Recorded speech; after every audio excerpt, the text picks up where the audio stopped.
I'm certain she sensed death when her soul left the body. Chaos begets chaotic life, yet the attempt to unravel it becomes a ludicrous theater of absurdity. I must find somewhere far away from the world and the sun. Once the soul and mind can be calculated with accuracy, they can be separated from the body and roam the world. I grabbed onto this last straw amid those ramblings of madness. Like an alien creature possessing my body and covering my skin. In the mirror and under the shadows.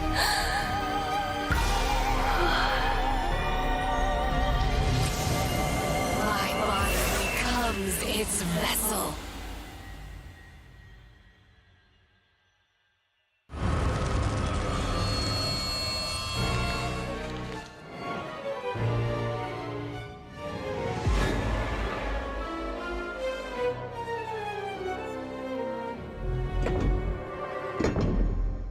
The true key is often hidden behind the door of absurdity.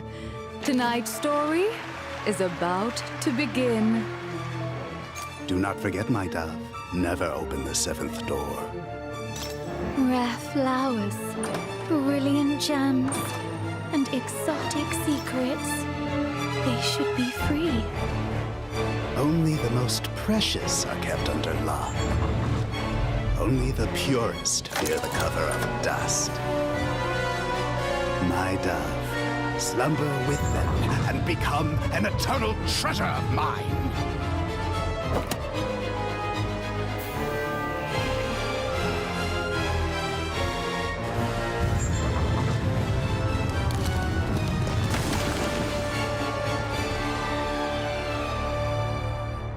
It's a pity that a trap set for prey would one day trap the hunter.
Je me vois danser parmi les étincelles. Je danse, je tombe dans ce monde étincelant, un amour qui vit et je m'ennuie.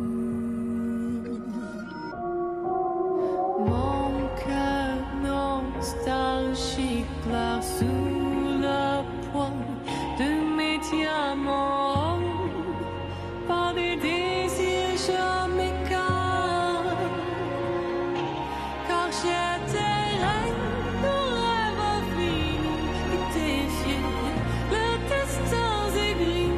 Je voudrais te retrouver.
Je me vois danser parmi les étincelles. Je danse, je danse.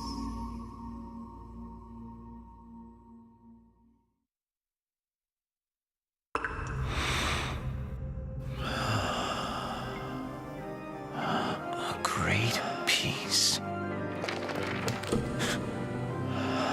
Ornaments, ascending octave scales, broad range and strings crescendo. In an instant, the stars fell from the sky, and the musical notes sprinkled to the ground. We are going to find out who wrote the rest note.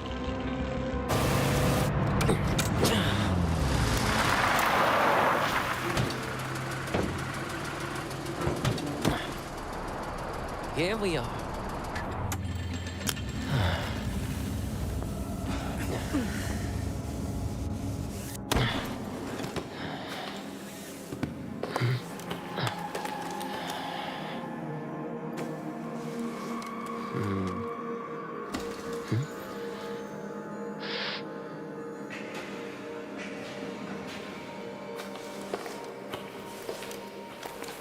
Is this mycelium?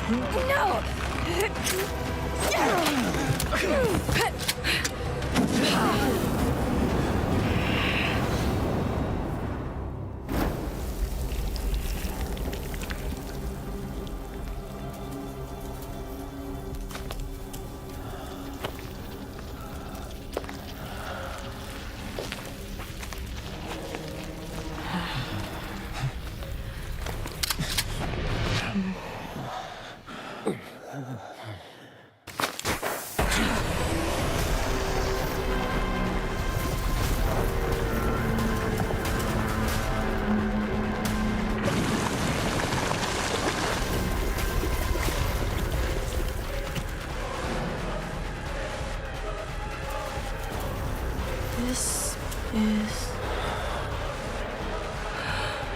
finally.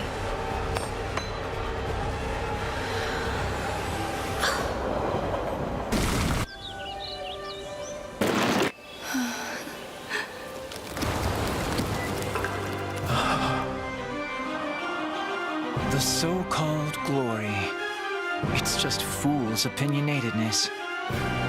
In the quest for the unknown, we may have a glimpse of the brave new world. The rest note is announcing the advent of the greatest masterpiece.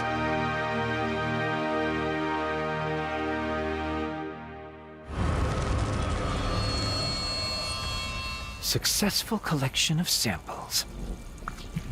Begin extracting and separating the toxins.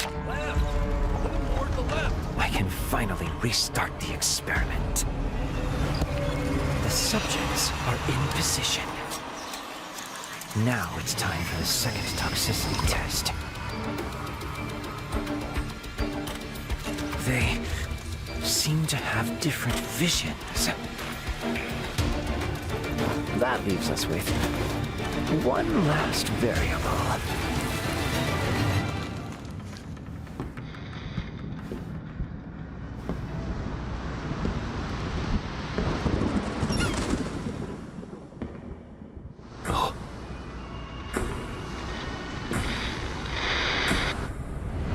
It's an honor, Mr. Inference.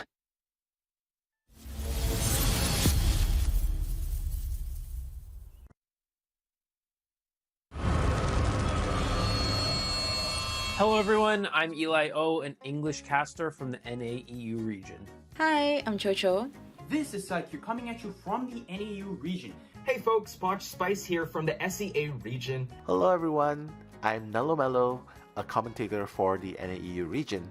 With the recent COAVII qualifiers in NAU finally coming to a close, we're left with two victorious teams to rule them all, those being Omni and B4U. So we all know B4U as one of the best representatives of Identity 5 in the NAEU region. The team B4U has some incredible survivor chemistry as their survivors have been playing together for many seasons, and they also have a very strong hunter side as well. There is no doubt that their presence will leave rumbles for their opponents on the stage.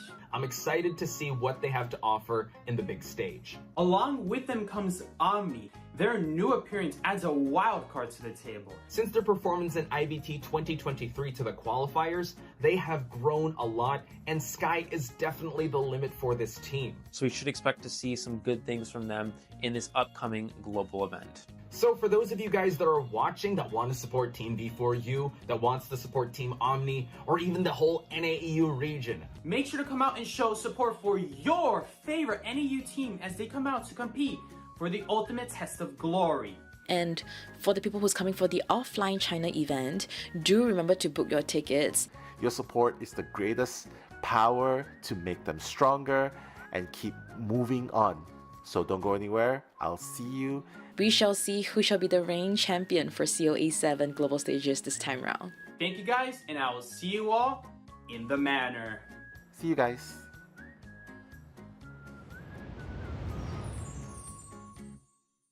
Hello สวัสดีครับโมบิดินะครับ สวัสดีค่ะจุ๊บโลว่านะคะ สวัสดีค่ะเลดี้โซลัน สวัสดีครับผมเจ2 S นะครับผมแคสเตอร์จากโซนเซาท์อีสต์เอเชียใน COAVII 7 ในครั้งนี้ครับ ปีนี้ต้องบอกเลยว่าการแข่งขันรอบคัดเลือก Call of Duty 7 ในโซน Southeast Asia สูสีและก็ดุเดือดกันมากๆครับและบอกเลยว่าทุกทีมนี่จัดเต็มกันสุดๆเลยค่ะนะแต่ว่ามีเพียงแค่1ทีมเท่านั้นค่ะที่ได้เข้าสู่รอบของ Global Final นั่นก็คือทีม GH ค่ะตามทางด้านของ FT Future ที่ก่อนหน้านี้ได้ตั๋วการันตีเข้ารอบไปจากการเป็นแชมป์ IVC นั่นเองครับก็บอกเลยนะว่าถึงแม้ปีนี้กูแล้วฟันของเรานะคะจะมีการเปลี่ยนไลน์อัพภายในทีมสมาชิกกันไปแต่พวกเขาเนี่ยก็สามารถเตรียมพร้อมเผชิญในศึกครั้งนี้อย่าง Call of Duty 7 ค่ะทำให้รูปแบบแผนต่างๆของการเล่นมีความหลากหลายมากขึ้นแล้วก็ส่งผลให้ทีมของเขามีความแข็งแกร่งมากขึ้นกว่าเดิมนั่นเองครับรวมไปถึงค่ะทีม FT ด้วยนะคะที่เรียกว่าปีนี้เนี่ยมาแรงเลยเพราะว่าเป็นถึงแชมป์ของ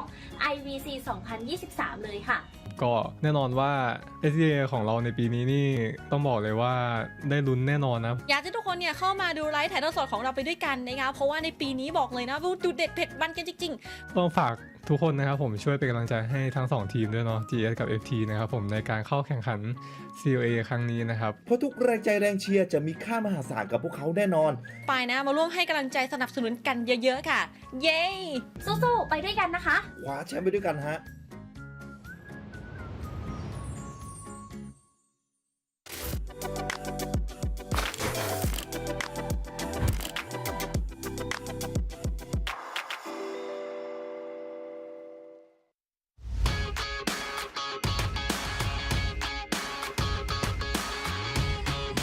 大家好，我是你们的老朋友初夏。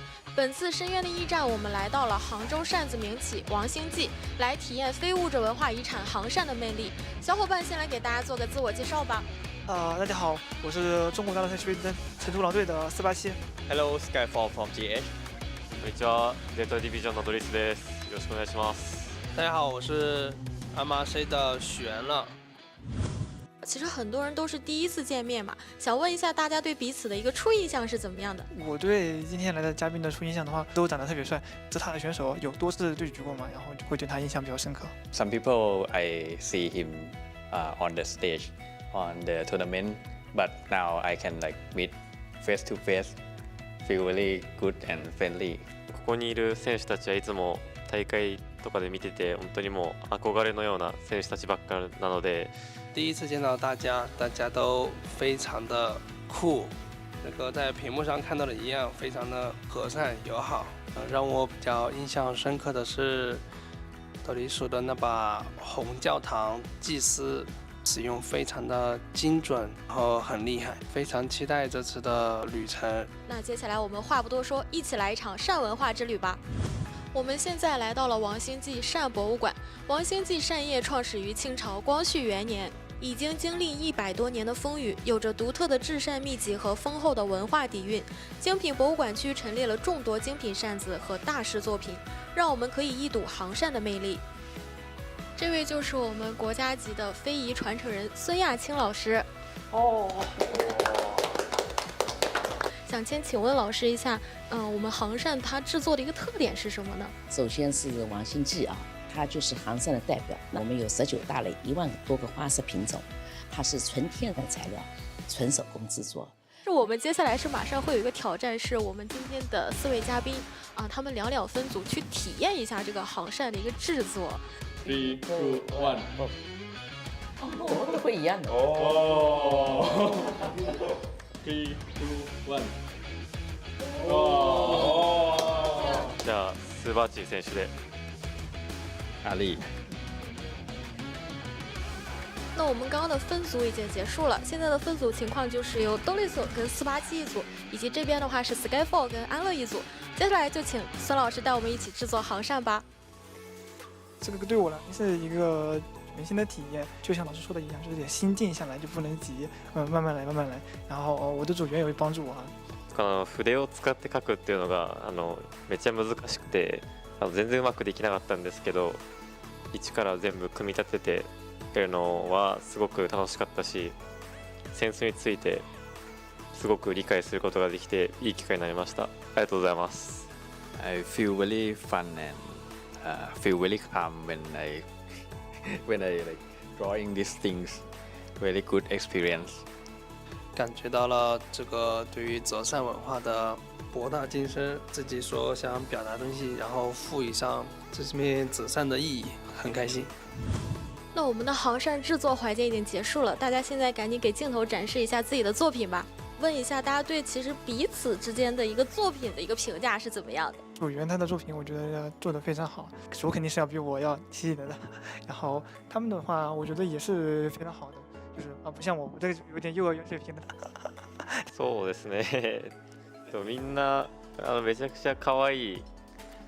スーパーチーとアリーはもうめっちゃ可愛いイラストだなって思います。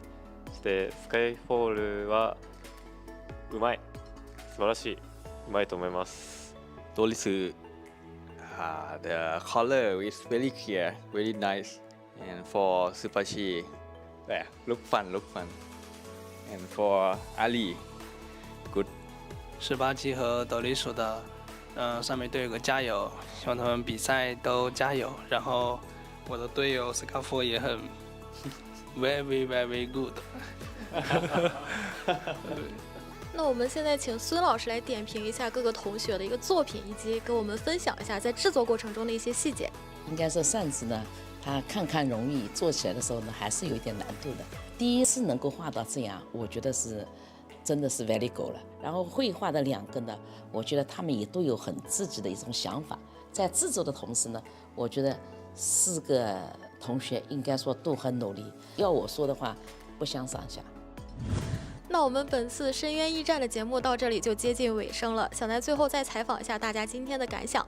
参观完之后就是想买一把扇子嘛，今天就有制作这个环节，就有了属于自己的扇子，就非常的开心。今日は中国の扇子についての歴史も深く学ぶことができて、それにこんな素敵な扇子も作ることができてとても嬉しく思います。Hello, today was a very good experience for me. Having met other players is very good experience for me. Everybody was nice. Thank you very much. 很开心能体验这次关于杭扇的文化，很开心的和大家一起结束今天的旅程。在此次体验中呢，我们也是对扇子的历史、制作、鉴赏等知识有了全新的认识，也让我们感受到了几十年如一日的伟大工匠精神。在中国还有许许多多像王星记这样优秀的非遗文化，他们需要被我们去看到、去守护。希望这些宝藏能代代相传，永远不会消失在历史的长河中。那我们本期节目到这里就结束了，大家再见。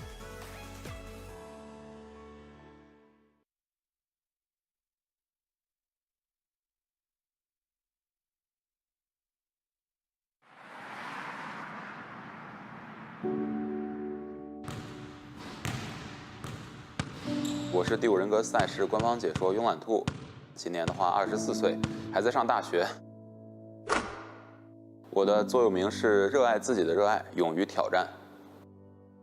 眉心跳跳，没心跳。进医院了，进医院了。杰克，确定进医院了，进医院了。与《第五人格》这款游戏结缘的话，大概是在第7赛季吧。上大学和舍友一起玩的，感觉和宿舍的兄弟一起打游戏还是挺开心的。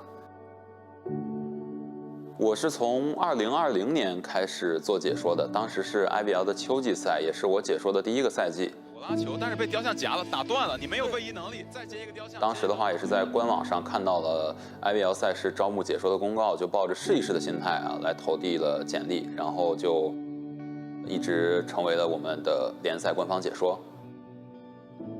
做解说这么久以来啊，感觉印象最深刻的比赛应该是深渊4的那场 ALPS 对阵 CPG 的比赛。但是狐狸已经拉球过去了。哇，这是直接拉球和狗赛跑吗？但是那场比赛过后的话，我觉得就是解说突然就有了一些新的感悟。我感觉解说其实不仅要有专业性，还要非常的有意思，才可以更加的去吸引大家。刚来当解说的时候，其实也是给自己下了一个目标嘛，就是想去拿到我们的进步最快解说奖。那不仅是台上大家看到的解说的一部分，那其实到了台下的话呢，也会回去复盘自己的解说，然后会去写一些文字，去把当时那场比赛的自己解说的失误点去记录下来，然后在第2场比赛的话呢，去尽量不犯同样的错误。这样日积月累的话，其实才有了比较精彩的这种解说的时刻吧。职业赛场上解说是绿叶的角色，那职业选手的话，其实是我们需要去衬托的红花。绿叶是配角，但是对于我来说，能够解说好每一场比赛，能够让观众对于我解说的每一场比赛都满意，就是最大的成功了。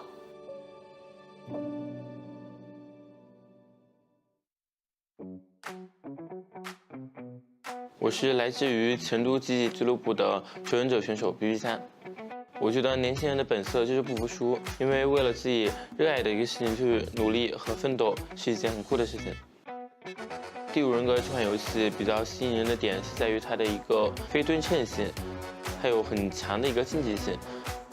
第一次参加 COAVII 比赛的话还是比较难忘的嘛，会有各种不同赛区的一些选手，然后你也会见到很多不一样的打法。皮箱太强了！恭喜奇迹战队拿下2021第五人格深渊4全球总决赛冠军！当时夺冠的第一反应的话，其实是在想，这难道真的不是一场梦吗？拿到冠军，它其实并不是终点，它只是你那个阶段性的终点，说明你那个阶段做得很好，但它还有很多不同的阶段。从监管者转到了求生者阵营，其实是我职业生涯中最大的一次转折。对于我来说，可能是更想进行一个尝试，进行一个突破，在求生者阵营看看能不能拿到比较高的一个荣耀。我会用乐观积极的心态去面对困难，不断的去提升自己的水平。我知道胜利是努力和汗水的勋章，我会在每一场的比赛里付出我最大的努力。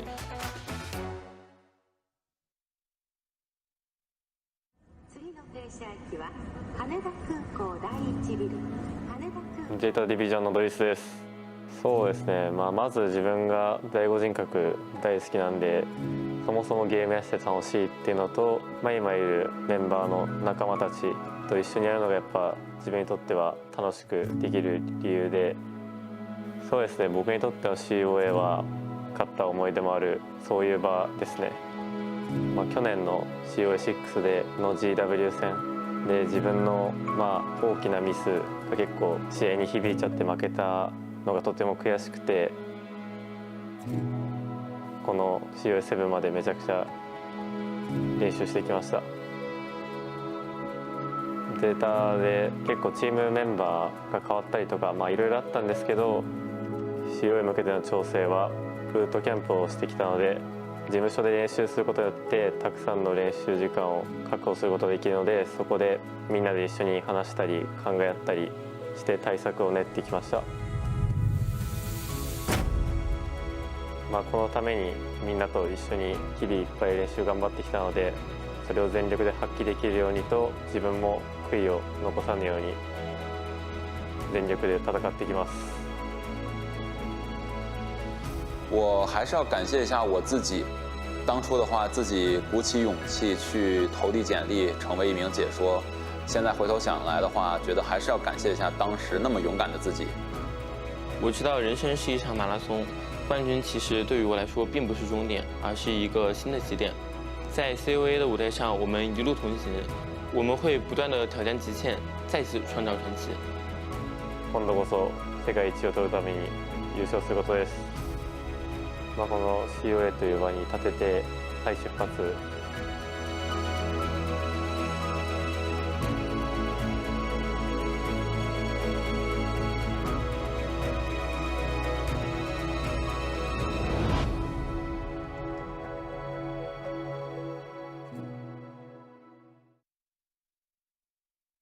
大家好，我是德武战队的陈默仁。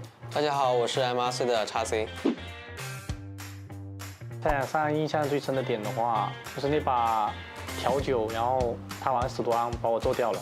你是调酒师啊？原来我是调酒师。哦，让我印象深的点就是有一把在常规赛有一把混井村，我拿摸你出来调酒师。前锋吧，因为以前玩的最多。猫女啊，自带一只宠物。去总决赛的舞台吧。西湖吧，传送到西湖去吃一次大家推荐的西湖醋鱼。猫。你在说我啊？对，因为我记得你的猫女。什么都行吧，因为感觉陈默仁什么都沾了一点。长得帅，然后戴眼镜，嘴唇也很红润。陈默仁，长得高，说话好听，会吃饭，爱睡觉，为人处事非常的自然。你先。我先。好的。没收到。没收到吧？哎呦！哦，怎么在我这里？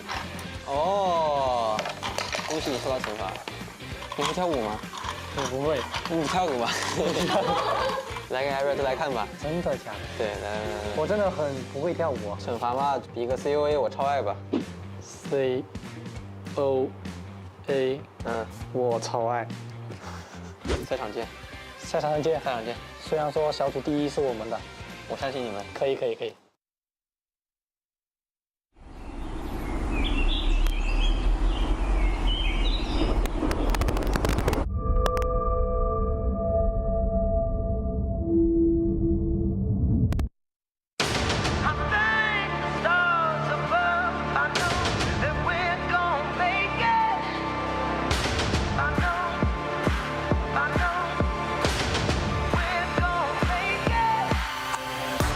让世界看见更闪耀的自己。新的起点将由我们领航。聚光灯在此亮起，我们一同捧起冠军的奖杯。无论对手是谁，我们都能将他击败。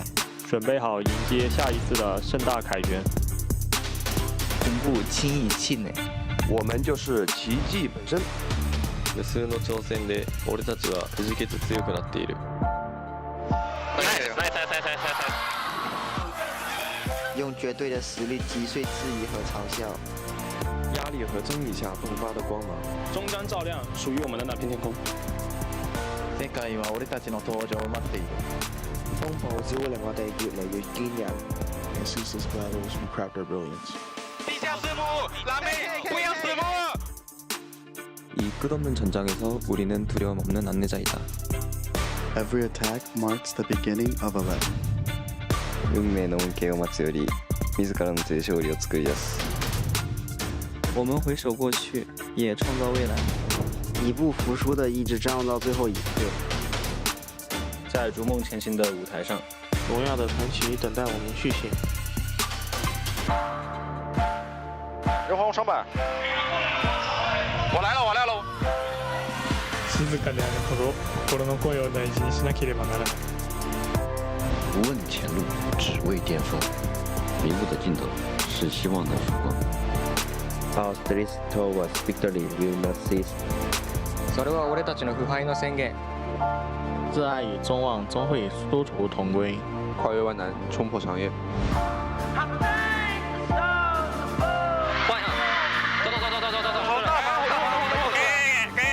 OK， 好叫。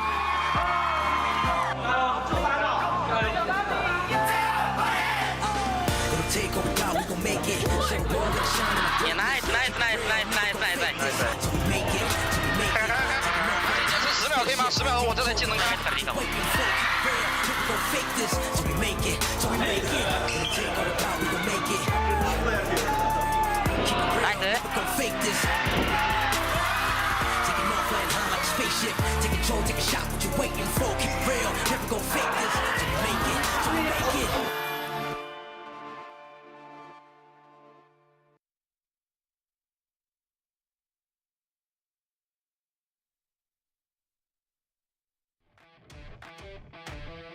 Yo, what is up, everybody, and welcome to day 7 of the COAVII 7 group stage. My name is Psyche. Joining along is Eli-O. What's up, Eli? How you doing today? Doing pretty good. Slowly improving from the cold. Still got a little cough, but I have more cough drops. I went to the store and bought a bunch of them, so that's what flavor? Lemon. Last time I had honey, which I don't really like honey flavor that much. It's a little bit too sweet, but lemon is more my style, I would say. So definitely happy about that. But Psyche, we have our support works collection. As always, how to participate.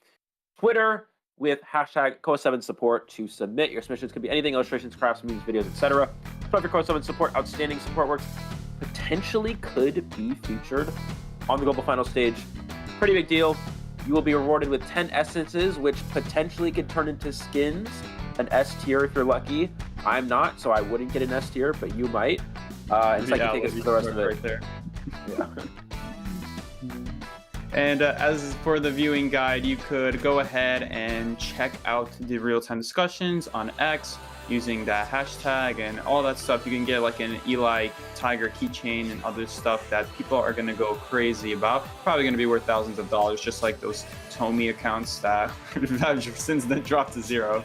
Anyway, we have today's group. We're going to be going into Group C for today's matchup. We have B4U versus Scars. Now, if we take a look at the point system, we see that B4U is 5.2, I believe, and then Scars is 4.2. So, not super far off. They could potentially catch up if Scars gets a win against B4U, but B4U also has been doing great. They've gotten one win already, and I mean, I wish I could read what that says. Eli, do you know what that says? Like, how come TE has like 3 to 5? That's not losses and wins. So they have They have 3 wins, and then I think that's 5 rounds won compared to rounds lost. And then the last one is, I believe, the average points that they've gained. I'm not sure about the last one. But the first one is the amount of wins. The second statistic is the amount of that's their win to loss ratio by round. So TE has won 5 more rounds than has had.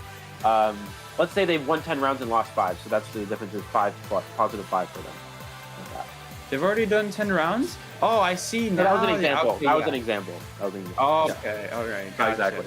So besides that, we have B4U versus Scars. B4U, we've seen them already perform a couple times before. They have their secret strategies, as Aaron likes to tell me, and I will be explaining my best those secret strategies since I have had the conversations with him. But they're a secret. Scars, on the other hand, secret strategy, yes. But on the other hand, Scars is a team I do not know nearly as much about. Maybe Ellie knows a bit more than I do, but Scars is also one of the more iconic teams, also doing quite well in the past tournaments, in the past IJL leagues, and for example, things like that. So Ellie, why don't you tell us a little bit about Scars? Is there anything about Scars that you would like to tell us?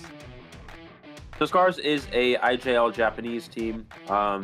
This is you guys can't see this. This is my cough drop, so don't worry about that. But basically, Scars is why you give me the face, Psyche? I need it. I gotta stay I gotta fix my sickness, you know? If you never said anything, I would have never noticed. Okay, well, Scars is the IJL team, of course, as we know. They're one of the higher ranked teams, and have been performing very well over in the Japan leagues. We've seen them also compete very well in the global stage in the past. Obviously, in these competitive leagues, their teams do change around over time.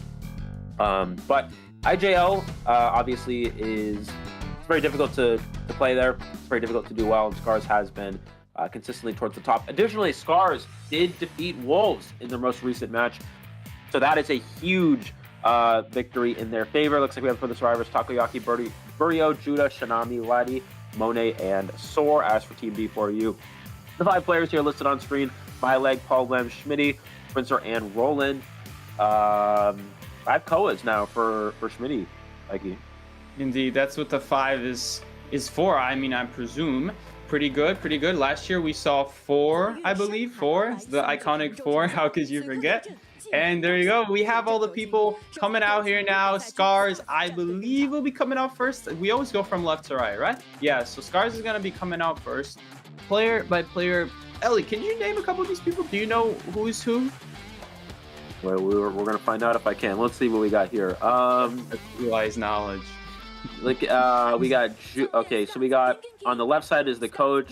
The next player is Burio, then Judah, then Shinami, then Laddie, then Monet, and then Soar on the far right. Dang, all right then, Eli. Putting me to shame right there. I mean, there you go. Can you name the B4U team? But can you name the B4U team? It's like you better be able to. I would hope so. Oh yeah, it'd be a little bit of a shame if I couldn't name them one by one by heart. So here we go. Now they're coming out. I got you guys. I may not know a lot, but we can know a lot about these players, and I do know a lot about the game. So we got Myleg right there. We got Paul. We got Schmitty in the middle. Schmitty is so tall, man. We got Sprinter, and then we got Roland. Man, if you guys have seen, I don't know if you guys have ever seen Schmitty and Persuable in the same photo. But I believe it's been so long, but Schmitty was very tall. Anyway, guys, we're gonna move on to the interview and see what's up. この試合で一番戦いたい球は、ハンターのスプリンツァー選手です。スプリンツァー選手、ロー人形がすごく強力な選手だと思うので、そこをしっかり対策していければいけるんじゃないかなって思ってます。難しいところはやっぱり、そのデータが少し少ないので、どういった戦い方してくるかすごく予測するのが難しいんじゃないかなって思います。Hi, my name is B4U Schmitty. I am the team captain of B4U and the kiter main. Thank you for all the support. We do this for you guys.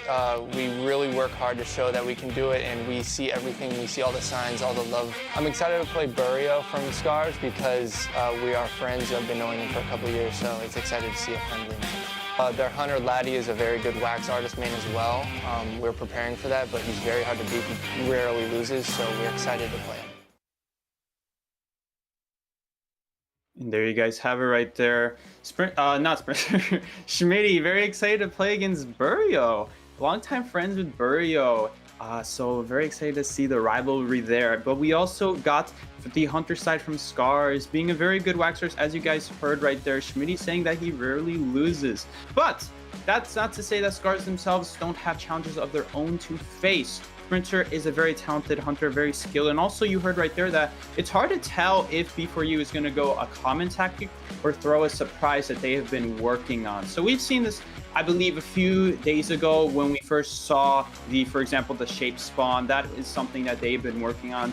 I'm excited to see what else to see that they've been working on. That is the biggest thing. How many times have I said working on?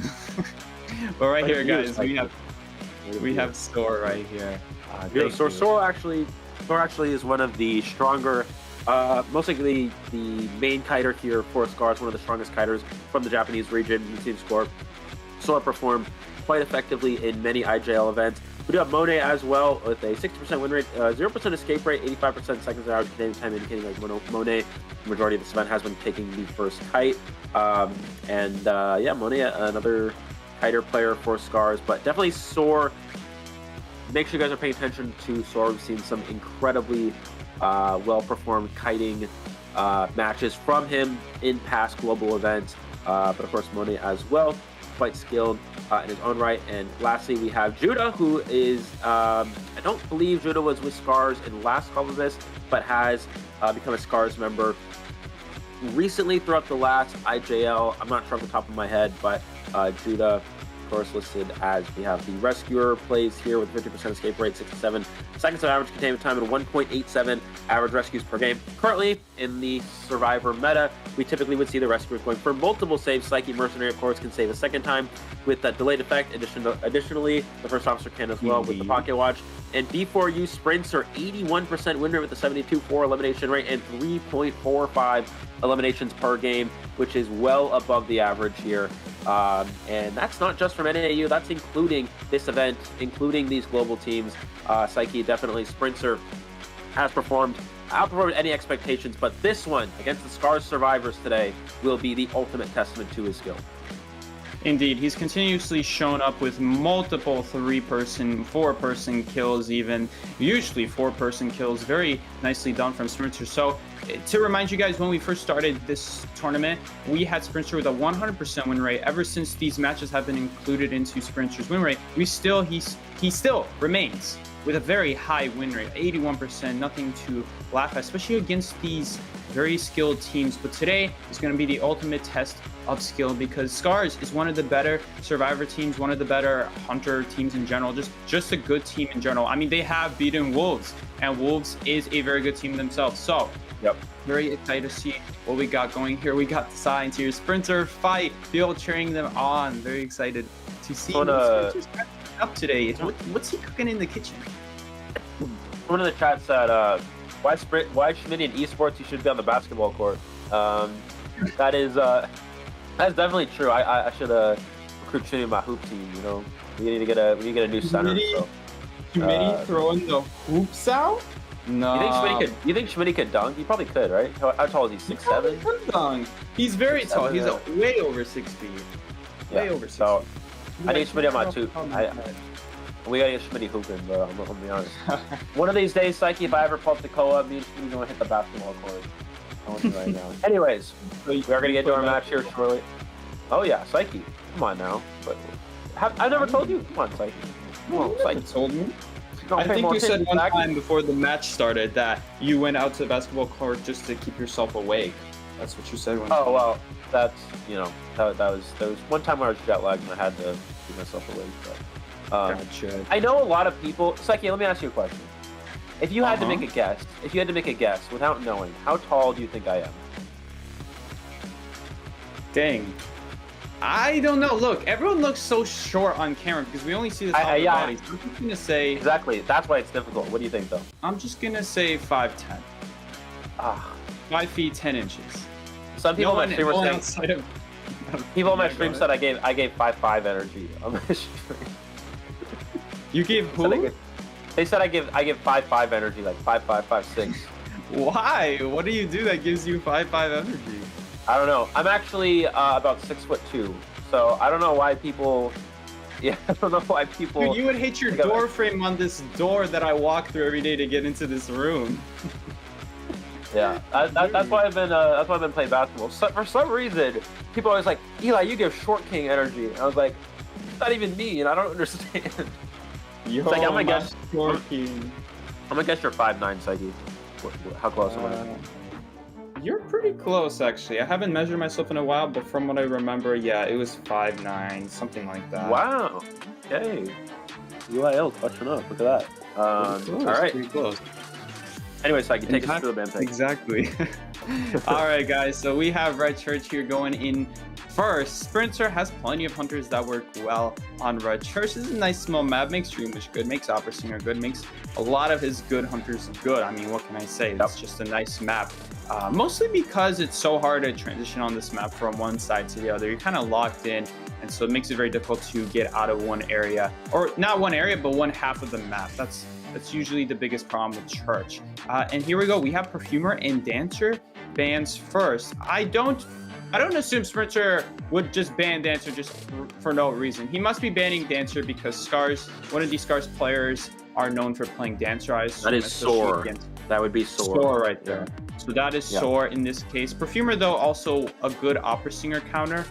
So got to be careful of that, especially because there's like a lot of pallets on Church where you could just throw and there's no way the hunter can avoid. Like usually that's the problem with Perfumer, but if you reach the back gate pallets, if you reach the God pallet with the window, if you reach any of the Graver pallets, or let's say one of the church windows, you have to get hit for that one because you can't just vault up the Hunter's non-recovery. But if you ever reach those and Hunter doesn't swing at you, they can still drop and safely get away. So makes a lot of sense here. We have the first officer pick here, as well as the next ban. Just a solid rescue against Opera Singer. Gonna put Scars in an awkward position because Mercenary is not gonna be that great against Opera Singer. He's all right if you can reach a bunch of windows and pallets that Opera Singer has to deal with, but otherwise she catches up to your elbow pads quite quickly. It's just a time staller, but not even close to enough time stalling as First Officer gives. So yeah, absolutely. Overall, I would say probably not an ideal start against Opera Singer, but go ahead, Ellie. I'll let you analyze the round. Absolutely. So, overall, obviously, they also have to consider Sprinter's option to play Dream Witch, which seems a little bit unlikely. Sprinter is going to... I do like the Antiquarian ban, of course. We've seen a lot... Some of the NAU Hunters opt not to do this, but Sprinter, taking this into consideration, not going to give the Antiquarian, not only his Antiquarian Psyche good against the Opera Singer, it's also against the Dream Witch. So this gives Sprinter a lot more options. Against this team composition, obviously, I think we'll most likely see an Opera Singer, but Dream Witch here is also pretty good. Dream Witch has a pretty good chase into Gardener. Aeroplane is patient. Those characters will have a little bit of a difficult time dealing with a Patroller. There's no direct Dream Witch counters here. We don't have an Acrobat. We don't have Psychologist. We don't have Barmaid, which obviously you don't want to play Barmaid round 1 into Opera. But with the lack of, or even Seer for that matter, with the lack of these counters, Dream Witch is a possibility. Will Sprinter take the risk and go Dream Witch, or is he just going to stick with the Opera Singer? Both characters we've seen Sprinter is very proficient with. And I don't think it's set in stone that he's going to play Opera. With some Hunters, we know they're playing Opera, but with Sprinter, there is an option for the second Hunter as well. Indeed, it's a very interesting choice here from Sprinter to go either one. It would make a lot of sense to go either one. It's hard to argue against either one because, like you just said, Ellie, there is no great counter to Dream Witch. You do have to keep in mind that the only issue here is Flywheel. There is this trait that does quite well against Dream Witch, but on the other hand, Opera Singer, nothing really in particular does that great against her. I suppose Broken Windows is going to be better, of course, but it's going to stall you just a little bit. In fact, she's probably the same speed as you after you vault that window, very close, so she can constantly keep up her dashes. So we'll see here. In some ways, Dream Witch could be better. In other ways, I could see Opera being better. It really depends on which area you see the survivors in, which ciphers are going to be like done late game. Like, maybe if you go Dream Witch, they're going to be more careful with their ciphers. They're going to split them up. They're of course going to play around your Hunter, whatever you do. So it's going to have a weakness. And here we go. We're going to have Opera Singer, probably the least of a weakness compared to Dream Witch. Dream Witch has gotten a lot of nerfs. That has made her just more of a tie Hunter. So Sprinter definitely picking up the Opera Singer here to go for a win potential Hunter here, as opposed to something like a Dream Witch. It's a lot easier later on in the game. Once one person dies, of course, which is a pretty big sacrifice, but afterwards, you could just very often go into the corners of the map, make it very difficult for any Dream Witch to constantly keep out the pressure if you're always deleaching yourselves and staying away from your friends. That's the key here. So maybe we'll see Dream Witch in the future, and maybe we'll see the survivors doing that, but for now, we're going to be seeing Opera Singer, one of the scariest Hunters in the game by far, and by far, way scarier than Dream Witch if I were going against men. Ooh. All right. So all right. So thinking about how this is going to play out here, obviously Sprinter has probably the most difficult chase target into the Gardener. We do have two rescuer options with the Aeroplanist and the Mercenary, which not very common to see. I guess both of them, but it will come up occasionally. The Antiquarian ban, I think, was really strong for Sprinter. Does spawn into Merc and Gardener. So I think if anything, Psyche, this is going to benefit the Scars survivors, because technically Gardener is one of the harder targets out of these three survivors, especially his first chase. You ideally wouldn't want to chase Gardener first because of the early game bubble. Additionally, you don't want to chase Mercenaries. So looking at this spawn location, this looks to be best for Scars. So yeah, we're going to see Backgate Cypher Machine is going to be blocked here. So for Scars, they're going to hope that they have the middle Backgate Cypher, the one closer to the God Palette. If that Cypher's not there, that means the airplane is will have to rotate all the way to Graveyard. So that'll be a bit unfortunate for Cypheresh. But looks like we're actually going to have triple Tide Turner. Gardener, Mercenary, and Aeroplanist with Tide Turner here. Everybody bring borrowed time here, with the exception of the Gardener. This is going to be the first half of the first round of Scars Survivors versus B4U Hunter Sprinter. And we are going to see who's the victor here in the Call of This 7 group stage. My name's Eli O, joined here with Psyche. We will be reading the live commentary for this matchup. Indeed, we're going to be seeing plenty of rescues here. Perhaps just playing it safe in case maybe they get a 3 Cypher kite here, then those tie turns would be amazing. Besides that, though, they're just a good time waster. If one person doesn't do an amazing kite, that's all right. They'll just have tie turns through the rest of the time. But right away, Spritzer jumping right into the first chase here, the Gardener, and gonna opt to not chase him. Makes sense because you are a hunter who is super fast. You have the time to think about what you're going after. Instead, gonna choose to go after a Patient, a much more favorable target for Opera Singer because he doesn't have any way to take multiple hits. He just has the hooks to waste time, but thankfully for him, he's in a... Oh no, but that hook spot is going to lead him into hitting the wall and not going over the window like he wanted. That might result in a hit here, but thankfully for him, lots of open areas. Is it enough? Enough. Barely. Wow.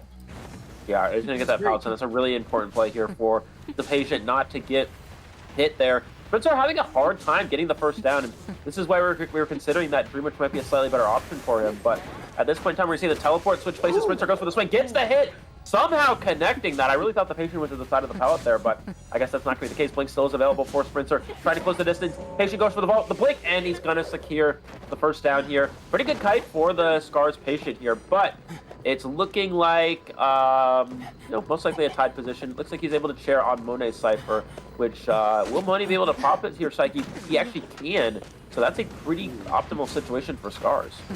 It might have to cost him a jetpack here. It will definitely cost him something here because by himself, he's not going to be able to live. He's going to have to use a jetpack. Wow, it looks like he's also thinking about rescuing. Yeah, amazing.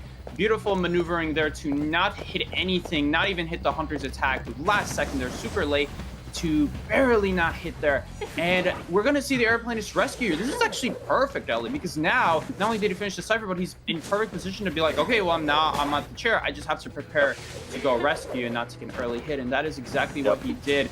Sprinter avoiding and minimizing the damage done by that earlier kite by this Patient, but still, it is looking like a tie situation so far because this is only his second chair and they already have the 4th and 5th Cypher started. It may be a winning position. Keep in mind, they still have 2 tie turners, so the next rescuer will have tie turner. Mercenary is also juggling elbow pads and a perfume, so he can give his elbow pads to the Patient here. Let's see if that's going to be the play. Last 2 Cyphers, 30% of the way down. Sprinter needs to be very careful not to get 3-man. He needs to at least get a tie. We're going to see Judah going to come for the rescue. Gets the hit, forcing the rescue a bit early. Early rescue. That's the key. Early rescue. Yeah, sorry. Forcing an early rescue here. Gonna make it so that now, where otherwise they would have had the time. Oh no, and messing up the body block. They would have had extra time to decode it, maybe even more with the body block, but now they're gonna get none of that. So Mercenary didn't toss up the elbow pads to the Patient. Maybe one of them didn't pick up the items, or maybe one of them messed up at some point, but in either case, the Patient did not end up with the elbow pads, did not end up going into, like, let's say, the Red Church window, and now they're gonna have to leave this middle Cypher, unfortunately. It's going to stall this game out a lot longer as a result. You know, it's like, I think what happened is Mercer needed to actually use the elbow pad for the rescue. I think he was hoping that he wouldn't have to use an elbow pad, but he needed to hold on to the elbow pad, use it for the save. We're going to see Gardner is able to get the ball. So we're able to hit the bubble, but Gardner blocked and is able to pop the Cypher machine. Let's see if that ends up being worth it or not here. Spencer now has teleport to move to the last Cypher machine if he wishes, or he can save it considering they are working on 2 Cypher machines at this point in time. He's going to manually try to run there, but that's all the way on the other side of the map. Indeed. Oh, I don't know. This is just me, or it's because the dash is actually beneath the floor, and so it looks like it looks like he's dashing on nothing, but there's actually a shadow beneath the floor that's now loading in. Mercenary here using one solid elbow pad to get super far away. But Sprinter, knowing that he has to protect this middle Cypher, is gonna go back and check up on it again. Still though, the survivors knowing that Sprinter knows that he has to go check the Cypher means that they're not gonna go be over aggressive on the Cypher. Sprinter once again now that his shadow jump is almost back off of cooldown. He's gonna go check on the Mercenary one more time, and now he could, if he wants to, teleport back to his shadow near the Cypher, but he's not going to. He's gonna hold on to it because now Mercenary Cypher can't really be done because now he could jump to that one potentially. So indirectly causing Cypher pressure by not choosing to immediately go backwards. So well played from Switzer there. Every little bit matters. The only issue is that no Cypher is being done anymore. Well, the thing is they're healing. They're healing. So Sprinter needs to create pressure and not let them heal for free. Whether that's fighting the survivor's healing or finding the next survivor, but no, they're going to get both heals off for free here, Psyche. Excellent job from Scars. not to get found and basically nullify any Sprinter has on the board. He's going to lose it with both those heals being activated. Mercenary stayed hidden long enough for it to not matter. Sprinter, you need to commit to the Mercenary instead of teleporting back to that middle Cypher. That would have created the pressure for the survivors to not be able to heal. Looks like we're going to see the last Cypher machine getting started as well here. That way, Scars has an option to go for all of them. He's going to teleport back, try to go for middle here. But, yeah, if you're Scars, you can just keep doing all these Cypher machines. And if Spencer doesn't get any injuries or apply any pressure here, it's going to be hard for him to win the game. And he misses a dash as well. That is not what he needed to see there. Scars is doing a really good job right now. Indeed, that's going to be an extra bit of 10 seconds there in terms of decode, where everyone's just going to be able to get away for free. And Airplane's taking a hit here, but keep in mind, guys, they didn't really lose anything going for these heals because Sprinter didn't gain anything going for them either. Unfortunately, going to hit the wall. They're stalling even longer, and Airplane is going to go down, but it really doesn't matter because they have two people who could rescue here if they want. Whoever Cypher's just has less progress, that's the one who's going to rescue here. Perhaps. Ooh, they're very thankful they have the Tide Turner right now. Otherwise, this would be very scary for them. Now they have an escape route after the rescue. As long as they could just get inside the space now, which they are already doing. Well done from Soar right here, already knowing that it's time to go because there's no point waiting. Cypher's already prime. You gotta go, go, go, go, go. And we're gonna see pop not happen right away. Guys, remember, Garner doesn't have borrowed time here, so if she goes down here, that's gonna be a little bit scary. But unfortunately for Sprinter, the wrong person has borrowed time for him. The Airplane has had borrowed time, which is not what he wanted. You know what? You know, this is interesting though. He gets the Gardner down really quick, right? Yeah. Sorry. That's gonna be a big. I have a point here. Sorry, I had a little clock come in. Okay, basically the point is that chasing Gardner here is very good for Sprinter because Gardner doesn't have any items to help her kite because Airplane is obviously has the jetpack. Who's going to teleport to gate? He's going to have to go back to chair. Nobody's here. This is really going to come down to a game of mind games to see if they can get the other. Going for the exit gate again, but Sprinter's here this time.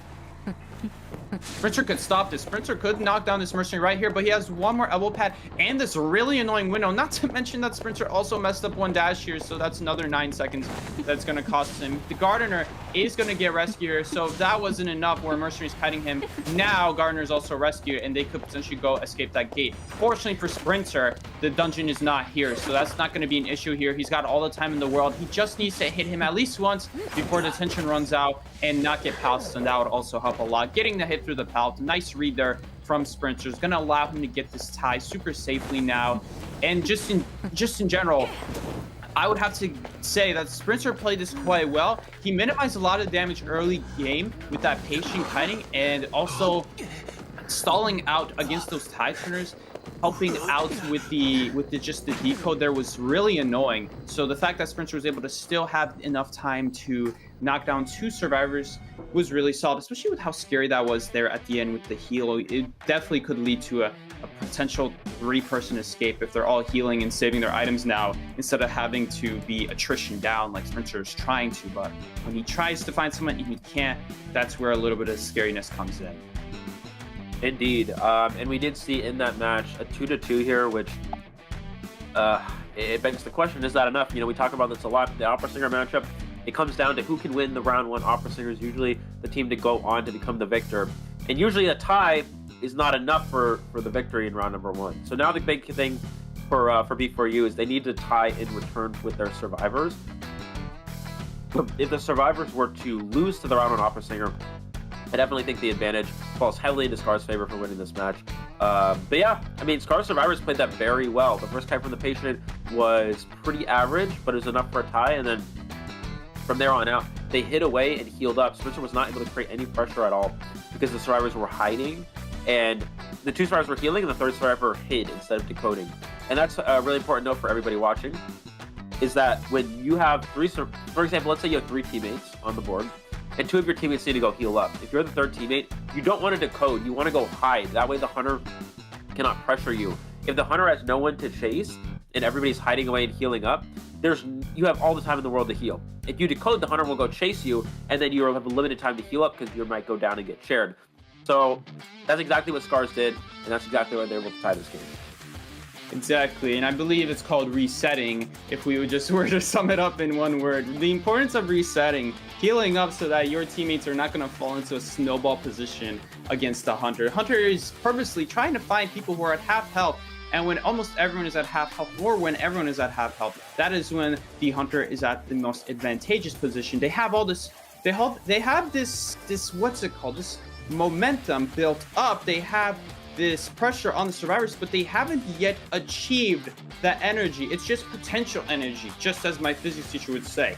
Potential energy could turn into kinetic energy. But in this situation, the survivors healing up turn that potential energy into 0 energy for Sprinter, because he had to start basically all over again, and he didn't even stop really anyone from, well, I suppose he stopped the mercenary from decoding, but you also, as a survivor, don't want to decode, because then, of course, Under wants to chase you while other people are healing up. So really well played from everyone there. It's just kind of a game sense thing to have people, all right, to have people know, like, all right, if we're going to heal up, then he's just going to go after whoever is not healing and whoever he knows is around. So even though he had the Tenice, even though Sprinter had the Tenice, it wasn't really much help, because he couldn't really risk the fact of leaving either of those two survivors, knowing that how much progress they had. Perhaps he could have tried a little bit harder, and I believe he did try his hardest. But the problem is, if you don't get lucky, if you don't find them, if you don't go in the right direction, he tried a couple of directions and he didn't really find anyone in either one.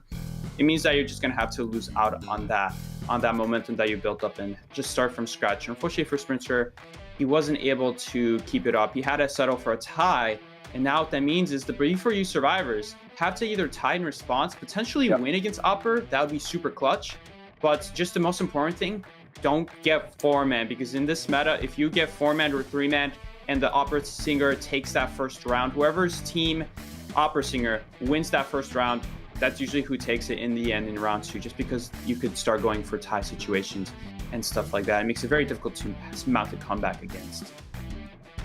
Bless you, by the way, Eli. Thank you. That water? Pretty good. Yeah, absolutely. Obviously the first round is the most important one. And for B4U survivors here, not only is it really challenging because of the map, it's red church. This is a really good Opera Singer map. This is not like Moonlit River Park or Arms Factor. Actually, I talked about this with Potch yesterday, right? What's been very common as of recently, Psyche, is that we see teams either pick a map that's going to be good for Opera Singer or pick a map that's not as good for Opera Singer. So either try to weaken your opponent's Opera or make your Opera better, right?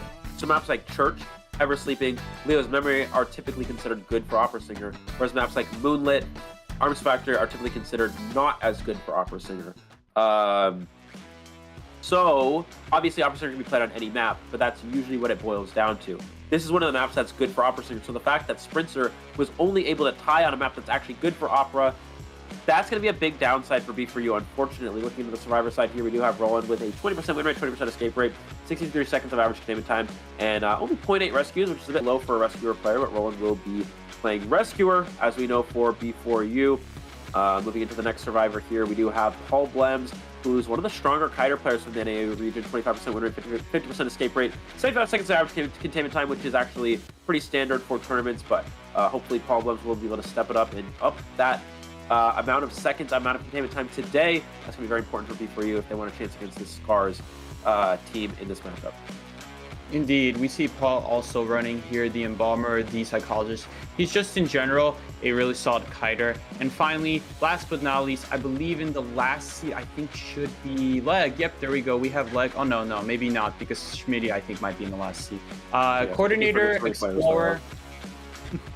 Coordinator, Explorer from MyLeg. These are good survivors in today's meta, especially against Opera Singer, so that's why you see this lineup here. May seem a little bit odd if you've been out of the loop.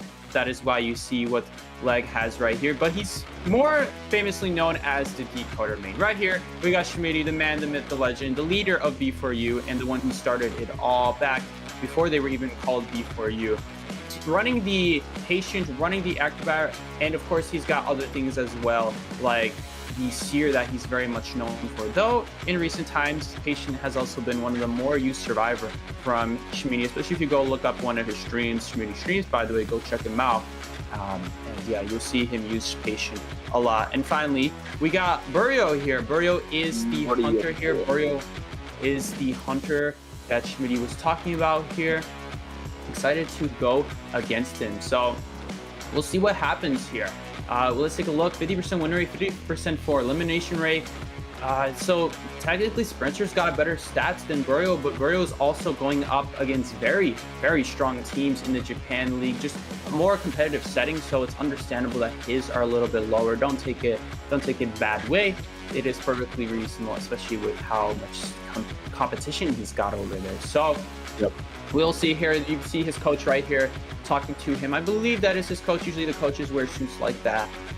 And of course, on the B4U side, we do not see the coach of B4U, unfortunately. Aaron would be their coach, and he would be here normally, but he was not able to make it, unfortunately. So B4U working online with Aaron. Aaron's still working very hard to advise what to do next and what is their game plan here. Buryo is going to be starting off with 2 survivor picks, most likely going to be related to Opera Singer, just anything that does well against Opera Singer he wants to ban. And right there you have it. Anti-Coordinating very good against every hunter, so you could argue it could be anything, but the coordinator is going to make it very obvious that it's an Opera Singer plan to be. Now, don't get me wrong, he could change last second, but at the end of the day, this is what an Opera Singer bans. Now, Roland's going to go with the also. Just real you with that. Yeah, rolling with the B4U. Like, going with the B4U. Go ahead, Ellie. For those of you, someone asked if I was snacking. I'm actually not snacking. I'm currently taking just cold medicine and also cough drops, so I will recover quicker from my sickness.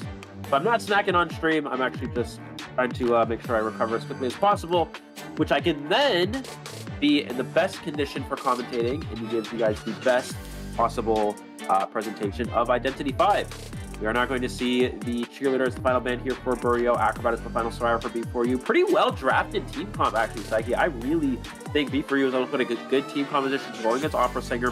Whenever you're able to get characters such as Perfumer, Gardener, Acrobat all together, also First Officer, a good rescuer, B4U has a very strong team composition for this Opera Singer. So this is exactly what they would have liked to see. And go ahead, yeah. Indeed, I do really like what they got going here. So right there at the end, Buryo banning the cheerleader. Why? Why the cheerleader, Psyche? Why are you banning the cheerleader? It's because it combines really well with Perfumer. Although cheerleader herself kind of has to commit a lot just to avoid a couple Opera Singer dashes, she combines very well with other survivors. It's just a great support character. We see more and more often, rather than seeing that 27-point support, we've been more often seeing the strength of cheerleader just refreshing people's abilities, because very often, if Hunter gets into an advantageous position, 1 item may not be enough, but 2 items may just put them away. Very likely that's the case very often with something like cheerleader, as long as you time it correctly. And right here, just Gardener, First Officer, one of the greatest counters against Opera Singer that you can have. Acrobat, although not particularly great against Opera, matches very well on something like Church. Imagine you put a White Bomb on one of those Church windows. It can be very difficult for the Opera Singer to get past that. Or a Firebomb even, so that there's just slow down afterwards. A well-placed Firebomb, by the way, could still work out windows. You just have to place it a little bit after the window, so that way they get the Firebomb towards the end of their evolvement, so that way the full 5 seconds is going on after they free themselves from the window, rather than if you put the Firebomb at the start of the vault, well then they're wasting half the Firebomb just vaulting over the window. You're not really getting maximum value that way. So a couple Acrobat tips there. Exactly, like same idea for the White Bomb. You don't want to be throwing the White Bomb after the vault happens. Doesn't make much sense. Absolutely. But, yeah. Yep. And so here we go. We're getting into the match here. Everybody, what does Poch say? Get your snacks, get your popcorn, get your water, get your drinks. Get your girlfriend, get your boyfriend, watch together, watch some IDV together. Actually, maybe IDV and chill, you know? Psyche. Significant other is the socially correct term. But yeah, getting into the match here. Getting into the match here. We will have our we will have the B4U survivors versus the Scars Hunter here. Thank you everybody for keeping positivity in the chat. Reminder, no arguing, only positive energy. Everybody have fun. Everybody enjoy the match. What is that comment? What is that? No arguing, guys. Remember, no arguing, guys. You might get grounded. Okay. No more IDV no IDV for a week. If you argue in my chat, okay. So let's keep the positive energy. Thank you. And yeah, here we go. We're gonna see the B4U survivors here. Hunter actually spawning into the Gardener in 1 spawn, so pretty good for B4U, I would say.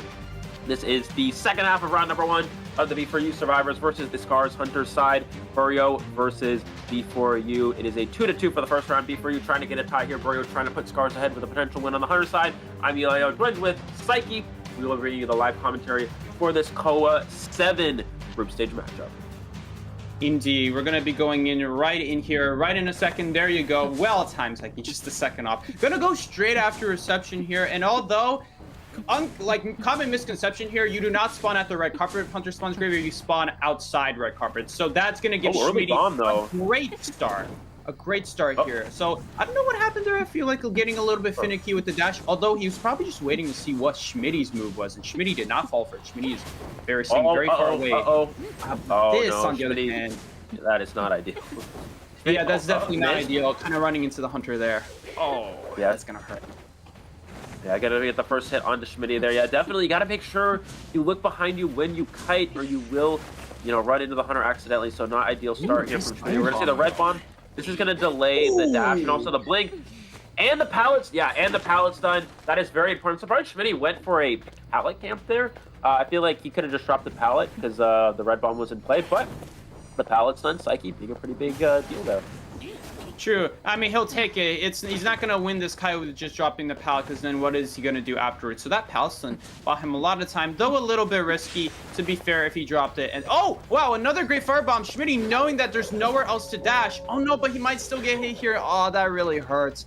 I wonder if he could have maybe reached the window, but then he would have just gotten hit through. So a little bit unfortunate. Maybe if he rolled towards the window or something like that. But still, though, a really good firebomb. If only we got a little bit more value out of it, that could have definitely resulted in a much longer kite. But still, do not fear. That's still a really decent kite for a tie situation. Take a look at the ciphers here. 90, 97, 52. Definitely tieable. Just a little bit worried about that 52% cipher. That might cause issues later down the line here. So this looks like the same situation we saw in the... Oh, we see the hit before the bubble here, though. This looks like the same situation we saw in the first round with the first start. Schmitty's going to take the hit here, and it's just going to run away here. Now, the problem here for the B4U survivors is that Scar's first kite, they were able to get blink out. B4U was not able to get blink out. So that's going to come back to hurt them a little bit here. Schmitty's going to get a pallet stun, obviously not too relevant because the Acrobat's already been hit with Tide, but he does avoid giving full presence, so at least that's a pretty good play, although it will make it harder to rebound kite now that pallet's gone, in case Schmitty wanted to use that down the line. Looking at the cipher progress here, we have one cipher done, another cipher at 90, 52, 60, and 40. So the B4U actually has all 5 of their ciphers with more than 50% progress, but they are going to have to make sure they move around the map and complete all those cipher machines. And they also need to make sure they're communicating where the ciphers are. You don't want to accidentally start a new cipher machine here. That would be pretty suboptimal for the decoding progress. Indeed, they just have to make sure that no one dies on the ciphers, and they'll be good to go. This is a very doable game right here. Do not count them out at all. So even though that 52% cipher is still not getting worked on ever since that first kite went down, it's not a big problem because they got a lot of parks on these other survivors, on these other ciphers, I mean. Second Tide Turner is really going to stall out time here, Ellie, so it's really going to make it difficult for Burio to get any momentum going on the ciphers. It's going to force him to be like, all right, you have to come after me. I'm your target, and I'm not going to go down for the next 20 seconds. So think about it. Wow, how crazy it is. Imagine if there was an ability in the game that said, when rescued, the other survivors get 20 seconds of free decoding. Now double that, because that's just what happened here. 2 rescues in a row, 40 seconds of free decoding for the other 2 survivors. Granted, one of them could not decode, and the other one was stuck on a chair. So that is important to note here. We're going to see a very similar situation to what we saw earlier in Scar's survivor match against Sprinter. It's just going to be all about resetting here, trying not to get found. Oh, hopefully my leg does not get found, though, because they won't have the chance to... Oh, no. Well, that's it. So he's going to get found right here. And Legs trying his best, but not realizing that the footprints are still around the corner. Even going to go down here, unfortunately. But keep in mind, he will have the bubble to be instantly prepared, or whatever his progress was. Basically instant for the next kite. So at least he'll be able to rebound. But besides that, it's looking solid for them. It's looking solid. The only issue is that this chair is not as far as they'd want it to be from the last cipher, so it's going to be a little bit dodgy here. And the cipher is only 80%, which is actually not enough. Burio could even have normal it if he wanted to. I think this is looking really good for Burio at this point. He's going to force out the last item from the first officer, which is very strong. Also, they were able to get a free rescue, so the fact that they weren't giving any free entries on the rescue is really important here, Psyche. He's also chasing the Perfumer, which has perfume, so that is a good target for B4U. Oh, and he hit the perfume there. That's a pretty big mistake there, I'd say, from Burio, because now that's going to be just an extra how many seconds waiting on the recovery now, and Perfumer gets all this extra distance waiting for her next Perfume, all because he hit that Perfume. Now it kind of leaves him in a difficult spot. Like, it's not really worth going after Perfumer anymore now that she's at that really good pal. It's still going to take a lot of time. Besides that, rather, it's better to chase Roland here, because Roland is in an awkward position here. No watches, no items left. Also, knocking him down next to the Cypher, so it's double value. But keep in mind, the survivors already knowing this are already getting to work on a 6th Cypher machine to make up for their loss on the 5th one. So this is going to be where starting an extra Cypher machine is going to be critical. So very good work there. Very good game identification there. The only problem is that it's also by the chairs. So, yeah, that's going to be a little bit rough. So we'll see. I think they made a mistake. I think Roland made a mistake. He should have searched a chest before doing that last Cypher machine. Because then he just gets teleported on it and goes down instantly, which is what we saw. He should have had some item or maybe healed up with the other Cypher. I'm not really sure. But anyways, we're going to see the Perfume from Pollums here. There's also an elbow pad somewhere near the chair. Pollums was juggling it. So I'm not sure if he gives it to the officer. Really? Leaving to go for the Cypher? So he's also going to give a free rescue at the same time, and now they're just going to go do that other Cypher machine. Burio even messing up a dash here. Really well played there from Leg to not approach that Cypher machine when Burio was approaching it. Made it very obvious because he didn't even swing at anyone. You could clearly see the Hunter walking away because of the chair highlighting them. So, I mean, I'm assuming he thought the Cypher was closer to the Cypher. Otherwise, there was no reason to do that. Look at that, guys. The Gardener bubbled. The Gardener standing there actually body blocked the Hunter and made it so he couldn't jump back into the shadow. So really nicely played there from Leg. Followed up by a beautiful pallet stun from Paul. It's going to make it so difficult. Going to basically guarantee the Cypher being done here. Now, if they really want to, they could pop. I assume not. Paul's in a really awkward scenario right now. He has to get out of this area. This is death sentence against Opera. He does have the elbow pad though. He does have the elbow pad, and that's gonna actually Burrow's just gonna leave. He's gonna go after Leg missing. Oh, that's a big miss dash. That's gonna waste a lot of time here for the Be Free survivors. And there's also a bot in play. Oh my goodness! And the bot is gonna also force him to not even be able to do anything. First, forces him to knock him down. That was a really lucky bot, by the way, because they could not ask for that. They did not have a lucky guy to ask for that, so that was really lucky for the end game to get there. Getting a little bit screwed over by RNG there for Burrio's side. Still gonna knock down the first officer. The only issue is that now, because of that robot's progress, they have a 68%, 1% off from being so nice, but still go though. We're gonna get that 68% gate started, done again, and that's gonna be a tie, folks. Again, very similar start to Scar's game, very similar mid-game to Scar's, and just very well done from B4U in general, all working together as one unit, making sure that no Cypher is going to get directly turned. A little bit awkward there, a little bit scary, but very well done in the end to have the Cypher split up there and put multiple pressure in multiple areas. It's just Burio was doing a lot of mistakes there, and that definitely could have cost him something towards the end. There's something more to be achieved there towards the ending. Maybe could have resulted in the 3-man, but besides that, everything was very well done. What can I say? Absolutely. And yep, the fact that B3 is able to get... So in this situation, now that we have a 4-4, I think this slightly benefits B4U actually. The fact that I think Scars really wants to win the first round, not only because it increases their chances of winning later on, but when you look into the hunter pools of these next hunters, Laddie will be coming in for Scars. Laddie plays a lot of more tie-based hunters, such as Bloody Queen, has Wax Artist, which has win potential, but isn't necessarily a heavy win hunter in comparison to Sprinter, who has Dream Witch, right? So we're looking at a situation essentially. I can't remember off the top of my head if Laddie has Dream Witch or not. Either way, we didn't see it from him in the last round. He prioritized characters such as Wax Artist. We've also seen him prioritize characters such as Bloody Queen in the past. So I think going into the round 2, B4U, in round 1, I think it's deeper, even with the Opera Singers. Round 2, I think it favors B4U because Sprinter can play Dream Witch. Round 3, I'm not sure. We'll have to see where that goes. But the fact that B4U is able to tie this first round, I think is better, slightly better for them than it is for Scars. I think Scars really wanted to jump ahead here. And yeah, we saw in the Scars does seem to be playing a little bit better than B4U though. We saw B4U barely managed to get a tie there, whereas Scars had a pretty safely secured tie in their match. So for the most part, Scars does look to be outperforming B4U a little bit, but still the result is tied at 4-4, and that is an optimal tie for B4U here. And keep in mind, Psyche, this was also Scar's map selection, I believe, which means that tying on your opponent's map selection is better for you than it is for the team that chose it. Indeed, that is a big key here. The map selection now is going to result in who gets the map selection next, by the way, Eli? B4U, I believe. B4U. So now they're going to have the advantage of playing on their homeland, whatever map they want to pick that is. It could be Leo's Memory, it could be Ever Sleeping, it could be Chinatown, it could be even Arms Factory. We've seen a lot of these maps. They're one of the more common maps here we've seen on this COAVII 7 so far, as Ellie mentioned in the past before.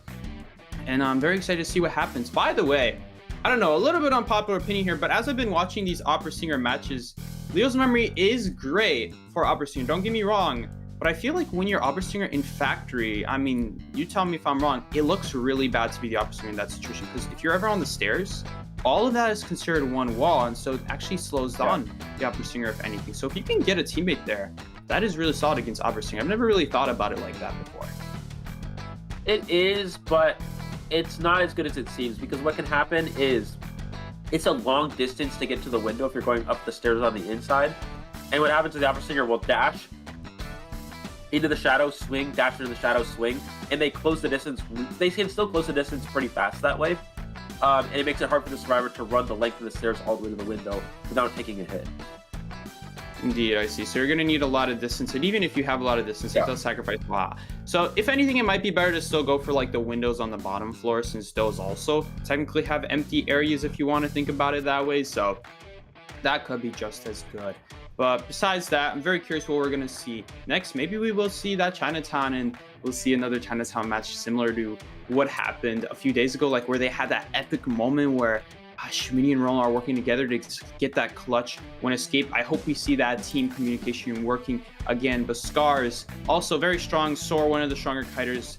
We will see maybe Soar pull out something. Mane was also really nice that last game with just popping that Cypher and then barely getting the rescue off without getting that hit. That was really clean as well. So overall, I think these two teams have it for each other. They're gonna be in a very tight. They're gonna be in a very tight match here. We're for sure gonna go into a round 3, but besides that, guys, we are now gonna enter the highlight, and we will see you in a minute or two.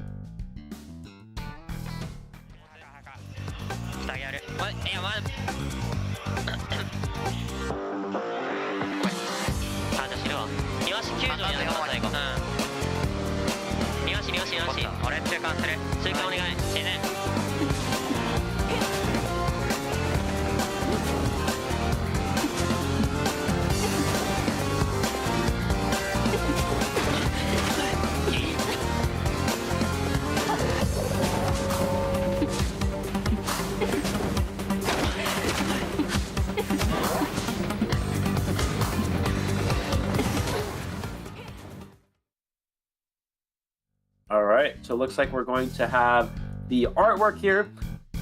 A little bit of support here for Team B4U. We have, okay, I don't know if I can get, okay, obviously Schmitty in the back with the red hair. I think that's Paul Clems. No, that's Leg on the left, Mechanic, that makes sense, Leg the Mechanic player. And for everybody else, unfortunately, I'm not too sure who the rest of the players are. But we do know, of course, that is going to be Schmitty. The one thing I can say is that's Schmitty with the red hair. So we do have support here. Support B4U. Don't forget, guys, hashtag COAVII support.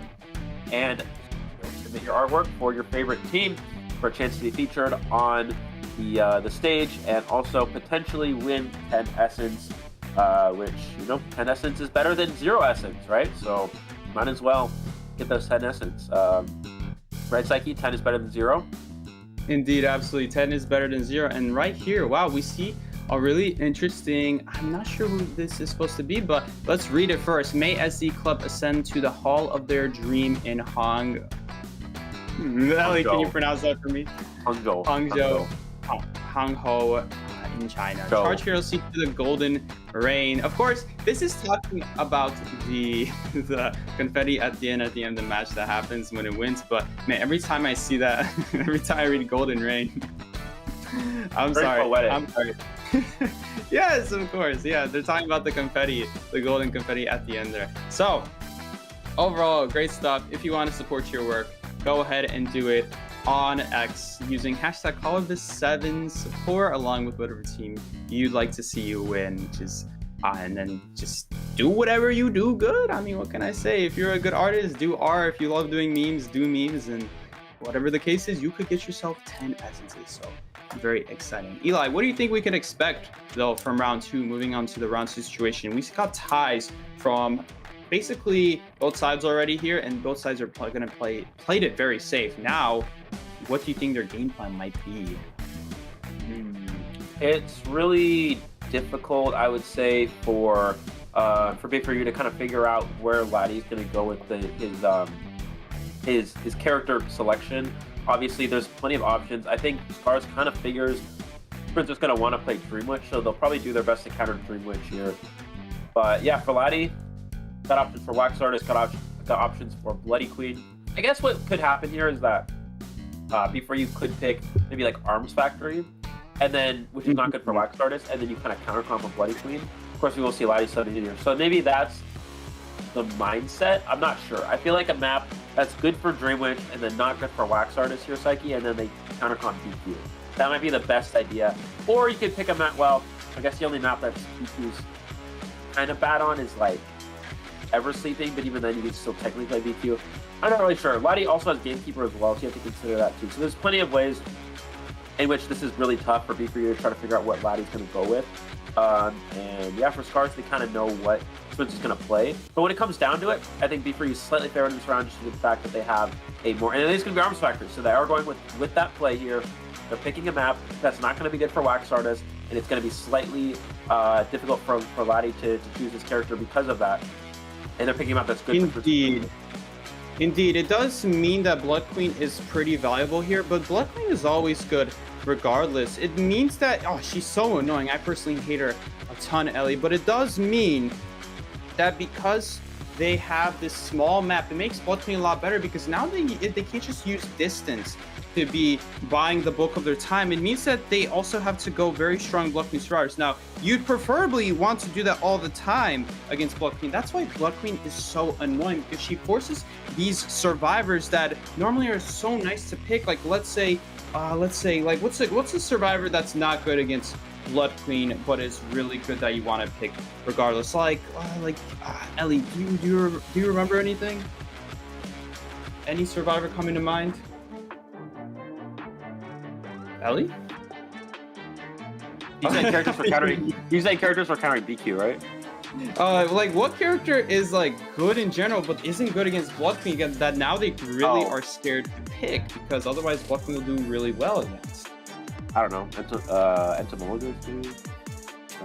Oh yeah, that's a good one, where I really want to be going Entomologist in rank, but I'm also like, well, I really also can't, because otherwise I'm just gonna go against a Blood Queen, and if it's like a Blood Queen main, it's gonna be super annoying to go against. So that's a good one. That's a good one. But there's survivors like that that I'm talking about that are so annoying to not be able to go stuff like Entomologist into, because of the fact that you got hunters like Blood Queen existing. If that's in the hunter's pool, then it means that you won't really have that option anymore. If you do, you take a big risk. But besides that, guys, we see here Dancer, Airplane is very strong, by the way, Dancer in Arms Factory, because you could spawn her out middle and then just put away the hunter with multiple boxes and have anyone who wants to go there and just do really well and do a really long kite.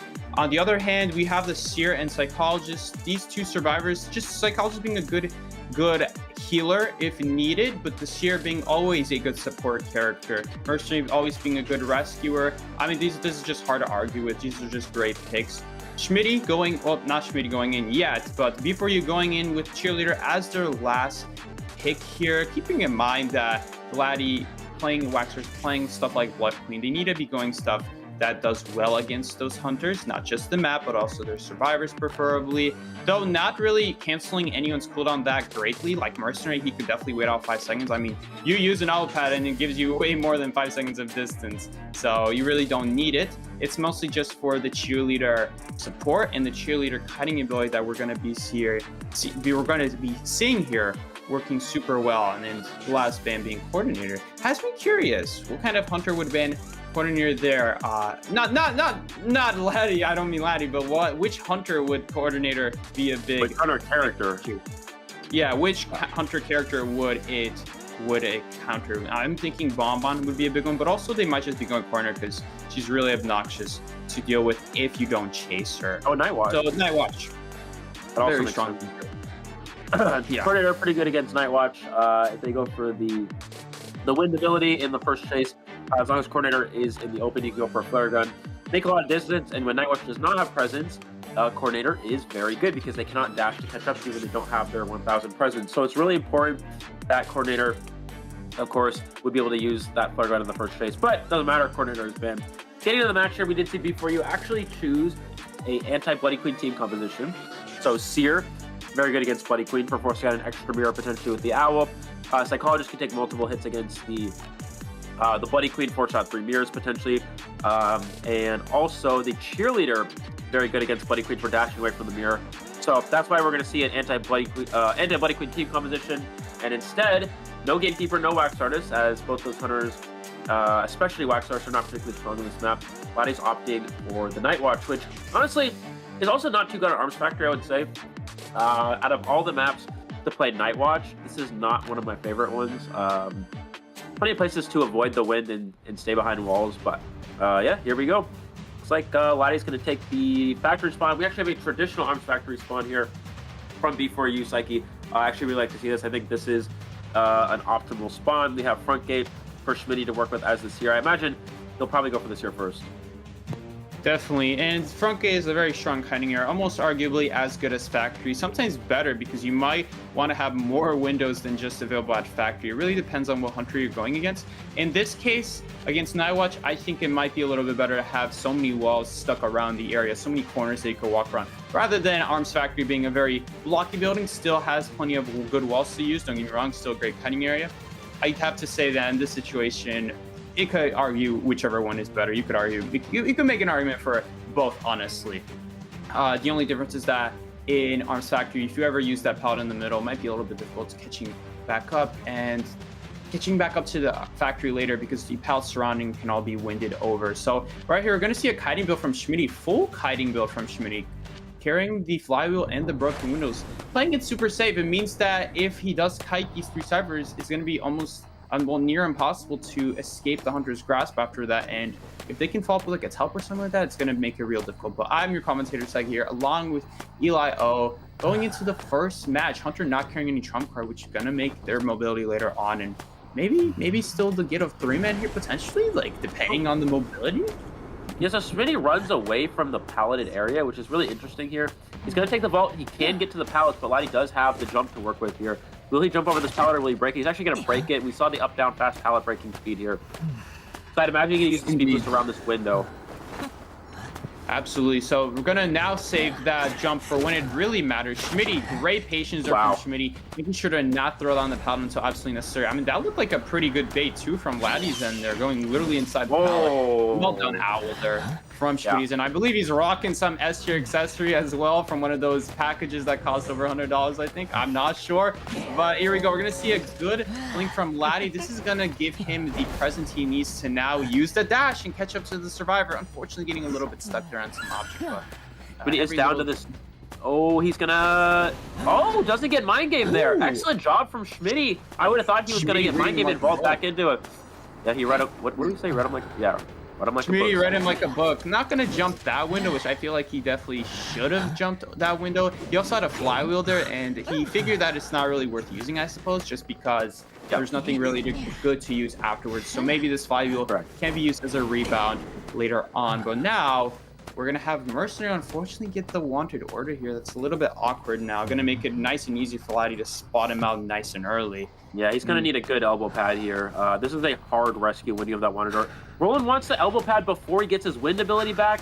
I think he might have waited too long. It's like, yeah, he waited too long. I think can the hunter potentially pull him back and prevent the rescue before half? That's going to be the key here.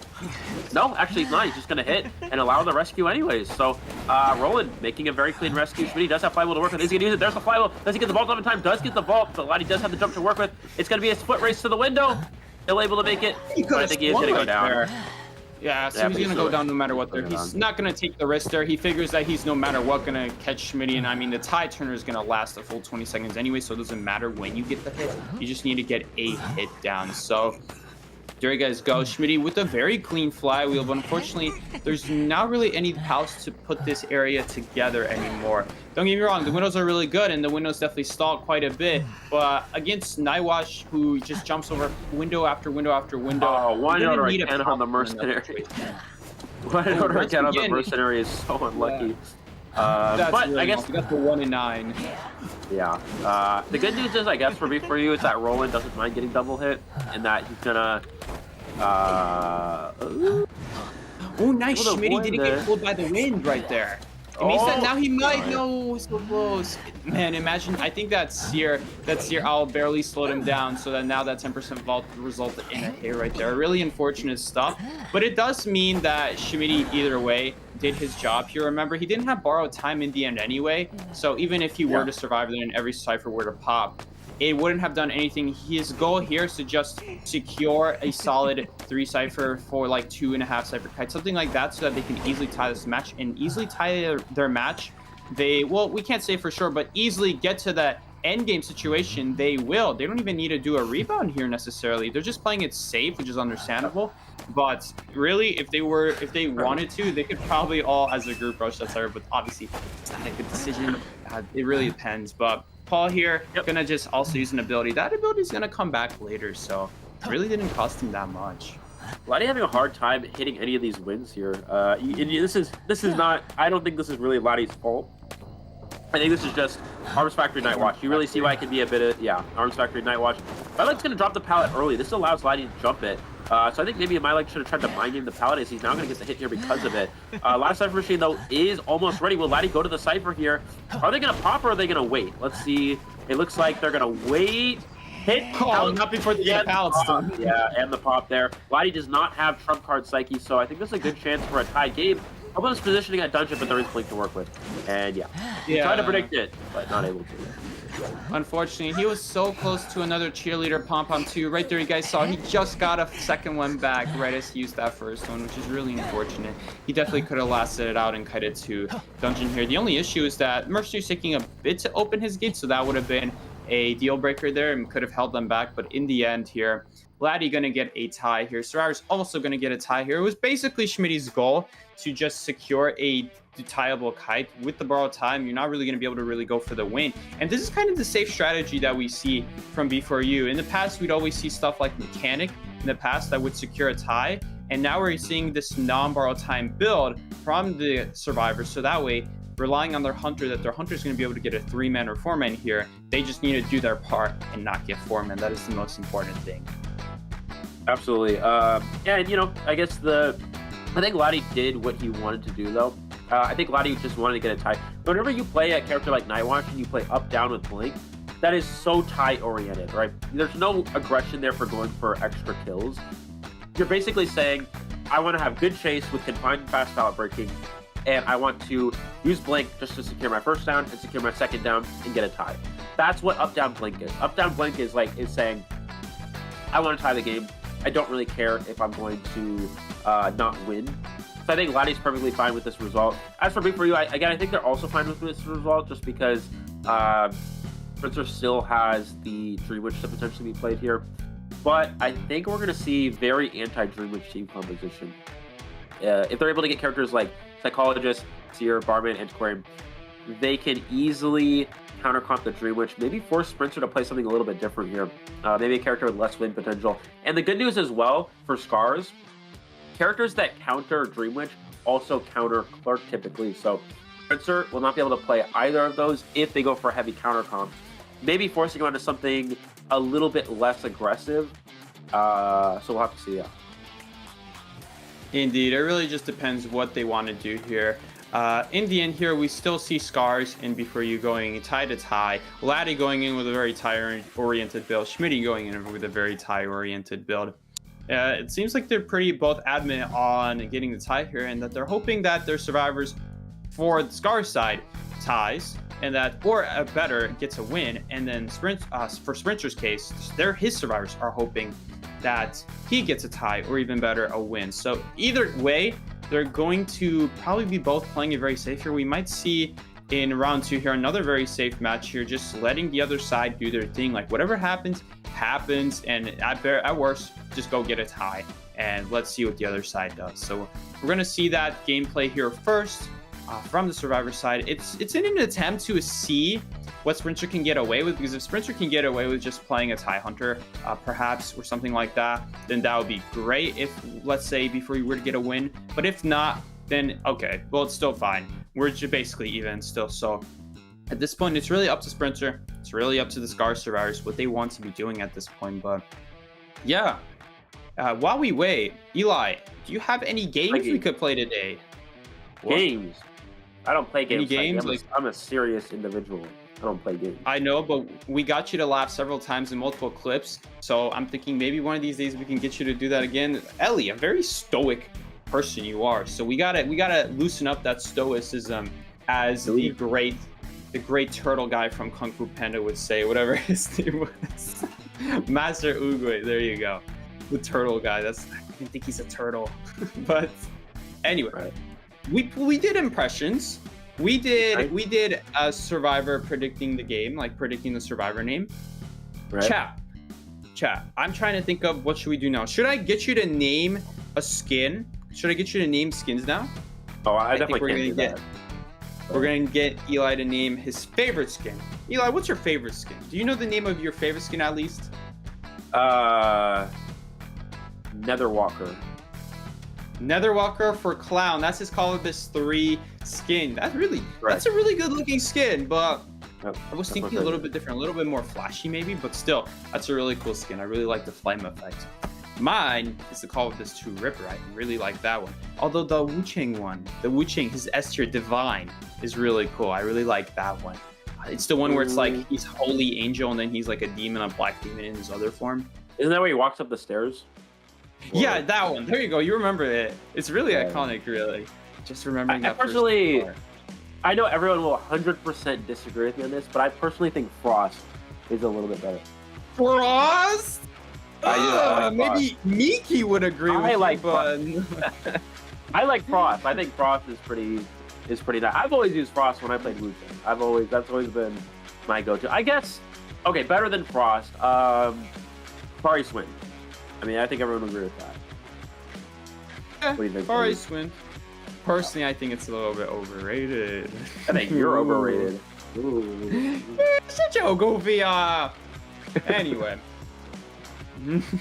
Anyways, we see the B4U support in the audience. Wow, guys, let's just jump over to the B4U support. And wow, would you look at that? Before things get heated in here. All right, but you guys in chat also throw out whatever your favorite skin is. Is it a season 1 skin? Is it like one of the older skins, or is it one of the newer skins? People say that all the newer skins aren't that good looking, but really, if I were to ask you guys what's your favorite skin, was it from the last 10 seasons? And if it is, man, you guys are goofy. Let's go based off a character. Okay, Psyche. Okay, let me ask you this, Psyche. What's your favorite Survivor character? Just name one. Our first one. Favorite Survivor. I'd say Perfumer. I'd say Perfumer for the longest. Favorite Perfumer skin? Sands of Time. I don't know what that is. Explain it. That's the Call of Abyss 2. She's basically like having that fur coat on. There's like a time on the back of her back. Yeah. Okay, and her perfume is like it's one of those, I forgot the name of it, but it's like sand drips through the glass.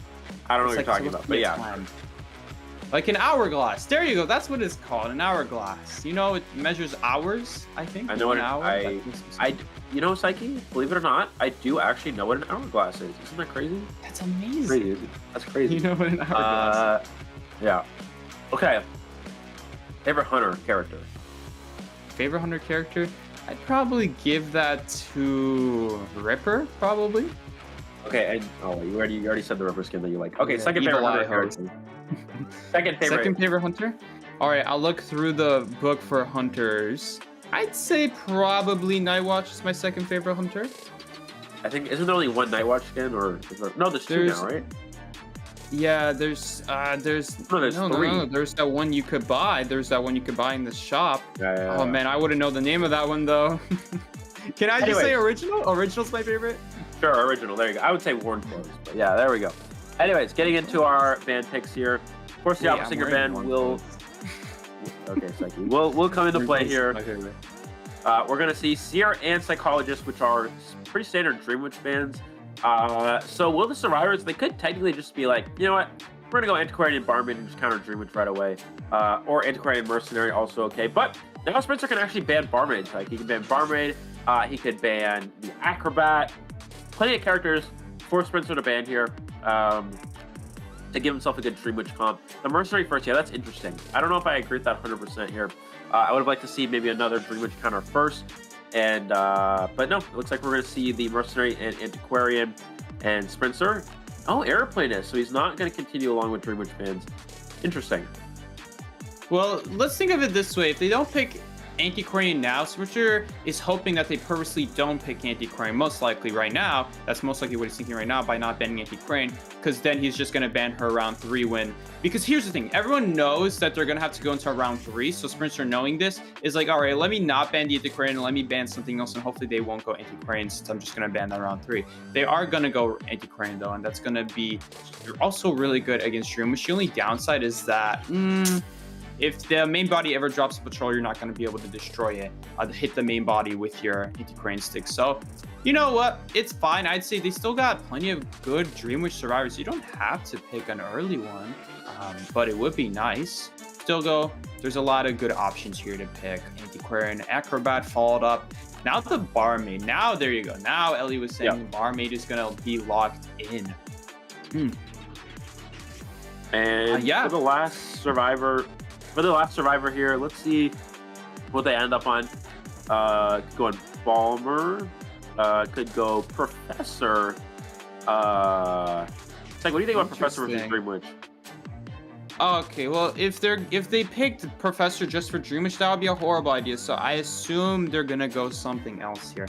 The thing about Professor is that he does slow down the swing at least, so that you don't have to necessarily go against a slow swing hunter to use the ability well. The only issue is that if you ever get patrolled, it's not that great. It's better if you can have the hunter run Blink first, so that way that would be better for your ability. At least it has a chance of getting value. But this, on the other hand, they must be going Professor because they're worried about if they go too hard into one Dream Witch counter, into one team that counters Dream Witch, then Spencer could just pick something else. Still though, maybe it's like in fear of like a Nightwatch, since he's like a basic swing hunter. That's like a hunter that they would be worried about. But still though, against like Waxers, against Dream Witch, not that he would go Waxers because it is Armor's Factory most likely, but against those kinds of hunters, he doesn't counter necessarily a whole lot here. He's more of like a specialty character just to kill out a few hunters. So I mean, if we saw Dream Witch here, I wouldn't be surprised, but it wouldn't be an easy team comp for the least, for Sprinter. So he's thinking long and hard. He's got 12 seconds left to pick here, so he's taking his time. 30 seconds. Now he has 30 seconds. Okay, so they were taking their time to swap, to like choose who's gonna be who. Okay, there you go. Yeah, that's my who mistake. chooses. Yeah, which player plays which character. So Spencer's gonna have to choose his hunter here. Let's see what it's gonna be. And oh, interesting. I don't think I ever saw this coming. And into this team composition is good. Obviously, Anne is effective against Professor. Pretty effective against Antiquarian if you're able to mind game well. Acrobat's just, versatile against most characters, so it doesn't really matter. But wow, I'm gonna be honest, like, I did not expect that. I mean, we know Spencer has Anne, but we didn't think it was gonna be played here. We really thought he was gonna play Dream Witch. I almost feel like Dream Witch was still fine into this team comp. You could just play Patroller Dream Witch and chase the Professor first, but I guess he was really worried about Acrobat and Antiquarian here. Indeed, it's an understandable choice, but I think we've seen Sprinter go against a little bit worse when it comes to personas. I mean, we'll see here. Maybe the idea here is he's hoping they all go Flywheel, and that could give him, could potentially propel him into a 3 kill here if they all have the wrong build, because it means that killing them with the cats would be really good here. So perhaps seeing that there's already really good 2 survivor counters, imagine how much worse it would be if they also have Flywheel. So in this situation, not only does he guarantee himself a safe tie, but potentially a win here with just a couple wrong builds. For example, on the Antiquarian, I imagine just already very difficult to Antiquarian very difficult to kite in, and Professor very obnoxious. Acrobat, it can be a little bit better, but you also have to keep in mind that if she cancels your ability and you don't have anything good to use, you can't really ball away at that point. You kind of have to ball away, balls life. in the opposing direction before she removes that ability and before he gets stunned. Still though, she has that dash. So I feel like Acrobat and Mercenary though are going to be doing well here. Just these two Survivors in the middle here, that's going to be a little bit scary for them. But yeah, we're going to see here very soon. We're going to see the builds here. Triple flywheel besides one broken windows. This is perfect for Sprinter. This is all he could ask for. Amazing prediction there from him, I assume, right? Yeah. Well, it may be an amazing prediction. The biggest downside is that he's now replacing a win hunter with a tie hunter. So the chance of Sprinter being able to win this round for B4U has dropped significantly just due to that fact. But does have a good composition to play and against, as well as the traits are difficult for Scars. Up, down, right down with fast pallet breaking speed means that Sprinter is playing a bit aggressive with this and, which I think is correct. That means he will have trump card later in the game here. We're going to see Score is the first target. Rotating to the backside. No, he's going to change targets to Shinami. This is the Acrobat. No, he's going to go back to Sore here. That's so the fast. Antiquarian. And unfortunately for Sprinter, he did not land the cat on Antiquarian, though that's not necessarily his goal. It's just to be nice if it happened, but it didn't. So Antiquarian's going to get a nice stick here to stop it. She still has 5 more uses. The good news for Sprinter is that Antiquarian is a really awkward driver to try to kite in. But let's see if she can stun him. Nice, stunning him outside of the stun range, barely. But unfortunately not enough. She was really hoping there for like a second hit there, so that way his attack would have been canceled for more than just 5 seconds there. Yep. And we do see the blink is now ready in 2 seconds here for Sprinter. We're going to see the cats onto the Antiquarian. Is the Antiquarian able to dodge them? She's actually going to keep running, just try to keep the distance here.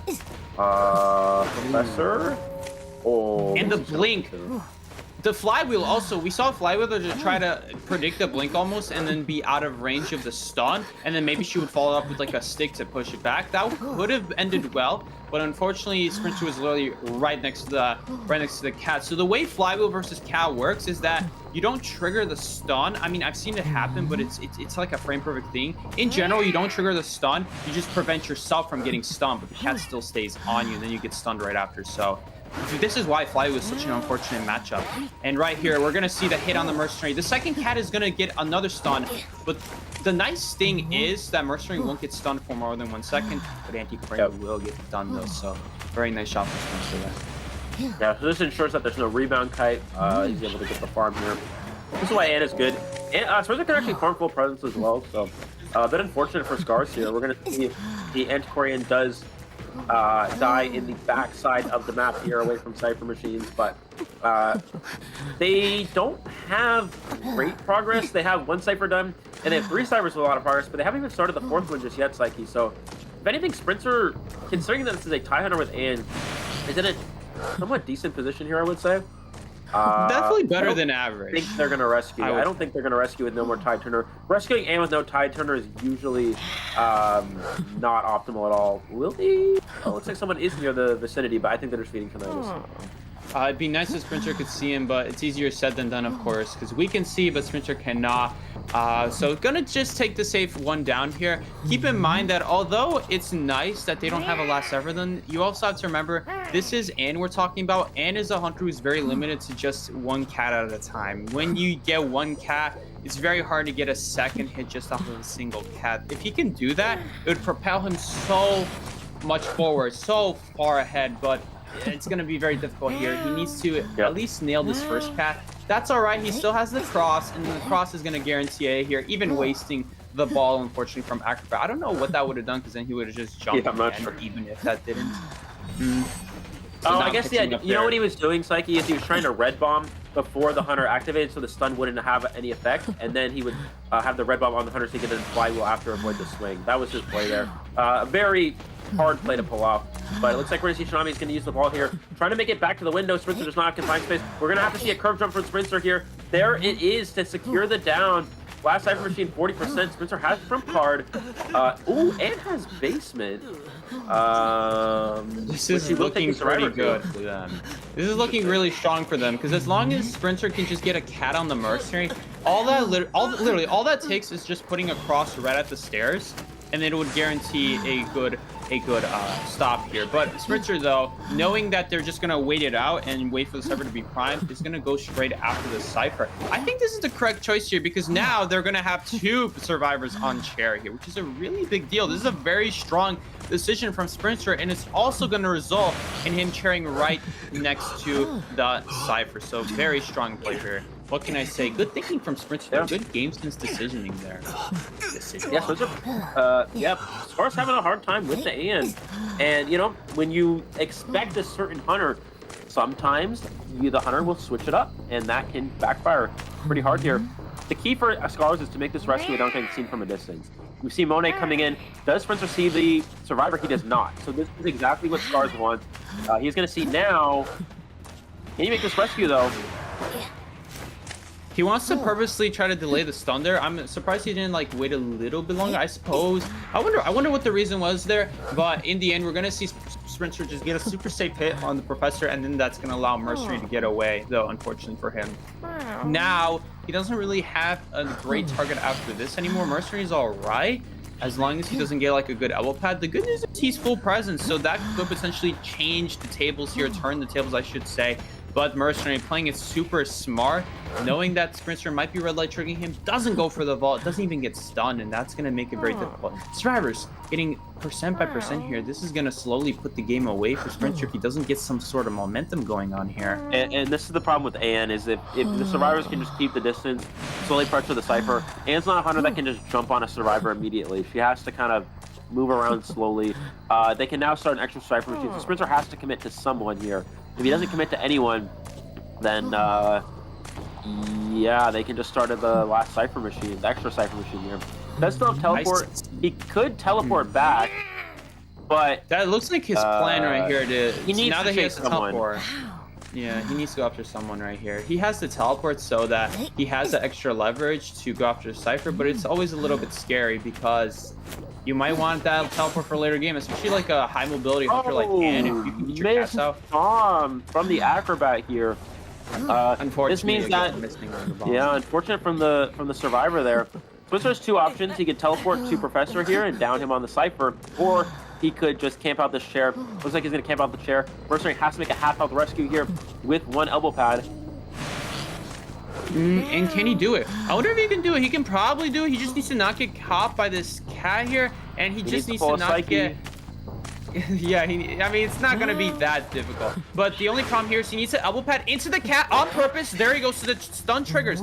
That way, if he gets caught by a second stun, which he does, it only lasts half a second. You guys saw right there. And they're gonna pop right now. They're gonna pop right now. There's the pop for the end game here. On the drop, Mercenary does get the heal off here. Tsunami's gonna need to try to kite this out. We're gonna see the red bomb in this area. That's a well-placed red bomb. Sprinter's gonna have to try to jump around it, but he jumps into it. But can he get the head at the window here? Gets the head at the window. That's a big hit. The exit gate is not open just yet. Sprinter, will he chair or will he teleport? He's gonna chair first, which means he won't have enough time to teleport to the gate before it opens, but he could potentially find Judah. Judah does not have an elbow pad to work with, so Sprinter needs to time this properly here. I'm very curious here why he chose to chair further away rather than the one that's closer. The chair that's closer, I'm guessing he was thinking about dungeon and he didn't think he would make it to the gate. Understandable, because a lot of time would pass no matter what. If let's say, like, worst case scenario, they would have already had the gate open no matter what. So Sprinter is just playing it safe. He's gonna but I think he just caught their side of their shadow here. Oh, but they both have scales here. Scale, unfortunately. They both have scales. Mercenary having the scale. Sprinter needed to save his cats before teleporting there. But with the scale here, that's going to be 2 survivors out the exit gate for Scar. So close at the end for both teams there. What a back and forth game. Very interesting to see. I almost wonder if it would have been better to camp the basement instead of teleporting away at that point. But yeah, Scar's able to turn what looked like a losing position into a tie here. And we're going to see another tied round, 4-4 here, Psyche. What a crazy game between these 2 teams. Indeed. I think it's fine that he teleported there, because if he can get an immediate knockdown after teleporting there, which he did, as long as he continuously knocks on the same survivor off of chair again, he'll be doing fine. That's why I was so shocked there that he hit the professor not close to the chair, because at least if he would have hit the professor close to chair, then he would have 2 targets to go after and potentially even stop the rescue if he times the cat perfectly. But in that situation, not really anymore, not really. In fact, now the mercenary and both the professor are pretty far distance away. He has to wait out on the cats, and he chose to go after the Cypher, which means, I mean, that's the best case there, because they would just both kite him with no cats. But then the Cypher, of course, is also going to get done, so he has to go after the Cypher. It doesn't really get anything. That's why I was a little bit shocked there, like, why not at least go for it? You know, that's your one chance. That's the only reason you had going for teleporting to the Cypher. And in that case, yeah, you're right. If you can't keep up the pressure, it would probably be better to just sit at the basement there, just so that you have a very tough rescue. And then they would have no tie turner. So you got that going for you. You could also put the cats, like I said, at the stairs. That would stun. That would lead into a pretty simple double hit there. But of course, with Mercenary Elbow Pad, you never know. Still though, advantage probably goes to the end there, especially if she just sits at the corner of the stairs. It means that if you elbow pad, you're going to get stunned in the middle of it. So overall, pretty clean game from both sides there. It was just like a little bit of different choices you could argue at the end there, but besides that, going to result in the tie. And once again, we see pretty even score, pretty even just plays from both sides, playing it super safe. Now is when someone has to go for the kill though, because round 3 is when a lot of stuff is banned.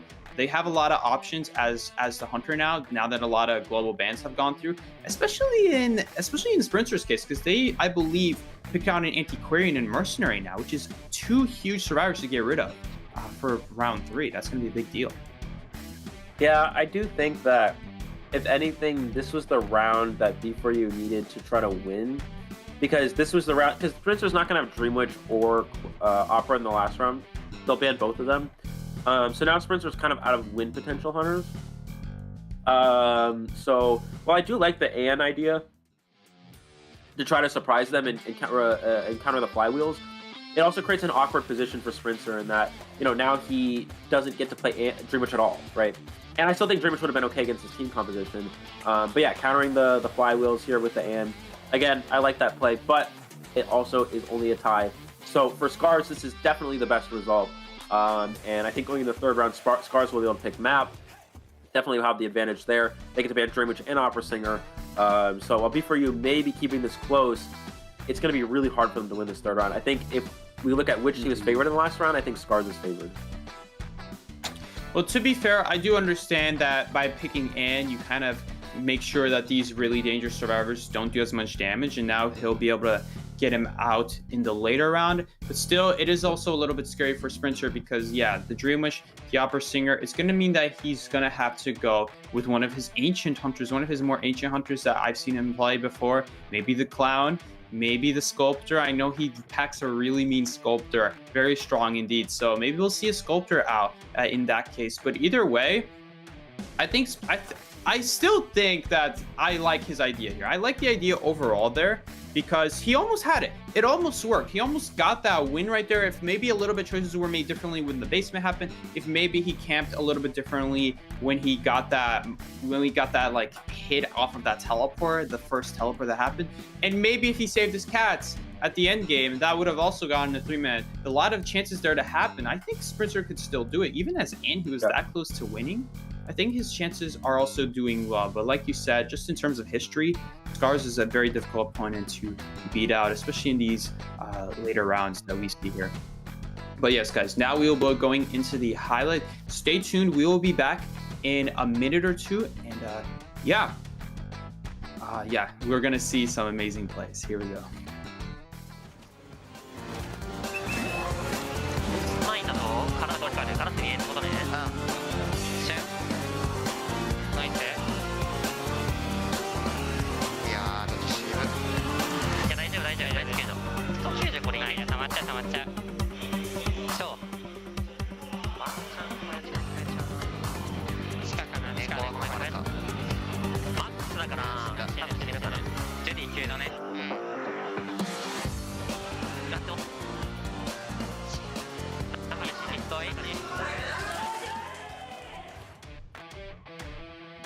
All right, guys.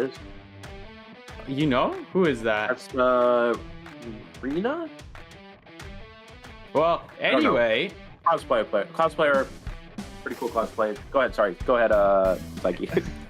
I wasn't expecting that. That's a surprise. That's a surprise from Ellie right there. Very old Schluggy fan art, but anyway, Schluggy forever. Good luck. Love my favorite duo ever. This reference, of course, Schmitty and Leg playing ranked together on stream. You see a lot of that on his channel. Call this 7 support, #B4UWin. If you guys would like to support for your teams, you could do so on X using #Call7 support and potentially get yourself 10 essences.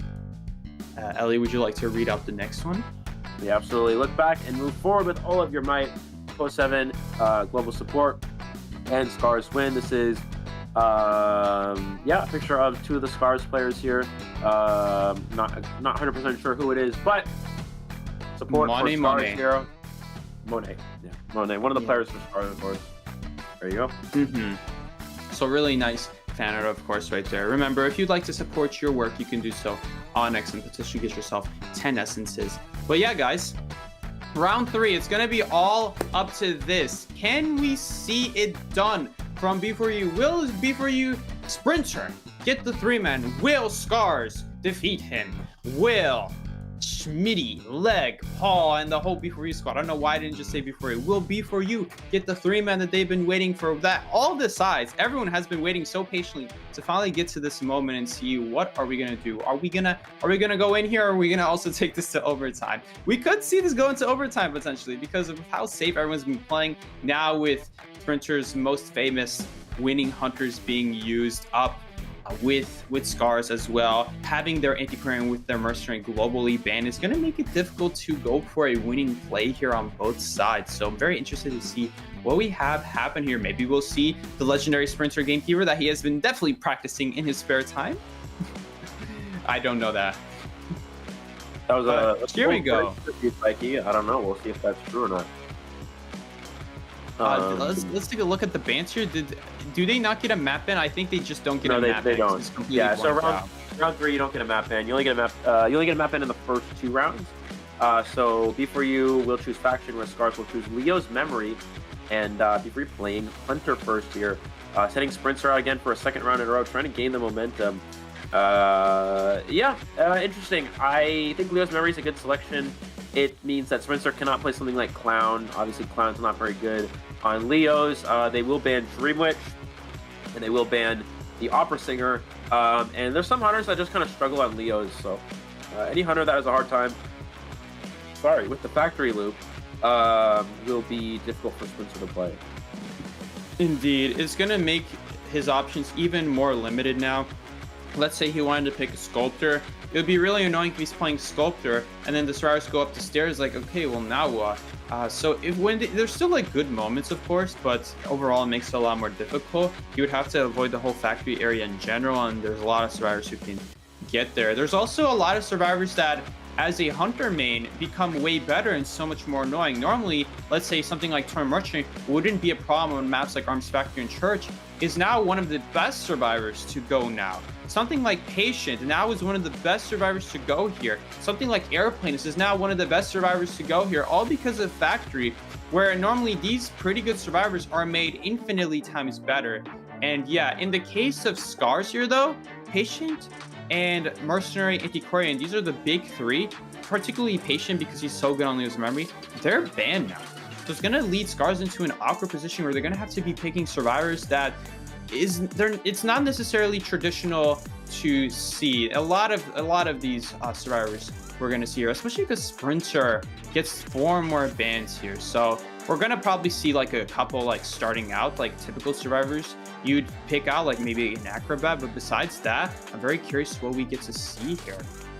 Toy Merchant and Entomologist, of course, going to be the big 2 to ban. Entomologist didn't touch on too much on. Ellie, would you like to touch on Entomologist? Why is Entomologist so good on Leo's memory? Well, Entomologist has very good B support, which can help survivors get to the factory area. It can also help them kite within the factory area. A lot of the time, similar to Sacred Heart Hospital, you want to prioritize getting your survivors into that factory location, and Entomologist Bs can, sort of push the hunter away and allow the survivors to make it there.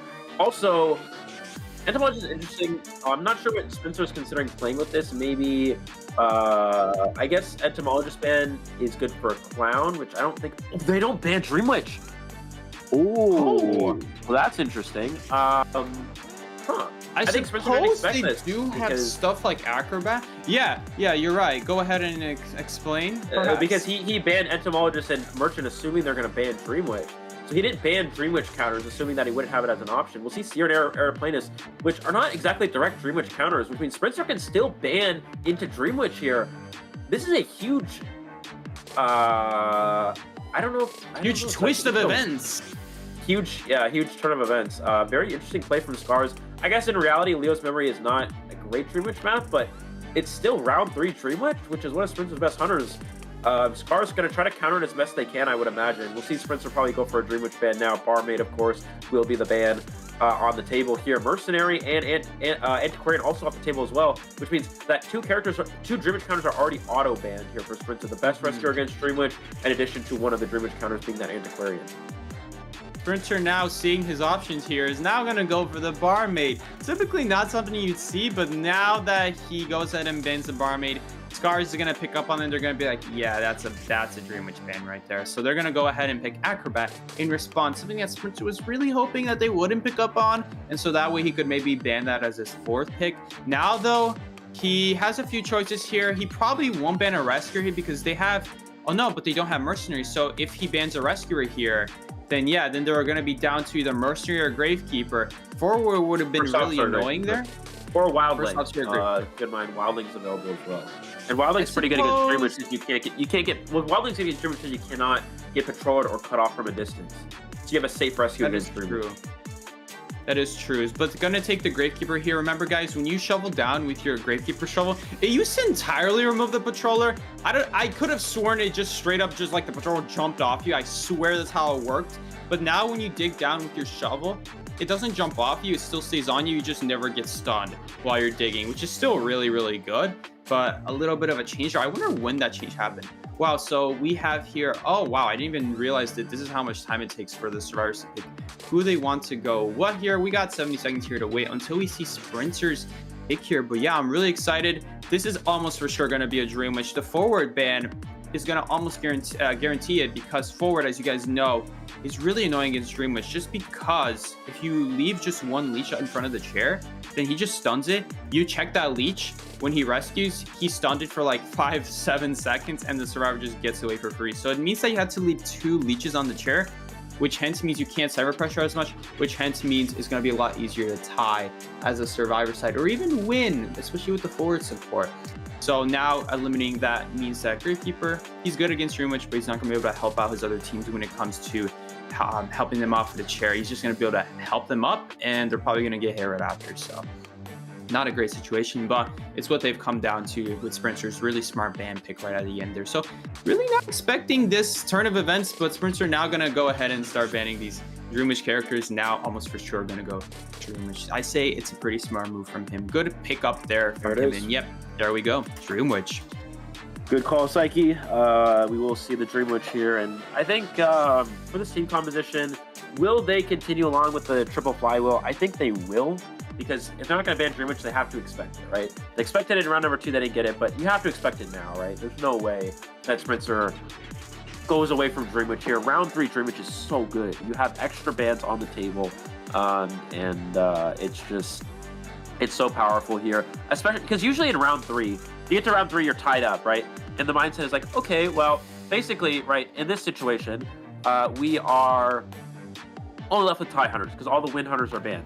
So then you have to try to beat the tie hunter. Usually a 3rd round situation, is a 5-3 finish, because it's a survivor team gets a 3 escape, the other team gets a tie, something like that.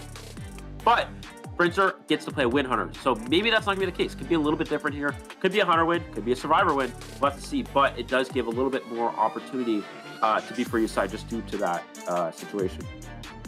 Indeed, all these bans are gonna help out Dream Witch a ton here, but really I'm really excited to see the bans here. Sorry, not the bans, the personas in a second here, because if they knew it was a Dream Witch, remember, they have to pick their personas before they go ahead and know who the hunter is. So if they had a feeling it was a dream, which I have a bad feeling for Sprinter's case, they're going to see a triple, maybe even just double flywheel here. That would still be detrimental for him, and it's gonna be a big downside to work against. But we've seen Sprinter work in these conditions before. We've seen how well he's done just a few days ago against a triple flywheel team, and despite them having flywheel, what comes out on top is the map pressure of Dreamwitch and the controller spam. Even if you play as optimally as possible, it means that Dreamwitch later on at some point in the match is going to be able to catch up with that map control, and it's really difficult to just have the ciphers away from where you're going to die because she has such a huge reach. Let's take a look here.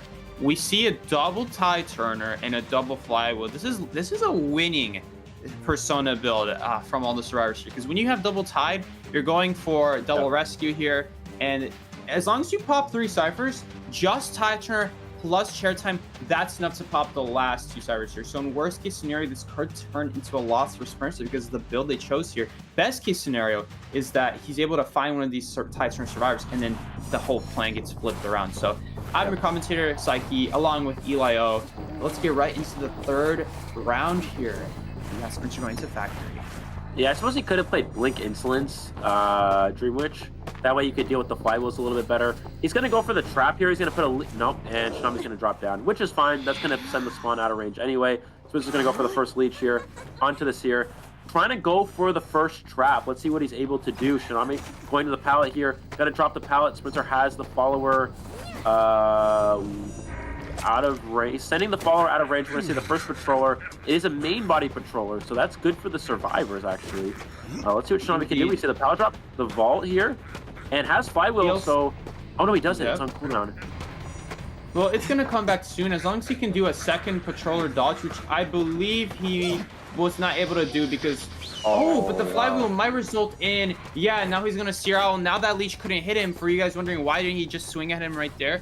It's because if he hit them right there, then that leech would have disappeared. So he needs to wait there. There's no option of hitting him and then maybe falling with a different leech and hitting him with the second hit. Now, though, the sandwich is going to happen. Now we're finally going to see it. But it took a good fat minute. That flywheel, though not like dodging a patroller bike, was still pretty effective at his job at just stalling out the first hit. Now, especially with the main body's patroller gone, it's going to mean that it's going to take quite a bit just for these leeches to catch up. And Sprinter's thinking about just leeching someone else while he's waiting here. It looks like he is going to do that. That's how much time passed, guys. The whole 70 or 75... Oh, it's 75 seconds cooldown. Just sad I didn't have that memorized. 75-second cooldown has come back. That's how long this kite has gone for. Swinging there, hoping that Seer drops the ball, but not going to happen. He's going to have to go for a sandwich here, and that's going to stall it out even longer here, Ellie. Finally getting the hit. Well done. He does have multiple leeches. No, he doesn't. It is, well, this is a great kite from the Seer. It is a spawn follower down. It's not a leech follower down. So if Tsunami died to leech there, that would have been really good for Scars. I think Scars would have won the game for sure. Now it's a little bit more challenging for them to win, because Sprinter doesn't have to waste the leech on the Seer. He can re-leech a different survivor here, which will be the Gravekeeper. And so at this point, Gravekeeper is going to have to use a shovel since he's getting cut off from a distance here. Sprinter is going to put the follower in the pallet, so this means that the Seer cannot go through that pallet. It looks like, and he's just going to take the other one instead, actually. Indeed, there's plenty of pallets good to use here. A little bit scared there that blink nearly didn't hit, but it does still hit. And now, if he could hit this Gravekeeper, that would be huge. But Gravekeeper is already running to a pallet. A single leech will be very difficult to chase him. It's going to require a mind game or something like that. And now Seer's going to die in the same corner. Why is Seer dying in the same corner, you might ask? Why didn't he run somewhere else? It's mostly because the follower will just follow him and not waste that much time anyway waiting for him to get picked up. But the other problem is that he doesn't want to die by anyone's cipher. If he ran anywhere except that corner, it means that middle would be a lot easier pressure. But you can see right here, middle is still being pressured because he's just leaving his main body near middle. So that way it's getting no decode done. So well done from Sprinter, already being a few steps ahead. Akrat needs to make sure they make this save without getting cut off from a distance, which they are able to do. Sprinter trying to pressure down this middle cipher. As you talked about, we're going to see the hit there. There is a blink for this follower, Psyche. Will he use it onto the Seer here? He hits the Seer. He does hit the Seer. That is a big hit. But both cipher machines are being worked. One cipher machine is being worked on. Are they on to the middle cipher just yet? No, the follower has not been removed yet, which means that Spencer's going to have enough time, I think, to share I this believe that's here. the main body right there. They can't do anything about this. Oh, one. that is, you're right. He's there. He's already thinking ahead. Oh, that is He's the main already body. You're playing right. Absolutely. Yeah. Yeah, so he's actually like working barely out of range. You guys see that Leech is just trying to follow Sprinter so badly because Sprinter is stuck in this corner here. That's why it's so important that the Seer is trying to die in the corner here. That's why, because it makes it so annoying for Sprinter to try to leech survivors while also guarding that cipher.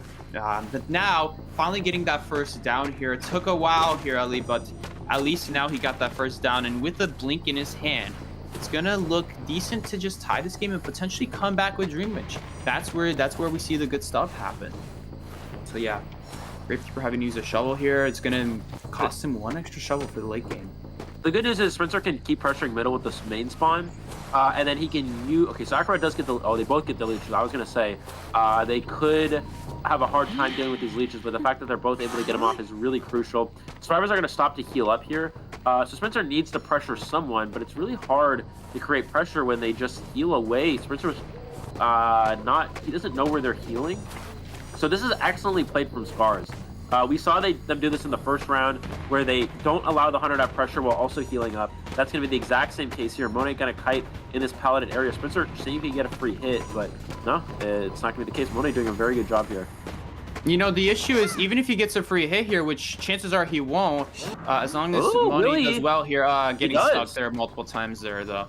But still, even if he gets that, he's still healthy. That's why you keep your health up against Dream Witch, because now you see he needs to stay on the airplanes, because now with Dream Witch, you really rely on half health people and them not healing, so that way you could just knock them down with a blink and then just leech them again. But because he had full health there, even with a free hit there, it's so annoying. Now that free hit is going to be so important, because now he could still potentially die to a blink here, which is really scary. It'd be really nice if he got a blink out earlier, but still though, it's gonna take so much time. This is why it's so important to reset against Dream, which you guys see right here.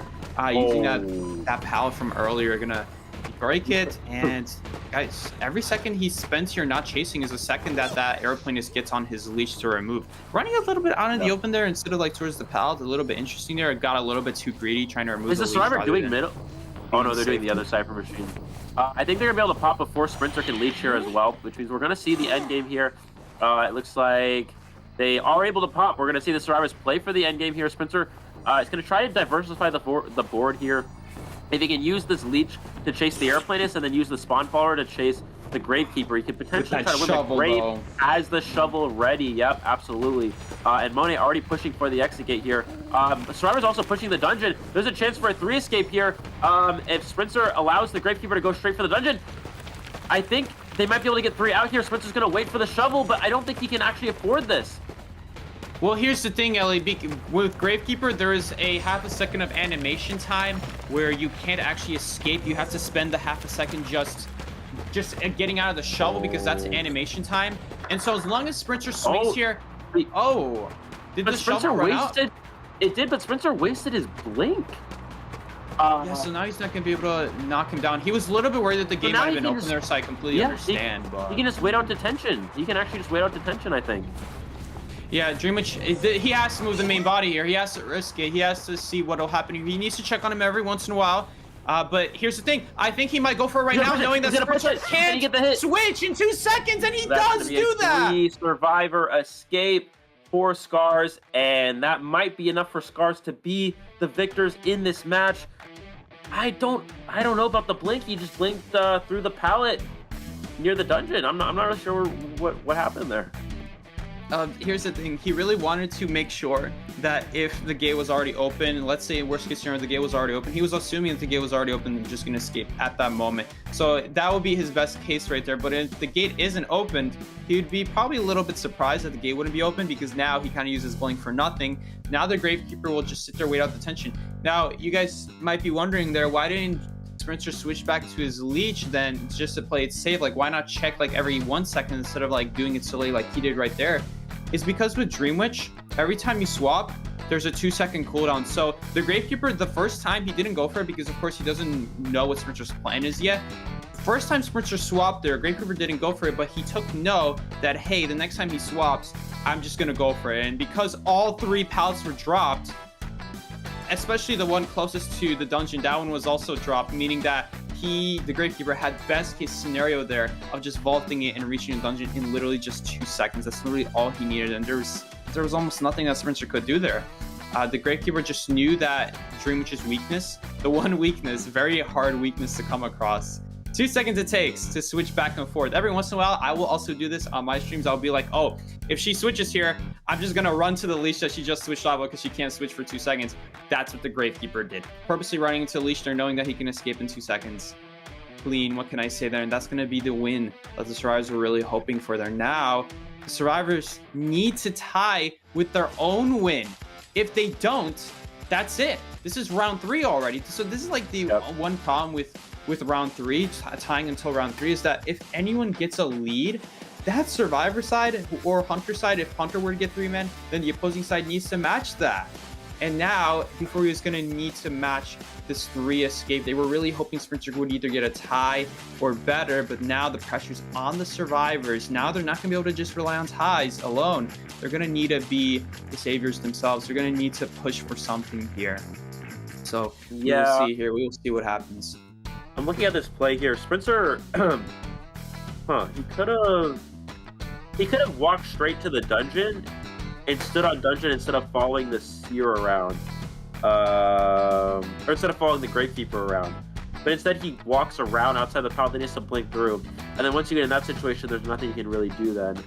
You know what? Oh! What about this? I Yeah, suppose right. this could have also happened. Why not? How about also hit the shovel? And since he had the blink up, it wouldn't take that long to just pitch up to the Gravekeeper and then blink. And that's why I was saying, why did he just blink? Or why did he just hit the shovel? I'm like saying Spencer shouldn't wait that long. But looking at this as well, when the Gravekeeper is running around near the pallets, there was one point where the Gravekeeper runs to the open pallet on the right side, the one that hasn't been thrown down. And then Sprinter could, while the Survivor's there, Sprinter could maybe break the pallet on the left and have enough time to hit the Gravekeeper before he runs to the dungeon. I think he would have had enough time. And if the pallet on the left is broken, that means Sprinter does have a chance to hit the Gravekeeper. So, yeah, there's a few things that I think Sprinter maybe messed up on there. Obviously, blinking over the pallet, and then not trying to break the pallet on the left. And then maybe he could have chased the airplanist endgame as well. Maybe also he had a leech there, but he kind of just gave up on the leech on that point. Didn't hit the shovel as well. So I think maybe the nerves getting to him a little bit there. Indeed. That's the thing. He played really clean the whole match. Basically, very few mistakes, far and few in between. But the thing about these matchups, the thing about this situation in tournament is that it only really takes one person to make a mistake, because everyone here has played the game for so long that they'll realize, okay, I've seen this mistake before, I'm going to pick up on the mistake and take advantage of it. You see this a lot. You don't see this a lot when you probably play in ranked because people don't know those mistakes and they don't know how to take advantage of it. But in a situation like that, that Gravekeeper knew, oh shoot, Dreamwitch done goofed. He thought I was going to get out of the shovel there. I couldn't because they didn't have the gate open. So all he did was just to leave and go under the other pallet, which, by the way, really fortunate for the Gravekeeper as well that literally every pallet was dropped there for his shovel, so he could have just gone back and had the option to go back, do whatever he wants. He's free to always avoid the Hunter, which he really ended up biting Sprinter in the butt later now, removing those pallets, especially because Dungeon ended up spawning there. I have to say that there was also a lot of luck here involved, Ellie, because that's the thing. It was a 1 in 5 that the dungeon spawns in a place that is surrounded by pallets. I mean, that's crazy. It could have spawned behind Shed. It could have spawned at like next to Factory. If it spawned next to Factory, that would have actually been a great thing for Sprinter, because then he could have set up ahead of time and kind of knew his plan already, knowing that what he needs to do to avoid that dungeon escape. But that's the thing. You don't want to run a dungeon too early. You want to run a dungeon at a point where you're gonna reach it, like right when you reach it, it opens. And if you go too early, like if it were a Factory in that situation, if you run to it too early, well then the Hunter's just gonna camp on it with like a leech while another leech gets set up and something like that. In that situation, it didn't work out because of all those pallets in the way. So very rare scenario where running the dungeon too early actually is still perfectly fine, especially because Dreamwitch herself, she doesn't have any abilities. She's relying fully on traits, and unfortunately for Sprinter, he didn't set up that leech sooner when he should have. And that could have also been another thing there. He could have leeched that Gravekeeper sooner rather than constantly falling with the leech, and maybe like leech at the dungeon there while he was waiting out for the shovel. That was another thing he could have done instead of just walking out with the leech. But yeah, like you said here, Ellie. Besides that, we're going to finally move on to the next match here. They also aren't picking any counters to Wax Artist, so Laddie can just go Entomologist ban last here. Or Lawyer ban, interesting. Okay, so I think the Survivors Beef for you should prioritize Entomologist. We know Laddie likes to play the Wax Artist in this situation, so I think Entomologist could be good here for them. Looks like that's going to be the case as the last pick, so yeah, looks like we're going to have... Okay, it looks like we're going to have... Sorry, no, I was just reading that. Okay, so it looks like we're going to have the Entomologist as the last character. So based off of this spawn, depending on what Laddie picks, we'll probably have Patient Middle, and then Ento will either be Factory or Shack, and Anti will be Factory or Shack, depending on which character is picked. If it's a Wax Artist, I think the Entomologist will be in Shack, and the Trade will be in Factory, because that's the easier chase target. And if it's a different hunter that maybe counters Ento, it might be the other way around. We'll have to see. Oh my goodness, I might have to sneeze soon, so forgive me if that happens. But yeah, it's gonna make it very difficult no matter what for Laddie because of this Entomologist. Everywhere he goes, that's where the bees are gonna be now. So Lawyer is fine as well though to ban. I understand it's very difficult to chase a Lawyer in that kind of area, in the Factory area presumably. That's where he would get placed presumably. Against something like Waxer's, like things are in his favor in general.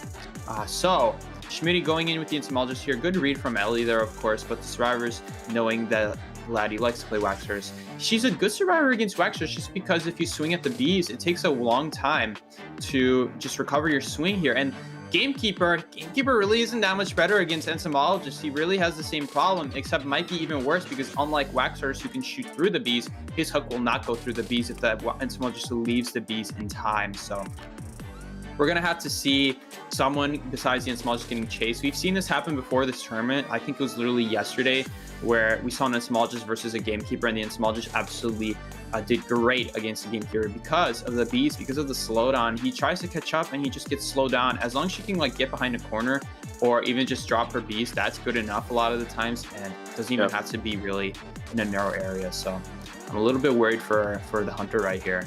This is definitely a great scenario for B4U survivors. Yeah, absolutely. But, you know, also, Laddie just needs to get a tie. If Laddie gets a tie, they will be victorious. B4U does need a 3 escape to force an extra round. I also have to potentially sneeze. So if I randomly stop talking, it's because I probably sneeze. But here we go. Let's look at our spawns. It is... Oh, actually, Patient is good. Oh, sneeze. Hold on. It's like you take over... Patient is actually going to be spawning at Shack here instead of middle is what I would assume Ellie was about to say. So now he won't have that easy access to the factory as I assume Ellie is going to say here in a second here. Roland going to take the... Again, I'm also a little bit surprised that they're spawning Mercenary in this side of the map rather than the other side, because the other side of the map they could have actually had a worse cipher being done early on, so that way no one else has to decode it. But perhaps also they're thinking about like rotations, like okay, well we don't want Mercenary to spawn there because if Hunter spawns on like the same side, the same corner he just did, it means that he'll be able to push the Entomologist on Mercenary side, and that'll be pretty bad, right? So excitement from the Gamekeeper here, probably to deal with just the bees mainly, but also the anti-Query stick could be so annoying if she's not the one getting chased. So we'll see here. Going into the second match of round 3, SC Scars just needs to tie here, and they win this out. So I'll be your commentator, Psyche, going in here with Ellie, and right away we see the pallet at Shed being shredded to pieces as Schmitty tries to desperately make his way to Factory. I think he's got this. I think he's got this, Ellie. Yeah. Yes, he has. That's a really good setup. So that factory spawn, or that Shack spawn, means the survivor can rotate here to this factory area. Schmitty, but Schmitty, he needs to dodge this hook. Beautiful dodge. Beautiful. Wow, that is actually important. If that hook hit, that would have been a great start for Laddie. And now he's actually going to have to either change targets or run inside. It looks like he's going to change targets completely over to my leg, which is the entomologist, it looks like.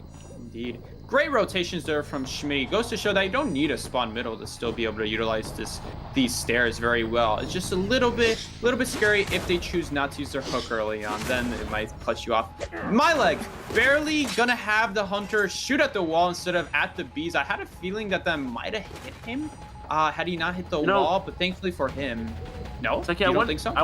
No, I was gonna say I wonder if staying at that area that leg was at was better than transitioning. Okay, so we're gonna see the first hit, and that also means it's gonna result in a hit. You're right.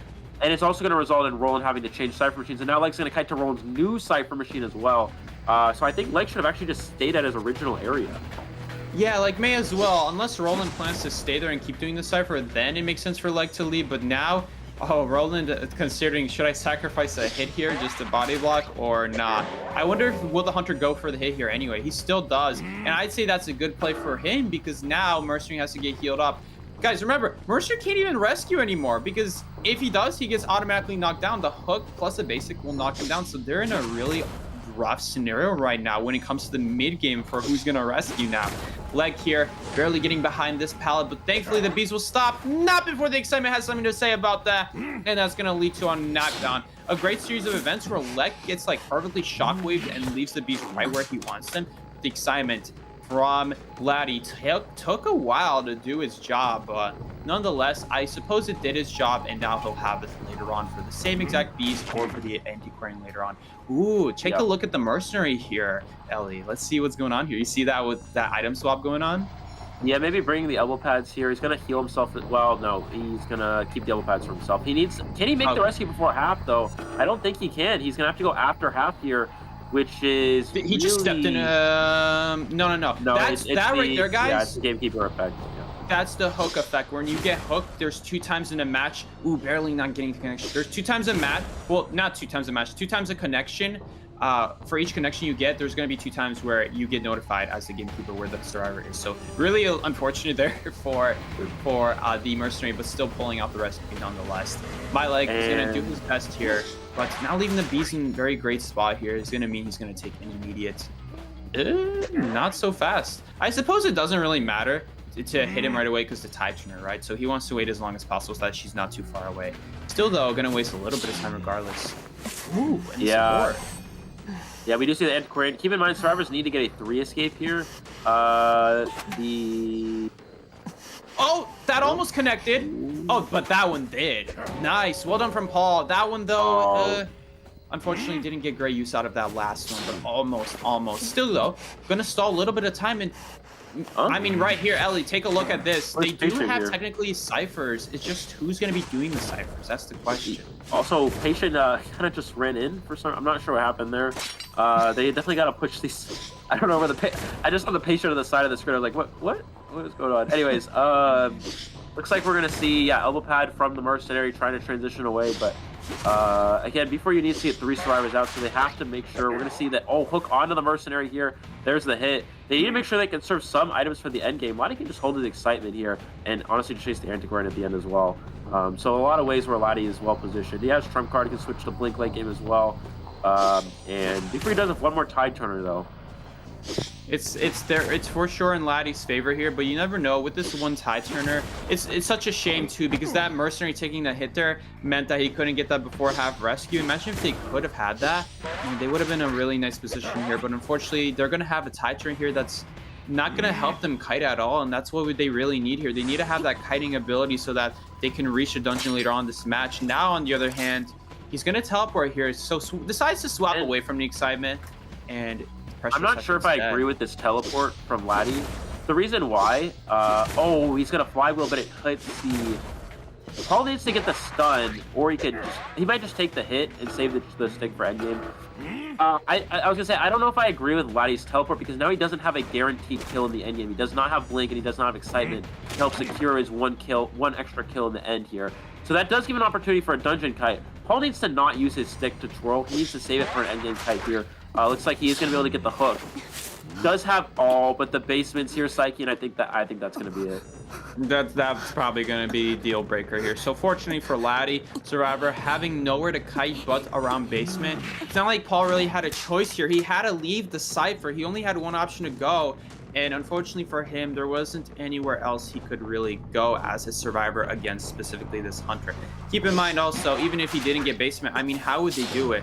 Oh no, that's going to be another one down. Is that going to be another basement party? All right, well, at least they're united, but not for the greater good, because now they're going to be both on chair. And Mercenary has to pop here. There's not much more to be done here. If only the patient had been a little bit more careful, maybe, but the chances are too low. And now this is almost going to be certainly a 4-man elimination here. Maybe Mercenary can get away and hide and not get found. Gamekeeper is going to be tempted to play it safe, but he saw his shadow across the map right there, and now that's going to be the last knockdown that Scar's really in here. But he misses the hook, but I'm not sure that's going to matter in the end, unfortunately.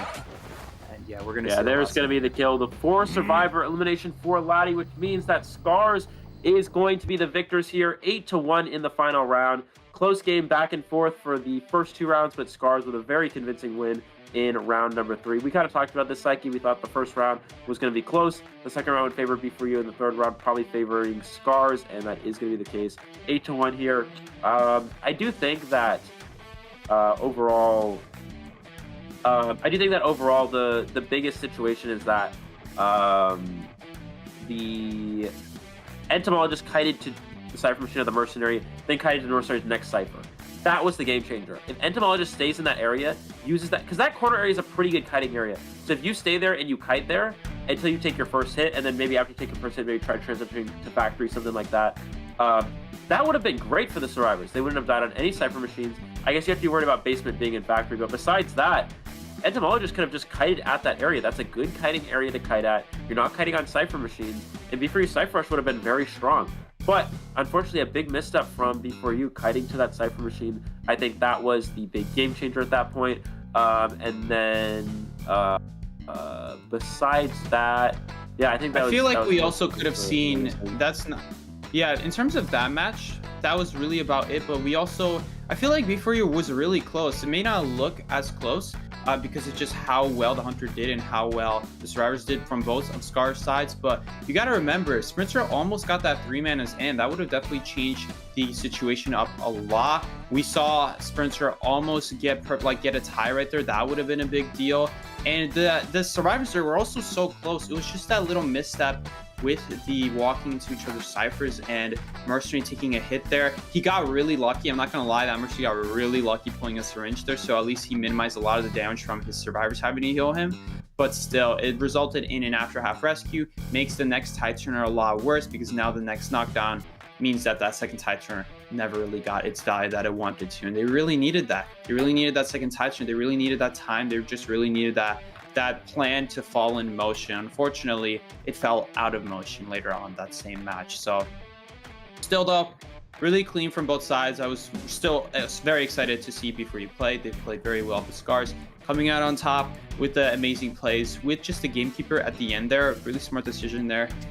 Probably not seen coming as much as, like, let's say the Wax Artist, but still did really well there. What can I say? Entomologist, very good against Gamekeeper, but a little bit of a mistake meant that Gamekeeper was able to pull through in the end anyway.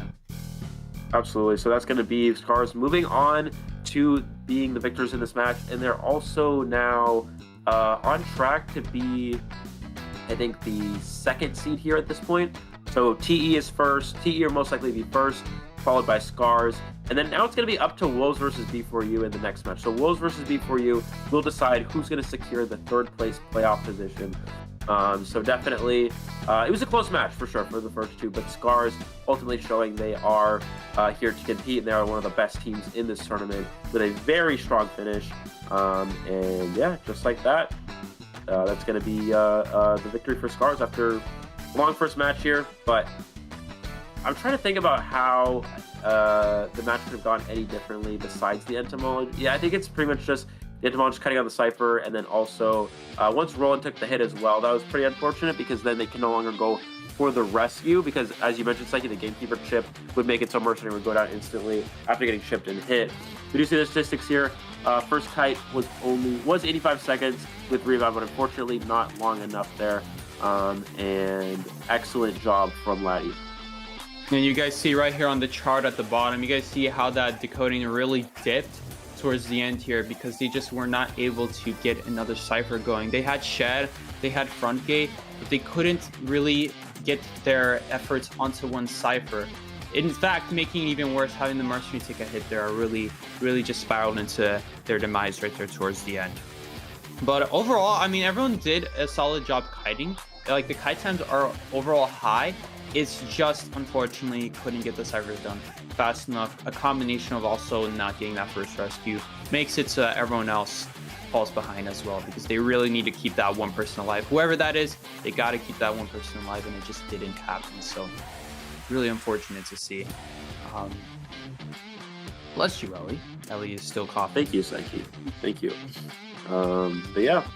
Well, Psyche, I don't know. What do you think? Do you think they're what do you think Wolves would be for you? We did see Scars beat Wolves before, right? So if anything, maybe that matchup would also be very close. But I don't know. Yeah. Don't count them out, guys, because I think they can still do it. They've shown to be very strong here. We saw Sprinter coming in very close. Unfortunately, not doing as well as he'd like to, I'm sure. Normally, we see him just doing very, very, very strong, like 0 mistakes, that strong. But yep. Unfortunately, a little bit costed him there, and that little bit turned into like an extra escape here and there, which really hurt the team in the long run. Hopefully, we see as well everyone pulling in those points next time, because they were really close. They were really close to getting this in, and you guys have to remember they got through the hardest part, which was the opera singer stage, and just making sure that they keep their head above the water. They never sink down into just losing in 2-round territory. That's the worst thing to happen here. So don't count them out yet, guys. Before you will definitely continue to show stronger and stronger plays here, and they're gonna bounce back. Trust me, they always do. They don't go away. They're always here around, no matter the season, no matter the time. So stick around for that. In the meantime, though, Scars is gonna win here, and we're gonna see their Survivor and maybe potentially just the Survivors. I'm not sure if the Hunter will get interviewed here, but the point is, Scars will very soon have their interview here, and yeah. Ellie, we have the best seduction here going to a Survivor. Very rarely do we see Survivors get best seduction.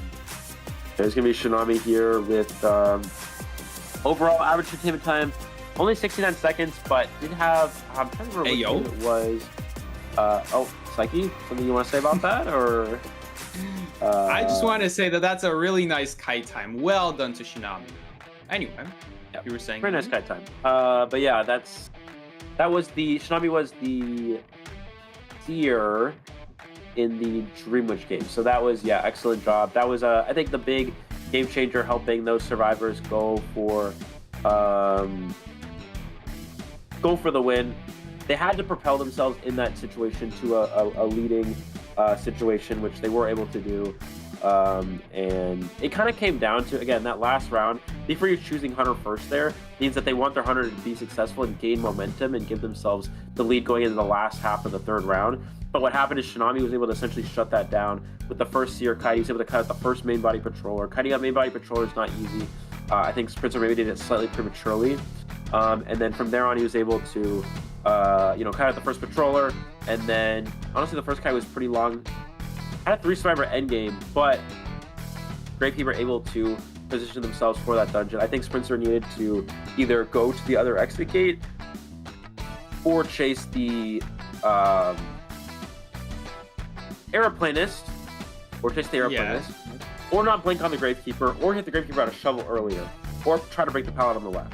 So there's a lot of things that Sprinter, that he could have done there to still secure a tie right there. And that was just that one match alone. We could also look at the Ann match, and he could have also played a little bit differently and would have also probably resulted in a slightly different ending there than just a tie. It really, like, those 2 points really make a huge difference in the long run. It means that now B4U has to play a little bit more aggressively, which their Survivors are not known for doing. They're more of a passive Survivor team rather than trying to go for a big 3 or 4 escapes like we see these other teams do. So unfortunate But still, nonetheless, we will still see B4U come out with one more match against Wolves. This will be their last one, so stay tuned, all you B4U fans. I know there's a lot of you here watching today, so do not worry. They're not out yet. They've lost 2, 1-1. They could definitely keep it up against Wolves, and I know Wolves 1-1, but remember, Scars also beat out Wolves. So I think B4U being so close to beat Scars, they could probably beat out Wolves as well. They have a shot there, a pretty good shot, I would say. But in the meantime, while we're waiting for the interview, Ellie, I wanted to tell you, it might be interview time, never mind. We'll save it for later. Right now, we'll go straight into the interview. 你好，大家好，我是シナミ。こんにちは、スカーズのシナミです。He did his instruction in Chinese. どうぞ。你好，スカーズのジュダです。欢迎两位。刚刚就有练用中文讲，谢谢大家。要不要现在赶紧就来试一下？趁着他还没有忘記。ちょうどさっき裏で谢谢大家ありがとうって練習してたと思うんですけども、じゃあちょうどここにまだ忘れていないうちに言っときましょうか。なるほど。了解です。谢谢你们。感谢支持。Yeah, so they're asking them to 因为今天的表现真的是非常非常棒。首先前面能够看到大家真的是打得蛮辛苦的，一直是一个平局的状态，所以想问一下，新大米今天也是拿下了 So right here we have MVP the 嘛？ survivors say, or the players here from Scars say, thank you for all the support here 本日第1試合第 and all 2 the 試合まで supporters の負け分 everywhere. けだったと思うんですが、でも本日MVP も取れたしなみさんからして本日のこのマッチの中で一番勝ちに持ち運んだポイントとしてどこだと思いますか？はい、今日のマッチで勝ちに持ち込んだポイント、みんな They just had a question about how they feel about the last match that just ended. 最後の第3試合のレオの思い出のジュダの8逃げがやっぱりすごく大きくて、あれで結構決定づけられたのかなって思います。是的，今天的比赛大家其实都发挥得非常不错。那果然最大的一个点还是九大的这个地窖非常非常的重要。对，因为那一把跳了地窖之后，整个的局勢看起来就变得非常明了了。那今天居大他觉得自己的发挥能够达到一个几分呢？那个地窖会不会还是很满意的？ではジュダさんは本日自分のプレーを採点するとしたら10点満点で何点にしますか？ So they feel like that match was really important for everyone involved. 他很谦虚，他自己给自己打8分。还剩下了2分，有进步的空间。但是那 And 个 they 地 said 窖 that the dungeon is very important for everyone on the team. 因为前面几局一直是平局，不过呢，平的也还蛮惊险的，特别是在第 In 2局的 terms 时 of 候， performance, the person who was just talking gave themselves 8 out of 10 for performance. Who was that, Ellie? Did you catch who was talking specifically? 所以想问一下，那波开門戰大家是如何去布置的呢？はい、第2試合のサバイバ戦で、結構ハンターベースで、しかももう3釣りまでなる可能性もあった状況だったと思うんですが、で、通電シーンで、ハンターが瞬間移動して2人とも持っている状態だったと思うんですが、その場の、立ち回りはみんなどういうふうに、話していましたか？はい、そのスプリンツァー選手がすごく強くて、軍需工場戦の案だったんですけど、バンピックももうすごく完璧で苦しい展開で、もう、ギリギリ3人通電持ち込めたんですけど、なんだろう、通電後僕が飛ぶ展開になったので、ゲートか小屋ゲートか8逃げどっちもできるような位置で待機してっていう指示を僕が飛ばして、でもスプリンツァー選手それを結構読んでて、中間に誰かいるとか工場ゲートに誰かいるとか読んで瞬間移動してきて、それがすごく厳しかったんですけど、ジュダとモネイロが鱗を使った連携をきれいに決めてくれて、引き分け取り切れてよかったなって思ってます。这一局其实从一开始，从 BP 开始，就是对于求生者一个非常不利的状态，所以这一局打起来，他们其实都是比较困难的一个进行。然后到最后的时候，其实谢娜米他作为那个发挥指挥，对，所以他其实给出了一个给大家就是走门或者是在中场卡着的一 Since 个 the first round, 其实 Sprint could you repeat that one more 是 time? 预想到这个事情， Shoot. 所以他在中场 Ellie, did you catch what she 但是 said? 最后还是 Unfortunately, did not hear that.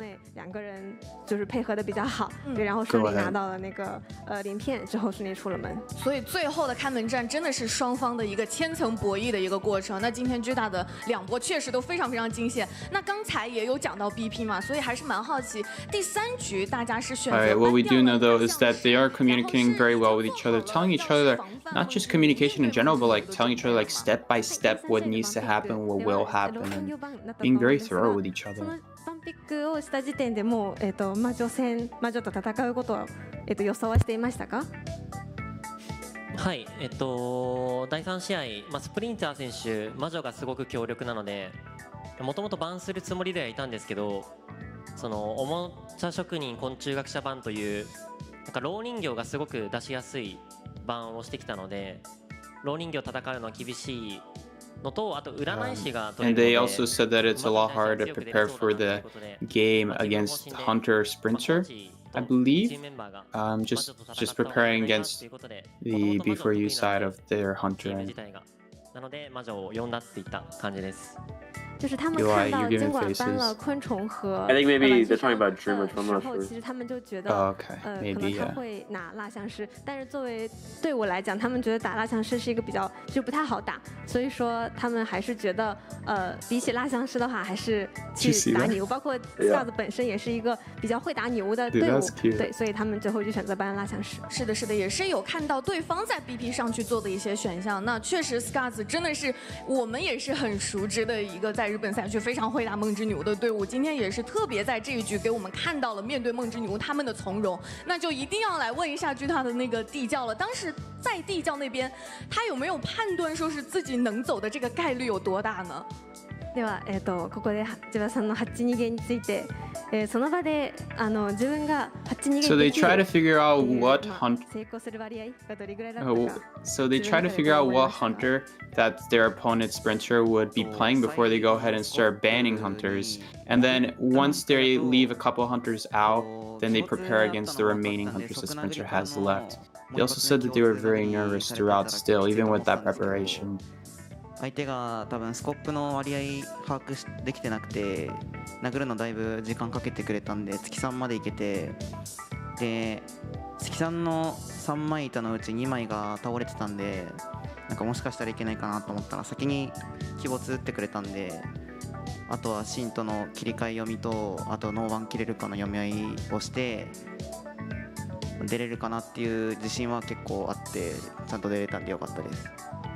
就是首先他认为就是监管这边没有对他铲子的时间做一个很好的预判，所以击打他的时间其实比较晚，所以他顺利的通过下铲，然后走到了月亮门3板那边，所以那个时候他自己其实就知道，因为这个监管还有闪现，那如果说被打出来，然后再一个闪现的话会比较危险，但是其实监管还是比较提前的把闪现交出来了，所以他自己心里大概是有一个把握。然后包括3板那边2个板子已经下了，在这个情况下，其实他只要就是跟监管博弈，他切信徒的时间，包括那个挽留结束的时间，对，然后他其实 So basically what they just explained right now is that they already have every step thinking about like what to do next. And more specifically what they brought up is, you guys remember when that Gravekeeper went in that 3 pallet area with that dungeon? They were already thinking about going there, and they already knew the Dream Witch had a blink up, so incredible execution accuracy there from the team, because they knew exactly that was going to happen, and they already knew these steps ahead of time, already knowing that there's 3 pallets up and that they got to use this to their advantage. So well done. 今天又拿下了 B4U， 所以目前的一个整体的形势非常好嘛，有这么好的一个表现，想问一下新纳米有没有什么话想在这个舞台上送给自己的队友们呢？はい、スカーズに関しては、先日ウルブズ戦で勝って本日 B4U。 Yeah, that's why I let her finish. That's why I let our translator finish. コメントをお願いします。 Something else. They said something else. はい、ウルブズ戦勝利して、They asked if there's anything they want to tell their まあこのグループ戦 Yeah, も広がってきて、疲れが溜まってきての勝利ではあるので、 That's a little bit strange. Maybe they meant like their supporters or their opponents. すごくみんな tell their teammates. I feel like they could tell their teammates if they wanted to. 就是其实之前 Like if Psyche does my match, I can just tell him like 赛 Psyche, 结束 give 之 him 后， a 其实大家都是蛮累的。 And 在 I'm 这 like, shut 样 up, 的 Ella, 一 you 个状态下， threw 今 the 天依然拿 match. 到了这个 You 胜 didn't 利， rescue 而 me. 且他们 I never 的 thrown a 队友 match. 非 What are you 常 talking 的努 about? 力，大家非常的棒，也是 What 希 you 望大 mean? 家 Don't 能够 make 在 me 今 pull 天 a 的比赛当 stream 中 out. 继续加油，也是非常开心 Scars 能够在这次小组赛给我们带来了这么多的惊喜。那也是感谢两位来到赛后采访，再次恭喜 Scars 拿下今天比赛的胜利。接下来即将进行的是我们今天的第2场比赛，让我们稍事休息，马上回来。 Oh, you know what? Maybe they're asking the rest of their teammates not here, but they're telling each other like, yeah, thank you for all your hard work and the teamwork. And just doing well. So thank you guys for watching. We'll be back shortly in about 5 minutes with Hot Spice along with me. So stay tuned and we'll see you all later. 俺この工場やる死ぬナイスステイダウン頑張って多分できるフラフォールこれドロー当てる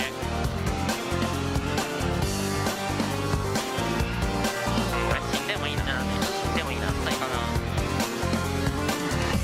いけると思う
Welcome back, everybody, to day 7 of the COAVII Global Finals. I'm your commentator, Psyche, along with Poch. Say hello, Poch, pointing at me back. We're pointing back at each other. Of course, we're right next to each other. We're tethered, guys. We have an amazing match. There it is. There's the screen cap. That's the screen cap. Did you see the?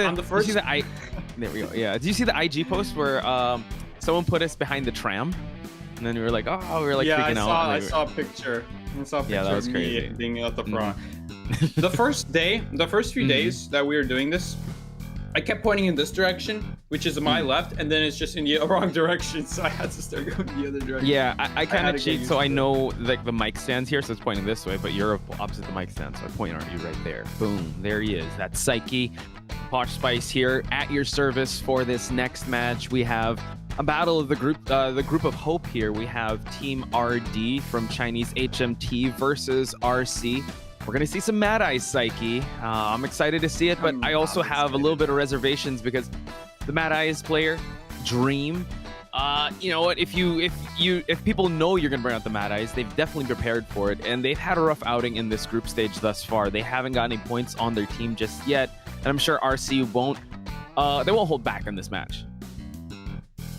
Absolutely. The problem with Mad Eyes is that you know it's coming, so that, and on top of that, it's like one of the Dream's only hunters that he will be playing on this tournament, at least from what we know. So it makes it a lot easier to just pick really good stars against Mad Eyes that would normally be bad against other hunters, and it just unfortunately not do as well as the Mad Eyes as you'd like to hope. We saw this before where one hunter, I believe it was, whose hunter was it?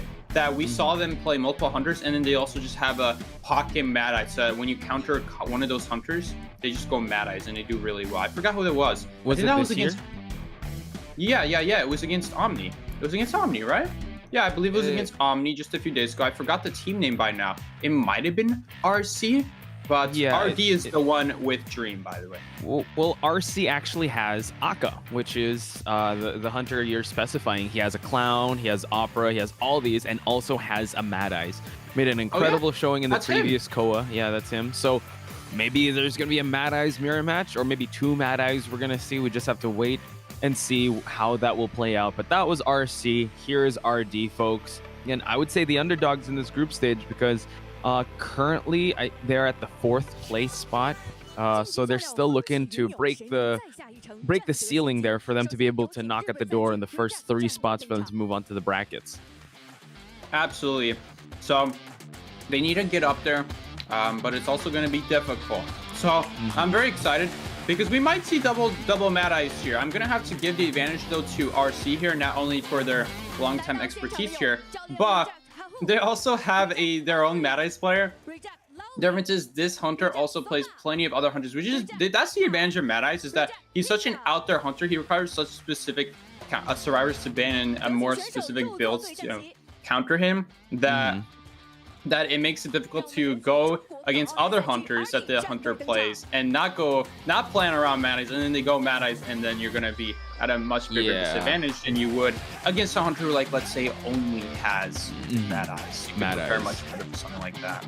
And that's the thing also. RC has another hunter, a BO1 hunter in the name of Peter, who's the dedicated opera singer match. So against the cards are stacked up against RD, but you know, you gotta love an underdog story. They want to be able to continue on in this group stage, getting some wins left and right. Again, this is the group of hope, and hope is all that they got, and they will try their best to be able to get a victory in this match. So let's check out the highlights, or let's actually check out the interview of both the teams. リジェクト所属赤です。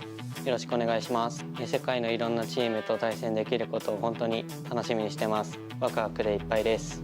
この COA 進出を決める試合では RC はサバイバーもハンターもいいコンディションを発揮できていたので、この調子を維持していけばグループ戦も勝ち上がれるかなと思っています。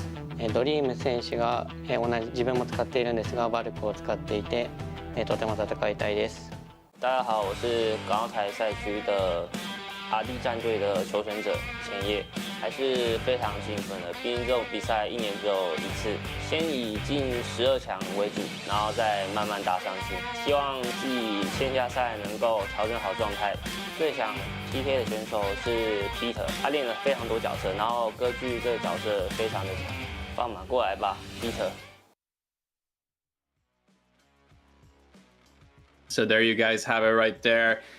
You guys heard right there that Aka, the one who is the hunter for RC, he has his own Mad Eyes and he wasn't afraid to share that. They are ready to go head to head, Mad Eyes versus Mad Eyes, if necessary. Of course, we're very likely going to see Mad Eyes from Dream because here's the thing, RD doesn't, at least from our stats here, they don't have an opera singer player.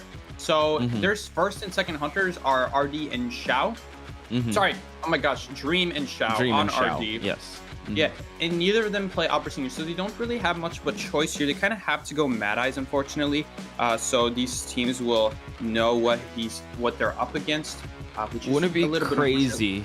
Wouldn't it be crazy if this is what they're all building up for? They're just hiding the opera singer towards the late game, but it would be kind of a Hail Mary play to bring it out now, especially it's not been battle tested in the first 2 days of the group stage matches that they did have. So I would have to agree with you there, Psyche, that, you know what, it's most likely going to be an opera singer match. And you know what, this is actually the team that they have to be the most wary of. Oh, sorry, Mad Eyes. This is the team they have to be very careful of because, like Aka said, he does have that Mad Eyes.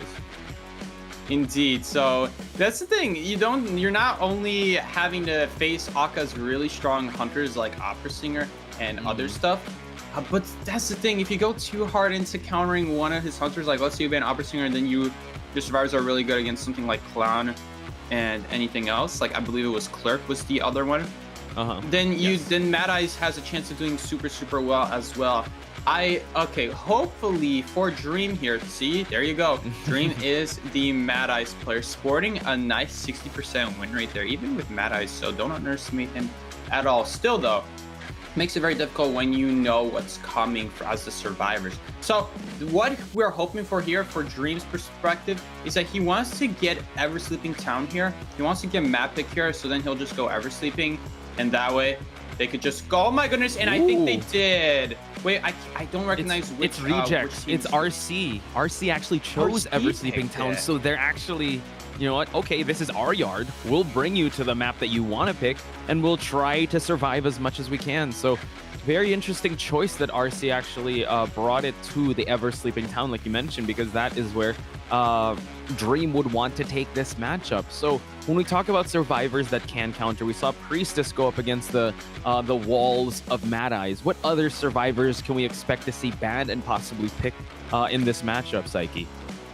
Well, I'm going to say Thief is going to be #1 priority. Priestess is super annoying, but so is Thief. Remember how that Thief really kited Dream? I'm not sure if you were there to watch it, but Dream got really kited hard by a Thief, unfortunately, because there was just not much he could do against it. As Mad Eyes, he tried to chase the Thief. He tried his best, but it didn't work out. The Thief was just too on point with his flashlight. There were a couple times where he got really close to hitting the Thief, but then he still didn't get the hit. Just Mad Eyes' range also puts a big downside for him as well, so that's a big problem for him. In terms of other survivors here, let me think here for a second. Gardener is one we often see because she'll make a bubble and jump over the fence, which, by the way, that might not seem like it makes a lot of sense because, like, why? Because, you know, why not he just puts a second fence in the way in that case? It's because early game, you only start with so much energy, so very often it costs all his energy to set up his one wall to fully block out the area he wants to stop you from going into. As Gardener, you just hop right over that, the whole plan just backfires on him because now that wall, like, yeah, she took damage for it, but she wouldn't take damage anyway if she didn't get trapped. So it's like, okay, win-win, you know? Get out of the area where I otherwise would have taken infinite amounts of damage if I was trapped. We saw this happen to Omni, by the way. If you guys are wondering, like, what are we talking about? You could clearly see the difference between, I'm like, it's unfortunate that it happened, but it's really nice to compare for people who are learning the differences, like how to counter Mad Eyes or how to play Mad Eyes.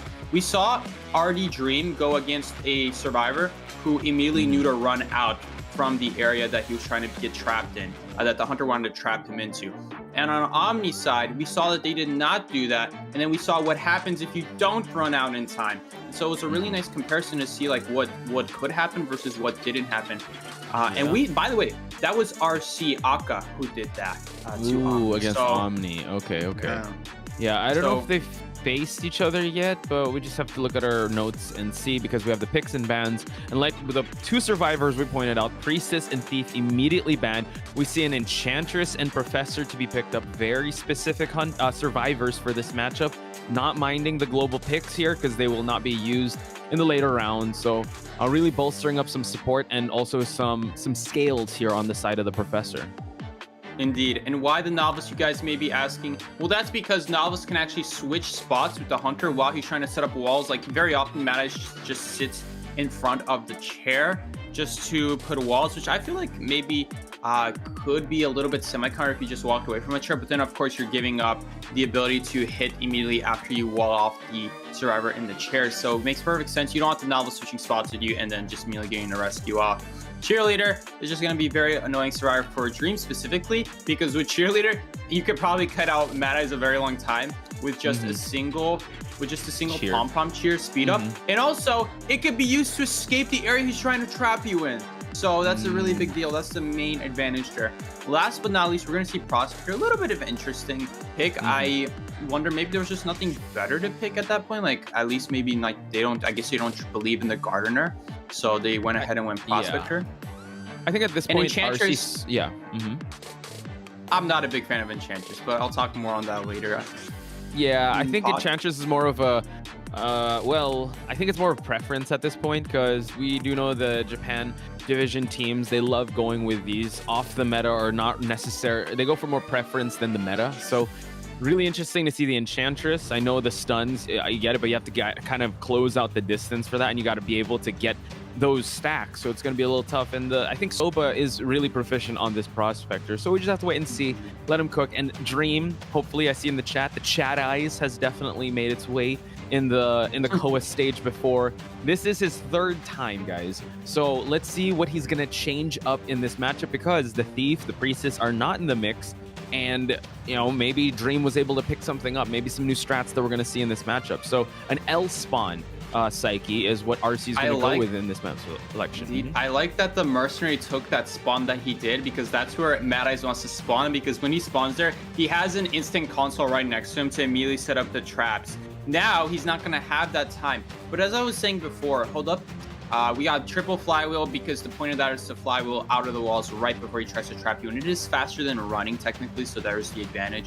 But as I was saying before, the problem with Enchantress versus Mad Eyes is because your problem is not really like kiting the Mad Eyes. It's not the problem here. The problem is that trying to escape the traps. That's the big problem here. And once Enchantress gets stuck, the stuns may as well be useless. You may as well be any other survivor. So I'm very curious to see what happens here.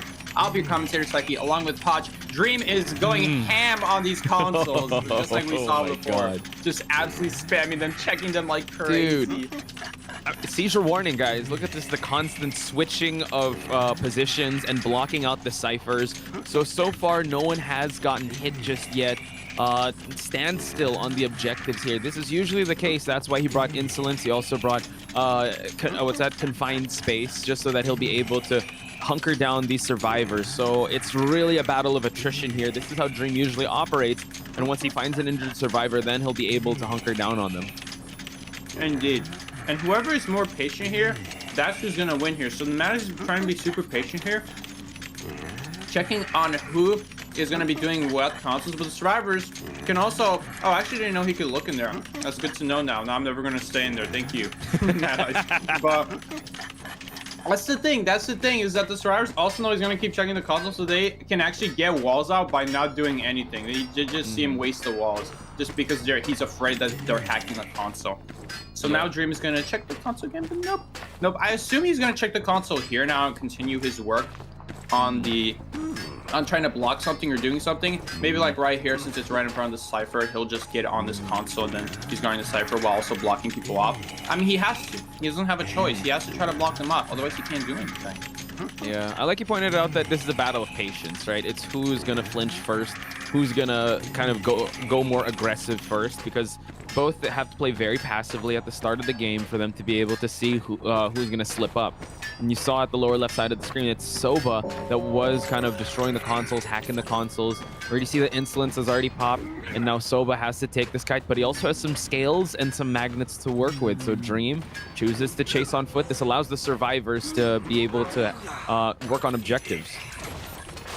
Indeed, this is kind of the advantage of Prospector here that we're seeing, guys, is that Prospector is always going to be gaining abilities, which Mad Eyes, he's always trying to be super slow. What a beautiful kill there from the Prospector. He swings so slowly that it's pretty easy to tell when you're gonna get the hit there on the Survivor so that you can use the skill appropriately. Prospector right here, using a nice flywheel just to get to the graveyard area. Getting the blink right here. By the way, Insolence did not get his buff in this build because you guys see right here, Mad Eyes is still stuck at that 1,500 presence, so he's not really any closer. Oh, he's so close to getting that. That was quite unfortunate, so no blink, but we did see him attempt, Soba attempt a magnet, but it did not latch on, so Soba's still trying to gain the attention of this hunter, so this is what's a little tough. Like, chasing on foot is so hard for Mad Eyes, but he's got to constantly use the consoles to stop the Cypher progress from going.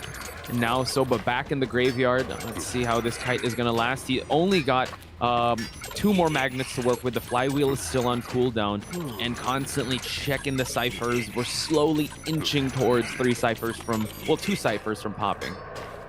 Absolutely. And I was a little bit scared for Soba there because he ran through the back of graveyard, which is kind of scary because there's not a lot of areas to run away from if you do get trapped. But right here, he does get away, a chance to get away. And now Dream is kind of back in the same position here. The difference is now, what's nice about Mattis is that it's actually realistic to rely on just the blink here because it takes so long for them to do a single cipher so that you could potentially just wait out for a couple blinks. Healing. Yeah, so it would be huge if they could get a heal here because then Enchantress gets stacks on hers as well, on her body as well. Yeah. In that scenario, Mercenary, Enchantress also getting some hits, but Enchantress has 2 stacks on him already. So this is slowly we're seeing Dream able to gain some presence here, gain some injuries on the board. But yeah, 2 survivors. Now we see lower left side that the Enchantress is healing our Soba out in the open, so we have to be very careful here and not to get trapped. Always trying to find him. Wouldn't it be better to not get trapped if you're out in the open? Oh yeah. I thought in this back area, that's what you're talking about. Like, it'll be hard for him to be able to kite. Well, yeah, that is assuming that he's right next to them. Otherwise, it doesn't do much good. RC City here, kind of getting close to the Mad Eyes. I'm not sure for what. Gonna result in having to use an elbow pad and probably one of the best outs in graveyard. Now also using another elbow pad. That kind of sucks because you really want to be using these for late game when he's trying to block out dungeons so you can barely get to it and like elbow pad to it. Yeah, 3 survivors already here. Mercenary getting the 3rd hit onto the wall. Enchantress is here to heal up and possibly get more stacks. But we also see that the Prospector is already healed up. So they're still containing him in this area. 5 minutes in the game, no Cypher pop just yet. So it's still a slow game for both sides. Indeed. At this rate, Posh, we're looking at a 15-minute game, and that's not including exit gates. That's just the 5 minutes for assuming 75% on each cipher being done, which as more ciphers get done, they have less cipher options to do, meaning that it's going to be easier and easier for Dream to kind of pick down and lock down on just one cipher by leaving his body on one of them and just chasing everyone else with his machines. But guys, that was it. That's the hit he needed because now he has the full presence. Enchantress stunning him, but like I said earlier, like, how much does this really do? Okay, a few seconds off, I suppose, but they still have to break the consoles. The problem is not fixed. Enchantress finally getting the first cipher done. That was not Enchantress. I think that was everyone collectively working together to get graveyard done. So it took forever. They finally got it done. Time is ticking away for Dream. He still has the blink up. It's been up for a while.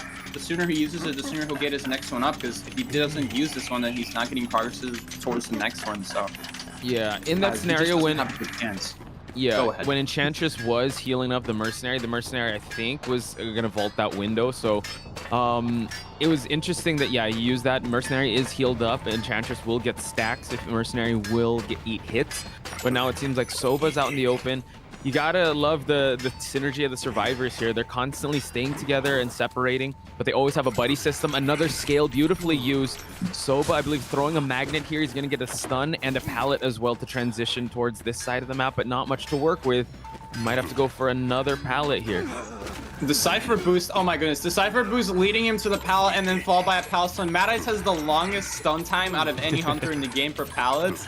You could even tell he had faster stun recovery just because of how much faster that pallet stun was the normal, just off of experience. Finally getting another hit on Rowley. So it takes a while, but when you finally get it, it could be pretty valuable. Using a flag there as well to not get trapped. Pretty good usage from Rowley, although we didn't get to see it as the viewers here. So if Rowley can get trapped here, that would be great. The problem is that I don't think, you know what? Maybe the console doesn't have any energy here. Maybe that's why they're running Integrator, because they know it's a safe zone. It really sucks, Posh, that we can't see Dream's perspective about what console has energy and which one doesn't. So we don't really know why Enchantress is running there. We're just assuming there's no console at that energy and that her teammates are destroying that console. Like, kind of think of it like a safe area. You just you just have like one dedicated area where like, okay, if you reach this area, you're safe and we'll just heal you up, and then you go back out there. Like, you're scavengers, basically. You just come back in and out of home. Like, you're coming in and out of work. Like, yep, I'm off my work schedule now. Please heal me up. And it's like perfectly safe. So that's what we're seeing here. I mean, I assume. And they just have like one dedicated person who's just sitting healing everybody. I wonder who we'll see having the most heals this game. Maybe the Mercenary. Possibly Mercenary or the Enchantress with how well they've been healing up. But yeah, I like the analogy. You know what? They know when the zone is hot, so they're moving out. Then when they know it's safe, they go back right in. So again, you know what? They're slowly, like, you know, percentage by percentage, they're trying to push these ciphers. So 8-minute mark in the game. Still no one on the rocket chair, but Dream knows this. This is the game that he chose to play with this hunter that he is maining. But I mean, it really shows that they're comfortable in this matchup, and it just shows also that their teammate Aka probably scrimmed a lot and also showed them certain areas to heal up and know where to go, and also the timings per console here and how well they're able to just avoid pushing objectives. Posh, that's actually a brilliant point there. I didn't even think about it. The fact that RC Aka's a Mad Eyes player means that they could literally help his Survivor team how to be Mad Eyes. What are you looking out for? What really hurts him when people do to him? And that they could use that to their advantage. And it just makes, don't get me wrong, not easier, but way more prepared than they otherwise would have been. I mean, check it out. Dream has been doing amazingly sliding out this match. I feel so bad for Dream because Dream, oh, wait. That might be the opening he's looking for, Poch. That's the opening. It took a while, but it literally took 9 minutes and 24 seconds, but it finally happened. That's what he needs. And now he'll probably blink inside. Nope. Wait. Okay, not yet. Not yet. Yeah. I mean, good things happen to those who wait. It seems like he's going to try and focus his attention on gaining more, but look at that. He was able to... Rowley's out, I think. Oh, no, he's not yet. He's okay. Not yet, at least.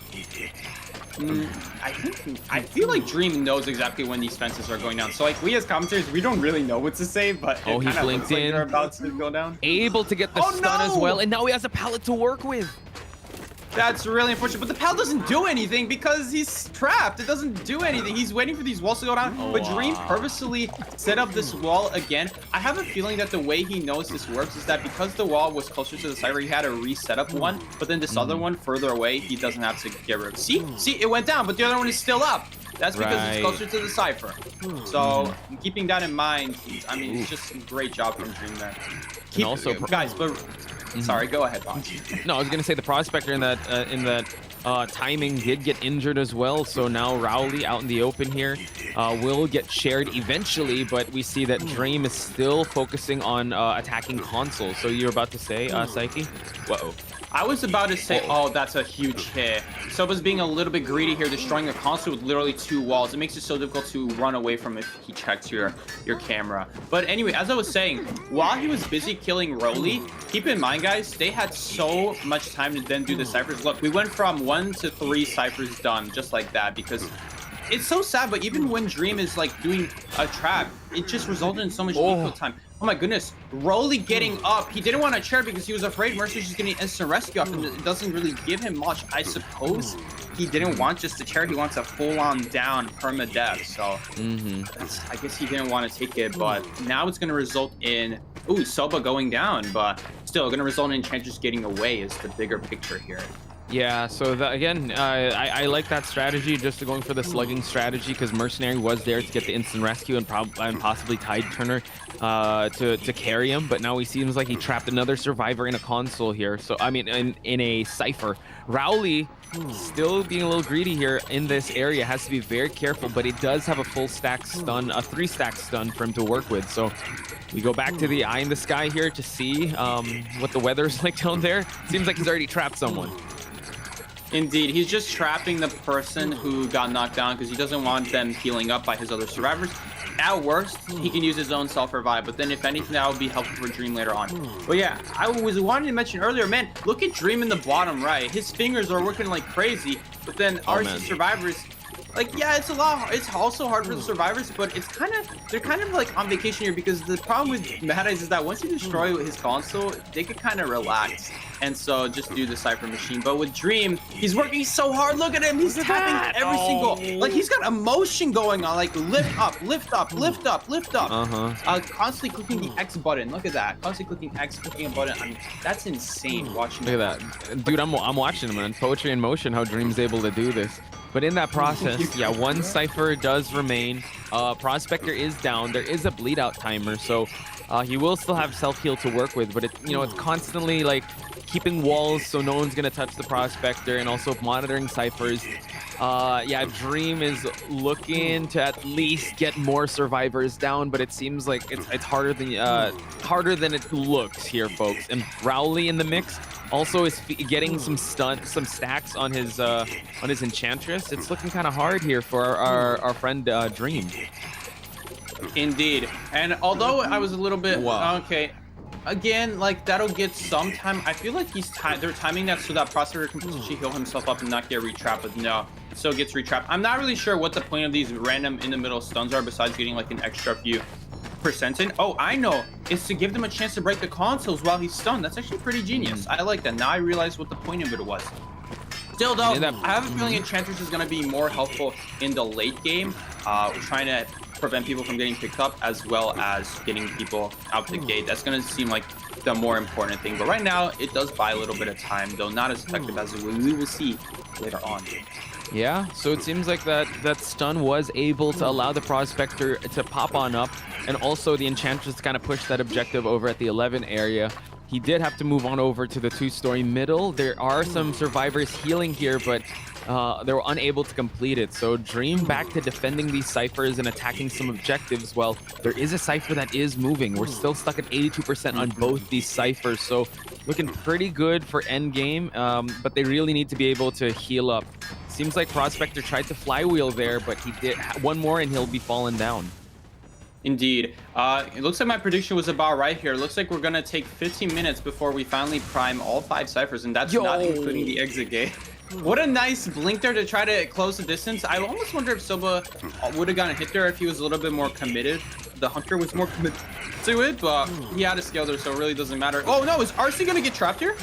Trying to escape, but unfortunately get trapped. Wow! Oh my goodness, he didn't block the window. That's a pretty big deal. So he just got him free. And yep.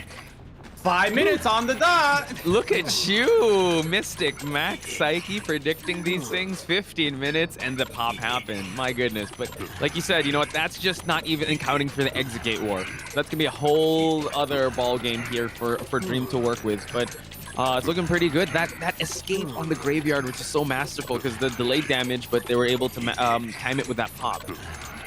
Indeed, indeed. So that's really massive. Now it's going to be all about this. Can he get the trap? No, he cannot. You know the other problem here, Poch, is that the devs purposely, I don't know why this matters, they're evil for this, but the devs purposely made it so that on almost every single map, at most, there's only one console guarding the gate, and it's not even like technically in view of the gate. You have to really push to try to see it, like we see right here. So it makes it so difficult for Mad Eyes in the late game. Not as good as we want to see it. Of course, though, only 29% on the gate. He's slowly walking to the gate, but that may look good on the surface. It's really not, because the gate goes down in 10 seconds. So it's just a matter of time. Yeah, Rowley hiding out here, possibly, yeah, just surprise stunning just to buy some time for the exit gate to pop on open. But Dream, he's gonna have to push the camera just to see the exit gate. It's already here, and no, it's not gonna be it. The survivors are all out the gate. And here we have it, folks. RC with a 4-man escape, Psyche. Dang, that was absolutely insane to watch. Imagine going home and your mom asking you, yeah, honey, how was your day? How did you do in the tournament? And you're like, yeah, I only spent a quarter of an hour of my life going in the same match. more than a quarter of my life. That was almost 20 minutes. That was absolutely insane. We saw such extreme precision and accuracy from Dream there with the walls to constantly check everything, making sure that nothing ever gets destroyed or he gets caught behind. But with how well the survivors were playing, how on par they were with Dream's speed, they were just always making sure that if they ever get someone trapped, it's never going to be in a situation where it's going to be so easy for them to walk up there and capture them. If that were to happen, they'll already have the rescue prepared. If someone else gets trapped and he's not close, well, then they're just going to keep pressuring the Cypher, and then Dream's not going to really be able to do much in that situation either.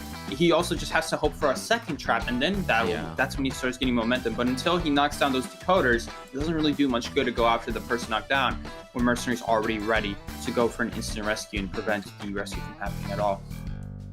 But yeah, it's tough to see. I mean, Dream fans out there, you gotta admit he was so precise in monitoring. He really played that to a full T. But I just feel like RC had a step ahead, and they basically had a better strategy in going about this. And this shows that a surprise Mad Eyes would actually be very good. But if a team knows your strategy, they're just gonna hard counter it with a strategy, a team comp. Even an off-the-cuff pick like an Enchantress that does get those stuns that you'd rarely see get picked up, it still worked in the end for Team RC. So this definitely, I would say Aka had a lot to do with that, and they possibly scrimmed a lot of matches with him for them to be able to have the perfect strategy to come down to it. And when it all panned out, it was really a game of patience. Indeed. So let's take a look at the heals here. The heals are very important against Mad Eyes because any chance he gets, it's not like Dream Witch where it's like, okay, it's gonna be really easy to get the heals. We just need to clear out an area where he won't be able to ever trap us.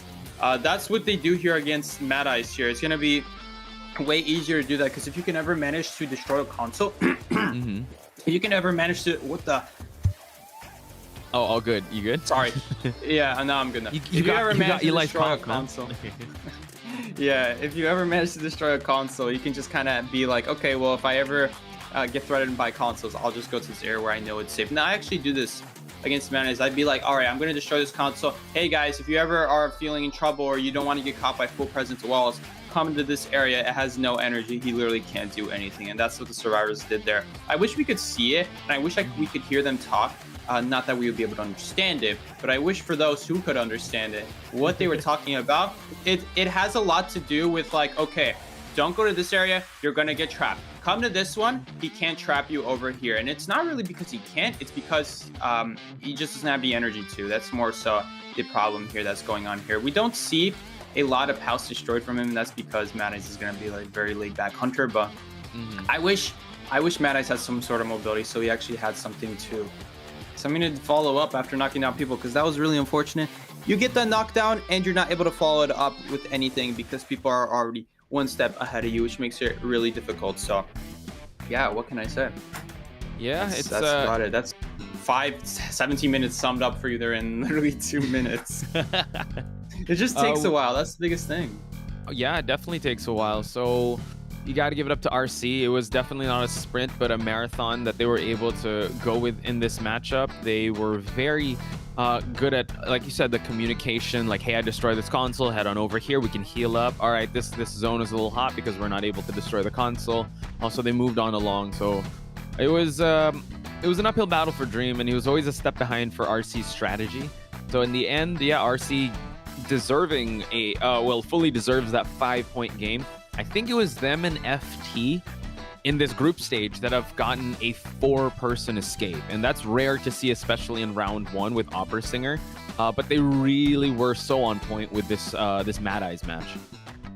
Exactly, that's what you got to be against Mad Eyes. Even with the occasional, like, I don't even know if you could call it a mistake, just person being in the wrong area and then resulting in a trap. It's all right because if everyone else can put the pressure on, it's really difficult for him to do anything. Also, in the end, I'm still not like a huge fan of the Enchantress, but she got her job done, which is like that 3-second stun is exactly the time it takes to destroy a console. So that's like an opportunity to free up the rest of the team. Like, all right, we're having so much trouble destroying the consoles. Now go ahead and destroy them. They all get on the consoles. Mad Eyes can't do anything about it once they get on it. And I mean, he has a lot of downsides. Let's just put it that way, Koch. Yeah, and also, I mean, the Enchantress round 1 global pick, like it's all right if Enchantress doesn't get picked round 2 and round 3. So the Enchantress really did their job, did her job in that matchup. And considering that she's not as viable in round 2 or what the other rounds, it was very specific. It was such a specific pick that they used right away, and they still have two very they still have other global picks to choose from, like the meta picks that were not banned. So I'd say, yeah, it's off the cuff, but they were able to make it work. So I guess it's all according to plan with how RC was able to play that out. So kudos to them. But now they're going to switch sides. We're possibly going to see Peter with an opera singer match. So Psyche, I hope we're all warmed up, because this match is going to go by a little faster than usual. Not 15, hopefully not 15 minutes. I'm not sure. There might be a slugging strategy going on, but opera singer matches tend to go by a lot more faster. Indeed. It was nice and relaxing for the commenters as well as the viewers. Well, maybe not the viewers, because you guys are like, oh my god, where are we looking at right now? Viewer nice warning, and easy right? to like kind of lay back and be like, all right, let's see what Dream can do here. Let's see what kind of show they can put up here. On the other hand, we're gonna see the not the Dream, but Dream, which is also really fast. We're gonna see the opera singer, extremely fast hunter, doing her work. That's what we trying to see here. We great grammar there, Psyche. That's what we try to see here. Super fast games, that's the meta nowadays. You just clear out games super quick and easy, and that's not easy, but it's super quick, and that's how you try to get wins nowadays. Mad Eyes is very different though. Mad Eyes is going a different route these days, and unfortunately it's a little too slow. So it didn't end up working there. Like if the Survivors also go slow, that stinks. Survivors also went slow. They ended up beating up the slow Mad Eyes, which is really unfortunate for him. So we'll see here. And yeah, we're just waiting for the next match to start. In the meantime, Poch, I saw you saw me chime down on this goldfish. Yes. what kind of snack do you like? What's your favorite snack? I'm not a big fan of goldfish, but what's your favorite snack? If it would be like crackers, I'm a big fan of Cheez-Its. Those are good. I love those. Cheez-Its are great, dude. Sometimes you just Cheez-It and some good soda, because right, it gets a little like salty, and you want a good soda pop after that. That's why Mr. Dr. Pepper. Shout outs to Dr. Pepper. Dr. Pepper. Speaking of which, Dr. Pepper got fired for constantly giving his patients soda. Then he made his own company. Yeah, and then just revenge, right? I'd say potato chips. I really have to control myself. I could finish. So over here in the Philippines, like the Lay's potato chips, we don't have the really big ones. I know in the US there's like really big Lay's potato chips. But the original one, it's okay, but I really like either sour cream or cheddar cheese. So there we go. There we go, Podge. I was so scared you were gonna say salt and vinegar. I'm gonna please. Oh no. Please don't say salt and vinegar. Please don't say I'm okay with that, but I don't look for it. I know some friends that like the salt and the vinegar. Like I'm okay. Like it hurts my mouth if I eat too much of it, and like honestly, yeah, that's a big problem. The default, whatever it's called, the original. Man, I-95, too much I-95. The original. I'm again not a big fan of it. It's like okay, better than nothing, but there's so many good options in America. What's S tier for you? What's S tier chips for you? They would all be spicy chips and crunchy chips. Those would be at the top. So something like Cheetos Extra Flaming Hot. Hot Funyuns, those are really good. The Munchies Hot are pretty good. That's like Munchies are like pretzels, Sun Chip, which by the way, the Sun Chips are so good. They don't have a flaming hot flavor, but the Munchies does. So that's the only way you can get that flaming hot Sun Chip, is that in the Munchies bag, and it's so good. Sun Chips besides that are amazing. One question: I tried Funyuns recently. Are you a fan of Funyuns? Because I was like, oh my god, I've never, like, this was never a thing. But like I mentioned, well, it really changes. Another one is Chester's Hot Fries. That's another one. I mentioned. Okay. So, ladies and gentlemen, we'll put a pause in this. I definitely want to get to this tier list of Psyche, but we're gonna go to a quick video. We'll be right back, folks. I'm certain she sensed death when her soul left the body. Chaos begets chaotic life, yet the attempt to unravel it becomes a ludicrous theater of absurdity. I must find somewhere far away from the world and the sun. Once the soul and mind can be calculated with accuracy, they can be separated from the body and roam the world. I grabbed onto this last straw amid those ramblings of madness. Like an alien creature possessing. All right, guys, welcome back. Wow, okay, so it turns out we were doing actually the bands this whole time. Maybe it was like a graphics problem, but anyway, we're back now, and we are finally going to go ahead. Oh, this Chinese feed got blocked. Okay, so it seems like we were just trying to match up with the other streams here. The RC Peter gonna go in with the Obersinger. We're going in so fast. This is faster than Obersinger. What? Whoa, we have we're Explorer, talking about Antiquarians. Oh my gosh, and now we got. Oh gosh, okay, we're just gonna jump right in the deep end. We're in the deep end right away. Where did it go? Dude, pigs are playing Explorer with me. What the heck? Dude, I feel like because after that chill commentary, Wait, they're we're like, going boom, into spawns already. boom, spawns. What are you talking about, Explain. guys? Like, this is how fast the Opera Singer goes. They're like 0 to 100. Like, go, go, go.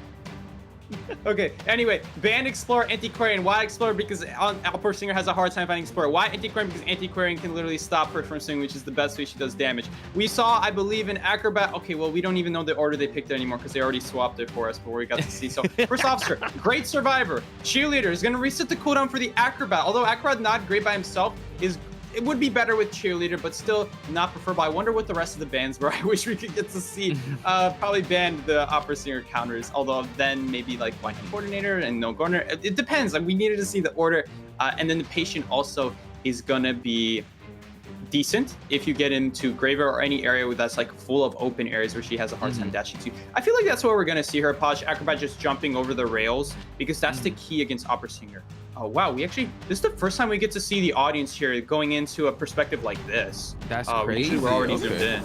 Yeah, like, everything goes black like a movie theater. Yeah, Sorry. exactly. Shh, the movie's about to start. Get the popcorn, get the salt and vinegar chips, get everything. Because now we have Peter on the Hunter side. Once again, Psyche and Posh Spice. Your commentators, right? We've got like one Tide Turner. Everyone else has a kiting build. Oh no, 2 Tide Turners. So it's the Cheerleader and the first officer. And Hashu is going to try and go for the pallet here, but he's going to get cut off. He didn't get hit there, but the corner able to still dodge, but he wasn't able to get that dodge from that hit. That definitely should have been a red bomb there. I almost feel like we have a different view here because now we have an AI win rate prediction. Hello, what's this? Right now, it's predicting a 3.3% force escape. How would you know that already? But anyway. It knows, dude. It knows. It's got the chat GPTs. It's smarter than us. It's taken overs. So now, Hashu. Oh, yeah. Oh, able to get what a the nice bomb. comeback. Cheerleader, reset maybe Cheerleader. Was did Cheerleader already reset? I wonder where the, I wonder what happened there. I wish we could have known. But Peter gonna get a pretty decent down. And really fast too. So Cheerleader unfortunately was working on a cipher down the middle 2-story, so wasn't able to actually get the reset. We do see that there is a rescuer that is hiding out in the windowed area, so they're gonna focus on some objectives. Zenkai seems to be that rescuer, first officer. Hopefully his pocket watch gets popped right when he's about to rescue, just so he'll be able to carry for the rescue. No, he gets the hit first, so he's not gonna spend the pocket watch. Indeed. It's preferable if you don't have to. Wow, look at that. Purposely running away from the first officer, trying to split up there so that the first officer can save his pocket watch. They know that there's not much point going in for a winning position here. They can't. It's just not possible. So now Peter gonna get the full presence here. It's gonna make a big deal, surprisingly, because it just makes it so many more dashes possible, saves you a lot of time that you don't have to get so close to the shadow areas before having to jump. Initially, I didn't think it'd be that big of a deal when she first came out, and I'm still gonna stand by that, but it does save a lot of time when you start adding it up. So individually, not a whole lot. After like 5 minutes, you like, look at that. Look at how far he's able to dash now instead of having to walk now. Oh my, really and nice. yeah, just the territorial pressure on Peter is just insane. CY though is gonna try and go for a cheer and a rescue. Note that this Cheerleader does have Tide Turner, so they can buy extra seconds and extra precious seconds to push for that objective. Running opposite directions, we're gonna see Hasha try and kite for as long as he can while he still has Tide Turner. You're gonna see a teleport into a shadow. Unfortunately, gets the last effort. He's gonna run towards that corner just to buy enough time for his team to push that 31% cipher. Look at this double tied situation we see. We see this a lot against Oberstinger. Maybe not a lot, but we see this every once in a while. And it all has to do with being careful where you spawn these people with tie spinners. So again, I wish we got more time to see the persona so that we can kind of figure this out and explain to you guys. But the idea here is you want to spawn the people with the kiting abilities close to where you think the hunter will spawn, and the people with tied far away and in areas that's not really ideal for Oberstinger. That's the goal here. Man, look at these, well, missing up that one, but looking at these far range dashes, it saves a lot of time until that happens. So slight mistake there from Peter. I mean, it's all right. It's not the end of the world. It's just one.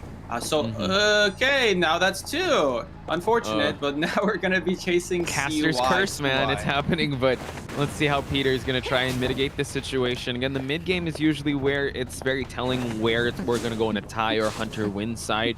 But knowing how Peter just needs to be able to just get one more, able to actually down the first officer right when his pocket watch is done. This is actually a beautiful mid game that RC Peter is playing, and is also has pressure on the center cipher here, so it's going to be hard for them to push for. This is, yeah, the last cipher that they have to pop.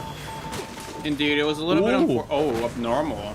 That's going to be a big deal. I think that's going to open up a potential 4-man here for you, Potch, because how are they going to get now 2 ciphers done? Yeah, they'll get the other cipher done, but there's no way they're going to be able to get this middle cipher done, and now, man, they're going to need like a crazy rebound or something like that. The good news is, first officer takes a while to die on chair. Right. The bad news is, they don't really have another cipher to do anyway. Like right here where Shu is, or however you pronounce her name, Shui is running to, they don't have any cipher to do here. The patient hook will be good, goes over the wall. We don't get to see, but it does go over the wall if you look at patient's screen right there. I mean, I think, right? I mean, I've done that hook before. It should if you do it properly.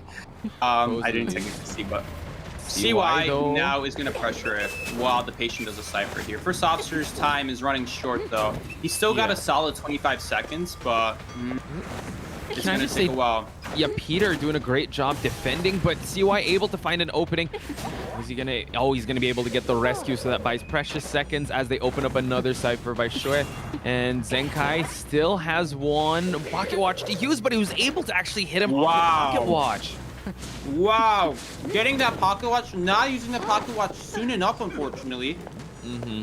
That's going to result in Zenkai here immediately going down here, which is really unfortunate. You really could have used the pocket watch sooner there, and that would have prevented the hunter from being so certain, I guess, but yeah, and the timing of the abnormal is ready, but he chooses to actually chase Shui outside the cipher. So we see that the patient, he does have 2 hooks left. He just eats a regular attack, and now they're opening up a 7th cipher here, Psyche. So now we're gonna get another kick onto the cipher just to slow down the objectives, and survivors are actually separated, so they can't even heal up. They're on opposite sides of the map.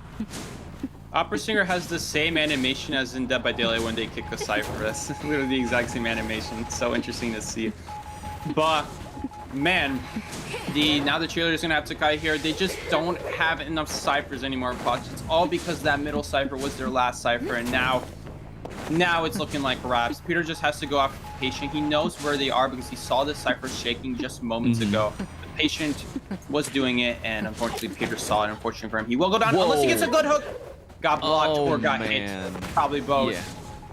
But yeah, that's going to result into. That is heartbreaking to see if you're a patient main and the hunter was able to block it or even just snipe you out of that hook. And unfortunately, he has another hook to work with, so maybe after he uses exit paths, he'll be able to use it. But as of now, they don't have enough progress to even pop 1 cipher, even if it is combined. So Peter able to, I mean, the early game was actually really good. It was just the mid game for him to be able to control everyone's objectives, and the switch to abnormal also really worked out. And now it's only a matter of time. Cheerleader's down, patient is up. So it's another kiting. Guys, that's insane that she uses a cheerleader pom-pom and the hunter is still faster than her. That is absolutely crazy. Insane to think about. Wow. But yeah, this is looking like wraps, guys. He just needs to find the patient. He probably is going to go check the corner. He's going to get tinnitus. And now he's going to be like, all right, well, where's the survivor? Well, there's the footsteps. That's a little bit yikes, unfortunately, for the survivor here. He has one more decent hook to go over the wall, but the pallet is not dropped, so Peter just goes right through it. Goes to the other side. I feel like the patient could have vaulted in time, but unfortunately did not stay ready for that. And that's going to result in a 4-man elimination, from a 4-man escape to a 4-man elimination, both from RC. I mean, what can I say?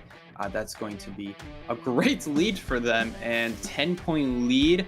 It's not impossible. Technically, they could still get their own 4-man escape and 4-man elimination for RD side, but it's not looking great. It's looking a little bit grim. Like you pointed out in the previous matches, history dictates that whoever takes control of the round 1, most likely, especially if it's kind of in dominant fashion in round 2, that could be the same effect. But yeah, there is that possibility for RD to be able to, at least tie things out, for them to push for a best of 3. But in this scenario, it's just the survivors are just so on point. And note that in the previous matches also, I think Xiao, the secondary hunter of Team RD, you mentioned his hunters don't, I think it was Wax Artist, Night Watch, and there's one more that he used. Was it an Anne? It was, did I say Geisha? Did you say Geisha? No, Gamekeeper. Sorry, it was Gamekeeper. Yeah, Gamekeeper, Wax Artist, Bonbon. So Gamekeeper, Wax Artist, Bonbon. So they could just prepare for that. RC in dominant fashion, 10-point lead here, Psyche. So I saw in the chat before the game started, someone said Peter was going to give a masterclass on Opera Singer. And yeah, he was able to live up to that hype. And for him to get the 5-point game is super important for Team RC to hold on to their lead in this group stage. Another little thing that I noticed Peter is doing here is that there's a lot of times that Peter is barely missing his dash. And I have a feeling that's not by coincidence. That seems that it's on purpose, because you think about it like this.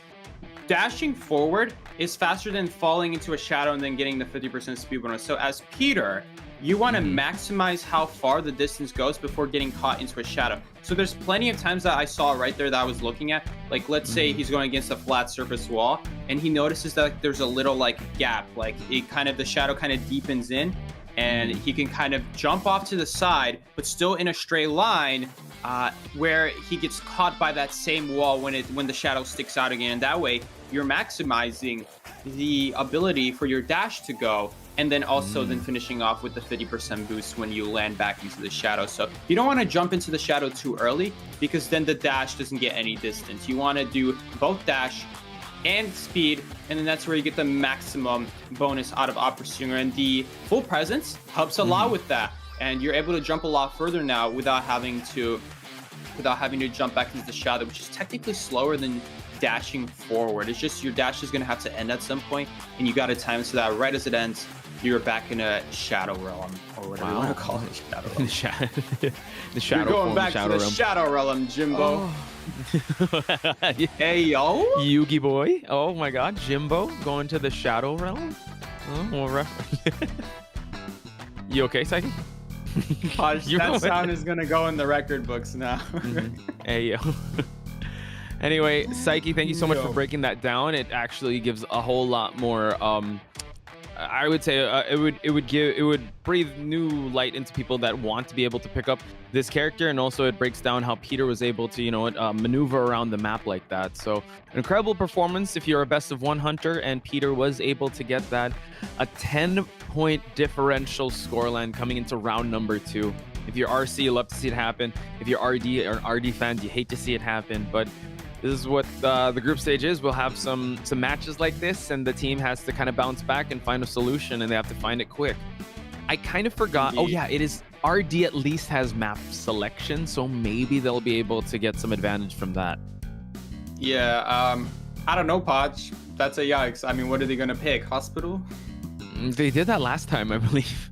And that's when Xiao came out, so they need to find something quick. So hopefully y'all in the chat will be able to support them and find, hopefully they'll pull a rabbit out of the hat here and pull off a Hail Mary play to just at least tie, right? For them to be able to get it. Anyway, we're going to throw things over to the highlights. We'll be right back for round number 2, folks.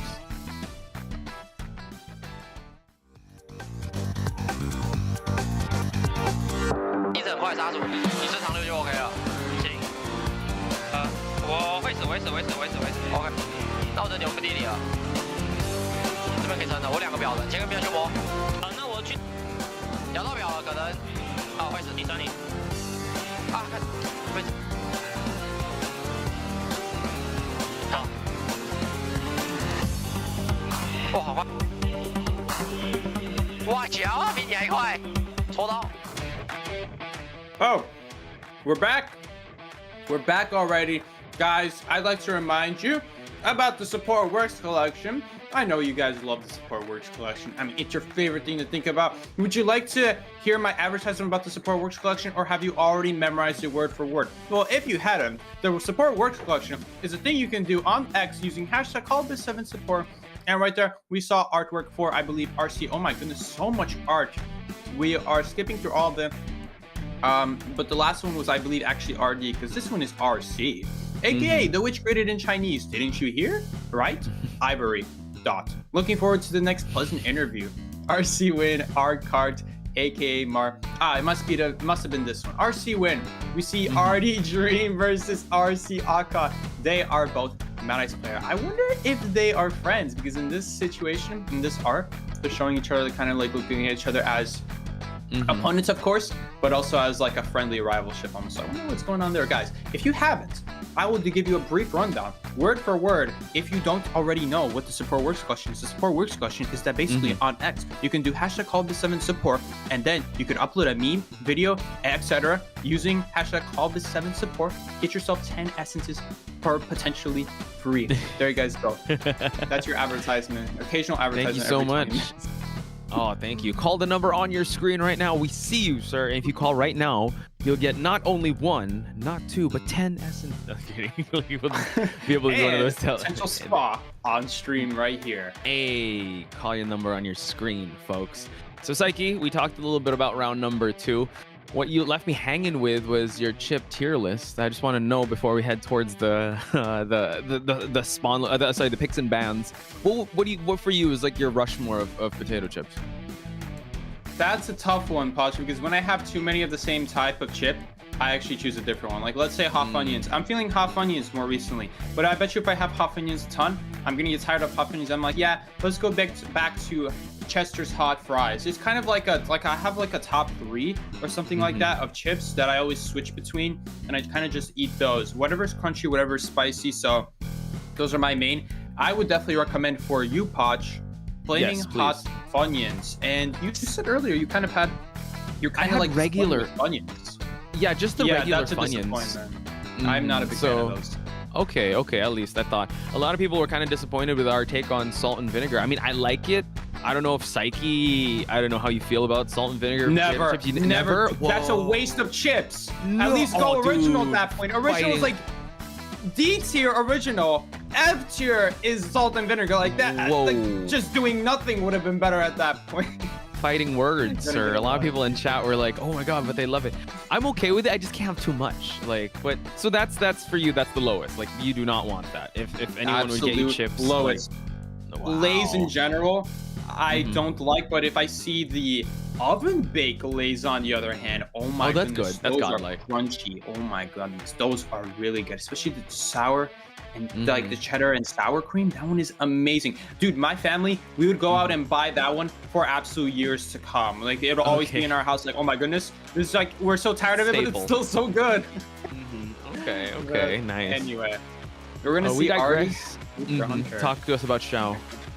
Xiao is basically the hunter who goes after the Mad Ice player, Dream. So Xiao is not an opera singer player, at least not from what we've seen and what we know. Instead, they're kind of a specialty hunter who is known for playing the other hunters who are meant to win or to tie or to do one of those things. More specifically, you guys saw Gisha, and I believe, oh, let me talk in the mic.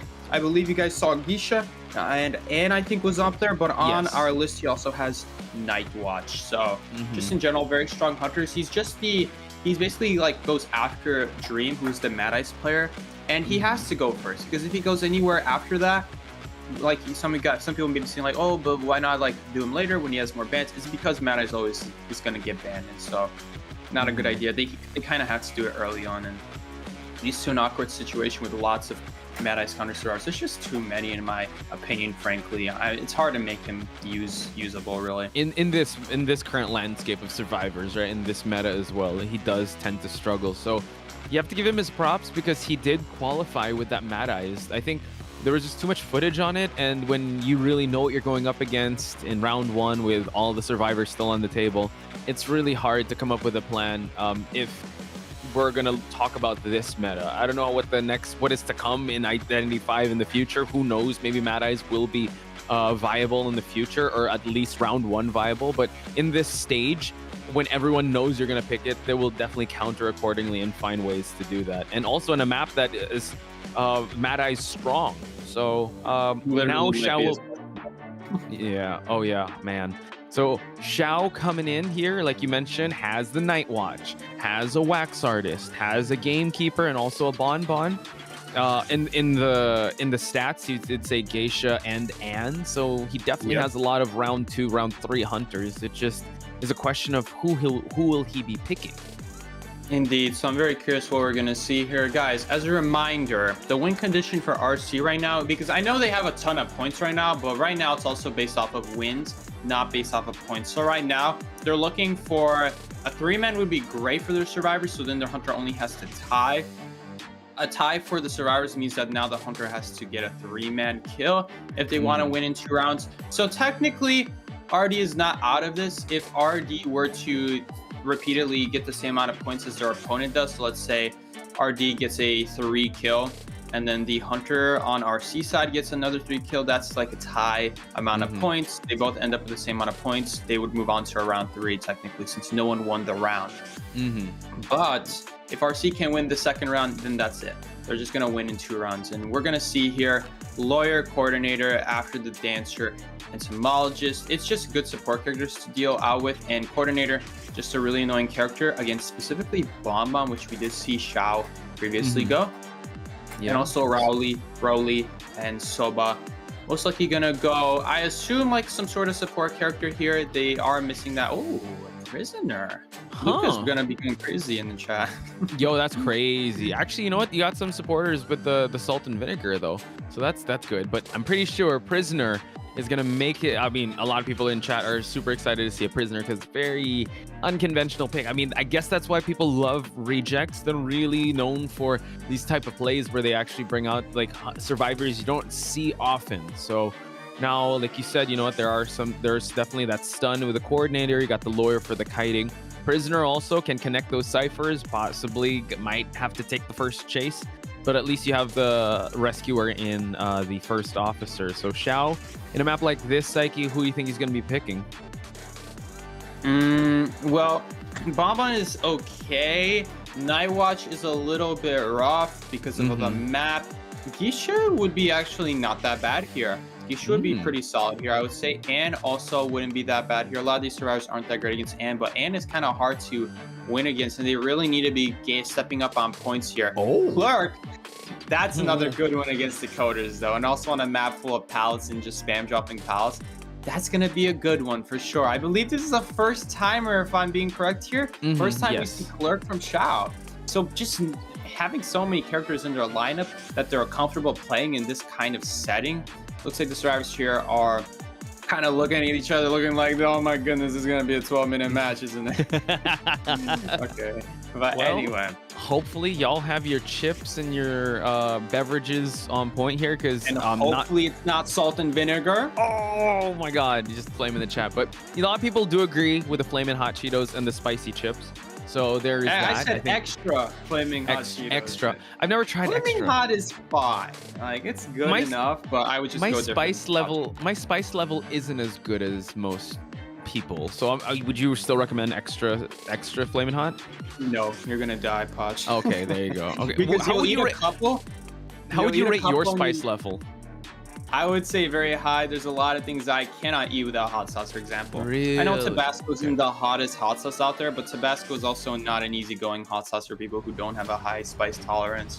And extra Flaming Hot Cheetos, I mean, you eat a couple of those and your mouth like genuinely really hurts. I know like a couple doesn't really hurt, but then when you start eating like half the bag or 3/4 of the bag, you really start feeling it then. And I feel like a lot of people would feel it way sooner than that. Okay. So. Thank you for the warning, and hopefully the survivors. Flaming Hot. Okay. Thank you. I like that. I'll take that tier. So We're going to get to the spawn points here. A sideways T spawn here. Soba taking the middle, Ivory up top, and right next to Factory, where Shao will be spawning. City over there at near the sandbag area. So it seems like 2 flywheels, 1 broken windows, and a tide turner. Everyone has accounted for borrowed time. Actually, no. The prisoner has no borrowed time. So this is going to be very interesting. Probably going to take the first chase here is Rowley.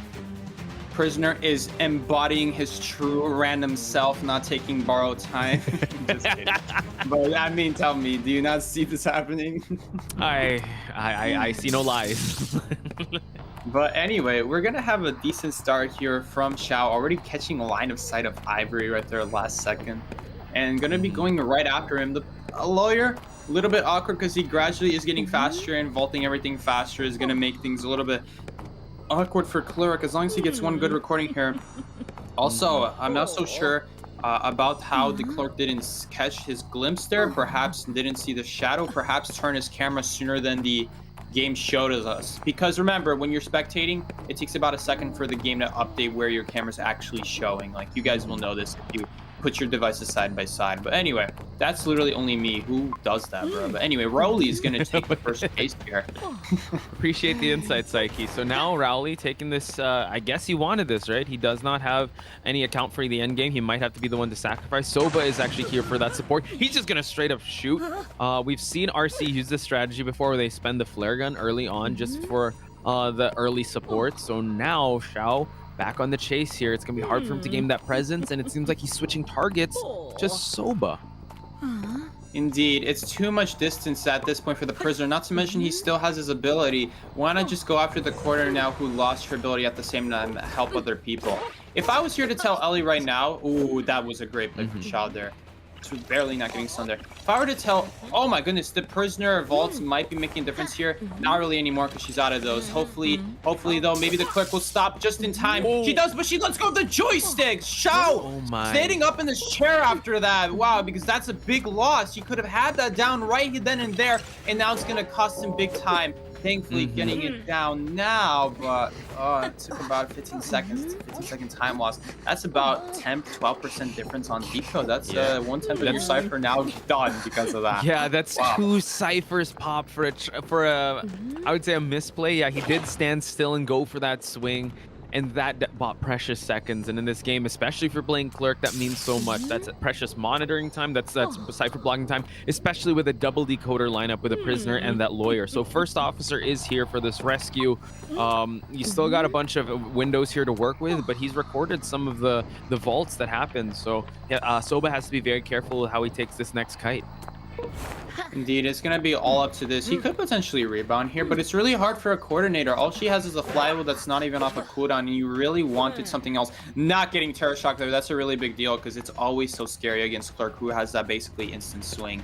Right here, vaulting the window here, I guess Shao wasn't expecting that because now the corner is going to get a lot of distance out of that. Going to get a little bit cut off here. I'm not so sure about that because I feel like she could have just walked around the walls a little better since he anyway has a recording. May as well stall out longer there. But this is all basically the same thing anyway. Getting that recording, but not having the survivor touch the cipher, I believe. So not going to actually stop the cipher. Yep, both ciphers are just being decoded right now. Although I think Prisoner is helping it out. So maybe, no. Everyone's being able to touch their cipher. So yeah, never mind. Didn't touch the cipher. So, okay, that time he did touch the cipher. That's going to be a big deal. Another thing to mention here, Poch, is that the prisoner can still decode the blocked cipher machine. So he has to always look at the prisoner because otherwise if you block the other person, prisoner can help out. Note that the first officer was juggling a perfume bottle and also the pocket watch. So I'm not sure how he's gonna make this rescue happen since there's not much to work with here. So we see that he's already popped the pocket watch, cannot get Terror Shocked here, or has to make this rescue happen. And now we see, while this is happening, the second to last cipher is down. First officer gets farmed off of, so this means this is huge. The blink didn't register. Oh my. Yeah, Shao is unfortunately not too happy in his seat as he's just going back inside. And now with that blink out of the way, it's basically wraps at this point. His whole hope now is to constantly block gates, and without the map pressure of the teleport here, he'll stall it out right now as much as he can. He's already at 77 seconds right now, but as the game is progressing, it's very likely that we're not going to see a teleport now until it's going to be too late. And at that point, the Stars are going to be prepared for it. The Stars are already going to get solid progress on the Cyphers.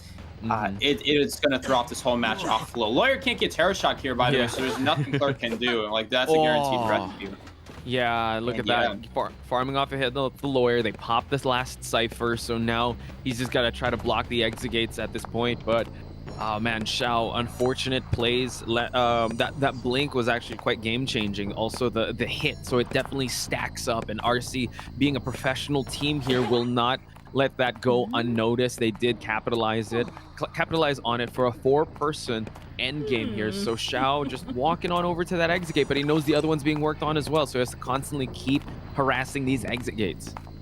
Look at that, guys. The survivors are reading this Clerk like a book here, always getting off the gate right as it's necessary. I think he might have caught him that time. He did catch him that time, I'm pretty sure. Because now that gate is not moving. So really nicely well done there, but still, it's so difficult when half the time the survivors are just gonna get off the, like, look, right here. They're knowing that she's gonna check the gate, didn't touch it, and now that's a free 6 seconds of decoding the gate. Gonna get the teleport here. The good news is that there's 2 people here. The bad news is they're just gonna split up. The even worse news is that Coordinator has an elbow pad. First Officer has a watch. Ivory here, the Lawyer, has speed and faster vault, and man, if someone could toss him an item, they could potentially get another 4-man here. Dungeons here as well. So yeah, it seems we like might see it. Yeah, Ivory, look at the speed of way he's able. I mean, this is a fully fed Lawyer, right? Endgame, he's crazy because of all the vaulting he's been doing. So now let's see if the pallet slam's gonna work. God. Wow. Clerk, it seemed like Clerk had a feeling someone was there and then decided against it, like maybe no one is there, and then walk through and then end up working out. This might be a 4-man right here because he's gonna get the shock. That's it. Oh no. With the impulsive, he might use impulsive. He's not gonna use impulsive because of the flywheel. Oh my god! And then the flywheel is anyway gonna be going so good against the basic hit. Oh my gosh! I think that might be it. They just wait out the tension here. There's not a whole lot left to do. So it seems like Soba's. Yeah, go for it. No, go ahead. I was just gonna say it's basically impossible at this point for RD. RD survivors have to get a 4-man. That's 2 4-mans in a row against RD, and this is not the first time we see a 4-man against RD either. Yeah, that's rough, and that's with 2 different hunters of RD. They played that really well.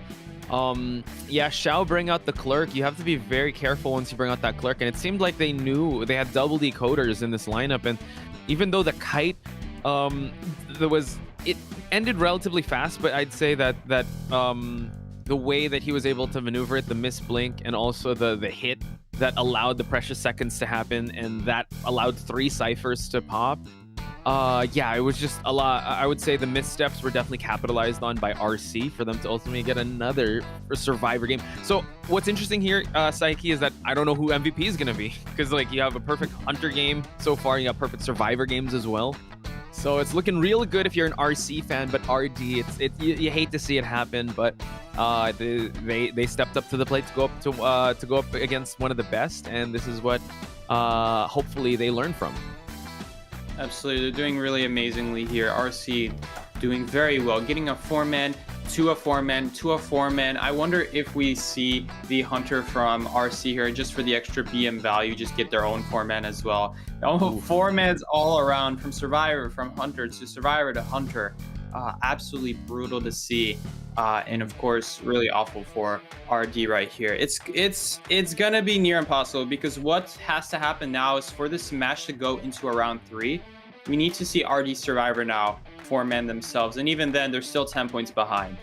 So all it would do is just match this 4-man. Now they are 15 points behind, and if the hunter, like we see this like in NAU and before you plays, but we be seeing like 20-0, and we might just see a 20-0 situation here. It would be really unfortunate for RD if it went down that hard. Yeah, it's you hate to see it happen, but what we can do is give our flowers and our congratulations to an excellent game that RC did play, and they really didn't hold back. So this is really RC operating on full force. And you know what? They're an IJL team for a reason. They're really good. I didn't see anything. Don't worry. What was that? Oh, hello there. Like, you come here often? Like, But while And guys, Psyche composed himself, I'm just gonna give a shout out to everyone in the chat that is giving their support also to RD and also cheering on RC. Thank you guys so much. We see you guys. Keep things positive, and also love the constructive criticism. Also, they were also talking about the certain plays and also the certain counters when we were having the Mad Eyes match. Anyway, big shout outs to Popsicle, Arthur Blizzard. I also see Chantel. I hope she's still here. Shout outs to Bestie, Erica, Sarah Lynn, LeFaux. Hey there, mister. Shout outs to each and every one of you. Mickey's also here. I think Mickey's still here. Yeah. I saw him when you guys were commentating, so. Dude, Mickey for commentator next year. We gotta get Mickey in here. Mickey has a lot of Mickey was knowledge. gonna be crazy. I'll be able to help out Mickey because I already did one call of this in the past. If NetEase doesn't fire me after the recent streams. After that clown impression, after the SpongeBob boy and stuff like that impressions, I mean, SpongeBob guys, boy. Thank you for having me, but this might be my last one. Thank you though, regardless. Hey man, we appreciate the impressions. The clown one is quite top tier, I'd say. And yeah, just this overall great entertainment value and also really good insight. So shout outs to Psyche. Give Psyche some love here because he's commentating at what time is it now where you're at? 3 a.m. This is just a normal day. I'm always up at this time anyway. A normal day, man. This is a normal day for me, unfortunately. Unfortunately. Dude, the same guy who's been playing this game for 6 years, and it's like, yeah, I want to be Call of Abyss. I want to get to Call of Abyss. I've actually gone to Call of Abyss, and then COVID happened one time. This is the same guy who knows that with the clown impression. Dude, that Twitter post got over. The last time I checked, that Twitter post got 30,000 views. Oh my God. That was 2 days ago. So I wonder how many he has now. But we're seeing a switch here to Ping Fan. We see this a lot for RD, switching out to Ping Fan. He is the Explorer, patient user. And in a map like this, yeah, you definitely want to try to use Explorer. I think they might use that unless they block off the Explorer from being picked. A lot of grassy areas. But you know what? If Akka is going to come on in, I know he's got a plethora of hunters. He can even just basically go for TIE hunters and just call it a wraps from there because he just needs one survivor out, basically. So, yeah, giving the waves, giving the RC hand signs and hand gestures there. So, really tough task for our friends over at RD, but RC's Akka might make this an early night in the office and an early night for you, Psyche. Indeed. Oh yeah, it's not over for you, but it would be over for me since this will be my last one today. But back to the point. Wow, we see FMVP Sans here. Is this the real Sans here in the chat? But anyway, Akka, one of the strongest hunters performers we've seen yet in this Call of Abyss 7. Just dominating, just doing really well from their side, playing just so well, having also a very versatile lineup of hunters, making it difficult to come back from if you're behind against RC. And yeah, man. And one thing I also want to add is that RD is a non-professional team. They're not part of a league, and they're really feeling the full force of an IJL powerhouse here in RC. So that's why the scoreline is like this. But the one thing they can do here is just learn from their experience, soak it all in. There's a lot of RC fans, and I would say also in the artworks that were presented, they're going to gain a lot more, especially Dream with, him sticking to his guns and still sticking with the Mad Eyes. And this is not the last RC match we're going to witness. I believe they have one more match in this group stage. Again, it's only day number 7. So one more for the road for them, but at least here and now, hopefully they end with a bang. Indeed, it takes some grit to keep up with the Mad Eyes like that, despite everything happening. I mean, he had to get here with his Mad Eyes, and we know he is good with that Mad Eyes. It's just, Survivors are playing even better. They're avoiding and his walls and his traps and using his downsides to their advantage. But regardless, we're going to see RD try to end off with a bang here. This is not technically over. They need to get a 4-man here, and then they could move on to a round 3 where they could then get a 4-man of their own again, followed by another 4-man, and then we will see an overtime. And then RD gets a 4-man from the Survivor side. The Hunter just needs to tie. It's a happy ending for RD, and just biggest comebacks in Call of Abyss history, and boom. Watch, now it'll happen. You just had to speak it into existence. Watch. Oh, there we go. Okay, like the secret. You have to manifest that. You want to be able to get that into existence. Hopefully they will. A lot of people in the chat also are showing some love, chin up on RD's side. They keep supporting, keep fighting, keep doing their thing here. Yeah, hopefully that would happen. It would definitely make a, I would say, a rocky story or a true underdog story for them to be able to take it to that. We'll just have to wait and see. I'm not saying it's not out of this realm, but considering how things are going and knowing how Aka is just a powerhouse of a hunter, it's going to be an uphill battle. Like more of like a mountain battle. Yeah, more of like a mountain battle. It's going to be definitely difficult. You guys ever rode a bike up a hill? Yeah, it's like that, but up a mountain. So very difficult. It's going to be doable, but very hard. Doable. You're just going to need some extreme leg strength. Gotta have the biggest legs in the West or East, depending where you're from. But never skip leg day. Regardless, guys, we're gonna see the ban pigs go right into it. Aka is gonna have to ban something here. Probably just Antiquarian and someone else. Seer is a good one. And Pink Fan, DY, Shu, and Zenkai. You're gonna have to pick, summon? Banning out the Dream Wish though, which is gonna allow the Opera Singer to go through here. Ooh, interesting. I suppose now that Peter is gone, they're not too confident in Aka going Opera Singer, but that doesn't mean Aka won't go Opera Singer. I mean, Aka's just good at a lot of like hunters, so we'll see her a very strong hunter in general, like you said. Going in with the Enchantress Explorer. Mad Eyes might come out. I'm kidding. Enchantress coming out here is very interesting. I know you're not the biggest fan of Enchantress, and round 2 is very specific as well, but he could just simply go for a counter for Enchantress, go for a chip damage hunter, go for hunters that don't really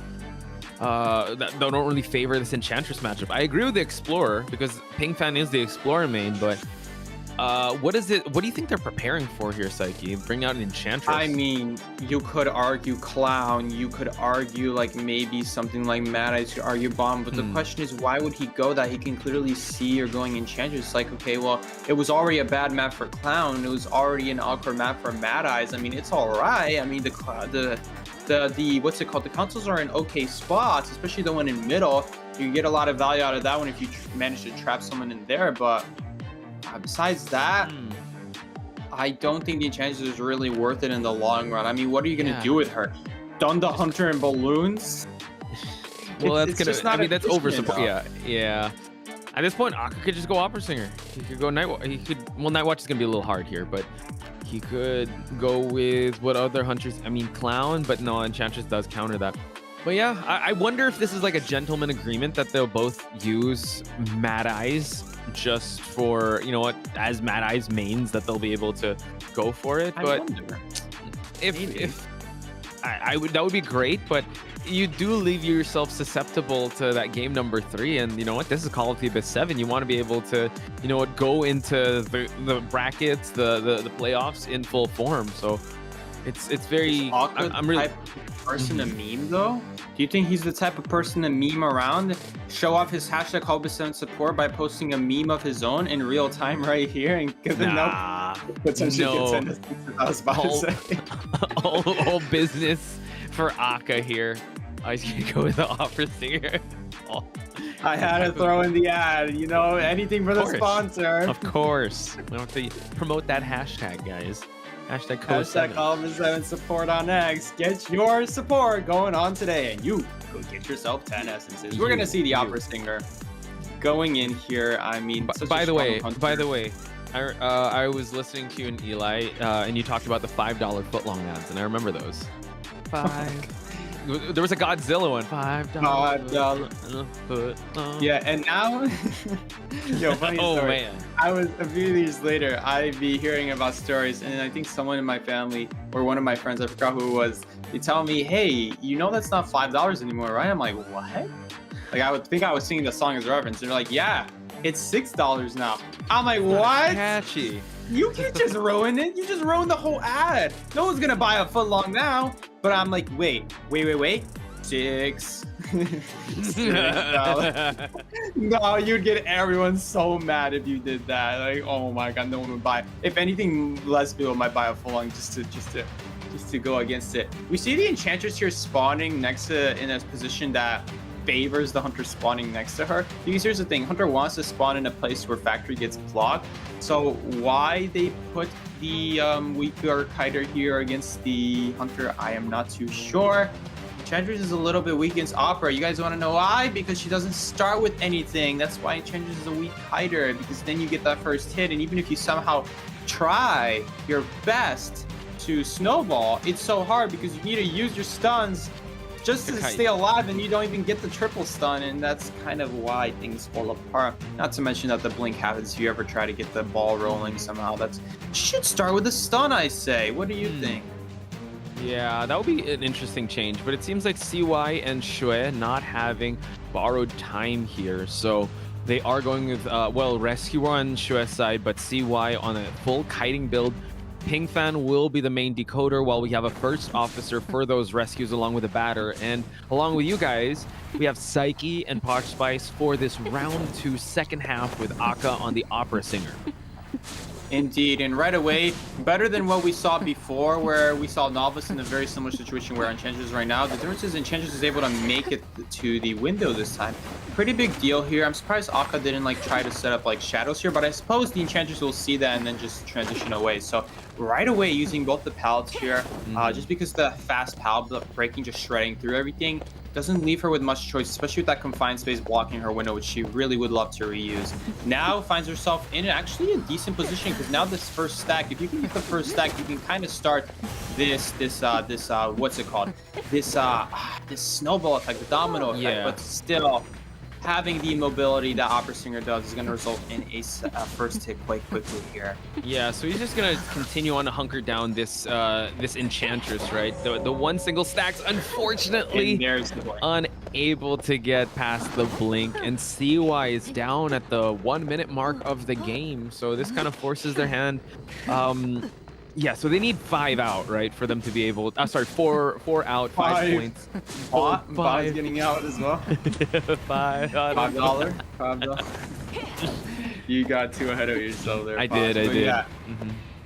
We're gonna see the first officer go rescue her, and yep, they do need 4 people out here. Otherwise, that's it. It's gonna be over here. Akka not gonna need to hit on the first officer. Okay, he kind of messed up the watch there because you could see that the illusion was on top of his real body there. So wherever you see the first officer, that's where he actually is. So you can just swing it wherever you see his illusion. And Spicy perfectly canceling a dash here so that he's on an 8-second cooldown.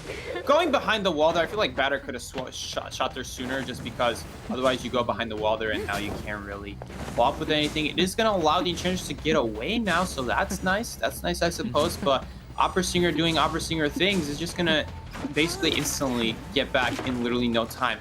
Guys, if this was like a slower hunter, like a clerk, imagine how long that would have taken. Nope. Already back, already here. Oh, now did he like let go of the joystick? Because that wasn't even in front of the pallet. Yeah, he didn't even swing in front of the pallet. Okay. But now it seems like the Enchantress doing an amazing kite. He's running circles around this map. We're seeing a full tour of Arms Factory at the center part of this map, and now CY able to get another stun, but look at that, Opera Singer just catching up like that. Shui is here for that support, but is he gonna get behind the wall? Yeah, it's very unfortunate. He wasn't able to get that, but he's still gonna continue on the support, but it might be a little too much. He got hit there, so he's still trying to risk it all here. He's trying his best here, and he doesn't really have a choice. He has to play riskier than usual because they can't allow even a single person to die. To think here, Posh, that they not only have to get 4 people out, but even if they somehow manage to get to the stage where all 5 cybers pop, Enchantress literally has no borrowed time here. They're going to rely fully on just people helping her out. Guys, this is kind of the problem with Opera Singer versus Enchantress, that if you're inside of a shadow still when you get stunned, it's still off of cooldown. You have to literally be stunned while dashing outside of a shadow. That's the only way. That's another point on the Opera Singer for the matchup to go in the Opera Singer's favor. Shui here does have 2 balls to work with, gets the hit and able to get it, but will the stun be enough? No, unable to even get the body block going on. So he's gonna go for another pickup here while the batter still on cooldown. The rocket chair is right there, and that's gonna be the checkmate situation Akka's looking for. And yeah, that's going to be it, guys. RC does move on here, but just because the extra points may matter in a tie situation for the bracket round, they need to make sure that Akka gets the maximum amount of points here as possible. At this point, RD is playing this just to prevent RC from moving on easier, which is absolutely evil to do, but they have their honor to save here, so they need to try their best. They could still tie this. Like, this is still a tieable game, which is such a shame because Yo. Ooh. Nice attempt at a blink prediction there, but it's gonna be a little bit off here, unfortunately. But yeah, they are not that far away from a tie here, especially with that first officer doing a cipher and the explorer having a little bit of page. I think he's trying to search for one more page, either that or he's trying to stay hidden so he gets a nice sneaky rescue off. Otherwise, though, he kind of needs to stay sneaky, or otherwise, because they're not going to get a rescue if they don't stay sneaky, if they get found from far. It's going to be all up to this here, Koch. So it seems like, yeah, Pingfan is still in the small form. He can't get found out too far away. Aka is going to try to patrol around the area. We do see that the Explorer is kind of tiptoeing his way. Hopefully, the blood trails won't find him out. First officer almost close to popping that cipher. If he extends a little bit behind that big rock, he's possibly going to see the Explorer. So they're playing this really patiently to push for that end game. And Aka just setting up remnants here just so that he can be able to teleport whenever he needs to. So just kind of a stalling method as of now. I think Pingfan, once the 90% mark is reached, he can go for that rescue.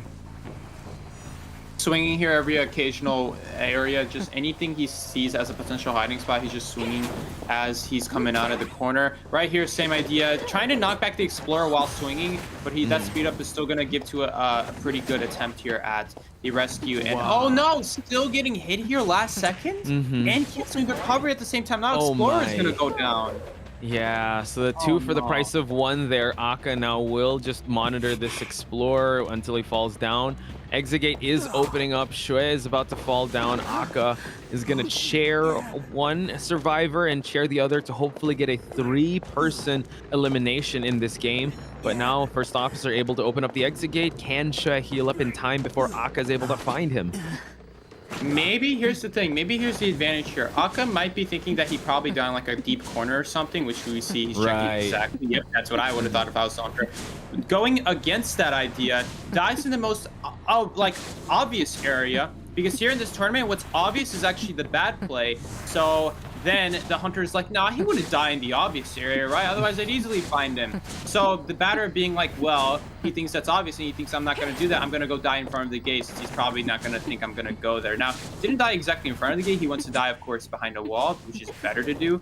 But man, that was a really clean play from batter. They're making sure that he is not going to go in a spot where the Hunter is going to be like, okay, let me go check the corner first. Just exactly what he did. But unfortunately, batter's still getting caught out here. He doesn't have any balls. He just has the 40% faster vault and drops you, which won't do anything. They do get the one escape out, but nonetheless, Aka getting away here with 18 points for his team and 1 going to RD. Incredible showing, incredible opera singer match. Again, Aka not usually using the opera singer. They chose to ban out his Dream Witch, but that is something you also have to be wary of. He does have a very terrifying opera singer. Wanted to play for a tie. That's all actually a 1 point. 1 point would have sufficed, but he went above and beyond that. He got a 3-person elimination, but handshakes will be given. Again, guys in the chat, please give it up for RD for them playing their heart out. But the day and this match goes to Team RC. Indeed. Very well done here from RC. Just amazing Survivor gameplay, amazing Hunter gameplay, followed back up with the Hunter coming back, and then Survivors once again playing really well there. I wasn't too sure about that Prisoner going borrow time, no borrow time, just going flywheel and the broken windows, but it meant that he's not able to stun, and then he can also save his own life after helping other people with the stun out. So that was a really clean play there. Besides that though, I feel like we also saw some like mistakes from like that clerk match. I feel like the clerk match could have gone at least 1 person if, like, let's say it weren't for that really nasty blink, which that one really hurt to watch. Unfortunately, getting blocked by some wall or some barrel on the other side of that wall that we cannot see. But yeah, unfortunate time. Yeah. It is. I hope RD is able to learn from this. Again, this is the same, I believe, Survivor team that we did see last year. They had an addition of Dream, and I think Shao also played last year, but this is Chinese HMT region. Again, not professional players. These guys are just competitive players, and for them to be on this stage and for them to go up against RC, arguably the best team in this group stage, it says a lot, and it takes a lot of guts for them to do that. So hope you guys can reward them for that, and hopefully they'll come back stronger next year in Call of the Abyss. And I definitely want to see more Mad Eyes as the days goes on, because they do have one more match, and I think it's up against Omni. Ooh, okay. So this is going to be spicy. I'm very interested to see how that one goes. Also, Oh no! Did they? Oh no, I'm confusing that with RC because Omni. RC, yeah, Omni has had a rough very going. interesting tournament so far because they go against now one. They're gonna go against the second Maddox here guaranteed because there's no way there's no way they're not gonna have Dream go first round. So they just don't have an opera singer player. So we saw them go against Aka playing Mad Eyes, and that was absolutely insane. And then they're gonna go against now Dream. I have the Dream schedule in front of me. RD's last match is gonna be on April 21. They're the first match. They're up against Omni. So Omni has That's two day matches 10. left. Yeah. So Omni has 2 matches left. They will have one against FT. That is on, I think, tomorrow. Yeah, it's tomorrow. And then they have one on day 10, which is up against RD. So that's gonna be very interesting. So show your support and chat for both RD and Omni. They will open up the last day of the group stage. But Psyche, talk us through this match data because this was actually an amazing performance by Aka. Indeed. Starting off with his first chase being the Enchantress. One of Enchantress's biggest downsides, she just doesn't start with anything. Even though she had a nice start reaching that front gate area, unfortunately, she wasn't able to really follow up with anything because she doesn't start with anything. She was able to actually snowball a bit there more than I expected. Able to get that first stack, which helps her get her second stack, which helps her get her third stack. But the moment that Opera Singer swapped spots to like any chance that Enchantress had at trying to go back to the area she was in was immediately quenched by the shadow by going back straight to that area and hitting her where she felt it most, unfortunately. So meaning that Enchantress now has like these extra stacks from getting hit, but it doesn't even matter because the Hunter just has Blink. So you just get Blink and it doesn't even matter how hard you try. Keep things in mind. I designed this rhyme to explain in due time. I guess in the so end, you know it better than I do. Yeah, in the end, it was RC to take the victory. A lot of people showing some love. In the end, it doesn't even matter. Are you trying to make references at this point? I mean, that was you. I said it off the cuff, and you just picked up on it. Yeah. Hopefully, we won't get copyright strike because that was a really good verse that you spit there. Oh so, my God! Here we have 18-1. In favor of RC, denying the game number 3. So congratulations go to RC, but RD, keep fighting. We'll see you guys on day number 10. You will be going up against Team Omni. Omni will be having their 3rd match tomorrow, so tune in for that, folks. Indeed. So make sure to check out for that. I remember someone's wife here. I forgot what the player's name was. WYY, I think. WYYY's wife. It was 487's wife and YMM's toilet. No. There was a wife one though. There was also a wife. 487's wife. That was the one you called out. I think a couple. I don't know. Their name was WYY. Oh, what? Whoever they're the Omni yes. players. Yeah, what? Why? Yeah, Yes, his wife. Okay, there's that one as well. Yeah, there we go. But we talk about different players. Talk to us about the Survivor, Psyche. Soba. As you guys know, one of the more well-known survivors here on RC side, doing really well with that prospector. I believe that was against the Dream match, right? Going against Dream, playing that prospector. There were a lot of times where you guys saw a random flywheel from him there, and that was actually not so random because he threw a magnet at the Hunter, kind of to bait out a Blink, and then he was planning in a flywheel of the Blink. So I remember there was that move there. There was also times where he was just being a nuisance for the Hunter with his prospector. Prospector in general, not an often seen picked survivor, but with a survivor like that who can recharge their ability, it means good results, and Soba used him quite well there. Besides that, he played very well in the upcoming rounds. If only I could remember what else he used. I didn't write myself any notes, unfortunately. What about you, I Podge? have some of Soba. He used Embalmer. He uses Acrobat. I think in the previous match, was he the... I think he... Trying to find. Okay. It was Rowley who was the Enchantress, and in the other one, was he the lawyer? I'm not quite sure, chat, but let us know. But Soba... He was the coordinator who did that really nice kite. And that really nice support. So not only that, but also helping to support his teammates halfway through, and also coordinator able to survive until the end, which was very nice as well. Led to that really clean 3 escape later on. Very good work. It was good work from everyone, but man, Soba getting a lot of screen time here, not gonna lie, doing really well. And so he's one of the anchors of Team Reject. So shout outs to Soba, shout outs to Team RC for them to be able to get this victory. It's huge. It's a huge deal that they were able to do that. So can't wait to see the interview portion. But while we're waiting, Psyche, did you and Eli finally decide which is the best item in the game? Oh, you just avoided that topic. I forgot to tell him. In fact, I heard his argument, and I kind of want to save it until I can talk to him directly, but I wrote down some bullet points so that I don't forget the next bit, because I know I'm going to forget. And I listened to his argument, and I don't know if he listened to my argument because he didn't like counter anything I said. He just went back to his, like, what you said, basically. Yeah. Like, I mean, which his biggest point was, he had 2 points. His main 2 points were that coordinator gun in general is basically the same distance as an elbow pad. And the other thing is that the elbow pad can support, unlike the, sorry, not the elbow, that gun can support, unlike the elbow pad.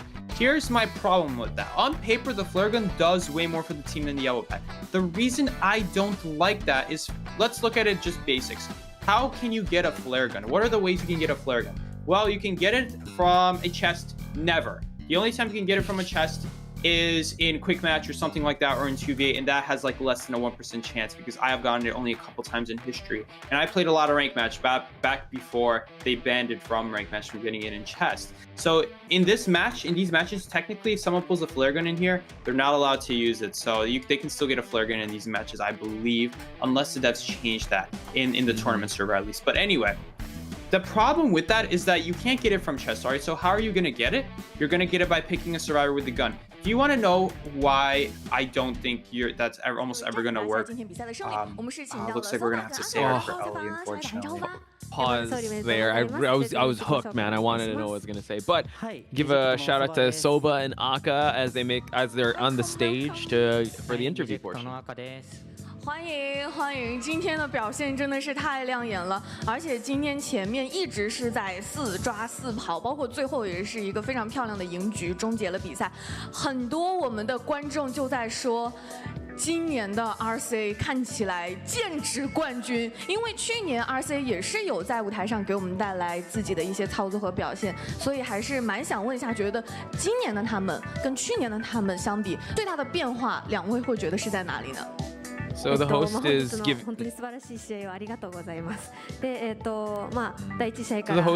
her praises that they were able to get a 4-man escape back to back, and they also saying they were able to duplicate this type of performance last year, so they performed very well.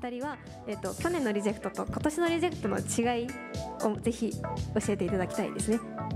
そうですね、去年との一番の違いでいうと、やっぱハフーコーチの存在が一番大きくて、去年は本当自分がメインで作戦いろいろ練って考えてやってたんですけど、そこの部分をハフーコーチに任せたことによって、選手一人一人がやっぱ自分のプレーに集中したり、対策とかしっかりできるようになったので、そういった面で一個一個の質がやっぱすごい上がっていったのかなってすごい思います。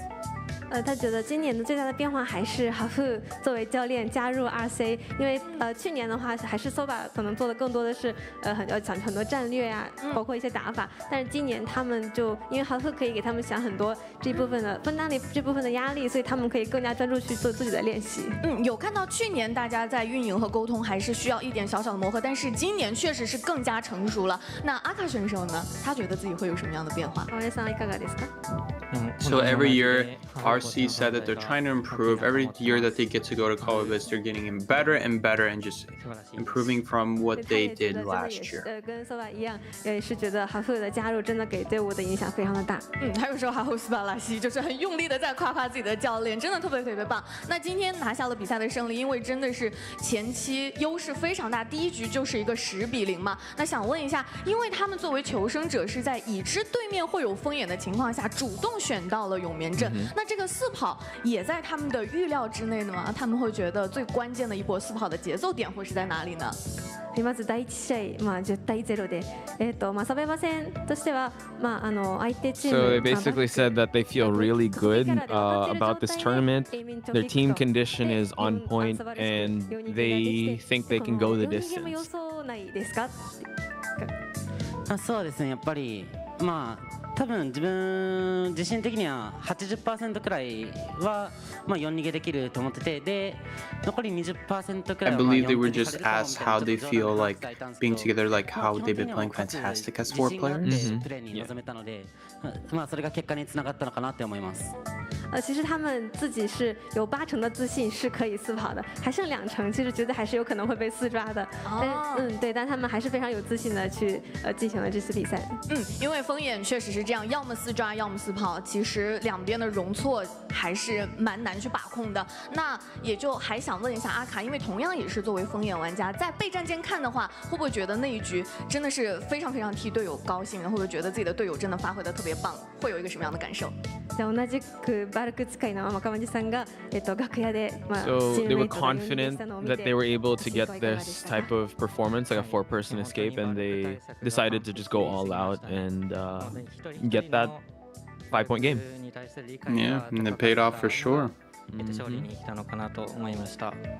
觉得大家应该说每一个人对于怎么去对战风眼的理解都是比之前增加了非常的多，比现在都非常的配合的也非常的好，所以也是得到了这样的一个结果。是的，那局虽然打了很久，但是大家在场上的运营都是有条不紊的。那到了第2局的时候 So I think they were just asked.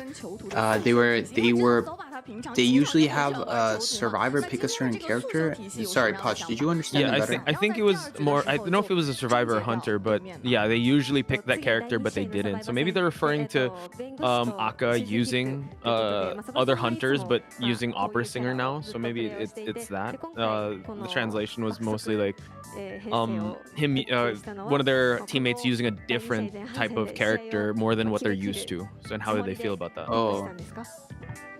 そうですね、本当はちょっと別の戦い方しようかなってちょっと試合前話してたんですけど、まあちょっと踊り子バンとか昆虫バンとか補助キャラをバンされたんで、ちょっと急遽 So they said that they do have various skills that they have, and they don't necessarily are just limited to just one type of play style. So they're confident in their teammates in that. 看到对面搬了辅助位比较多，像昆虫舞女这样，所以他们就觉得我们可以换另外一种打法，所以选择了律师和空军，然后有了现在这样的一个阵容。思路转变的非常快。那在上半场拿下了一个4跑之后，下半场阿卡也是拿到了割据，因为当时可能留给阿卡的压力没有那么的大，所以他会有一个什么样子的思路呢？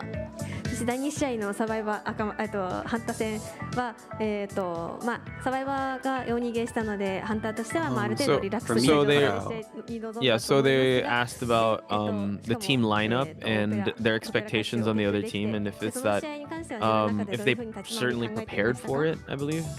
そうですね、まあ、オペラ歌手は本当にチェイス能力が高いので、まあ、オイルサバイバーを、まあ、鬼没上下で即死を取ってしっかり飛ばしきって、まあ、1人は確実に飛ばすっていう立ち回りでやってました。他认为就歌剧演员的追击能力还是非常的强的，所以就是应该是上下天赋加闪现，然后逐个击破，然后最后顺利拿下了这场比赛。那今天我们的比赛真的是2位监管者，包括我们的教练，包括球生都发挥了非常重要的作用。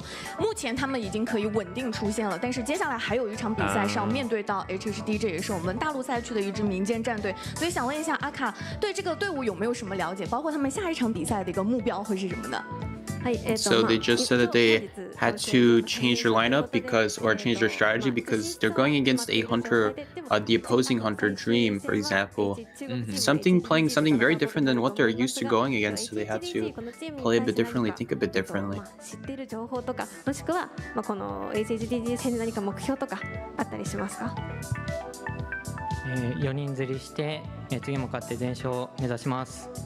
就是他会4抓，然后以全胜的成绩结束这个小比赛。小组第1一定要被 Reject 锁在囊中，他们是有这样的自信的。好，那接下来的这个问题，想要为难一下 Soba 了，因为今天 Soba 在他的圣维账号上发了好多条关于发型的这个内容，因为今天早上的时候 Soba 的头发是不是已经炸掉了这么一个状态，然后他对今天自己的造型和教练的造型都非常的满意。那为难一下 Soba， 今天觉得队内最帅的人是谁？ So the MC is saying that she can feel, and the people in the arena can feel the confidence of how they can play their games. をしていると思うんですが、では本日チーム内で一番かっこいいメンバーは誰だとお願いします。いやまあ俺っすね。他自己是最帅。哇，真的是能感觉到扫把的那种状态，感觉如果给他一个摄像机，哎，要不要让他对着我们的镜头来一句刚才的那句台词？最帅的就是我。So the MC just asked who is the most handsome player on the team, and they said Oh, there he who is. was it, Puck? It's Sova, obviously. Because Sova his hair is really nice. On point. I don't know. Psyche's hair is on point too, and also Eli's. So, dude, mine is falling apart. Help me. But there you have it. That is the interview portion, ladies and gentlemen. Shout outs to Soba and Aka, and shout outs to each and everybody that's joining us. We're going to throw it to some highlights and a quick break, and when we return, more of Call of the Abyss when we come back. いいよ、先でもいいし。入るわ。急先して。入るわ。ナイス。取ってよ、取ってよ、取ってよ、取ってよ、取ってよ。よいしょ。あれ今逆に開けてる。4系才いってる。嗯，有。好，自己干嘛？你们好，给我前沿，闪现好的前沿，闪现好的。啊，全躲了。啊，就打了。想说有些情况，我死了，我死了，我死了。我抓他背，他被我飞，没断。哎，不，没看到我。所以我就直接干。开压到最死了。有圈，冲啊！我绕去大门，没错。还有35秒，去不了。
Welcome back, folks, to another intense match here at the group stage of Call of the Abyss 7. Botch Spice and Eli O, your commentators for this one. I would have to say, Eli, the previous match was a really intense one, a 2-0. But how do you feel like this match would go in comparison to how we've been seeing? We've got AXIZ Wave on one side and we have Weibo Gaming on the other side. Yeah, Weibo Gaming has been playing very well throughout the majority of this tournament. I definitely think if I had to choose one single team at this point to win, I would probably say AXIZ. I would probably say Weibo. They're looking like they're looking like very they're very strong right now. Definitely on track to be first in their division. Okay. I'm gonna make a bold claim. There's a bold claim. Okay, I'm gonna take a half-court shot right now.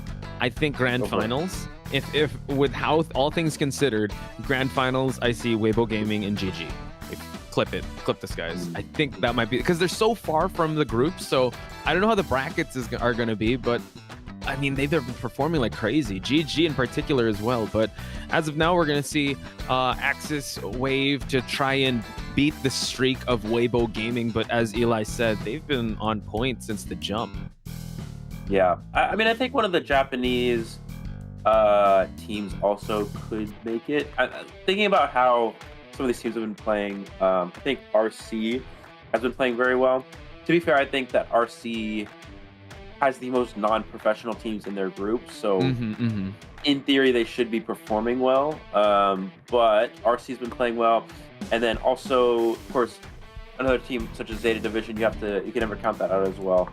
But yeah, I think of course it does depend on how the bracket shape out. But if you were to say the two best teams who've been performing the best as of right now, I agree. GG and Weibo have been performing the best out of everybody in this tournament. We do have AXIZ Wave and Weibo Gaming in front of us here. The Japanese IJL team versus Weibo Gaming, the mainland Chinese team, who currently has been playing what we think to be the best out of all the teams thus far. We have Tuna, Takako, Otto, Nian Lim, Kagaka, and Rise, RYZ from AXIZ Wave and from Weibo Gaming. Okay, I don't know. Higher. Alex Long, Hui Yi, and 1K from Weibo Gaming. Yeah, Weibo Gaming, they've been kind of intense, especially with their addition of Alex. We do know that they're such a solid survivor team, but having Alex also there as the stable hunter, styles will definitely clash. And I would have to admit, AXIZ Wave have not faced adversity just yet, and they've gone through the qualifiers unscathed. So interesting to note that both these streaks will be on the line and only one will come out on top to be the head of the table or the leader of the pack in this group stage. AXIZ is leading, but Weibo Gaming is trailing the pack.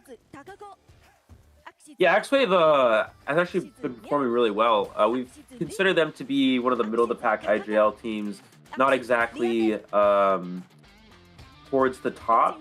They kind of go very inconsistent. They go, sometimes we see them perform well, sometimes we see them struggle. But overall, they've sort of been around the mid. But yeah, this time around, they've been performing really well. This is going to be their hardest matchup for sure. Weibo Gaming. Let's see what they're able to do. So I'm looking at it. So we have to introduce first Weibo Gaming, but with AXIZ, they've faced Team GH and Team AWG. So this is a huge test for them since Weibo Gaming did already face GH, and I believe they've also faced FPXEQ. So FPXEQ is definitely a hard out for them. So this is definitely a really big test for both sides of the team. So just letting everyone know their tournament record as of this group stage. For sure. Getting into the players, we are going to have our player interview video. 昔から知っていて実力もある選手なので一度やってみたいなと思ってます。一番難しかったところは向こうのキャラ幅が広かったりとかで予想できなくて練習がしにくかったところです。 大家好，我是来自中国大陆赛区 WBG 战队的监管者 Alice。首先我们目标先晋级，然后后面就发挥好自己的就好了。我们现在队伍状态也挺好的，就是说更加稳定一点就好。我们还是非常有信心的，因为我们得感谢曹生的抽签，让我们分到了一个比较好的组。然后我们的对手，我们也做了非常针对性的训练，也是得心应手。你们可不要掉以轻心。There you have it, folks. Alex saying that they got drafted to a good group stage. He definitely has that confidence, and he has that confidence in his team. So we're going to be introducing the team as we go along. We're going to start things off with Iron here. 36.4% win rate. Average deduction is around 7,000. Escape rate is above 50, so that's excellent. But Iron also has a plethora of other survivors with Long and Juan as his support survivors. Absolutely. We do have, next we have Weibo Gaming Juan here, 36% win rate, 72 escape rate, 183 decoding, and 54 seconds average damage time, slightly lower, but we will expect to see that improve over the majority of this event. And yeah, the Weibo survivors, not only, as we talked about, a strong hunter side, strong survivor side as well. That's really is what's making them very strong in this event. Juan, of course, originally from Team Wolves, but is now over on Weibo Gaming, and definitely a great addition to that roster. And the next player here, rather, we have COAVII, 81 seconds average stand time. COAVII's been hiding quite well throughout the majority of this call of this, but also mostly playing the rescuer for Weibo Gaming. Yeah, I like that you brought that up, like Juan being former Wolves and him coming in, adding to the synergy of Weibo. And I feel like another anchor to bring up on Weibo is Long. Long being another support, kiter, OB'er of this team. He does have an acrobat. He also has an airplanist on here, but he's also known for using other characters as well for that kiting support role that Weibo survivors are synonymous to. So the hunter on AXIZ Wave side is going to have his hands full, and I believe it's going to be Kakaka, since he is the best of one hunter. Yeah, Kakaka is the round one for AXIZ Wave, leading with that opera singer. Also, of course, listed as Soul Weaver, but we're probably not going to see that here. 75% win rate, 50% on the floor elimination rate, goes to show how well AXIZ Wave has been playing in this tournament thus far, with 3.17 average eliminations, well above the standard here. So not only is it the power of this team, also the power of the opera singer. We've seen that be very important. If your opera singer player is able to win in the first round, you're most likely going to go on to win the series. So Kakaka going into their hardest challenge yet against the Weibo Gaming survivors, probably arguably one of the strongest survivor teams in this event. Yeah, you could say also the same for Weibo Gaming. This would be their hardest challenge. I know they did perform well against FPXCQ, but AXIZ Wave, like you mentioned, has their moments in the sun, and it seems like they're going to go with Moonlit River Park as a map. Ever Sleeping Town was banned out by Weibo Gaming, so this opens up really that opera singer matches, and we've seen a lot of opera singer matches go the 4 to 3 person elimination when their cards are played right. So something we talked about before is in round one, you go to either a map that's going to be better for your opera singer or worse for your opponent's opera singer. This is, I would say, is one of the maps that's slightly worse for the opponent. In that Miller Park is not exactly ideal for opera singer in comparison to something like Red Church. Ever Sleeping Town, Red Church, Ever Sleeping Town, very good for opera. Very easy to dash between walls, dash between objects. Of course, Red Church, many walls and things to dash, shadow areas to dash to. Ever Sleeping Town, you can dash side to side between the alleyway to close distance. But for Moonlit, it's very open, and it makes it more challenging for the opera singer to maneuver around. So this is one of those situations in which survivors are choosing a map that's going to be less ideal for the opposing opera singer. Yeah, and considering in my notes, Kakaka still being the first round hunter, he used, okay, so I looked at the his playoffs in IJL, and I also looked at the playoffs, the qualifier matches.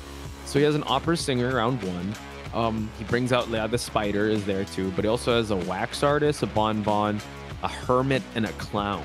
So he does operate with other hunters as well, but coming into this one in round one, opera singer is the most meta of round one hunters. Well, I don't know if he's going to stray too far away from this meta, but you got to admit that AXIZ Wave picking this map, they have something planned. Absolutely. And so, yeah, I mean, I think, again, this is just their approach to this matchup. I mean, you're considering how strong Alex has been playing, and so they really want to try to bring that down. It was actually that chose Movement, right? If I'm not mistaken? Yes, it was. Okay, so then basically the idea here is that they're really trying to bring Alex down as much as possible because he's been so strong and so consistent. They really need to try to knock that consistency down and sort of take over with their Survivor side. That's going to be their best chance, at least from what they see in this matchup. And so we're going to get into the ban picks here. It looks like we're going to go ahead and lead with a coordinator and, of course, the Antiquarian. Antiquarian, the very standard first ban. Looks like we're going to see Patient and Lucky Guy as well. Usually we'd see Gardener first here, but Weibo prioritizing the Lucky Guy. Lucky Guy, of course, with the Veterans bonus against Opera Singer is very effective. Additionally, you can pick up items that are good against Opera Singer, such as perfumes and pocket watches. I wonder if he's gonna go with a gun or the elbow pads. I'm kidding. You guys still have to settle that debate, you and Psyche. Yeah. But prioritizing the Lucky Guy is very interesting here. This opts for KKK to ban out the Seer.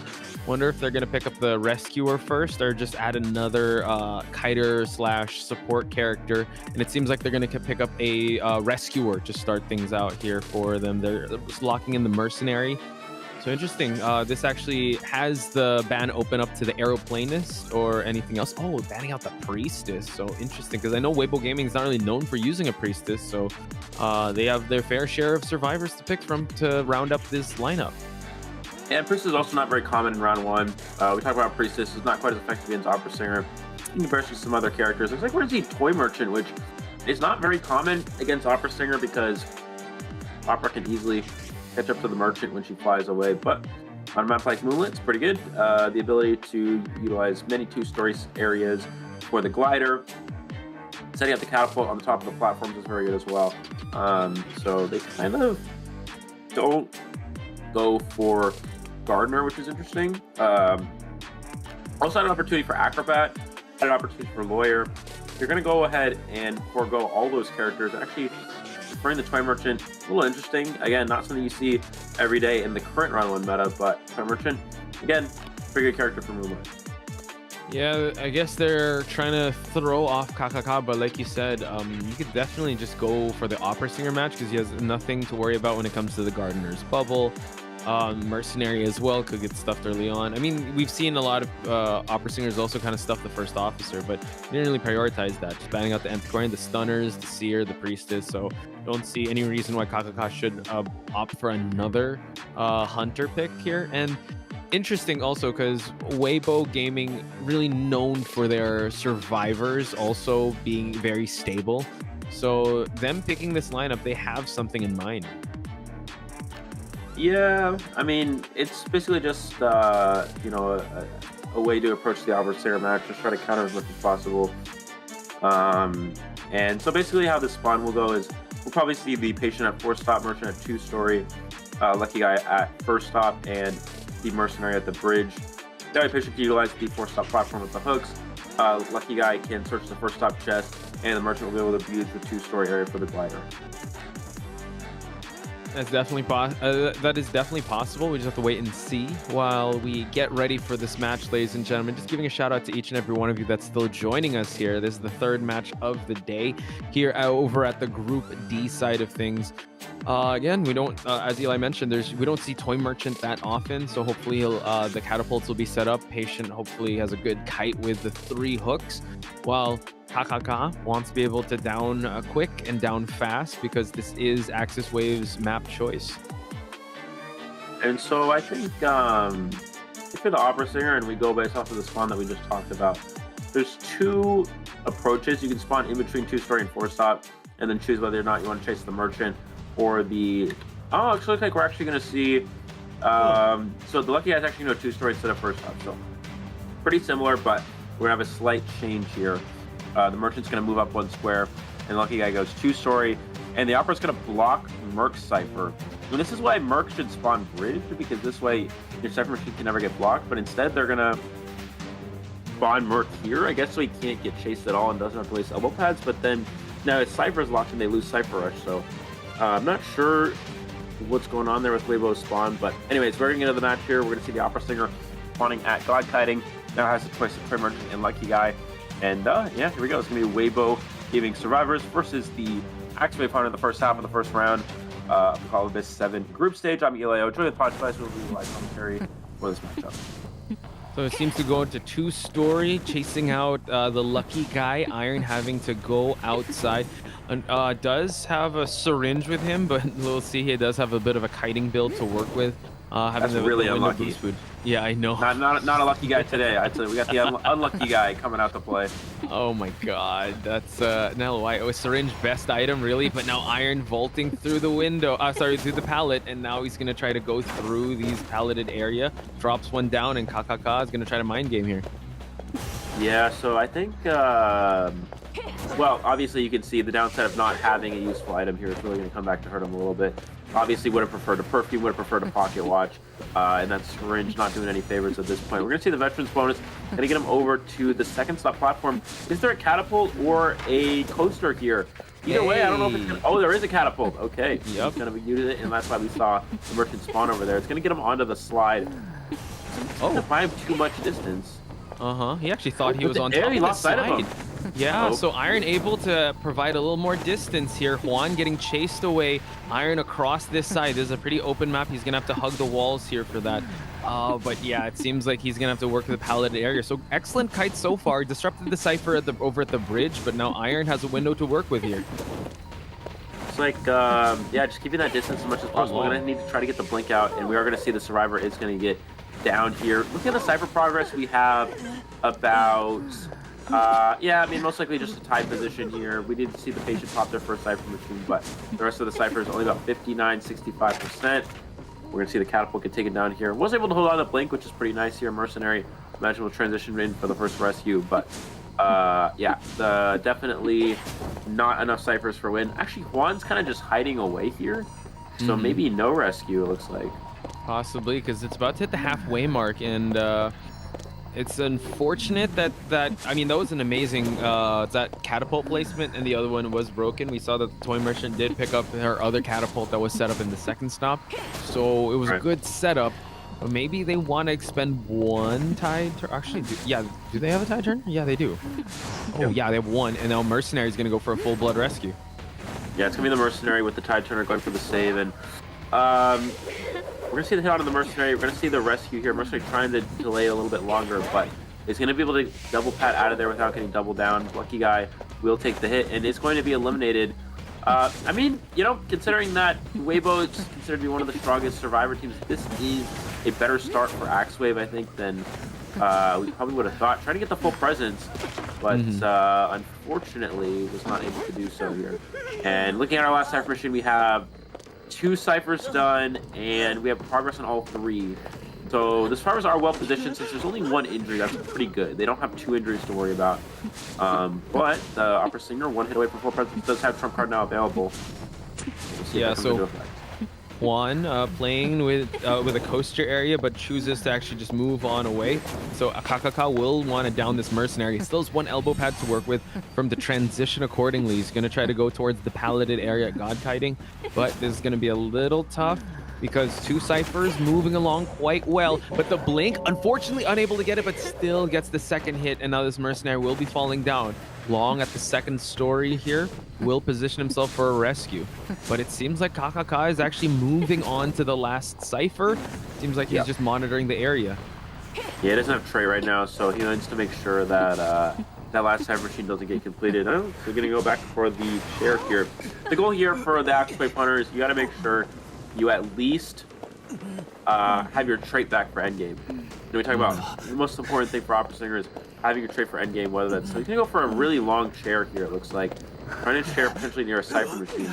Having your trait for endgame is really important. As Mercenary struggle...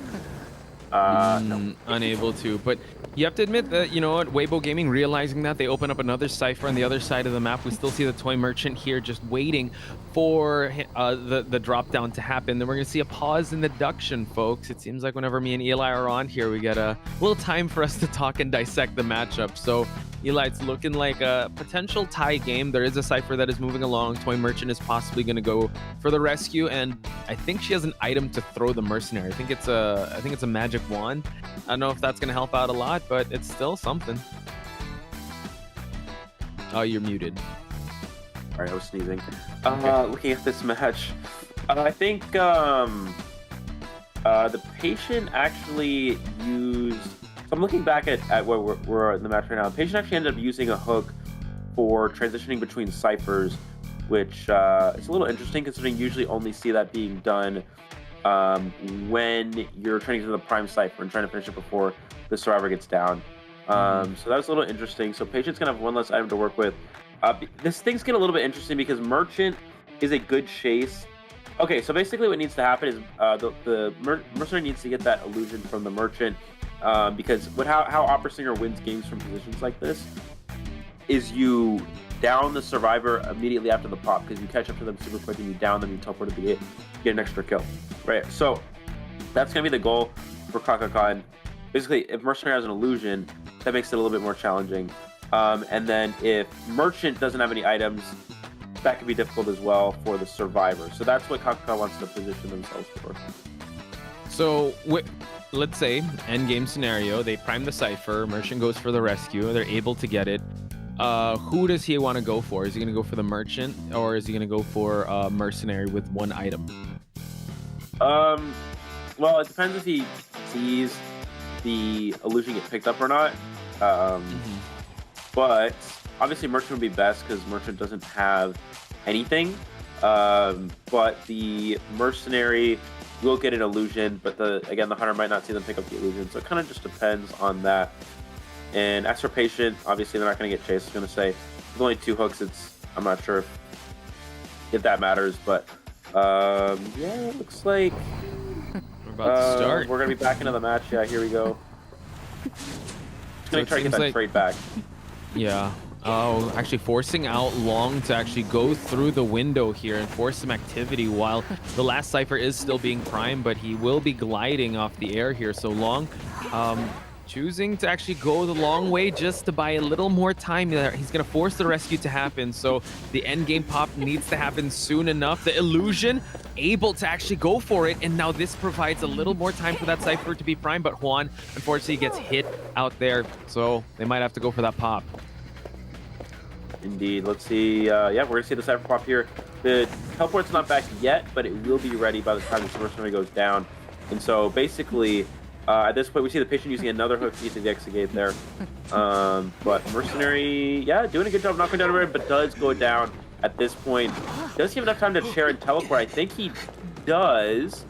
It's going to be a matter of timing at this point. And yeah, the survivors, I don't think will be able to get the gate open. They're going to get a lot of progress, but not enough. And of course, the Opera Singer can always come back, but he's not teleporting.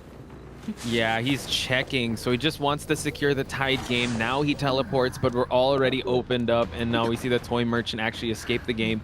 Incredible showing on both sides, able to still get a tie with all things considered, with very unconventional pick, with a very unlucky draw of the syringe. The survivors of Weibo still able to tie it out and deny any points from an Opera Singer match. Yeah, definitely. And, you know, there's an argument to say that the Opera Singer could immediately teleport to 4-stop, and then they could teleport back to the Shadow if they didn't find any survivor. Oh, yeah.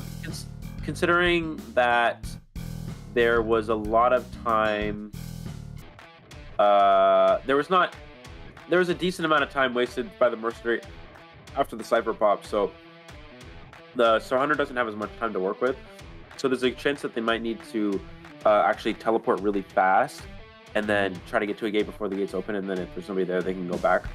But yeah, I guess, you know, I wanted to see if he was going to get tinnitus from 1-stop before teleporting, which is also an acceptable play, but unfortunately, timing was not in his favor there, and the gate was able to get open. And yeah, just like that, we're going to see a 2-2 for the first round, which is a pretty good result for Weibo. As long as they're not losing to the Opera Singer, that is a good situation for your team.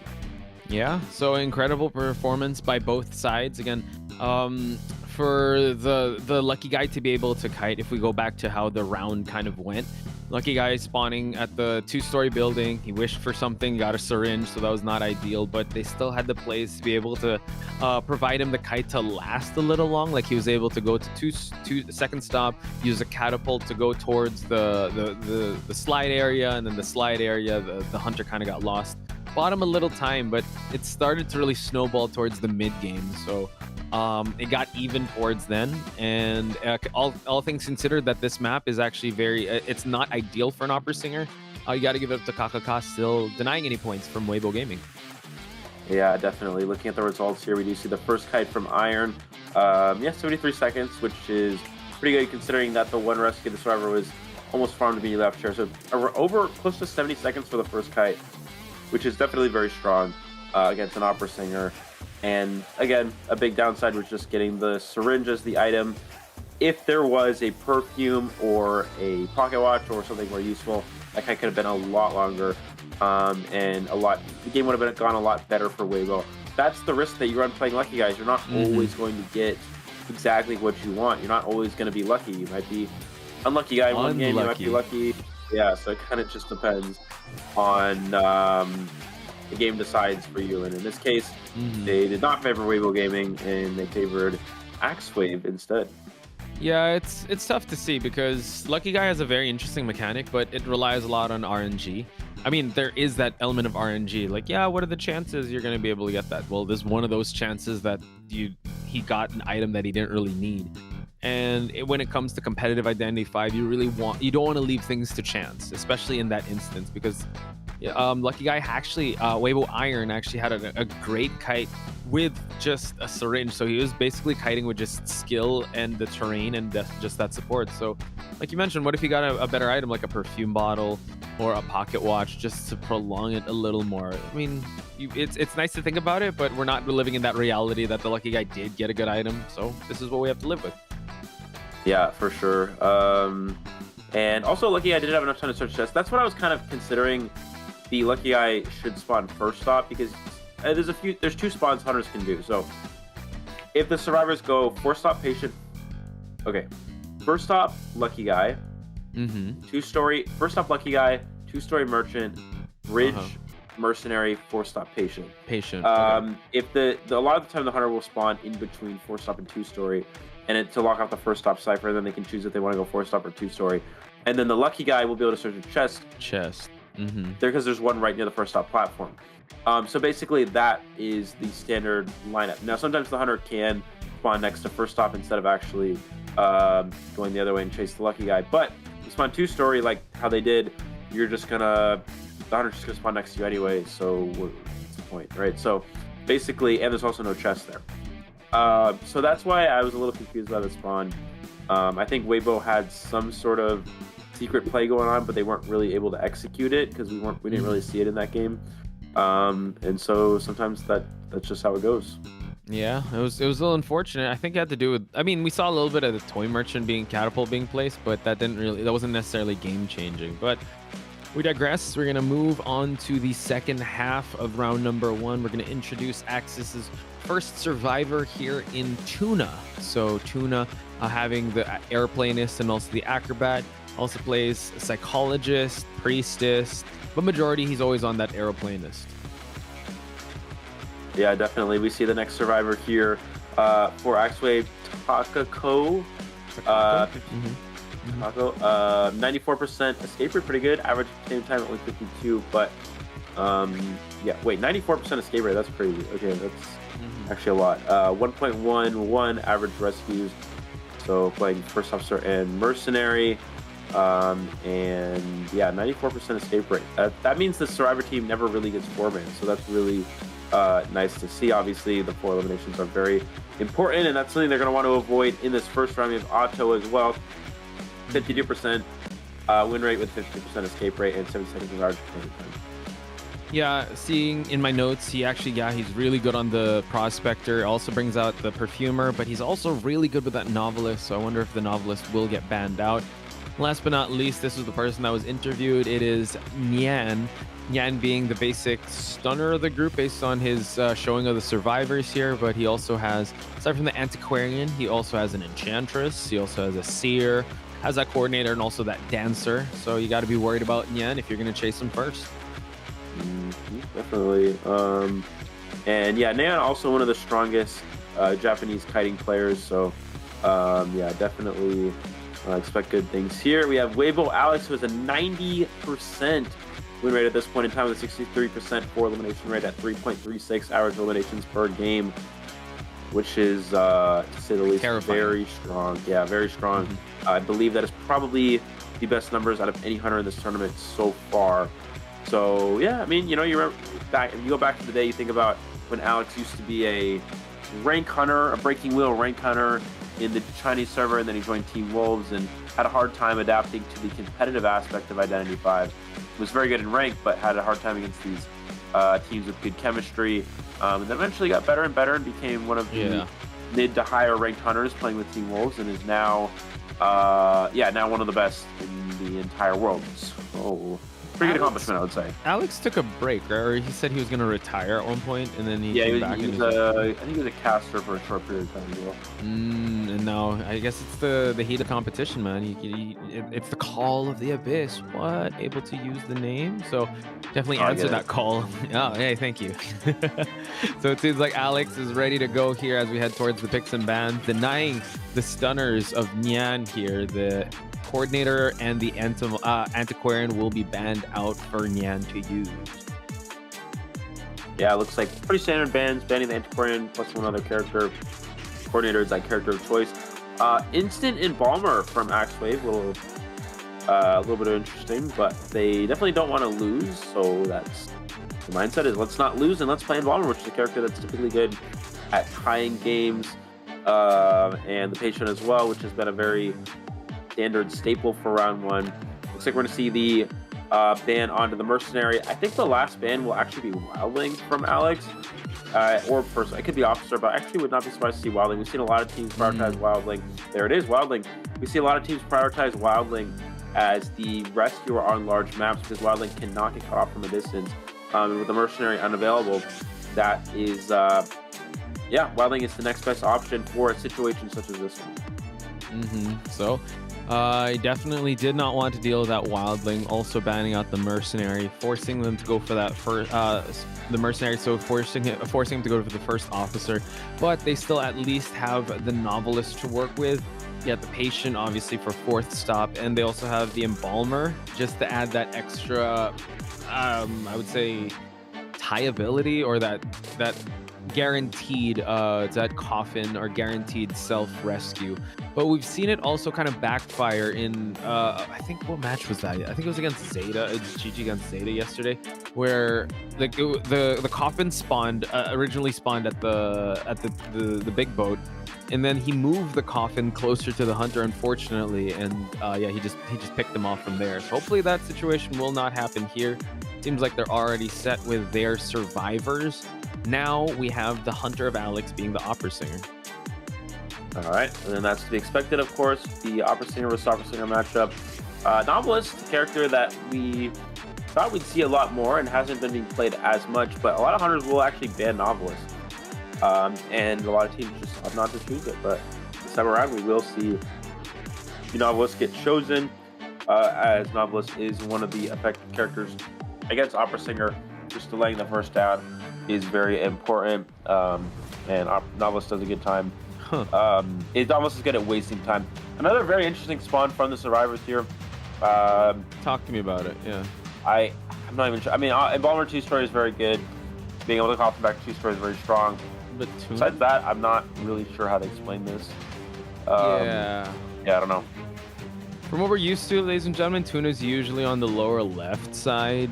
You'd want a patient fourth stop, but now it just seems like, he's gonna be out in the open, which again, it's all right because he's got the hooks, but it's still, I don't know. We just have to wait and see how it's gonna go. Anyway, when we look at the persona builds here, we have one flywheel on the Novelist, we have broken windows on Tuna and Nyan, and we have one tide turner on Takako. Well, very standard builds. Again, it's going to be an opera singer mirror match. Alex from Weibo Gaming versus the survivors of Axis Wave. Elio and Potch Spice at your service for this next match of round number 1, second half. We're going to head to the Moonlit River Park. Looks like we're going to see Alex going to go towards the second stop platform first, trying to find the, the Novelist. And Novelist, actually one of the best first chase targets, due to the fact that Novelist does not have a kiting build with the exception of Flywheel. Also has we're gonna see the switch and the pallet stun here. That's one of the plays that Novelist is good against opera singer for wasting time. I was gonna say Novelist does not have borrow time, so going for the chase first is definitely strong. Wow, going for a direct hit there again. Attacking the Novelist is pretty good because Novelist does have a tide turner build, and he's already used that flywheel. So get the rescue out of the way as well. True, very true. So now it just seems like he did disrupt a bit of the Cypher Rush. Now he's going to get another switch and a pallet slam. Atto doing really well so far in this early game. Kite, a minute is already about to pass, and he still has not fallen down. So he's definitely wanting this this chase to last longer than expected. Yep, we're going to see Atto transitioning towards the back of 10, trying to die away from Cypher Machines as much as possible here. Yeah, we're going to see able to get the down there. Does get the blink out though, so he's able to force out the trait. Definitely a tying Kite for sure. So excellent job from the Novelist. Definitely doing their job at this point. Still has Flywheel, which may or may not matter later on, but I think the important thing is that Alex gets rid of one of the tide turners here. Yeah, which is going to be on Takako's side. Takako already spending the watch early, which is a great indication here because he's still a bit far. It might be a little too early for that rescue. So Alex just making sure he's going to plant a remnant here just in case. He's going to hit the first officer out the pocket watch, and now he's going to follow Atto to the backside of this place. And now he's able to go for the flywheel and another pallet slam. That's 3 pallet slams, Eli, on Alex. Yeah, we're going to see the coffin is also set up, so pretty good positioning from the survivors. They have started their last Cypher Machine at this point in time. And yeah, Alex just kind of having a hard time dealing with this Novelist. Wow. 4th pallet slam onto the Novelist, and now Alex feeling the effects of this amazing kite by Atto. I would have to say he's doing an amazing job. And unfortunately, there's no more tide turner. He might have to fall on this side of the map. So he did vault through the window and getting that terror shock. Full presence opera singer. So still well on his way to kind of push for this tie. Absolutely. I think Novelist is a pretty good character for ranked matches because you can get a lot of deduction points with those pallet slams. You can rank up a lot faster. So we're gonna see. Yeah, gonna just go straight for. No, he's gonna kite around, take down the pallets. Last Cypher Machines we have at 76 and 64, so there's still an opportunity. There's still an opportunity for a win here, but yeah. Yeah, he hit the first officer out of the pocket watch, so now it seems like he might have to stall out the game by actually chairing the first officer, but that opens up the Novelist to use a tide turner. He needs to heal up. They have 1 Cypher remaining at 76%, so this is actually a really good position because they are in the late game and they're already 4 survivors healthy. So Tuna will be making his way possibly for that rescue. He still has all his hooks about him, and we're at that 4th stop, unable to actually get the hit off Tuna, so still providing an excellent kite. Now has to eat that hit while the last Cypher is moving along. They're not touching the 76 one, but they were still able to save the first officer before the half, but now the terror shock registers. First officer is down once again. Yeah, absolutely. Cypher Machine is not going to be Cypher Machine is not going to be ready just yet, but I think they will have it ready for this last rescue here. Embalmer does have 1 in order, which means Alex can cut this rescue off from this. He's not a flywheel either. He's going to get them from a distance. We're going to have to see another survivor come save. It's going to be the patient, but he's going to go back, so they're going to have to double rescue this. Yeah, Nyan might get caught out here. Cypher is not yet primed for him to be able to get that endgame pop, so he's going to try to down the Embalmer, but the patient able to get the rescue. All of them are out and about, and now the Cypher is almost primed. He's going to get the hit onto the patient, and now he's going to go for that chair. They're going to have to risk another rescue. First officer does not have any items as well. Also, the okay, Embalmer does have borrowed time, so they're able to go for the pop, able to go for the rescue. Still a chance that Alex can tie though. So just straight to work with it. He's gonna not get the down just yet. Nyan doing an amazing job. Everyone doing an amazing job. Can he make it behind his pallet? No, unable to get the the movement there, and he didn't have a flywheel, so he will go chair the Embalmer. He does have trait to go for a teleport here, but it seems like he's gonna make sure. We have Tuna actually running towards the exit. The teleport is gonna happen. He's gonna catch out Takako. Yeah, but the patient can go back for the rescue as well. Let's see the survivor, what they can do in the area here. And we're gonna see he does get the hit here to get the down onto the officer. He has to force out the Novelist before he leaves. If he doesn't force out the Novelist, oh no, he's dead on chair. Never mind. I was gonna say it's for the Novelist. Doesn't actually have to force out the Novelist. Now this is actually really risky because Alex could potentially make it back here before the patient gets too close. He's zooming back across the map. Let's see. It's going to be a foot race at this point. Oh my gosh, and actually they have no endgame items here to work with. Tuna falls down, and now we can actually go for a chair and try to cut him off because this exit gate is not open. So he's going to go after Nyan in the process. So going back for the rescue was actually quite risky, and I don't know if it's going to be paying off for the team. He's going to drop a coffin down, but he can actually just go for just a hit and go for a bleed out. Let's see, able to get a pallet vault here and also a window vault. Alex still continuing the chase here. Yeah, he did miss a dash, so he's going to be on cooldown for a few seconds here. And just going to be mind games around these pallets. Is able to secure the down onto the embalmer, who doesn't... oh, he doesn't actually have a coffin on anyone. Yeah, so... that's his. But patient is up, so they are playing with the exit paths here.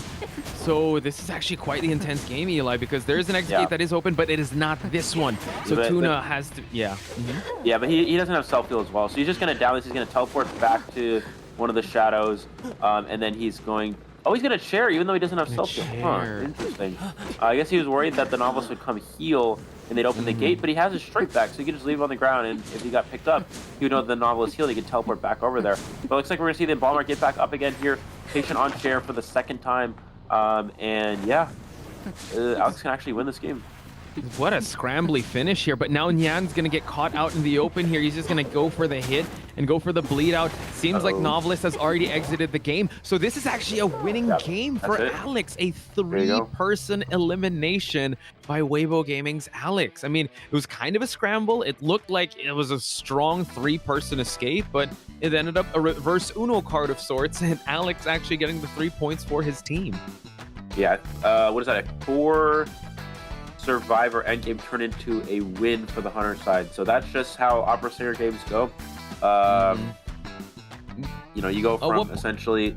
Yeah, Eli, at what point was it like, how did that 4 Survivor endgame turn into a 3 Survivor elimination?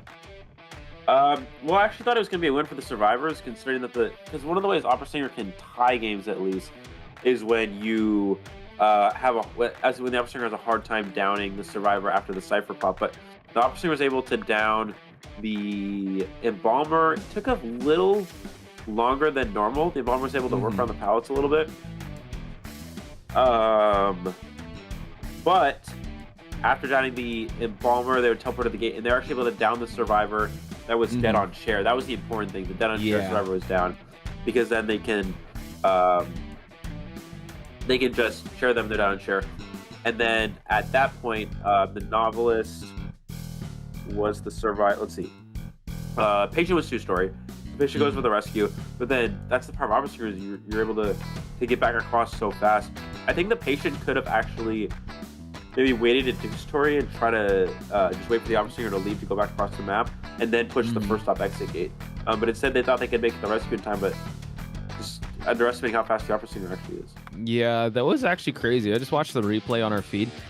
Yeah, you can't beat the Opera Singer in a foot race. And the thing is, he already expended all his hooks when he got there, so they didn't have any items for the end game. You know, the Embalmer did have a coffin, but at that point, the exit gate wasn't even touched on that side of the map. The Novelist couldn't really do anything because detention, and also if it was past detention, they're all kind of injured. So Alex really playing to the Opera Singer's full effects here and full strength.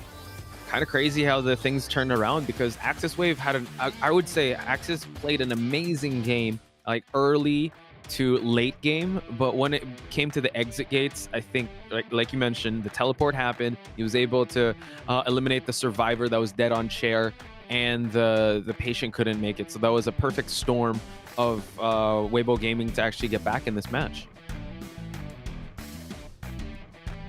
And I think Eli is on mute. See the first round result here. It's going to be 5-3 in favor of Weibo Gaming. Again, what looked to be a winning position for the Survivors.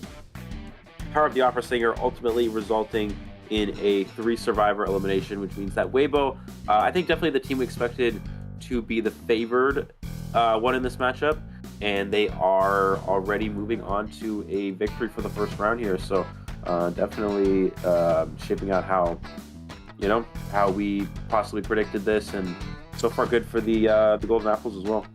Yeah, I would say we predicted it, but not like in this fashion. I was like ready to be proven wrong with like, oh, AXIZ is gonna get a win, and this map choice would definitely work out in the end for them. But I mean, just the end game was just so masterfully played. A masterful stroke by Alex for how he was able to navigate his way through that, and the way he was able to secure the points. No, because now now you're they're not getting coming. sick too, are you? That's Dude, you gave Psyche your cough. Like that was, I know. I think some dust went in my throat, but who knows? I don't know. Like, please stay safe, guys, and also drink some water. But yeah, it was.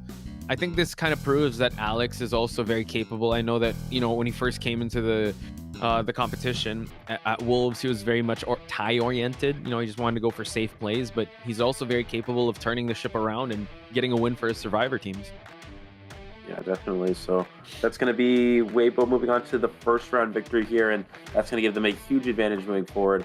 It's not a 7-2 like we sometimes have seen, but it is still a victory for Weibo, which means that Weibo is definitely on track to already have a significant advantage here. And yeah, I mean, just like that, I think also AXIZ chose Moonlit, so Weibo's going to get to choose map. They're already leading through the Opera Singer game. And if they're able to win this match, I think they will be securing that first seed in their group. So Weibo, at this point, on track to go for that first seed in what is it? Group D. What? Group D. Group D. Okay. The fourth group. Yep. And then AXIZ, yeah, I mean, they're really gonna want to try to prove, you know, the rest of the world wrong and get that first spot for the Japanese region. But Weibo looking pretty good. We're gonna go to our interview video here. So we'll be back in a moment. Highlights. All right, I'll see you guys in a bit. Or not interview, highlights. Yeah, wrong word. Wrong English. 他没想上，没有了，没有了，打上了，就这下就行，就这下就行，就这下就行。还有多卡了，不用卡了，直接来终点，直接来终点。好，那种就是现在高。可以，はい、ナイス。わかんないけど、来てます。はい、待って、ノーカンして今。書いた。伸びすぎ、マジでえぐい。ほんまに伸びてる。伸びすぎじゃない。なんかすれ違った。こうか。解き明かされた。オッケー。うわ、手持ちある。オッケー。熱い。ノンある？ある。これ引き上げて。バク。さあ、飛び。もう10秒耐えて。Here we have the fan cheer, ladies and gentlemen, sending my support for you across the screen. AXIZ win, hashtag AXIZ win, and hashtag COAVII support. You gotta admire the beautiful chibi art style. I wish I could draw like this. I actually thought that was Groot on the top right there, or well, below the AXIZ Wave logo, but these are all the AXIZ Wave members. You gotta love it. You love to see how the amazing artworks do play out and the personality of each individual that makes these artworks possible. Once again, if you guys want to be part of this and be featured on the broadcast, use the hashtag COAVII support, and also hashtag your favorite team and win. Yeah, definitely. We see excellent artwork of all the players. We also have Weibo support here. Survivors going for 4 run or the 4 escape, and hopefully Hunters will get the go, be the champion. Hashtag COAVII support. Again, don't forget to submit your works with this tag, and maybe it'll be featured on the main stage. So yeah, let's I just want to comment what an amazing Night Watch cosplay this is. This is the Night Watch, right? I don't know if he's on the stilts, but I see the wind. So there's that. So while waiting for the second match, Eli, I gotta ask you: do you agree with Psyche when it comes to your chip tier list? What's your favorite chips? If we're talking about snack chips, in terms of brand or in terms of flavors? Like flavors first, then we get. Because he had some controversial takes with was that salt and vinegar? He rated that super low. Whoa. Civil War. Yeah, like F. He said that's F. I'm like, oh my. Salt and vinegar is probably my favorite one. It's your favorite? Oh my god. I feel like I'm just bringing out the differences between you two. Okay, so you rank that S. Like that's your favorite flavor? Yeah. How are you in handling spicy? That's good, yeah. I would say the I don't know if we have it in the US, but in Thailand we have the ghost pepper Lays chips. Oh my god, I've never tried that. How is it? Yeah, probably like A, I would say. And then sour cream and onion is S, of course. Okay. Original is just B. I mean, original is just alright. Psyche said that original is D, and then F is salt and vinegar. That's his. No, I mean original's not like bad. Original's just like it's alright. I'm quoting him. Okay? Yeah. I know. Yeah. I'm okay with original as well. I don't know. Psyche's got a irrational thought process when it comes to grading chips. I don't know. What else do we got? Barbecues, as a kid you used to eat them a lot, but now it's just like whatever. There's better chips. Probably like C. Whatever. So more mature taste. Okay. What was Psyche said was the best one? He liked Fritos extra spice, the extra flaming hot Fritos. Cheetos? No, the Funyuns. Sorry, Funyuns. Funyuns. Apparently there's extra hot Funyuns, but then he does like flaming hot Cheetos. Yeah. That's like the average middle schooler go to the corner store during lunch. Okay, he agreed. I tried Funyuns very recently because people are saying, "Oh, Funyuns is great." Then when I tried it, I couldn't finish it. It was really salty, like the regular Funyuns that is. So they're just they're whatever. I don't know. I mean, so what's your go-to chip tier? What's the top of the tier list for you? Yeah, so salt and vinegar's the best. I mean brand. Sorry. Brands. Okay. I guess it's okay. Real quick, we're gonna have Weibo choosing the Red Church here with AXIZ panning Chinatown. I guess it's I don't even know what are the name of the brands. Lay's, Doritos, isn't that the most common? Cheetos. Oh, Doritos, but Doritos is not really. Doritos is tortilla chips. They're not, we're getting technical like that. Okay. They're not. They're not potato chips. So. You're right. Yeah, that's true. I mean, Doritos is good. What's the best Dorito? The blue one. The blue one. Oh, that was so good. Something ranch. I forgot. Something ranch. Cool Ranch. Yeah. Cool Ranch. So good. It was really... that's a good one. Do you pair it with a soda? Because I know you're a big fan of the Schweppes. We have the Schweppes here also. I don't really drink soda. The only soda I drink is Schweppes in Thailand. We don't really have Schweppes in the U.S. I mean, we do, but it's very rare. You can only buy it at you mix it, right? Really big. Yeah, it's not really a drink that people buy. It's not in a lot of convenience stores either. I would say the best chip is Takis. I've never tried Takis. I always see that online. Takis is the best chip. If you think that Takis is the best chip, you're a real one. All right, I'm just say that right now. If you know, you know. It's just like that. If you know, you know. If Takis is it. You know what I'm saying? It's it. It is it. Takis is Wait, describe how Takis tastes because it looks like it's spicy. Takis is a rolled up tortilla chip with chili and lime flavor. Oh, chili and lime. Yo. Yeah. Okay. All right, I gotta check that out. But speaking of check out, we're gonna put a pin on the conversation of the chips. So we're gonna head towards the picks and bans. Red Church is the map that Weibo Gaming has chosen, and Alex is still on the hunter side here, Eli. Absolutely. Looks like we're gonna see so Embalmer is obviously global ban, not really important for a small map like Red Church. Also, the Patient is global ban as well. Looks like we're gonna see Aeroplanist and Novelist from Alex. So Novelist is interesting, considering that Opera Singer is no longer available. The fact that he bans Novelist is, I would say, maybe a bit interesting, just to the due to the fact that I guess Novelist can be a good support character as well. Here the Prospector as well from the Survivors. Prospector, not a character we see being utilized as much in the current meta, but with Opera Singer off the table, Prospector is quite good, I would say. Also, Mercenary is on the table. We're going to see Female Dancer banned from Alex, which is understandable. Dancer on Red Church to be a very strong character, both in the church area and the shack. And yeah, so Mercenary will be the rescuer here. They're going to go ahead and pick that early. And the Acrobat, the final ban. With the Dancer God, I think that's pretty optimal. But Prospector here is really interesting for AXIZ. We don't really see Prospector till third round. Interesting that last one is also Entomologist. Entomologist being a really good pickup here in the Red Church. And if my notes do not fail me, I believe Alex usually goes the Gamekeeper route in round number 2. And considering that this map is his choice, we've seen Gamekeeper in this map. I'm not sure. Oh god, maybe I do have your coffee, Eli. Oh my god. Uh-oh. That's not good. But yeah, how do you feel about Gamekeeper Alex in Red Church? Yeah, so Gamekeeper is obviously not as good on Red Church, but still a good character in general, so we definitely could see the Gamekeeper get picked here. You can also set traps at the windows at Church, which is actually quite good. Also in Graveyard. So the trap setup for Gamekeeper is very good on this map. It's just that sometimes it can be difficult to hook because a lot of the walls can block that hook and help the survivor break line of sight. So that's something to take into consideration.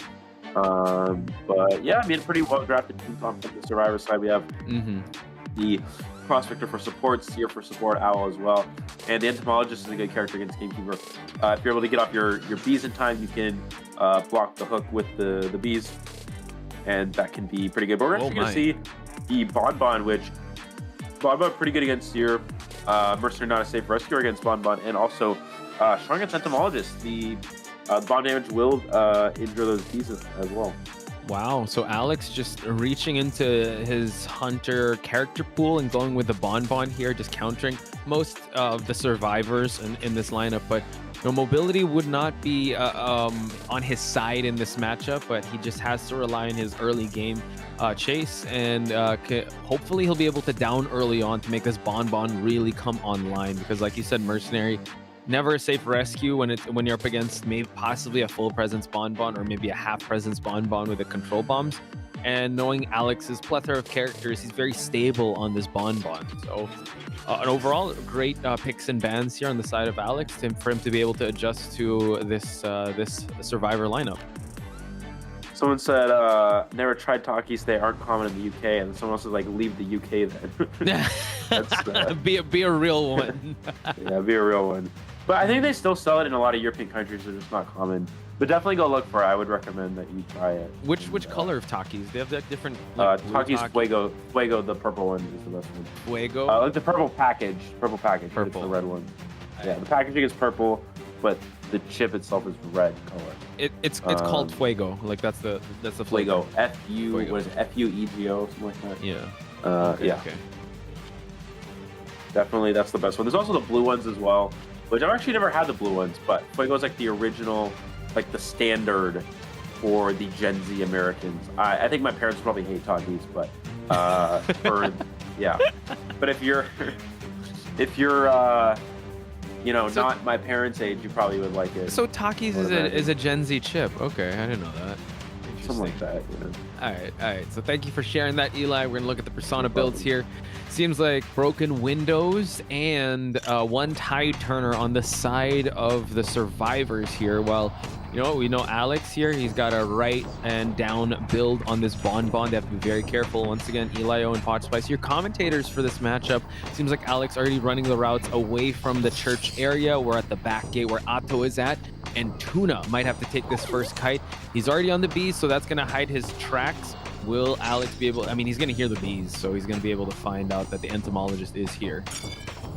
Yeah, it looks like does see the entomologist bees in the distance here. Also, yeah, Bonbon is a pretty good chase.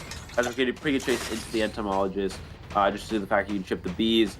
And obviously, entomologist has a speed up on the bees, so you can dodge bombs a little bit easier. But gonna get trapped near the window with a bomb here potentially. Has to watch out. Does get that first hit, it looks like. Yeah, so and also gets to chip the bees. As you see, you can chip the bees with the bomb there as well, deal more damage for them. True. So you got to give it up to Atto for the kiting, but Alex still able to get 2 hits and another one. And the blink. Wow, what timing on Alex. The blink hit downing this entomologist, and relatively early as well. He's going to actually share him next to this window. Going to disrupt the ciphers as well. So this is going to be very risky for this rescue, but let's see. He's going to throw a bomb to just get Nyan out of the cipher. Yeah, I was going to say he could share Graveyard and disrupt that cipher, but I think he might have been worried that the Prospector was there and he'd have to deal with harassment if he tried to push the Graveyard chair. So I'm just going to make sure he gets this chair into the church window. Although, I will say this chair is actually not very great for hunters because it's very easy for survivors to rebound if they're able to make it to that window. I guess Graveyard also is the same concept. There's a pallet there that's pretty good. Survivors can rescue. They could go Prospector Mercenary double rescue. They could go give Owl to Mercenary and rescue. So they do have 2 ways in which they can make a relatively safe rescue at this point. But let's see if they'll actually expend the resources for that save.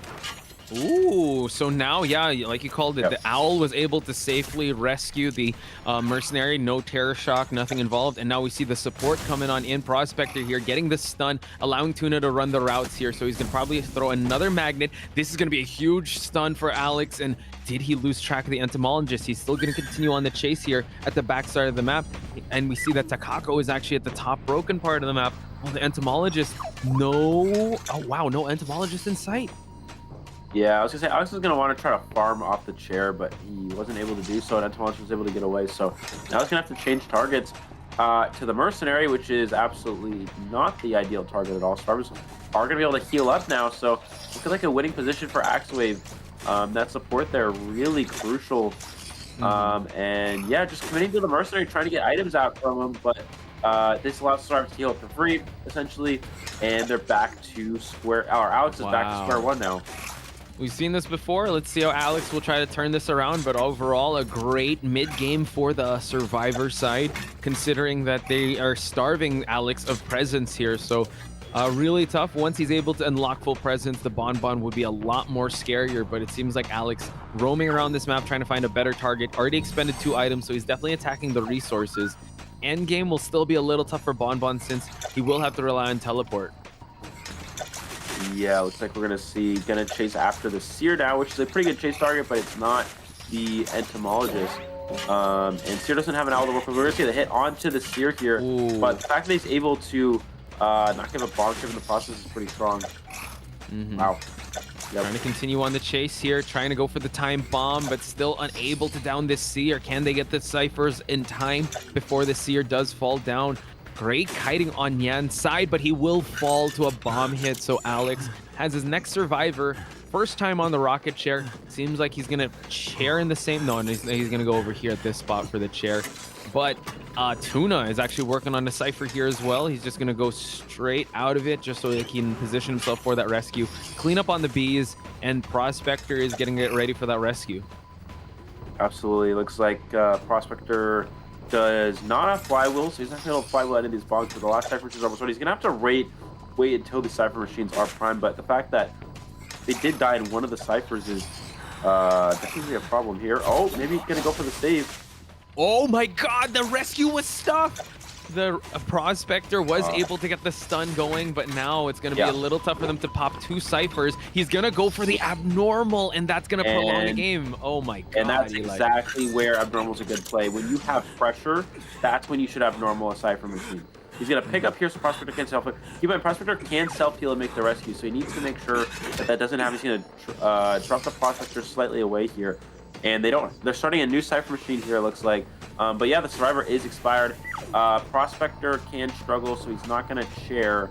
He's just going to go between these Cypher machines here. And yeah, Alex has turned a loss into most likely a tie, at least here. And that's just that's what happens when you chair on the last Cypher machine. And that's the danger of Abnormal with pressure, and it's also the danger of Bonbon for those rescues. So now it seems like Atto will be he's trying to make his way towards Takako. I'm not sure if they're going to catch that, but he's just harassing. Like, these bomb throws are on point, but he's going to catch that. The Mercenary's able to pick up Atto, and now he's going to chase both targets, able to actually hit the Prospector one more time. He's going to try and throw more bombs at it as he tries to stop the Cypher progress from moving on this side of the map against Tuna. He's trying to just do 2 things at the same time, not let them heal and also protect the Cypher here, but it seems like he's going to focus on chasing Tuna. Yeah, he's going to maneuver between these 2 Cypher machines, so and wait for the Abnormal to come back online. Looks like actually he's going to commit to a try. He knows the Survivors are going to heal, so he wants to make sure he has pressure so they can't just heal up for free and get away with just the free heal without anything going on here. Looks like he's able to secure the down here, and actually the Survivors were decoding. They were not healing. Wow. And this is actually a smart play because it allows them to have the Cypher machine ready. Oh, but Entomologist actually is dead on chair, right? Right. Oh my god, that is why. Yeah. This is kind of dangerous. We have an endgame Bonbon with detention. He just needs to chase 1 target down, and he's still able to secure that 3-point game. But Atto, being the Prospector, is going to be a little tough of a chase. I will say, I think there's a decent chance of dungeon here. With a Prospector 3 Magnets against a Bonbon with no blink ability, I think Prospector has a very good potential chase. But Alex will have full presence bombs here, so that's something to keep in mind. That's going to be the only key here. I don't think he'll give me any free basic hits, but we'll have to see. Yeah, so Alex has to keep cool, calm, and collected. Dungeon is actually at the top of Cemetery, so this could potentially be a tie, but oh my god, he needs to get 2 bombs. He's gonna get a hit on the stun, and Atto able to get the escape here, and Alex still getting a tied game is still pretty good. Yeah, that's what happens in the end game with Bonbon sometimes, is if you don't have any trait for down the survivor, such as Blink, then you can potentially kite all the way to Dungeon. As we saw there, Prospector 3 Magnets definitely having the opportunity to do so. And yeah, just like that, we're going to see a 2-2 for this round. It looked like it was going to be favorable for AXIZ after the first rescue with the Seer Owl with the Prospector support. They definitely created a winning position for themselves, but yeah, you just really see the power of Bonbon stuffing the rescue and then sharing on the last Cypher Machine. Kind of how it goes with Bonbon sometimes, and that's why Bonbon is the best camping hunter in the game. Yeah, and can we just praise Alex for him to be able to turn, like, he had a really good early game, really good down onto the Entomologist, and he lost the Entomologist, and he had to chase a new target, but then he was, I mean, the stuffing of the rescue of the Prospector was just so crazy, and from that, he was able to kind of force a possible 3-person elimination, but luckily the last person he chased, like you mentioned, was the Prospector, and endgame he already switched to Abnormal, couldn't go for that blink hit, and the stuns were on point. So AXIZ really came to play. They're really trying to push for that game number 3, and they did an amazing job just defending for them to get that. Definitely. Yeah, this position though is still a lot better for Weibo than it is for AXIZ. AXIZ is still going to be behind at this point. Weibo, I mean, it's a very close game for sure, but Weibo definitely was able to get through the first round with a tie against the Opera Singer, and now that the Opera Singer is no longer going to be available, it's really hard for AXIZ because the Weibo gaming survivors have consistently been very strong. The chances of them winning this in this round here, definitely a possibility. We're looking at our statistics here for the round. Entomologist overall with 80 seconds of containment time. Of course, that was the first chase, but then the Seer, you know, he's able to get down pretty quickly. That was kind of the big difference maker, is once he had to go find a new target, which was a Seer, got him down very quick. He was able to stuff the Prospector, share the last Cypher, and that was what essentially helped him get the win. Yeah, just an incredible performance all throughout. My bad. I was just checking something there. Anyway, it's really interesting to see how this matchup is going to shake out, because we're going to see the win results or the win conditions in just a bit. But if a tie would happen, we're going to see that best of 3. But if by some chance Weibo Gaming's survivors could get 3 survivors out, then we are definitely gonna negate the best of 3 games. So there you see it, guys. 3 to 4 escape. We're gonna the win is gonna go to Weibo's side, while a tie and below is gonna go towards a best of 3 game. So AXIZ Wave still not out of the woods yet. All things considered, this is for first place seeding, and AXIZ Wave is at a top spot here. They are at the first place spot, and Weibo Gaming just trailing right behind.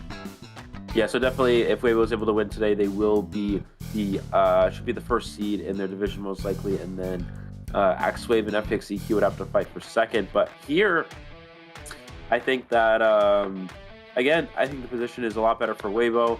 It's going to come down to how well the survivors can play with the survivors. For Weibo Gaming are one of their strong suits here, and their hunters already kept them in the lead after the first 3 halves of rounds here. So yeah, if anything, this is a lot better for Weibo than it is for AXIZ. And AXIZ, again, I think this is their hardest matchup for sure. If they lose this, it's not the end of the world. They can still secure a spot in the winner's bracket at second place, but definitely they would want to fight for the first place spot. If they're able to win today, I think there's a good shot they make the first seed. But if they were not to win here, then it would, yeah, of course, be Weibo Gaming who's the first seed team. Yeah, and that would definitely give them a boost of confidence coming into the playoffs if they're able to do that, right? You want to be able to kind of strike fear in the rest of the teams that you're able to enter the playoffs as the top seed or undefeated team in your group stage. And we were talking yesterday, I believe, Eli, that Group A and D are the ones that are kind of hard to predict, or the ones that are the most competitive groups in this group stage. So any team that comes unscathed in this group stage, or this Group A and D, is definitely one to look out for. And both AXIZ Wave and Team Weibo Gaming are trying to vie for that position. So super important matchup we're witnessing here. Yeah, definitely. Poch, what do you think about what is the name of those? I'm drawing a blank here. What is the name of those? Been at least 10 years.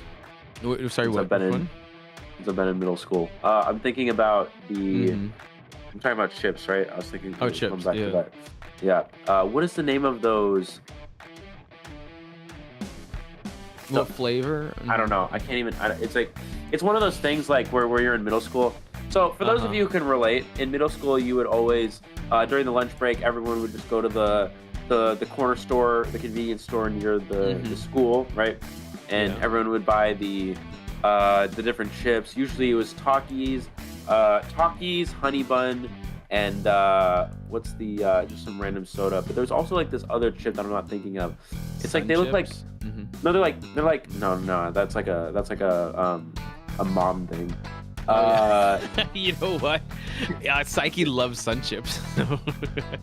Our Psyche is mom chips? Oh my god, they're auntie chips? Kind of our mom. Yeah. Every time we go to the store and like, yeah, I mean they're good, but every time we go to the store, the kid's like, oh mom, yeah, can we get Doritos or can we get this? And like, no, you can get Sun Chips. I was like, oh, that's great. Okay. But yeah. So what's this other chip you're talking about? Yeah. It's like a corn chip, and it's in the shape of like a cone. Oh, I forgot the name of them. Cornets. That's is that what it is. That's what we have here in the Philippines. Cornets. Maybe it is that. I don't know, but it used to be like an addiction for kids in middle school, but I forgot. That might be it. You could like put in your fingers too, and then like you just eat it off your fingers. Like it's like a literal cone. You know what? I'm gonna look up that name. What is it? Cornets? You said? Yeah, not Cornetto, because Cornetto is the ice cream, but yeah, Cornets. I think it's that. But that's the one here. It's like the corn chip that's like shaped like a cone. But yeah, talking about. Maybe that's not it. I'm not sure. I don't know. Anyways, the chat will tell us in a minute. Alright, fingers crossed that they'll know as well. But now I'm kind of interested in trying out Takis. I thought they were super spicy, but I didn't know they were lime and chili. So. All right, let me tell you this, Poch. In America, we don't really have spicy food, right? Because Americans are not built like that. Okay. So, right. So if you want to go to a convenience store and you want to buy a spicy chip, it's not really going to be that spicy. So I assume that in Southeast Asia, pretty much everywhere you go, there's going to be a lot more spicy things. So than you're in the telling US. me Psyche says his spice level is really high? You mean that's just regular level here? No, wow. Okay. But did Psyche say that? Yeah, he said that my spice level is like super high. That makes no sense. That's cap? That's cap? Oh my God. That's cap. Now, I have a reason to say my spice level is high. I've been living in Southeast Asia for a year and a half. Okay, so I've actually ate spicy food almost every day for the last year and a half. Yeah. Yeah. For the last year and a half. So I'm not saying this as a, well, I'm saying this to say I'm better than Psyche. I'm not saying this to brag, but I am saying to say this I'm better than Psyche. I've been living in Southeast Asia for a year and a half, so I definitely have had to eat spicy food every day. So I know what spicy food is like. In America, we don't really have spicy food. People eat it and they're like, "Oh my God, this is so spicy," but in reality, it's really nothing compared to other places. Like Tabasco, he was like flexing that Tabasco, like he puts Tabasco on everything. Yeah, I can drink Tabasco sauce tonight. Whoa, what's the shots fired there, Eli? I can't wait. I would love for you guys to talk about. I'd want to be there to kind of host a talk between you and Psyche and see how this plays out, because I seem to be bringing out like differences, and I want to see you guys actually take over in this conversation. So interesting. I definitely want to see what Psyche has to rebuttal is. He's asleep, unfortunately, or he's getting ready for something, so he's not here listening. So we just have to wait and see. The chat caught up, I think. Someone Crunchy said curls. Is that what it is? I don't think is that it? That doesn't sound right. Is that right? Yes, Crunchy curls. They seem to. Okay, I'm gonna look now. We're gonna look. If I see the bag, or like the image, let's see. Crunchy curls. Let's see. What do we People got want to do an ice cream tier list. I don't think that's it. This does not look Crunchy right, guys. Is that it? Guys, I'm pretty sure. I don't know. Maybe. Potentially.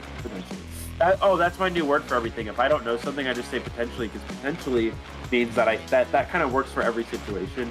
You're if you think about it, Podge, yeah, potentially, this is a life lesson for everybody watching. Okay, so I'm gonna give you guys some wisdom. Okay, so if you're ever in a situation, bugles, that's what it was.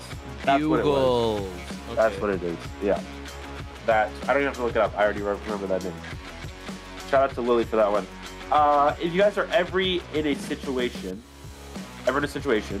and you don't know how to answer something, potentially is the best answer. So there you go. As a professional fence-sitter, yes, just stick to the safe, potentially, perhaps also works out. But yeah, potentially is the best answer. That's right down in the middle. And Weibo Gaming, but yeah. And Weibo Gaming can't stay in the middle here. They want to be able to get more than just a tie here for them to get the victory.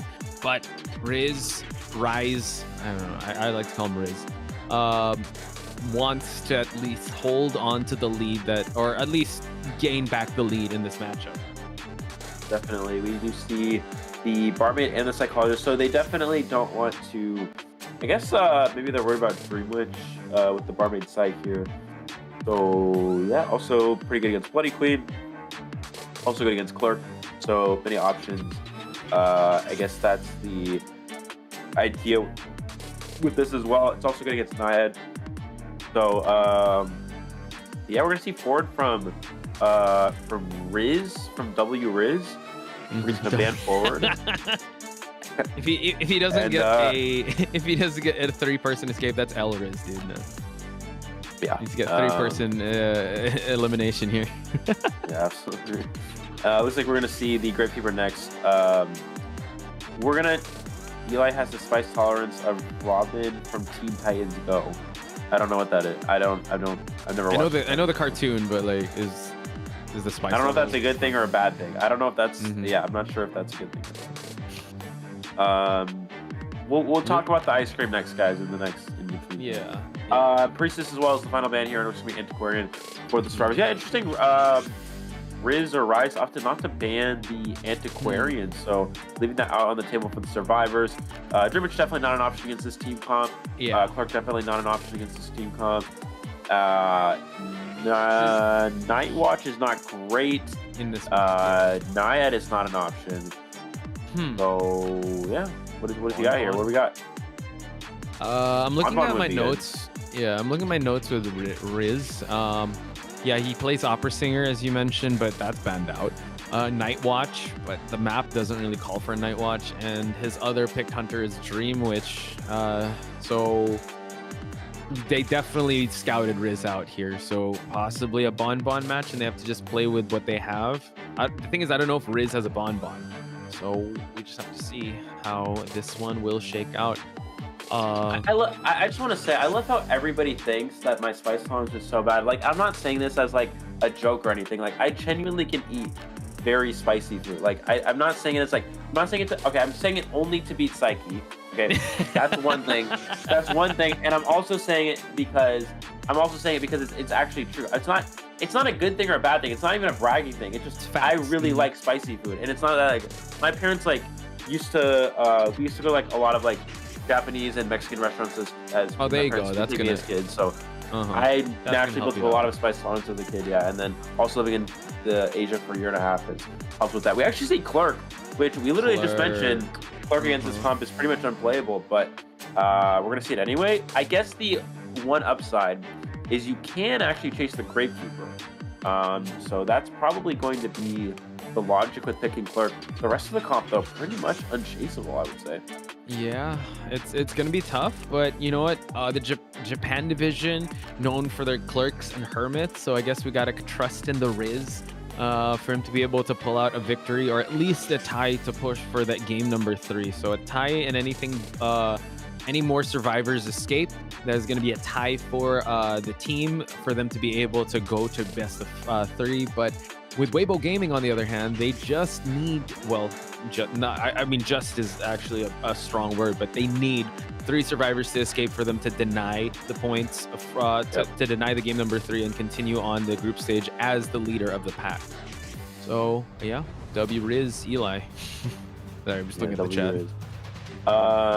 Yeah, so I think we're going to see him probably prioritize chasing Gravekeeper. I genuinely think that's going to be his best target. The rest of the survivors actually kite quite well. So getting rid of a rescuer first is good, and also a pretty good chase target. So yeah, I guess we're going to see the Gravekeeper chase first definitely makes the most sense. What could happen, and which would be a very good play, is we could see a hit onto the Gravekeeper, get a drink from the barmaid, and then shovel, and use that shovel to keep while the Grave kills you off. So we'll see if that play comes into fruition here. But here we go. We do have the second half of the second round of AXIZ Hunter versus the Weibo Gaming survivors. Weibo trying to get a 3 survivor escape to get a 2-0 victory, and AXIZ trying to turn things around and potentially go back into the favor of Milo. Joining with Potch, we'll bring you the live commentary for this call of the 7 group stage matchup. Having excitement here just for the Antiquarian is going to be a little tough, but we just have to trust in the process. I'm used to seeing like just blink just to get the hits going, but yeah, we'll see how Riz plays this one. Again, the Japan division is really known for slow playing it with their hermits, their Mad Eyes, and also with their clerks. It seems like we're going to try to go for a red light here to see if anyone's going to dash in through the window. It seems like Antiquarian might have to take the first chase, but no, Riz spots that. And he's actually going to go for the left, and he's going to go for Iron to start out the match. Yeah, it looks like the Antiquarian is actually a reasonable chase if he does have excitement, which he does. So I would definitely say this is perfectly fine here. And yeah, we're just going to see. I mean, this is kind of how Clerk can go, is you can just run circles around church, and that can be pretty good. And he's going to use the stick also to have the increased speed boost as well. We're going to see the window block here, but Antiquarian's still able to make it. He could also flip through the window as well. True. He goes for a window block. Yeah, so that might be the play here. And actually, he might not even have any stick to work with when it comes to... Yeah, there he does the flip. He might not have any stick to actually use the excitement with. So this is actually going in favor of Weibo Gaming. He's going to have to go through the pallet. No pallet recording just yet. And Iron doing a great job. So far, this matchup will go the distance with how long it's going to be because of all the cipher blocking. But so far, it seems like Iron running the routes here. Excitement, there to go. And that's going to be the first hit. But for those of you who don't know, if the Clerk goes for a window block recording, the survivors can't... Any survivor that has a jump ability can still jump through. You can't. But we're going to see a pallet stun from the Gravekeeper to try to buy some distance for the survivor here. Going to get the pickup with the pallet here. Grave's actually going to have to take a hit because of it. So...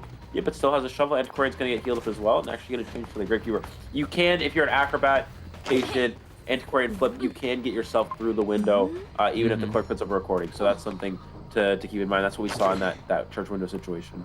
Yeah, so now Hui still on the shovel here and really maximizing the usage of it. We've already have a healed up Antiquarian, and Riz is he's already moved targets towards this Gravekeeper. Ciphers are moving on quite well for a Clerk matchup here, Eli. So they're doing quite well. However, once he gets the down and he starts blocking out these Ciphers, that could be a different story. We do see that the barmaid is here, eats the hit, and now drinks up just so that he'll be able to help his fellow Gravekeeper here to just get towards that window. But Iron is here also for another body block. Yeah, we're going to see the Antiquarian here. Excitement not back online just yet, but he's going to take that hit. It's going to allow for more distance. Barmaid going to go for heal. Psychologist now going to be the one to heal the Gravekeeper, I believe. So really just diversifying. You see all these different healing characters. We're going to see trying to mind game out the window here, but Antiquarian still has or does not have any stick to work with. But yeah, 3 ciphers already done. This is already a great position for Weibo. So far, so good. Long now is going to go for a flywheel just to bait out an attack. And now we see that he is trying to his best. He's going to drop down the pallet unscathed, though, so that's super important. But Iron's still doing an amazing job. Last two ciphers are still imminent here, so Riz has to be very careful. We're going to see a speed drink just to move on over. And now I believe, Antiquarian is still on the hunt here. Yeah, and you really see why playing clear against this comp is just so hard.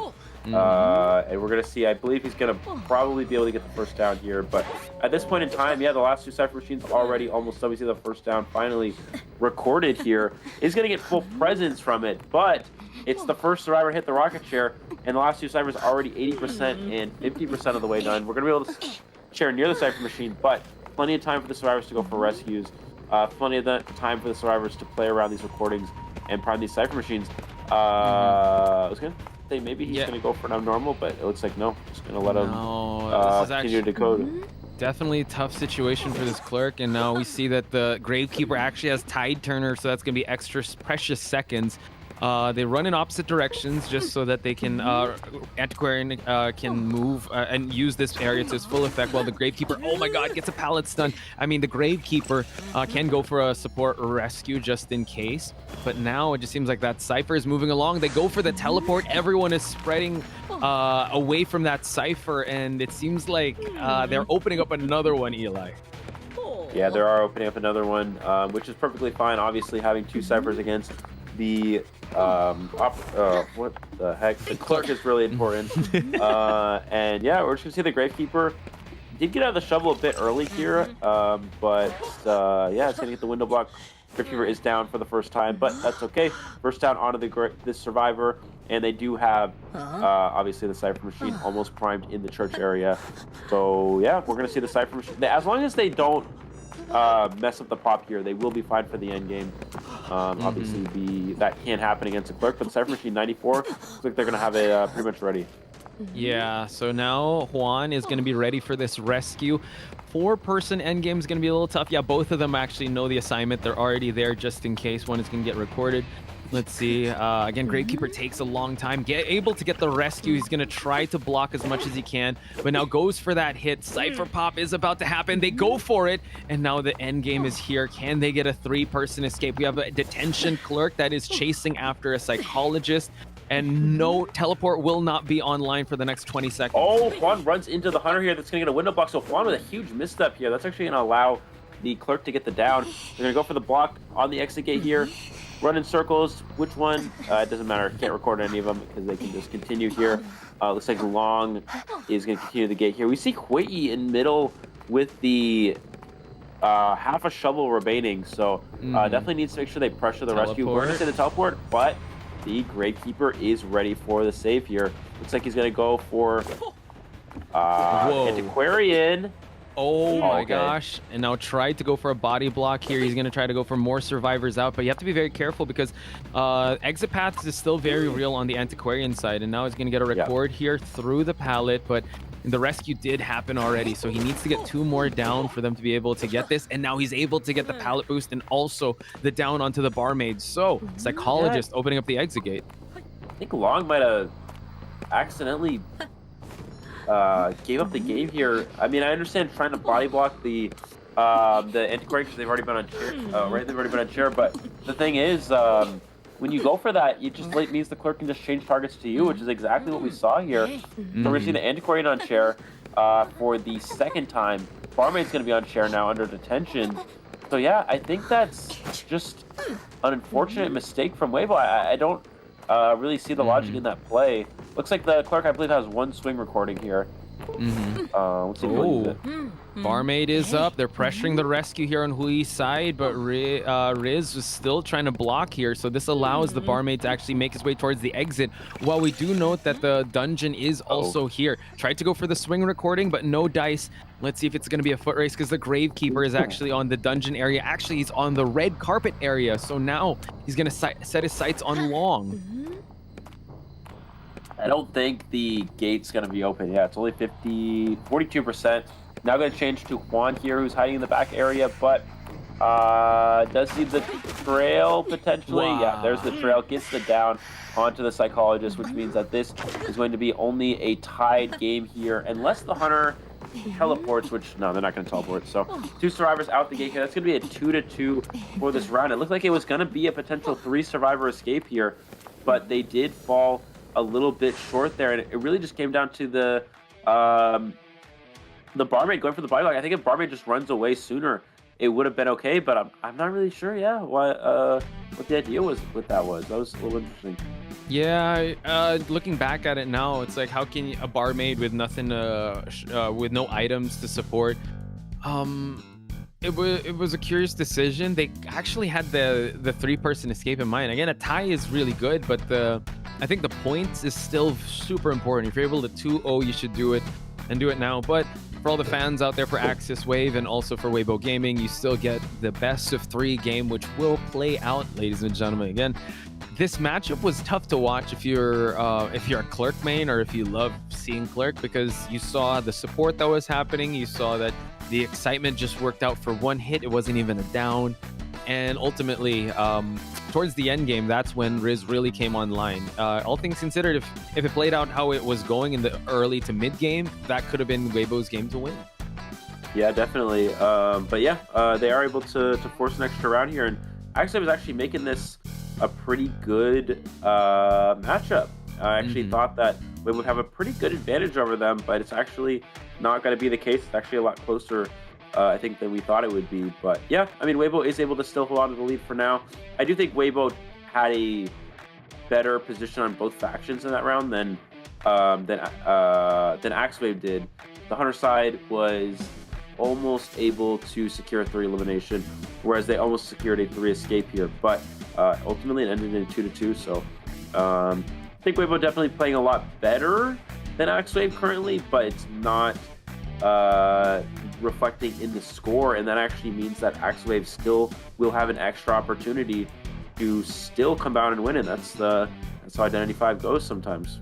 Yeah, it is how it is, but you know what? This could be the opening that AXIZ is looking for them to be able to kind of turn things around, because the scoreline isn't so bad. I believe it's only a 2-point difference, because the first round ended a 2-2 and then a 3-1.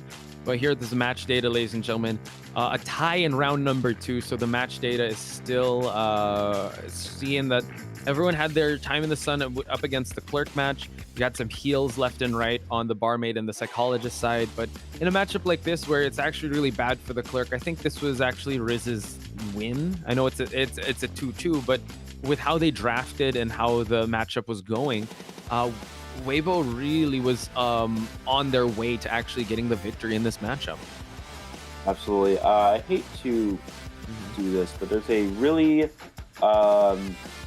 unusually large bug right here next to me. So I'm trying to not freak out. Yeah. Well, usually bugs are acceptable, but this is a unusually large bug. So okay, hopefully it just goes in that direction. Well, keep an eye on it, and I'll keep an eye on chat, because I want to welcome everyone that is still joining us, or that has just joined us, or that has been joining us since the start of the day. That is the team score against AXIZ Wave and Weibo Gaming. We are going to see the full best of 3 because they tied up in round number 2, folks. Weibo Gaming is still in the lead here. If they're able to tie things out, they will be making it. Again, Eli O is one of the commentators for this match, but he has to deal with a bug issue. I'm guessing the entomologist went to his basement or something. Is everything all right, Eli? Entomologist sending the bees towards you? Something like that. So yeah. Okay. So if AXIZ Wave is actually going to have map advantage this in round number 3, so that could play into their favor. They also have Riz could keep joining, or they can have KKK come back just in case, but I'm pretty sure they're gonna, I mean, with how they did this, it looks like Weibo Gaming really did their homework with the 2 hunters. We're gonna look at our highlight video for this second round. We will be back in a moment.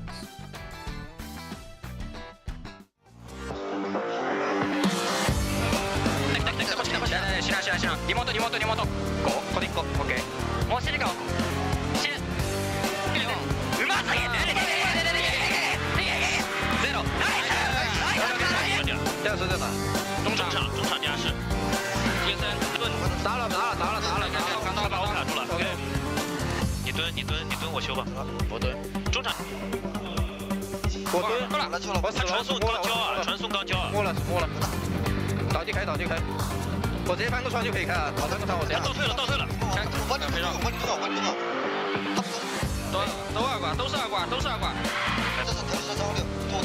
我死了，那我能开。Here we have more fan cheers, ladies and gentlemen. This is for RY, so it's RYZ, but we'll call him Riz. But RYZ, please give your best luck to RYZ. Please do your best. Hashtag COAVII support. Hashtag Rise and painting as well. So big ups to Riz, ladies and gentlemen, for him to be able to get the tied game. Eli, it's actually RYZ, but I think Riz sounds way cooler. Yeah, I think we're just gonna say Riz. W Riz. You can go with it's that. actually a compliment, so yeah, it's a good thing. It's like saying that. It's like saying your name is just like best, best something. I don't really know how to say it. Best, like yeah. Anyways, it's a good thing. Yeah, to have the name Riz. So I should have done that when I first started IDV. Well, I don't think people were saying Riz yet when you joined IDV. Yeah, I don't think they were, but I could have started the trend, you know. But, oh well, Psyche could have been L Riz and I could have been W Riz, something like that. But you could still change it. You could still change it, yeah. Anyways, we have Weibo Gaming here. Also, Create Wonders again. Go Weibo, and I assume that's the Weibo team here. Unfortunately, I am not too. What's the word? I'm not too good at understanding. I'm not an artist. Potentially, yeah. Potentially something. Potentially Weibo. Potentially something. I don't know. This is potentially the Weibo survivors. Yeah, I'm pretty sure because like top left looks like that might be long. I don't know. We don't assume, but like the chibi art style is just there. We go. See, nice. Potentially could be. Yeah. Yeah. People in chat are saying, "What's that? Like when you left? Don't kill Bob." I don't know who Bob is. Like, I think they're talking about the bug. The bug. No, I just like shoot it away. Like it's gone. Okay. Nice. Yeah. That's good. No, I'm actually not really afraid of spiders. It's more of like cockroaches. That's like the one thing that I can't stand is a cockroach. Cockroaches. Yeah, like if it's like a spider or a mosquito or a bee, even bees, like I don't really care. Like I grew up in California. There's a lot of bees. I've been stung by many bees. I've been stung by a significant amount of bees in my life, or bitten by them. I don't know, something. It's not really a big deal. But cockroaches, for some reason, those things are just like I can't with cockroaches. Yeah, it's not doing it. Anyways, Arms Factory is gonna be chosen by AXIZ here in the third round. It's gonna be a Hunter for AXIZ, which means Weibo's gonna go Survivor first. Sorry. So they're definitely prioritizing their Survivor side to give them some momentum here and try to win this game. Obviously, we saw them get the victory in the first round, tie in the second round, and for AXIZ, they're going to have to win this last round if they want to be the victors here. So, yeah, I guess we're gonna have to see here. We'll go to the ice cream question because a lot of you guys were talking about that last time. For me, if you know me, I don't really eat a lot of sweet things. So that's one thing you'll learn about me is I try to avoid high sugar and stuff like that. So that ultimately results in not eating a lot of sweet things. Even my cough drops are actually, according to the package, they're sugar-free. So I don't know. But I kind of need those to like not die as of right now. So I'm trying to like, you know, keep you guys entertained and not die. But yeah, we have a surprise commentator here. It's going to be Nell that will be taking over for me, unfortunately. I have to do something real quick, but Nell, let me know what are your favorite ice cream flavors? Vanilla, 100%. Vanilla, cream, chocolate chips and cookies, and yeah, those two for sure. Vanilla and chocolate chips. Yeah. Real quick, no. What about like when it comes to potato chips? Oh yeah. Potato chips. Okay. I love Mr. Potato. Mr. Potato. That's Mr. local? Potato. That's what about local, like flavors? Yeah. Oh yeah, flavors. Sour cream. Nice. Sour Nice. onion cream. Yeah. How do you feel? So- How do you feel about salt and vinegar? No. Oh my god. You're with Psyche on that. No, it's Yeah. great. I actually like flavor, but it sucks. There's no in between. You either like it or you don't like it. It's all good. It's like your That's favorite. true. You just hate it. You just strongly dislike it. That's true. Yeah. Something like like what you said just now. It's either you like the Acquired cockroach or you don't, right? So you don't. Well, I definitely don't like the cockroach. So, who likes the cockroach? That doesn't really make sense. Oh, sorry. What do you mean you yeah? It's either you like cockroaches or you don't, right? There's nothing in I between. don't know. Do you like cockroaches? Or do you support cockroaches? No, I don't know. He doesn't support lizards, but support I smoking shall. lizards. I shall take my leave, gentlemen. Thank you guys so much. Nell, this is gonna be an intense match for you. All right, I'll see you guys. Okay, have a good one. Please take away some ice cream food. Okay. Yeah, see you later. But anyway, guys, back into the action.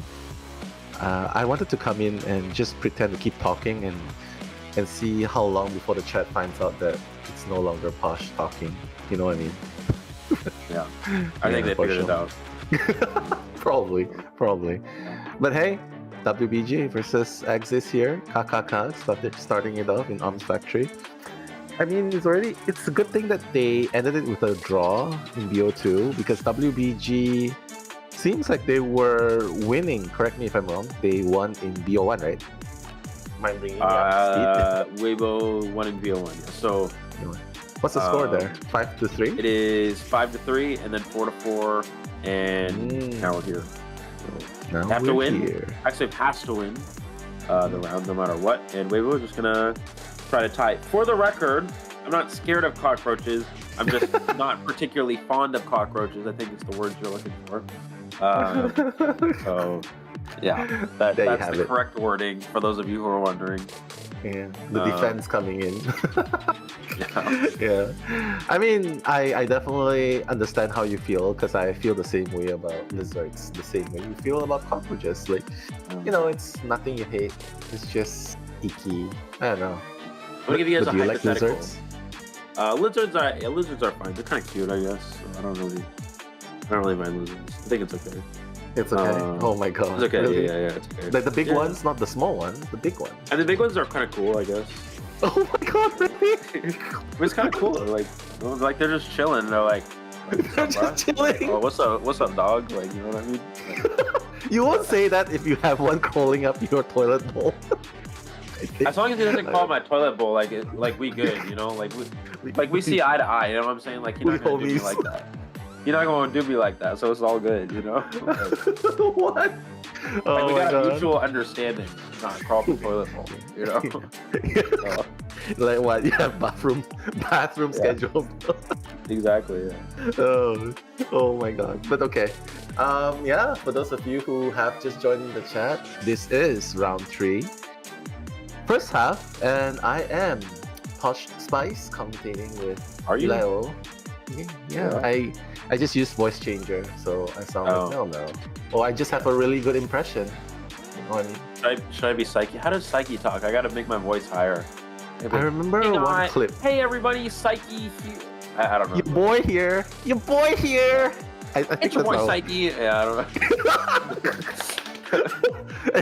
I saw one clip of him and you on Twitter. Someone tagged and Chocho shared it to me, and it's like he just went full Rambo for 7 seconds. What's going on? What was that? But yeah, it's that he's definitely very entertaining, and for those of you who tune in at this hour, you should know. Like if you're in America, if you're in EST time, you're probably watching this at like 2 a.m. in the morning or 4 a.m. in the morning. So yeah. But on a quick note though, when will you be back? When will you be coming back to Thailand? Asia. I'll be back in next month. Probably sometime in the middle of August is when I go back. For now, got about 4 weeks here at home. So yeah, just enjoying chilling. Enjoying The weather is nice. Yeah, the weather's better really than nice. Thailand. I think it's burning now, right? Yeah, the weather in Thailand is atrocious. It is like 40 degrees Celsius. For those of you who are American, that means it's like 104 degrees Fahrenheit. Whereas in San Francisco, in Northern California, it's like 12 degrees Celsius, which is like maybe like 60 something degrees Fahrenheit. So it's really nice, actually. That's super cool. Yeah, that's a super cool temperature to be in. It's really hot here. And you know why? Apparently, I heard that there's a volcano eruption in Indonesia. Maybe that affected the neighbor countries nearby. I don't know. Oh, yeah. Maybe that's probably. But coming back to the game, guys. Apparently, KKK went with Bonbon in this map against this lineup. How much do you like this pick against this Survivors lineup? I think it's a little bit hard to play Bonbon here. Obviously, you have Embalmer, which one of the main ways that Bonbon is a strong character is that you have the best camping abilities in the game, right? But that becomes a bit nullified with the Embalmer coughing. He can self-rescue himself, he can self-rescue teammates. Cheerleader, a very good transition kiter, which Bonbon struggles against transition kiting. And then also the airplane is a transition kiter. So if anything, I would say Bonbon would not be my first pick for this map, but it looks like the Survivors also were expecting this. They have triple broken windows as well here now, so they definitely knew this was probably coming. And yeah, just like that, I think Weibo has positioned themselves quite well after this ban pick. But this is going to be the first half of the third round of the Weibo Gaming Survivors versus the AXIZ of Hunter. I'm Milo, joined here with Noel. We're bringing you live commentary from this Call of Day7 group stage matchup.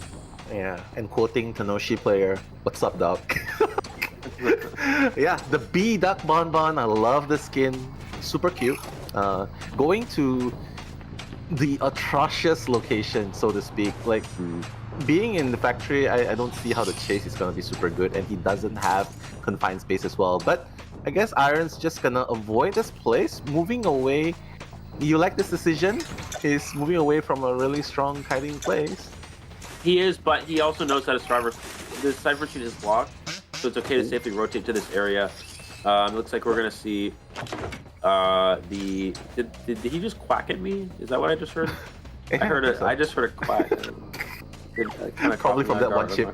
I'm not gonna lie, that was a little interesting. Yeah. I think Iron heard us. Yeah, I think Iron heard us. Went back to the factory almost immediately. But then again, he's already one chip damage away. And one hit away from going down. Not to mention KKK already has Blink ready to use. Still trying to place a few bombs here and there, 5-second bombs to bait. Iron trying his best to avoid this area. Cheerleader has no cheers to play with, but big tip there. He's gonna be able to use the Blink as well to clear the down. The good news is for the Survivors, they were able to get the Blink extended. But even though they have good characters for going against this Hunter, they don't have any good rescuer for going against Bonbon. Obviously, Mercenary, but Mercenary is not a safe rescuer like a first officer. And they don't have any support for the Mercenary, like no Seer Owl, no Prospector support, no Coordinator. Also, Mercenary has Wanted Order as well. And so the Bonbon's going to know exactly where the threats are going to come from. So Juan is just going to, I guess...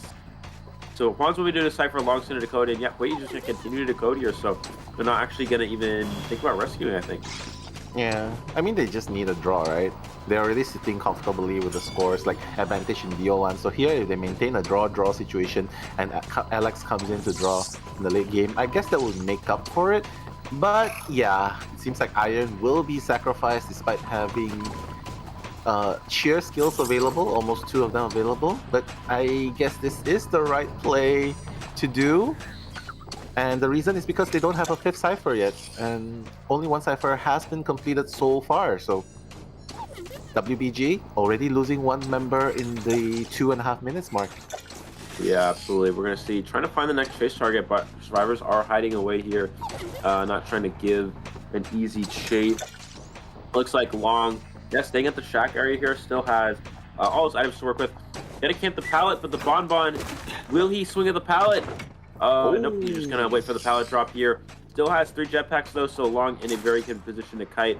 But Bonbon trying to mind game, but Long not really gonna fall for it here. Yeah, he knows. He knows again. what's up.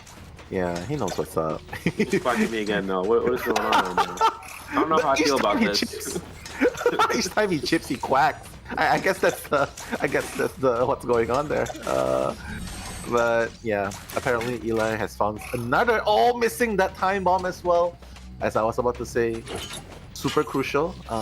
Long still hiding behind the walls. You know, you can't bomb what you can't hit.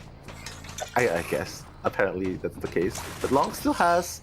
He's still been kiting really well. So he still has 2 more jetpacks to work with. You know, he might be able to kite this until the last cipher is almost done. Yeah, almost done here. We're gonna see last cipher at 40%. Does have teleport available, so but opting to continue to chase after the survivor, really try to secure it down. Wants to at least get a tie here, I would assume, and we're gonna see is able to secure this. Sometimes that jetpack just, you know, shoots you into a wall. That's not really, you know, just as Chocho would with a toy merchant catapult. The jetpack throws you into the wall and gets you nowhere. So unfortunately for Long here, that's gonna be the down. And teleporting away here though. Shout outs to Chocho. You will be remembered. She's okay, guys. She's okay. She'll be back for the finals. But yeah, Juan seems to be the target now. Free rescue by Hui. So yeah, I guess Hui will have a little bit more life in the end to work with. But Juan, I wouldn't be so worried about him. Oh, the parapet missing the hit as well, and then the vault through. What just happened? Juan's finally gonna go down, but Cyphers, they're starting a 6 Cypher. It's only 20%, so I'm not really sure how they're gonna play this out. Maybe Juan, you think Juan should just use the coffin here right off the bat? I think that you should potentially, just because there's no there's no one who can like actually rescue. So if you kind of rely on the star to go for a rescue, that's not really gonna be very optimal. Looks like he's gonna change targets to Long here, trying to get the survivor down. Only has 1 more jetpack to work with here, but it's gonna opt for it now. Trying to wait till the Cypher sheet's primed. Yeah, that's very unfortunate. Yeah, he realizes that he cannot keep the jetpacks until the very end for the end game kite, right? But the good thing is, at least he bought a little bit more time. The Cypher's already at 94%. They're just rotating now. Hui already using up 1 elbow pad to close in the distance. He knows that if he doesn't use it, I don't think he can make it though. Long's expiring really fast, right? I think this hunter might have control freak, so that's going to allow the survivor to die quicker on share here. Oh my god! Pop! Okay. But then, no more elbow pad. And the teleport coming in. Oh my god! He's not going to hit the mercenary. I thought he might hit the chair, but he hits the mercenary here. Mercenary's going to go down. That is a double down there, and with no teleport again, this is going to be a 1-star escape for Weibo, but a 3 elimination for the Bonbon. This is exactly what AXIZ needed here to potentially get themselves back into this matchup. And if anything, this is really tough for Weibo, because what's going to happen at this point now is with this 3 survivor elimination, it means that the actual survivors, they only need a tie. They only need a 2-2 to tie this round, and then they only need a 3 escape to actually win. So AXIZ can actually just win right now if the survivors are already able to get 3 out the exit gate. And you can see here from Takoka, that is actually a game-changing matchup. Yeah, game-changing, and as you guys can figure out, it's not me, it's not Posh. Yeah, it's me. So I'm not doing an impression. But yeah, I guess the Bonbon definitely worked out in the end, right? With short legs. I mean, Short Kings. Shout out to Short Kings out there. Eli's not one of them. He's not short. So he managed to down 3 survivors, but I thought that they played it really well. WBG survivors didn't seem like they made a lot of mistakes. Even the cheerleader sacrificing, and then the airplane is buying time for the ciphers to reach endgame, like the last cipher, to reach the point where the last cipher is in progress. What do you think went wrong, or what do you think happened that Bonbon managed to catch up and the survivors just all of a sudden, instead of a draw, they got a 3-man down? Yeah, I think the airplanes had a bit of a difficult time kiting. He was able to get the airplanes down one time with the missed jetpack, and then also with at the end he was able to get the airplanes down before the cipher was primed. That was kind of the important thing. Airplanes really wanted to use that jetpack to try to kite until the cipher was ready, and then they could pop and go to the end game. But because the cipher machine was not ready, when the airplane got knocked down near factory. That was really important. They were able to stop the mercenary from making it all the way to the chair as well. And yeah, teleporting to the chair was a risky play, but he was able to get there before the mercenary made it to chair, stop the save, and secure the 3 elimination. You think it looks like it's kind of forcing it a little, right? You think things would be different if instead of trying to go there, they save the pad, the mercenaries save the 2 pads and just pop and go for the gate and dungeon instead? Or you think that he should definitely commit to rescue? No, I think they should commit to the rescue. The thing is, if they don't commit to the rescue, the hunter does have teleport. So mercenary obviously can kite to dungeon, but the other survivor, which was the embalmer, has nothing at that point. So if embalmer ever gets teleported on, because he has teleport so he can just teleport on embalmer's gate. If he chases embalmer is just dead. So I think it still would have been a 3 elimination. So I think you kind of push that rescue because the hunter does cut you off and then teleport back to chair. It's a 3 elimination anyway. So either way, it's 3, right? So you might as well try for that rescue and then you can maybe get a tie. Yeah, wasn't even close here for AXIZ. Yeah, but anyhow, AXIZ has managed to turn the tables in game number 3 with a 3-person elimination. So AXIZ back from the brink of death, and apparently they're making it easier on the survivors faction because if they get a 2-man, if they get a draw against an Alex, we're going overtime, right? We're going overtime, right?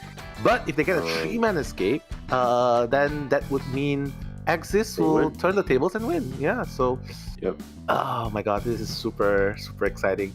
I can't wait to see what Alex will bring out in this map. What do you think? Like a mirror match, a bonbon as well, or you think he's gonna bring something out like the lizard, like the evil? Well, Alex needs to at least get a tie, so I guess bonbon would make a lot of sense. Also, it's kind of interesting. We thought that Weibo, me and Patch were talking about this. If we had to choose one team, before this match, we had to choose one team that we thought was going to win the tournament.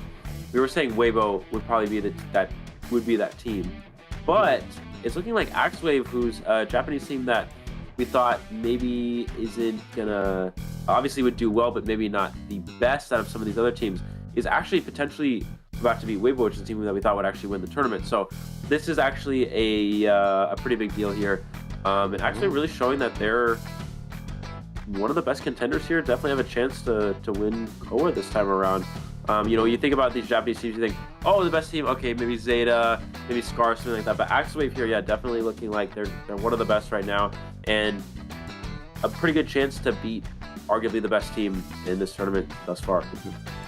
What do you think about Gamekeeper in Arms Factory? You think it's a strong? You think it's a valid choice? The thing with Gamekeeper is that it's a little bit difficult Arms Factory just because there's a lot of high walls that can be hard to hook. For example, like if you're at the middle 3 pallet, or if you're at factory, front gate ruins, sandbag ruins, there's some areas that can be difficult for Gamekeeper to hook. And there's also not a whole lot of great trap areas. Obviously, you can set traps at the door into factory, at the smaller door into factory, or at the windows, or at the pallet in factory, but it's not as optimal as some other maps, I would say. But Gamekeeper, of course, is still very strong right now in the meta, so it definitely still would be playable. But yeah, I mean, I think it just kind of comes down to, Alex's approach. Is he going to play for more of a tie here, or is he going to play to go for 3 kill? Because if Alex gets a 3 kill, then that means Weibo wins, right? If Alex gets a tie, we go to overtime. So Alex's mindset could be one or the other here. Yeah. Well, either way, one thing is for sure, AXIZ sort of has this in their favor, where even the draw can still mean that they can bring it to best of 4, but knowing them, they'll probably want to try and get a 3-man escape here against Alex.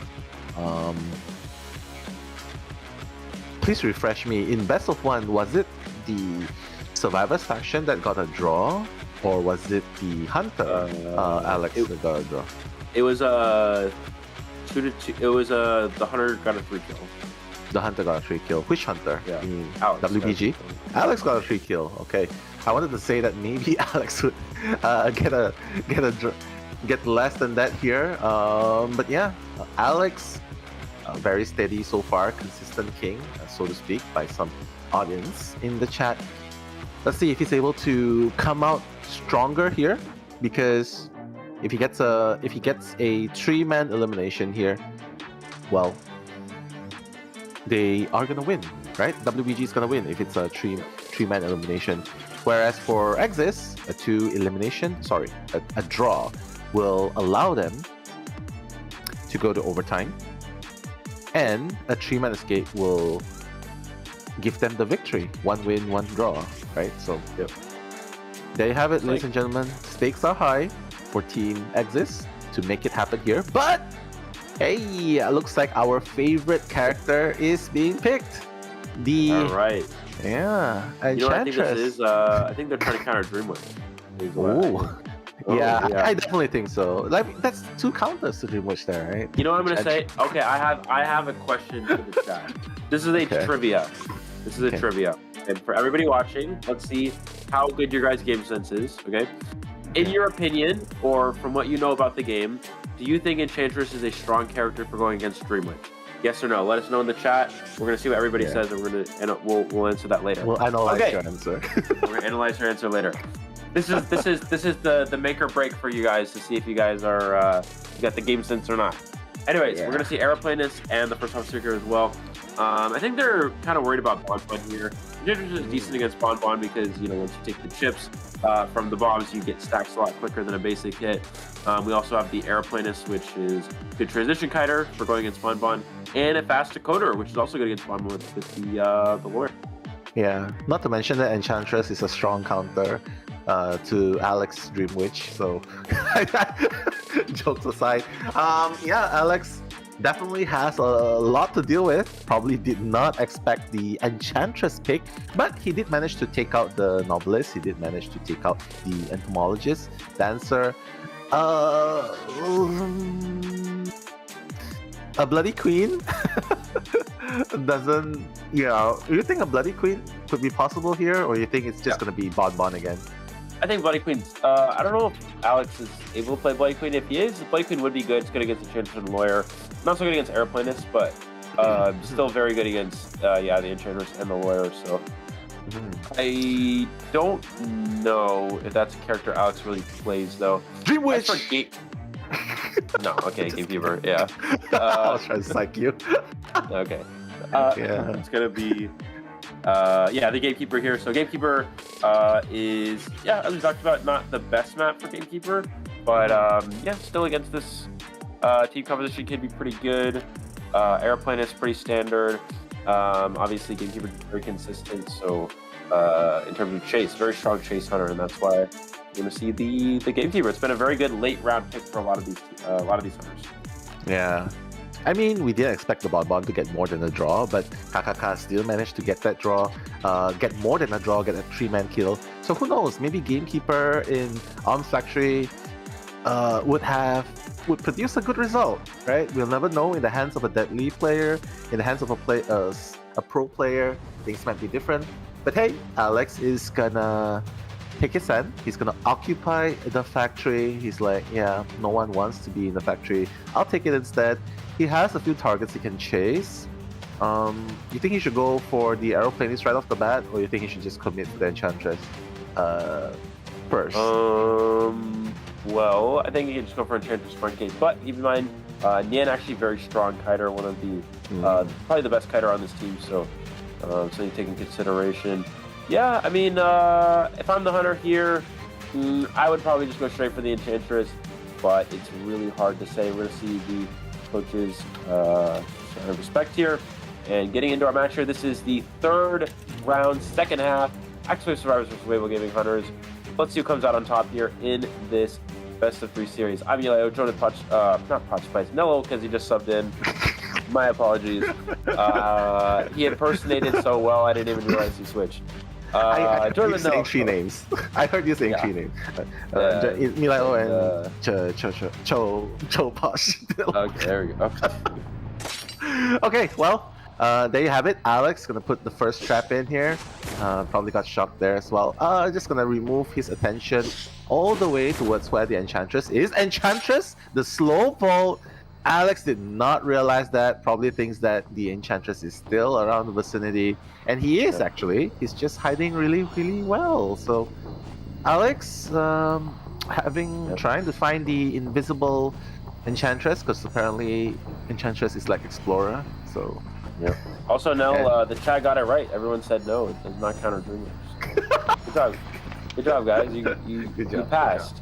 Congratulations. Yeah, definitely mammoth and above. That was level 1. The questions will get harder later, but that's a good start. Good job, guys. Yeah, good start. And speaking about good start, even the aeroplane is finally using that elevation and zoom to noom away, and that's gonna buy a little bit more time.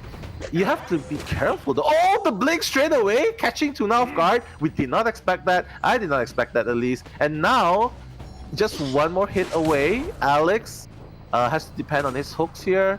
Not sure if the hook's gonna be in time. It's gonna be in time actually. Okay, it's gonna close in the target, and this is so good, right? The time, the frame time, right? You can see why Factory is so. Oh, didn't take the window here. Maybe it was where there was a trap there, but yeah, there actually. I don't think there was. Was there? There was. I think he started with a trap there. I think he started with a trap, then he rotated. Yeah. Probably. We're gonna see the chair onto the airplanist. So pretty good start for the survivors, I would say, actually. One Cypher machine down, another Cypher with a lot of progress. Looks like we're going to see the first officer coming in for the rescue. Also with the lawyer in play, a lot of extra Cypher progress. We're going to see the hit onto the first officer there. And yeah. Has to be really careful. Just one hit away. Yeah, it's going to get two now. Doesn't bother about Takako, right? Because ultimately, he's just one hook away from going down, so it doesn't really matter. Guess what song that is? Yeah. Anyway. Yeah. Okay. Oh, maybe. Is it the Charlie Puth song? It's like. Oh my God! For a moment, I thought you did not know. No, I know. It's like. I'm only one call away. Yeah, I know. One hook away. And that was a good song. That's actually I listened to that like a couple days ago. It's good. Yeah. I wonder if Cho will remember. Yeah. I don't think so. Yeah, definitely. If it's not K-pop, she don't know. Anyway. Oh my God, Takako! One hook away! One hook away!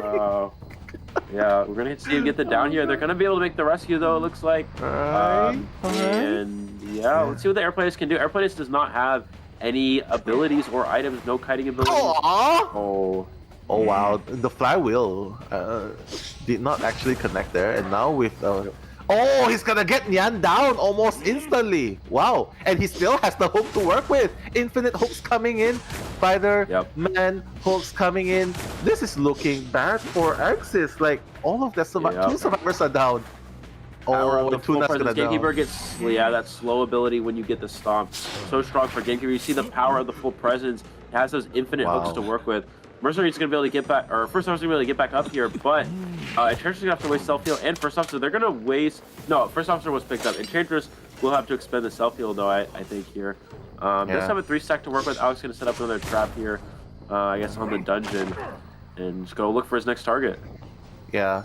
Two ciphers are barely done. Sorry, one is almost done actually. One's still at 33%, but he's just covering the grounds here in the factory. He knows that Enchantress is still here, and the Enchantress footprint is actually here. Wait, Alex, what? Did he not know? I think he knows. He has an idea, right? No, he does not. He does not know that the footprints were actually reverse footed. So, Nyan buying some time. Oh, Alex. Wow, Nyan with the mind games there. I think he's gonna find Nyan pretty soon. Oh, like the Explorer. Oh, he's gonna stun the Gamekeeper right off the bat. But there's a trap nearby. Nyan, yeah, he's not gonna commit to Nyan. He knows that he has 3 stacks. Going to 4 stacks pretty soon. He wants to stop the Cypher. It's just one Cypher away, 68%. And Takako! Oh, he's gonna... Yeah, he missed that hook, unfortunately. But yeah. No watch at least, so good news. The resources are depleting. Atto is still at full health. Probably trying to communicate to the teammates that, okay, Bane, where Bane is. But he's gonna be spotted out almost immediately. But hey, thanks to that, Nyan's gonna have time to decode in the factory, I think. Yep. Yeah. Looks like we're gonna see, committing onto the lawyer here. Lawyer does not, does have hard time, so I guess it's okay. We're actually gonna change. Oh my God! First Officer! Wow! I did not expect that. That was super. It almost looks like it's like this is a gamekeeper on PC, just because of the FPS accuracy. Yeah. That's why we see gamekeeper getting utilized so much. That chase ability is so strong with the hook there. And so, yeah, Lawyer's gonna be the one to come from the safe side machine. Not ready just yet. Lawyer's gonna take the hit. Nope, take the hook hit. And cannot get Terror Shock, so yeah, safe rescue there. And we're going to the end game here. Let's see, will it be a tie or will the survivors potentially get a 3 escape, a dungeon play? Looks like he's gonna go for the Lawyer here. Get hit! What? He was over the pallet already. That was maximum hit, and now he's gonna chair and gonna teleport straight away. He can do it. Yeah, Trump card. Yeah. There's still a chance for a win here. The thing is, survivors can go back to go for the rescue. Childress does have the 3 stack here. He's gonna just hook himself. He knows he has time to get to the gate because the survivors were. Oh no, he's actually not gonna go to the gate. Yeah, he's trying to see if someone's gonna. Yeah, he's gonna see if someone's actually in the vicinity first, which is kind of okay. I think he can just safely hook towards the gate now, and if he chases the first officer away, okay. First officer, you better be careful. The hook's super close. Alright, he's gonna go down, and I think he can just teleport. Does he teleport back? Oh, he is! He's gonna go for it. Where is he? Oh my god! The wrong chair! It's because I think the rescue happened before. He rescued before. Oh, okay. Gotcha. Yeah, that's true. We're gonna see the 3 stack onto the Enchantress here. Enchantress has flywheel, but he's gonna go for the Lawyer. It looks like knows this is the easier chase target. No, he's gonna. I feel like he should have gone for Enchantress. Enchantress didn't have self-heal. Well, I guess it doesn't really matter here. Yeah. That's the power of gamekeeper hook yet again here. We're going to see first officer is able to open the exit gate. Enchantress able to open the other exit gate here. And yeah, this is going to be a 2-2 and a tied round here, it looks like. Yeah. Or a tied series here, rather. Tied series. We're going to overtime. And you know what? AXIZ has definitely got to be celebrating there. For a moment, it looks like Alex had it in the back there. It's just very unfortunate that the rescue happened 0.5 seconds earlier. Otherwise, he could have teleported to the chair and instantly downed them, right? But all in all, I guess that puts us back to square one because the score is even again. Wow. Yeah, I mean, I think they were playing it pretty well. From beginning until the end. I think even who was the first chase again? It was not the Enchantress. That one survivor that Aeroplanist? Yeah, Aeroplanist. Yeah. Aeroplanist, yeah. I think that was a pretty good chase, but ultimately in the end it feels like Atto. We gotta look at the match stats later, right? I feel like it was the Lawyer that actually decoded a lot and it helped with the pressure for sure. But I mean, yeah, Alex has definitely done all he can in that game. But if there's anything that could have been done differently, do you have anything? What do you think could have been done differently? Well, I think that I don't know. I mean, that's pretty hide more in the factory, or yeah, I guess that was kind of just like a standard game. Usually, that's how. That's kind of usually how the game goes. It's just pretty standard. Obviously, Gamekeeper has good chase. He's able to get it down within a reasonable amount of time and get another down on another survivor. And then that's just kind of how it goes. So, yeah, that's what we saw in that round. But, yeah, I mean, I would say Aeroplanist, maybe could have kited longer, and that's... How about Alex, though? Do you think Alex would have done anything differently there? Like, I don't think so. I think that was first. You think?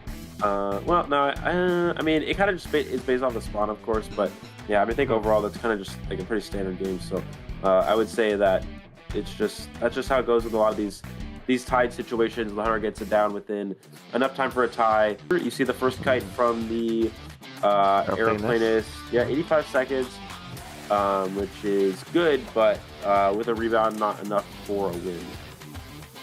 Unfortunately, right? And you can see that the Cypher is Enchantress and Lawyer is actually the one decoding the most at the very end. Takako with 1 Cypher and slightly above. But the containment times are definitely very respectable. Enchantress, well, could not counter the Dream Witch this time, but at least he managed to rescue the teammate and counter the Gamekeeper with the 3 stun stacks, the 3 stacks of stun. Yeah. Yeah. But if it was a Dream Witch, then I don't know. Alex would probably cry. Yeah. Alex would probably lost. Like, just think about it. Like, you got your spawn follower, you go for patroller, and the Enchantress just stuns you, and you don't have your patroller. And then what do you do? That's true. I don't know. Nothing left. And apparently, if you have like 2 leech followers following the Enchantress, apparently the stun's gonna stun everything. All the followers. Imagine if it's like an AoE stun, right? AoE stun. Oh, that would be crazy, man. Yeah. Stun the main body. The main body can't move. I don't know. And that player is probably like at 10 patches in the future, I don't know. Probably the seer. Yeah, probably the seer of the game. But both teams are definitely top of the, how do you say? At the top, right there. Cream of the crop. Piece de resistance. I know I'm just using all these terms. Cream de la... what's that again? Cream of the crop. Piece de resistance. What other phrases can we say to say like the best of the best? The best of the best. Cream of the cream. Cream of the crop. Cream of the cream. Piece de... Cream of the crop, Piece de resistance. Some English lesson. Top of the class, something like that. Goated. Just goated. Yeah. But those 2 teams definitely goated. Built different. There's a lot. Committing to the plot. Hella good. Yeah. There you have it, guys. Follow Eli-O on TikTok for his Gen Z lessons, because that's where I got my Gen Z lessons. So guys, remember, click subscribe, follow, subscribe. Yeah, for reals. Okay, so while we're at that, just a little bit of shout outs, because I promised a few shout outs. So please let me take a little bit of time. Esme, thank you so much for the support. And I know that you really, really want to see me go bald, but I'll still give you a shout out. And Erica, beautiful compilations of the bolt casters. I don't think Eli likes it, so he probably hates you now. I hate you too. So, but more about that because we are going to highlights first. So don't go anywhere, guys. See you. 地窖在大棚是吧？地窖在大棚是吗？还有 VS 了。对，地窖技能交了。这不早出，大棚没满，12秒，11秒，中小埋，10秒，9秒。哦，大棚，注意我血线。要了，没有假背的，要了。OK， 有呢個 Q 呢？OK， 有呢個 Q 呢？OK， 見ない。哇！OK。無理これはちょっときつい、さすがに。狙ってくる。まだ狙ってくる。うわ、90か。そんな目でけがいいよ。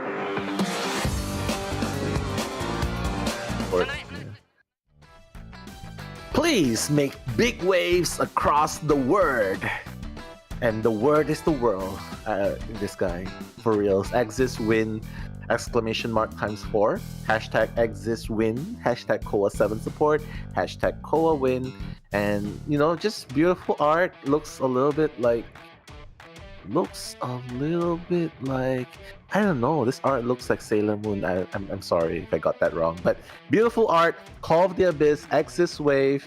If you guys have any fan arts and cheers or selfies of yourself in a cosplay or wherever you are with a fan art, whatever, please do send it. Hey, and we got one more here, Eli. Apparently, the one that Enchantress counters. Yep, the one that Enchantress counters. The Dream Witch. Yeah. This is a hell of a journey, but you guys never stop.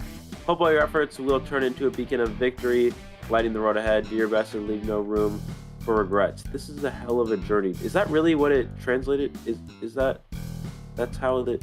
Is that really? Yeah, I'm not sure. Is that like a Chinese saying that people say? I thought that was like an English saying, but like. Yeah. I think that's just direct translation, right? But hey, that's me. Look at me. I have a pretty dress. So if I'm in China, I'll probably look like that. I don't know. if I have longer hair. Okay, but anyway, guys, yeah, we're going for overtime. For those of you who do not know, overtime, anything can happen. If they get another draw, you might be asking, what if they get another draw, Nalo? Eli's gonna have to commentate best of 5? No, if you get another draw, apparently if you get another draw, like for example 4Ks on each side, fastest hunter time. But if it's not 4K, like 3 survivors escape and it's a draw, or 2 survivors escape, 1 survivor escape, it's gonna be the fastest survivors time. So yeah, it's not gonna be a BO5 for reals, but BO3 overtime, here we go.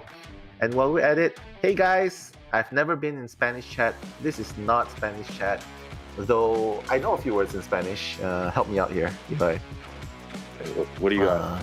Okay. Hola, amigo. Hola, amigo. Hola, amigo. ¿Cómo estás? ¿Cómo estás? I want a burrito. Do I sound, did I get the burrito right? Because I know some people. Burrito. Yeah, because I know that. Oh yeah, one more. Mi gente latino. Oh my god. Oh my god, I'm so. Everybody was saying that. Shout out to shout out to the Spanish community out there. And what else? How do you say I love you in Spanish? Te amo. Te amor. Te amor.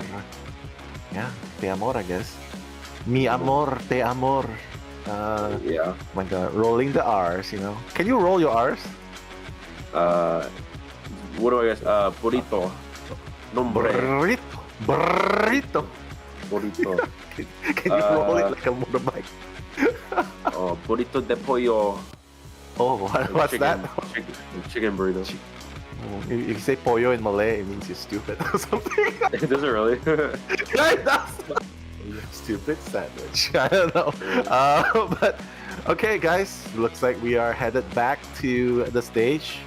They have to stall their wagyu for. Oh, I got one. One. Okay, one more. So, like, if you want to say like, "What's up?" you can be like, "¿Qué pasa?" ¿Qué pasa? Pasa. ¿Qué pasa? ¿Qué pasa, amigo? ¿Qué pasa, amigo? Yeah. Oh wow, I'm definitely gonna try that out with some friends in the Spanish Mexican community. restaurant. But thank you for the Spanish lesson. How about you look beautiful?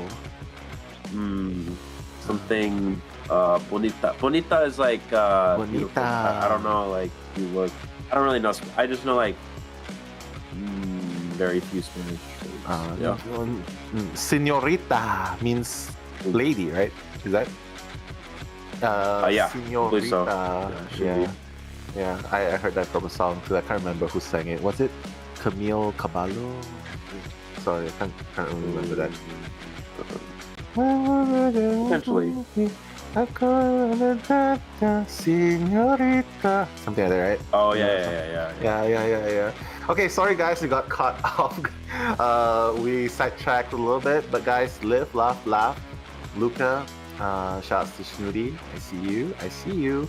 And Anachi as well. Thank you for the earlier translations. Adagio. Love seeing you guys here. Fubi as well. Shouts to Kamo. Shouts to Hey There, Mister. Shouts to Erica, the bulk maker. I don't know. Ilan Joget, Zephyr, Cheraptan. Love you guys, man. Love you guys for being here. And hopefully you guys are still here, energized, passionate. Because this is do or die. KKK is coming back in. Probably wants to do more. Dude, this guy looks... He has that killer looks. The John Wick of Japan, you know? John Wick of Japan, I feel. I never seen John Wick actually. So. You don't? It's so good though. Never seen it. Yeah. I know a lot of people seen John Wick. I never saw it. So I don't know. Yeah, I think you can sum it up in a few words like they killed his dog, so now he kills them all back. So yeah, that's what I heard. Something like that. Oh, a lot of Spanish words in the chat, man. Why am I racist? Okay, I'm not racist, bro. I'm trying my best to do it's not the correct accent. Yeah, I'm trying my best to do the correct accent. In fact, if you go to, for example, if you go to another country that English is not the first language, and you attempt to try to learn the language and use the language of that country, and people actually will support you, and they actually appreciate you trying to adapt to their language and their culture, which is a very important thing for any of you. This is a good life lesson for any of you who want to travel to other countries and you are going to a place where English is not the language of that country. You should try to learn a little bit of the language, and that way you can be, understanding and accepting of their culture. So definitely, for real, yeah, I definitely agree with Eli there 100%. You gotta embrace all cultures, right? And I'm just constantly trying to learn different languages. But thank you for the guys out there for teaching us a few more words. Te quiero can also be I love you or I miss you, apparently. So yeah, thank you so much, guys. You see, we learned something new. Right? So for those of you who are new here, you probably do not know, but we've been here for years. This is what we do. We're different from other streamers from other regions, and that's what makes us unique. Hopefully you guys can just stay positive and embrace the street. Everyone embrace is turned into a Spanish. This turned into a Spanish chat. Bonita. Do you feel bonita? Sí, I feel bonita. Sí. Okay, I know that one. Sí. Yes. How about no? No is just no. No. Yeah. And okay. Also okay. Okay, amigo. Some of the words are the same. Actually, something interesting about Spanish is that a lot of words in Spanish are similar to English words. For example, the word rapid in English is like fast, but in Spanish you can say rapido, right? Rapido. Correct me if I'm wrong, guys, but I'm pretty sure rapido. Is like rapido. You know what? I got a question. It's like fast. Yeah, Rapido. Fast and Furious. No Fast problemo. and Furious. No problemo. Rapido and Furioso.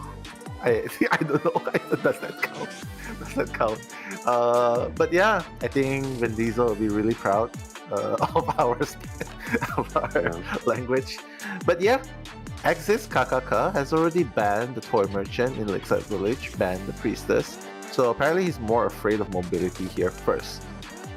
These two bans gives you any hints on what he might be playing here? No toy merchant, no priestess.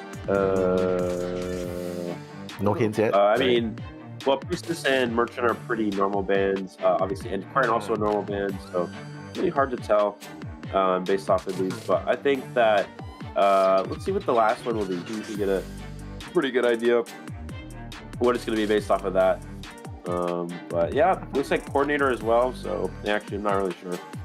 But Survivors opted to ban Hermit, which is interesting, and Clerk. So they're really eliminating all of the win potential hunters. So maybe KKK has some tie hunter, but yeah, Opera Singer, Hermit, Clerk are all high win kill, all high win percentage hunters. So, they have a lot of high kill potential. So I guess Weibo doesn't want to deal with that.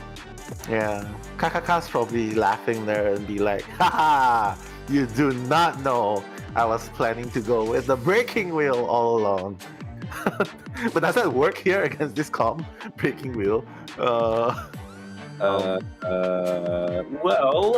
it could, but the thing is, breaking wheel also on Lakeside is not really that good. There's a lot of windows that are very difficult. Shack window on Lakeside, the mini boat windows on Lakeside, the bottom floor windows on Big Boat are all very difficult for breaking wheel. So maybe not a good option for him. So yeah, I mean, obviously at this point, there's usually some sort of high hunter that a lot of hunters would have as their fourth pick, but maybe KKK is similar to Akka and plays only win hunters. I don't know. We'll see. Maybe it's a clown. Maybe it's a clown. Maybe it's a Mad Eyes. Maybe it's a Wu Chang. Maybe it's a Wu Chang. Maybe it's Nightmare. No, ding. Definitely not a Nightmare. Nightmare's the worst hunter in the game. Oh, life lesson for everybody. Life lesson for everybody: Nightmare's the worst hunter in the game, so please don't. They have it, guys. Worst hunter in the game. But fortunately, KKK knows that, and he's not going any of those. He's actually going for the Spider instead. So we've seen some dominance with Spider in Lakeside Village before. But apparently there's no characters in the Survivors lineup that can stop his speed boost, right? So once he gets the speed boost going with the webs, that's probably when he's really dangerous. But how what do you think of the odds of the Survivors handling a Violetta in this map, right? Dancer, Lawyer, how do you feel about the odds? You think they can handle it? I think that, yeah, so the thing is, Dancer is good against a lot of hunters, as long as they're not hunters that have really good speed up abilities, where Soiver does. So slowboxes against Soiver aren't as effective as some other hunters, so that's pretty good. Also, Soiver has good chase on Big Boat, because you can just kind of drop a lot of webs and zoom around Big Boat. So even if the Survivors opt to spawn the Lawyer on Big Boat, Soiver can still chase there. Usually you'd never chase a Lawyer on Big Boat, but Soiver does have the potential to do so if she wishes. And so yeah, we're gonna see Kaka's gonna have a decision on who to chase. With this spawn, you also get to block off the Cornfield Cypher Machine or Shack Cypher, so Acrobat's decoding will be slowed down a little bit as well. And I think, yeah, could go straight for the Lawyer, honestly. Yeah. I'm actually kind of surprised that Kakaka did not opt to pick a Gamekeeper here. Would have been pretty good too, right? The chase would be pretty good too here. But hey, he's committed to the Spider, so let's see what he has up his sleeves. And I'm waiting to see a 170-degree bow. Apparently no more. Which team coach has the lowest bow ever? Comment in the chat, please. But yeah, coming into the game, Kakaka with the 3-6 blink, and everyone else in the Survivors team has no flywheel except the Dancer. So Juan with the flywheel probably gonna look to take the first kite, probably thinks that he's the one taking the first kite, while Lawyer safely tucked away in the big boat. So Kakaka going straight for the big boat, bringing the commentaries is me, Mellow, and Eli O. Alright, so Lawyer's going to go ahead and try to rotate around the outside here. Does Spider see the trail of the Lawyer? Does see the trail of the Lawyer, so they're going to be able to commit to the Survivor first here. It looks like we're going to see, yeah, Lawyer just using this map to see. Oh, we actually see Hui's going to search a chest already. So maybe trying to drop the elbow pads for the Lawyer after they use up their map here. Could be pretty strong if Lawyer's able to transition there with a Veterans bonus. If they definitely could. Yeah. I mean, he's already used his speed boost out the window earlier on, so this leap out of the big boat won't actually buy him a lot of... Oh my goodness, beautiful use. Yeah, I guess he's gonna ditch the map for the elbow pads instead. So Iron still has one more pad to work with. Kakaka probably realizes this. Has about 120 webs stored up, so if he wants to chase long, can definitely do so. So I guess he's gonna change target to the Acrobat instead. Yeah, so Acrobat here gonna rotate towards the shore area. We do see a lot of wood stacked up for Kakaka here. That's the issue with rotating. And yeah, you can see those webs stacked up really allow for a bunch of speed boosts here. And still has a lot to work with here. Trying to close distance on along. Still has a blink to work with too here. Nice. My god, beautiful. Using up all of the threads coupled with a bling hit. Yeah, that's a really quick down. Once he has his sight sets with enough threads, that's it. You're gonna go down. So, and now he's gonna put Long where he belongs. Next to the Cypher, he is decoding. So this is gonna bring a little bit of problem for WBG because they only finish one Cypher. And two Survivors already have no more items. Eli. Yeah, absolutely, yeah. Already wasted a lot of items there. We're going to see the web shot onto the Mercenary, able to avoid that. Going to take the basic hit and get the rescue. But yeah, as you mentioned, Mercenary does not have an item. Has a syringe that he could use to potentially heal up later on. But Acrobat still has a lot of bombs to work with. He's definitely going to want to utilize those. Yeah, definitely can. Now that he knows that Kakaka has no more blink to work with, can definitely try and buy a little bit more time. It's only 2.5 minutes in, but look at how slow Long is. Oh my goodness, and one hit. I don't think he wanted the Terror Shock. I think he just wanted the basic attack to give him a little bit of, just that one spit shot. refresh into a full presence refresh kind of thing. But hey, he's gonna take it anyway. And Long down for the second time at a place far, far away. Looks like he's gonna be sacrificed here, Eli.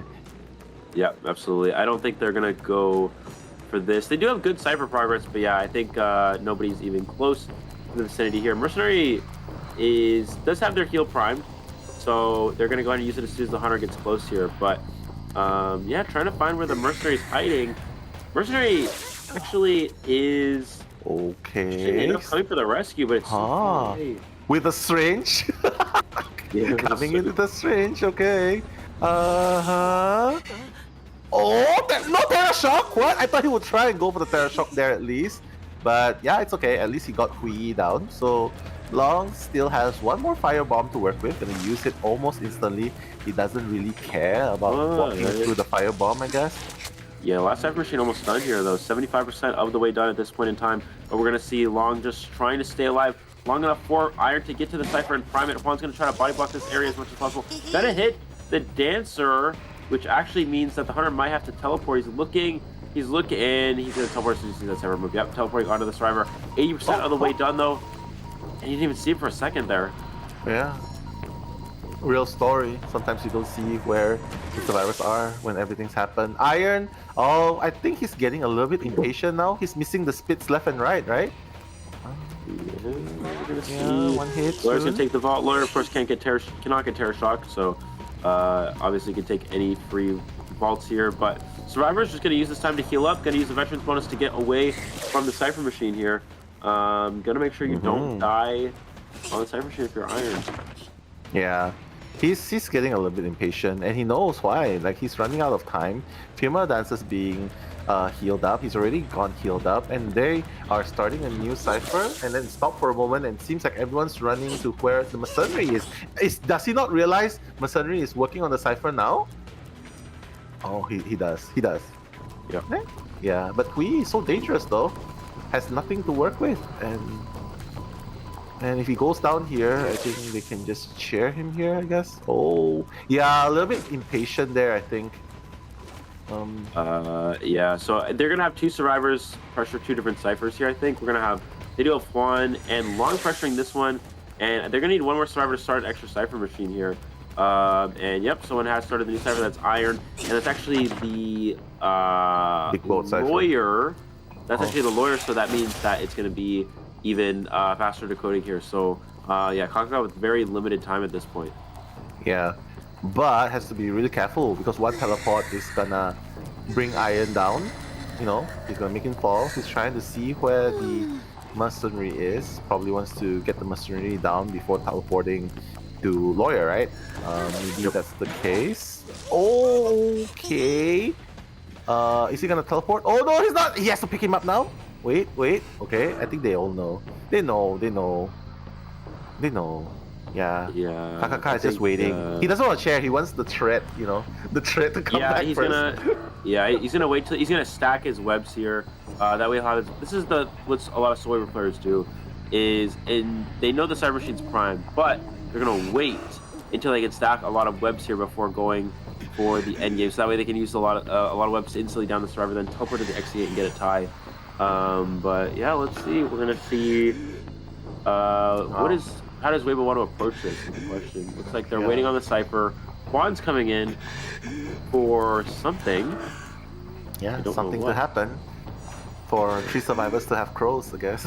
I don't know. Yeah. But yeah, Kakaka seems to know what he's doing. I mean, Hui is in the vicinity. Okay. Is he trying to go and kill him? Maybe go for the heal. Okay, I think he's had enough. Yeah, he's gonna chair. 100 web spins should be enough, I guess, in the very end. Okay, still trying to buy more time for the web. I like that. Bought a little bit more web. Juan, putting down the slow music box. Trying to slow the interaction a little bit, but the spit is gonna miss. Is he gonna prime? I think they're just gonna prime here, right? If they can. Yeah. Well, there's a lot of webs here, so they have to be careful. I think he's gonna try to get to the window first. He's gonna try to get to the window, and then he's gonna pop when they go for the window vault. Yeah. Maybe. Potentially. Okay. I mean, he can just, you know, spin the web Oh, and he's so slow. If they pop now... So yeah, no, he has to wait till they die. So that was really smart. Yeah. They waited until he went down, so then the webs would fall off. And there's a slow box here as well. That's going to help fight in this area. Armor's doing, well, they were doing both the exit gates, but one exit being put, but it is by, I think that's the Acrobat, right? So it's going to be a bit slower. Yep, it's going to be a bit slower here because the Acrobat's doing that gate here. Now just a mind game at these pallets here. Takes the vault, retakes the vault. He teleports to the Acrobat now. And oh my god, apparently it's the back door that has a lot of progress. It feels like it's gonna be a 3-man escape here. Long taking the kite here. He's gonna buy so much time here, Eli. Yeah, this. And the problem is that it goes by fastest survivor escape is the winner, right? So the fact that escape is taking a really long time is really good for the hunter side, except that it's still gonna be a 3 escape. So yeah, 3 survivors should be out there. Gonna go and pick up the mercenary. Just a mind game onto the Acrobat here. So this will just be a matter of time, but this will allow 3 survivors to get out the gate for COAVII Gaming. So now it's just gonna come down to because I'm actually really interested to see the exact time when it ends. Let's look at the clock here. It's 9:06 currently. Mercenary's running to the gate. They're gonna try to get out as quickly as possible, and it looks like Mercenary is gonna leave, and the timer ends at 9:17? 9:17, yeah. So it's about 9:17. So that means that since that's a really long game. So essentially what that means is that AXIZ is gonna have to get a 3 survivor escape. If they get a 3 survivor escape, it goes by fastest survivor escape. More than likely than not, they're gonna get it under 9 minutes, because 9 minutes is a really long match. So AXIZ has to get a 3 survivor escape here, and they will win. But if AXIZ is able to get a tie, then that means COAVII is going to win. Because again, in the 4th round, guys, no explained this earlier, it goes by time, fastest survivors. If it's tied in the 4th round as well, it's the fastest survivor escape. That's the win. And that was a long game, which means that AXIZ can win with just a 3 survivor escape, because I don't think the game's gonna last 9 minutes. So yeah, it's basically Alex needs to not lose, and AXIZ needs to win, and that's the result. Yeah, but getting a 3-man escape against Alex is also something really hard to do.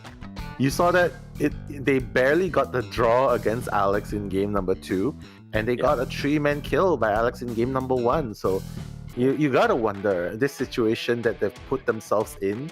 Not too bad, I would say, not too bad, but a draw would definitely have helped AXIZ a little bit more.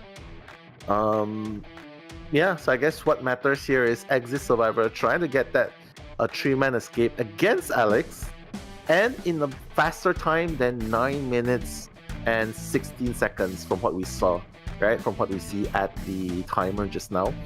Otherwise, let's just hope that it doesn't come down to a time calculation thing, because it's so let's hope that it's gonna be more exact. Okay, a draw, a 3-man escape, a 4-man escape, or a 4K, or a 3K, you know, things like that. But if that really happens, we've talked about it, fastest survivor time wins if they get a 3-man escape too against Alex. But wow, that game just now, Spider didn't really work, right? That game against that lineup. Why is that? Well, I would say the start seemed like it was going to be pretty good. He was able to chase the lawyer, but good rotation from Iron, and then he had to change. I think the problem is that he had to teleport away, because it was looking like it was going to be a tie after the second chair, right? Because we kind of assumed, we're like, okay, he chaired all the way in the corner of the map. No one's going to come for the rescue. But Mercenary with no item came for the rescue anyway, which actually was a surprise. and he was able to body block. Yeah, and they were able to body block until the Cypher was ready enough for the Hunter to teleport away, and then they could heal up and then go for the win. Yeah, I was surprised he didn't try to Terror Shock there, because he's already got 2 spits onto the Mercenary. He could have definitely went for a Terror Shock there, right? And even if he misses, it will still be an injury on the Mercenary, and the attack recovery from Rage will probably help him too, because usually Spider means they would bring max Berserker, like fastest attack recovery time when a survivor is being chaired. So maybe that would have worked, but well, who knows? Because right now, one thing is for sure, anything less than a 4-man escape, WBG is gonna win. 4-man escape. No, they can get three. 3-man escape. Yeah, but in a faster time, right? In a faster time. Yeah, but it probably will be. I don't think the game's gonna be 9 minutes, so hard to say. We don't want to jinx it. Yeah. I mean, well, of course, it is hard to say, but very unlikely. So I think that, yeah, realistically, also based off the hunters that Alex plays, Alex doesn't really play hunters that are gonna slow the game down. He plays more aggressive hunters, like we've seen Geisha. Bon is not really like a slow hunter. So we've seen like Geisha, Bon. We've seen Gamekeeper again, not really like a slow hunter. So that's the thing with Alex. He doesn't really have like slow hunters. So realistically, that's better for Alex because he wants to. Oh wait, no, sorry. That's better for the survivors of AXIZ. Yeah. So basically, Alex is just gonna try to tie. That's simple. Yeah. You know, Alex, my boy. I don't know if I should say that. Rapido and Furioso, you know, if that makes sense. But yeah, shout outs to all the Spanish community that has joined us in chat, and of course, not forgetting everyone else as well, from all countries, wherever you're from. Happy to have you guys join us.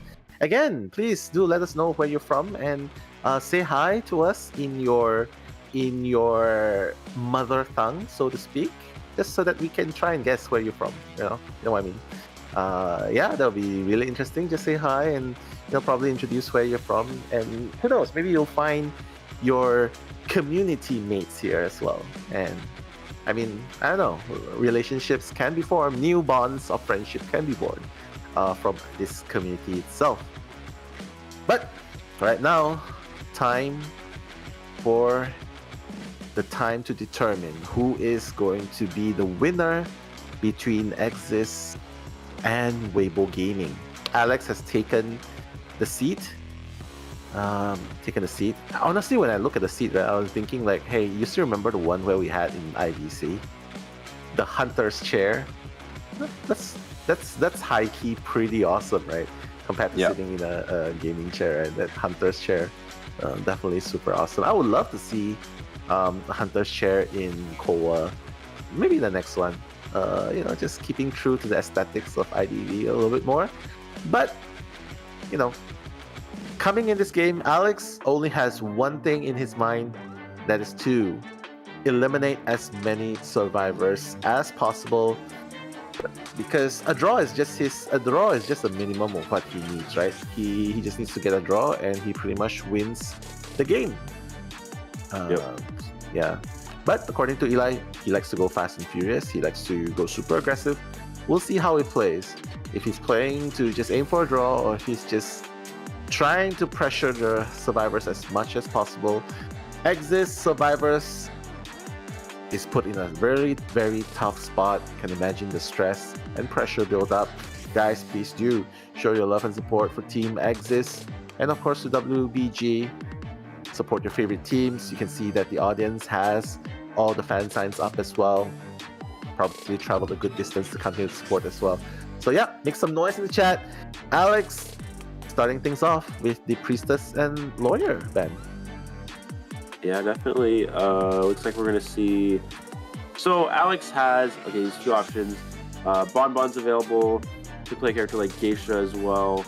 But yeah, Priestess and Lawyer, looks like we're gonna see Antiquarian and Toy Merchant. Merchant, of course, very good on Big Boy. Antiquarian, just good in general. Also is good against something like Geisha too, so that's something else that's gonna be pretty good for them as well. Entomologist here is interesting. Entomologist, we've seen players ban Entomologist when they want to play Wax Artist. So maybe that's something that Alex could be thinking about here. Maybe, right? Wax Artist is pretty strong here. Sort of counters the Antiquarian in a way, in the sense that if he gets 75% wax, the wax is probably going to hit him. But if you are disarmed, that will make things really difficult too, right? But hey, at least they got rid of Alex Gamekeeper, because it was a mill biter situation in BO3. Almost got that 3k, probably does not want that again. Taking out the Thai Hunter Disciple as well, opera singer. Yeah, I agree with you. Geisha would be good here. If he has a Bloody Queen, that would be good here too. Yeah. Wax Definitely artist. Nyad. Nyad's good too. Yeah. Psychologist band here. Yeah, could be Nyad with the psych band. Nyad could be anything, or psych band could be anything, except pretty much anything except for Bonbon, I guess. But he could still play Bonbon depending on the team comp. Acrobat would be the last character here. So I think Nyad would be a little bit tough. I think Bonbon would be fine. I think Geisha would be hard. Geisha would not be good. So yeah, I think potentially Bonbon or maybe Nyad, but Nyad would be a little bit tough here. Yeah. So, but then again, he needs a draw. I guess that's okay, right? Or Wax Artist also would be good. Wax Artist, yeah. That's good. That's good. But while we're waiting to see what Alex picks, hello guys. Hi guys. I'm Spanish Ola from Oreo. Hola Oreo. And King Search Basa Kuyanyu. Hello to you as well. Hope you feel happy. And Mido Guten Tag from Germany. Wow, nice to see you. Sam Swift, namaste. Jules, Nella is so wholesome. All love. Aw, that's because you guys are wholesome, right? So we're wholesome too. And Nagi AOE, ciao from Italy. Oh my god, I want to go to Italy. Have you been to Italy before? I have not. I'm actually. Oh, Nyad actually. I am actually Italian American, but I've never been to Italy. So. A lot more places though. Nyad from Malaysia, you can come here next time. You know, Blue Sheep. Hola Bonito. A lot. That's a lot. Hika from Singapore as well. Yeah. Go ahead. Sorry. I don't know what language. I cannot read. Yeah, I haven't reached there yet. I guess. That one. Yeah. The rest of these I don't know. It's okay. It's okay. Yeah, I see a lot as well. Indonesians in the chat as well. Hello guys, love to have you here. Devastator for Hunter. I think he's been in IVA. He just didn't make it to the top 8, but he's definitely playing more competitive games now. And of course, guys, yeah, we are gonna see Nyad here. We're gonna see Nyad here, and hopefully, I mean, hopefully, if WBG wants to win, Alex needs to get at least a draw here. Hopefully this is enough. Hopefully the tides of wave that Nyad brings is enough to drown AXIZ wave. We gotta find out. We're gonna find out soon. But yeah, coming to this spawn location. Okay. Oh yeah, that's the low bow I'm looking for. The low bow coming in. Yeah, but a lot of heart. Alex showing his heart, or his guts, or his eyes. Yeah, that's the eyes that he has. Going for a 6-9 build with Blink. 6-9 build.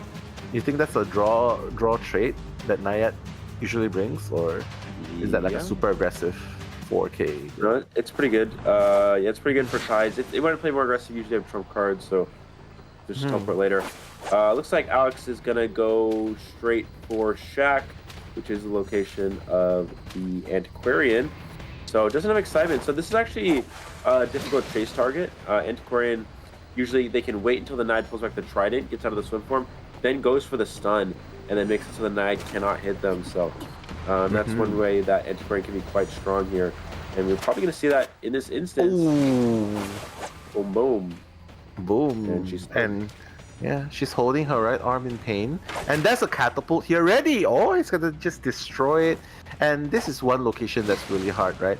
Tuna's actually in the vicinity, right? If I was Alex, I would probably switch to Toy Merchant. This place is just so hard to catch up. You know what I mean? So yeah, but he's still committing to the Antiquarian. You think that's a wise choice? Get rid of Antiquarian first? I don't think it is, but I think Blink! Coming in. Yeah, please finish your thoughts.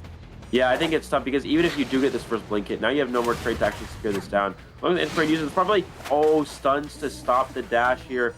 Goes for the second one, but that one actually missed. And is going to go down, so actually it ended up being okay here. It looks like the slight misstep is going to cost him the kite. And yeah, that's going to be the first down. Still with no ciphers completed, only 80% about on 2 of them and 60% on others. So yeah, definitely not enough for a win at this point. Yeah, that's true. Acrobat just trying to buy a little bit more time, you know.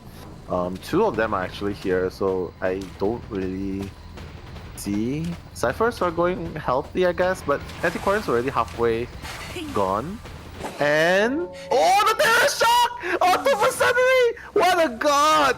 Alex showing his prowess as Nayat. He knows he's keeping the pressure up. Nian is just 1 hit away, and he's gonna get it. Gonna finally go into the big boat. Probably just want to die far away from his teammates because you know he doesn't want to live anymore. He wants to commit. He wants to sacrifice himself just to get his teammates up. But looking at the situation now, Eli feels like one person's on his death chair, second chair. Mercenary's on the ground. Acrobat's the one that's actually healing, and now Tuna is coming in for the rescue. It's 3 ciphers. There's still 4 ciphers. Eli. The ciphers have stopped completely. Yeah, X-Wave has no ciphers, and even Toy Merchant taking a hit here with the water. It looks like still trying to make the save, but yeah, I don't think that's going to happen here. Oh, looks like we're going to see a backdoor rescue. Mercenary is going to take the hit for the survivor here, but Mercenary is going to go down with the double down, and I don't think there's much Antiquarian can do here. Perfume. Wow. Not gonna make it in time. Yeah, that's not gonna buy him time. Alex is already halfway. Acrobat taking that 1 hit again, and I like what Hanako said. Nayat is like the perfect hunter against over supporting survivors. What do you think of that? Yeah, I think I totally lost my thought there. We got distracted. But yeah, we're gonna see the dash and the down on the Acrobat Mercenary to be able to elbow pad away. But yeah, keep in mind, Alex just needs to eliminate 2 survivors, and I think this is definitely happening. Yeah. So Mercenary at half health, Merchant at half health, no self heal, no cyber progress really for the survivors here. So this is definitely a probable 4 kill incoming for Alex. Yeah. Well, with Atto going really soon, he's already nearing the halfway mark. That's gonna be the win condition for Alex. And as you can see, when you have so many survivors bringing you the action, Alex just dashes into the action, gets that humidity up, and he just deals so much damage left and right. So scary. Like, this is one fish I do not want to mess with. You know what I mean? Like, yeah. One fish. Yeah, but yeah, they're just gonna sacrifice. 4 ciphers are done, but hey, Takako's at half health. What can you do here? He's just gonna drown you. Oh, okay, manages to get that rescue, but the bling hit is gonna solidify it. Atto's dead on chair. Mercenary's down with no exit path. Tuna has 1 more catapult to probably catapult her to somewhere far away. But yeah, Alex is not stopping. He's going for the merchant now. Yeah, I'm just gonna go look for the last survivor here to get the 4 elimination. And the merchant is hiding away over near Shack. Does he get tinnitus here? Yeah, so he knows that the merchant is somewhere in the vicinity. I'm just gonna try to find this last target again. As you mentioned, Mercenary no longer able to self-heal, so it's really just a matter of time as he gets the merchant down. That's gonna be the 4 kill, and that is gonna be Weibo Gaming winning a very close matchup here over Axwave, and they're gonna move on to staying undefeated in their division. Most likely gonna be the first place seed in their group. Yeah. I can't help but feeling happy for Alex here, you know what I mean? I actually feel like crying for him because I just remember when he was up there with Wolves. You remember like when they were up, going up and almost winning the championship, but it's just that Alex, the very last moment, if I recall correctly, with the Hermit that didn't get him the kill in the end. And he left Wolves and now finally found a new home in FPX, ZQ, sorry, in WBGs. My bad. my bad, in Weibo Gaming, and he's definitely being valued here in his new home. And seeing him with the success today, I'm glad he's found that success, because people used to say like, what, he's just a stable hunter. He just, the best he can do is just a draw. He's just like the draw hunter. He's just that. He's not like a super high tier, like things like that. The super 4K hunter that the team needs. But hey, seeing what happened with Wolves recently in Koa and seeing Weibo Gaming doing so well here, you gotta feel happy for Alex, right? Yeah. Yeah. And speaking of which, congratulations. Looks like we don't have to count the times anymore. Yeah, Weibo Gaming is gonna take it in BO4. A long-lasting relationship. Sorry, not relationship. A long-lasting battle. And Weibo Gaming on top. But AXIZ definitely played their best. It's just at the very end, KKK couldn't get more than a 1K, and I guess that forced the survivors into a really tough position. We've seen this so many times. But yeah. But other than that, please add on. We talked about it. Yeah, we talked about it with I totally just forgot what I was gonna say. What I was gonna say. I was thinking about something. What was it? Cream cookies. No. Chips. Chips. No.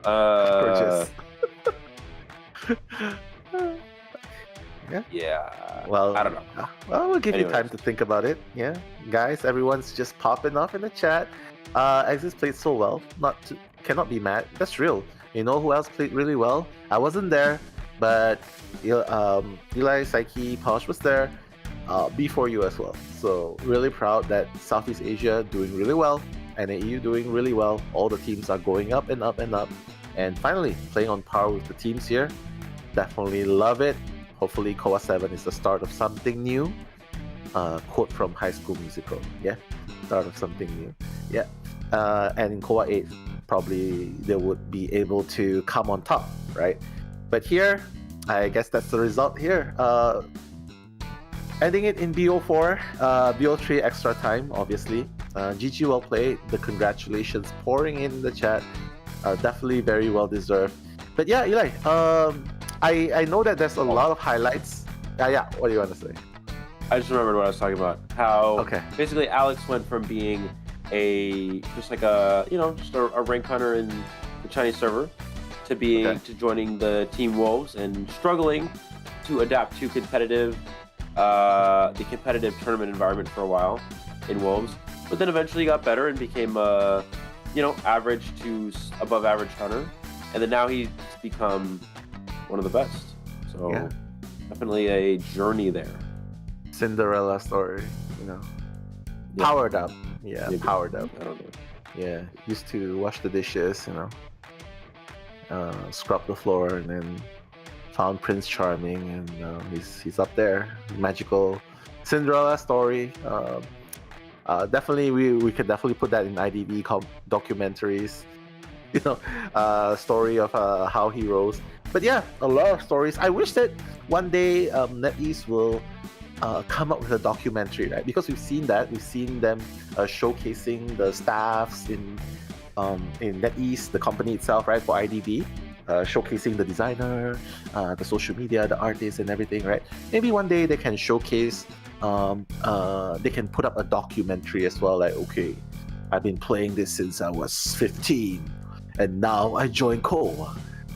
Things like that, and how the professional players, come to fruition, how they come to where they are today, and please show us how they're practicing, like their gaming house. Show us their gaming house. Show us how they actually live their professional life. You know what I mean? I think that would be really, really interesting.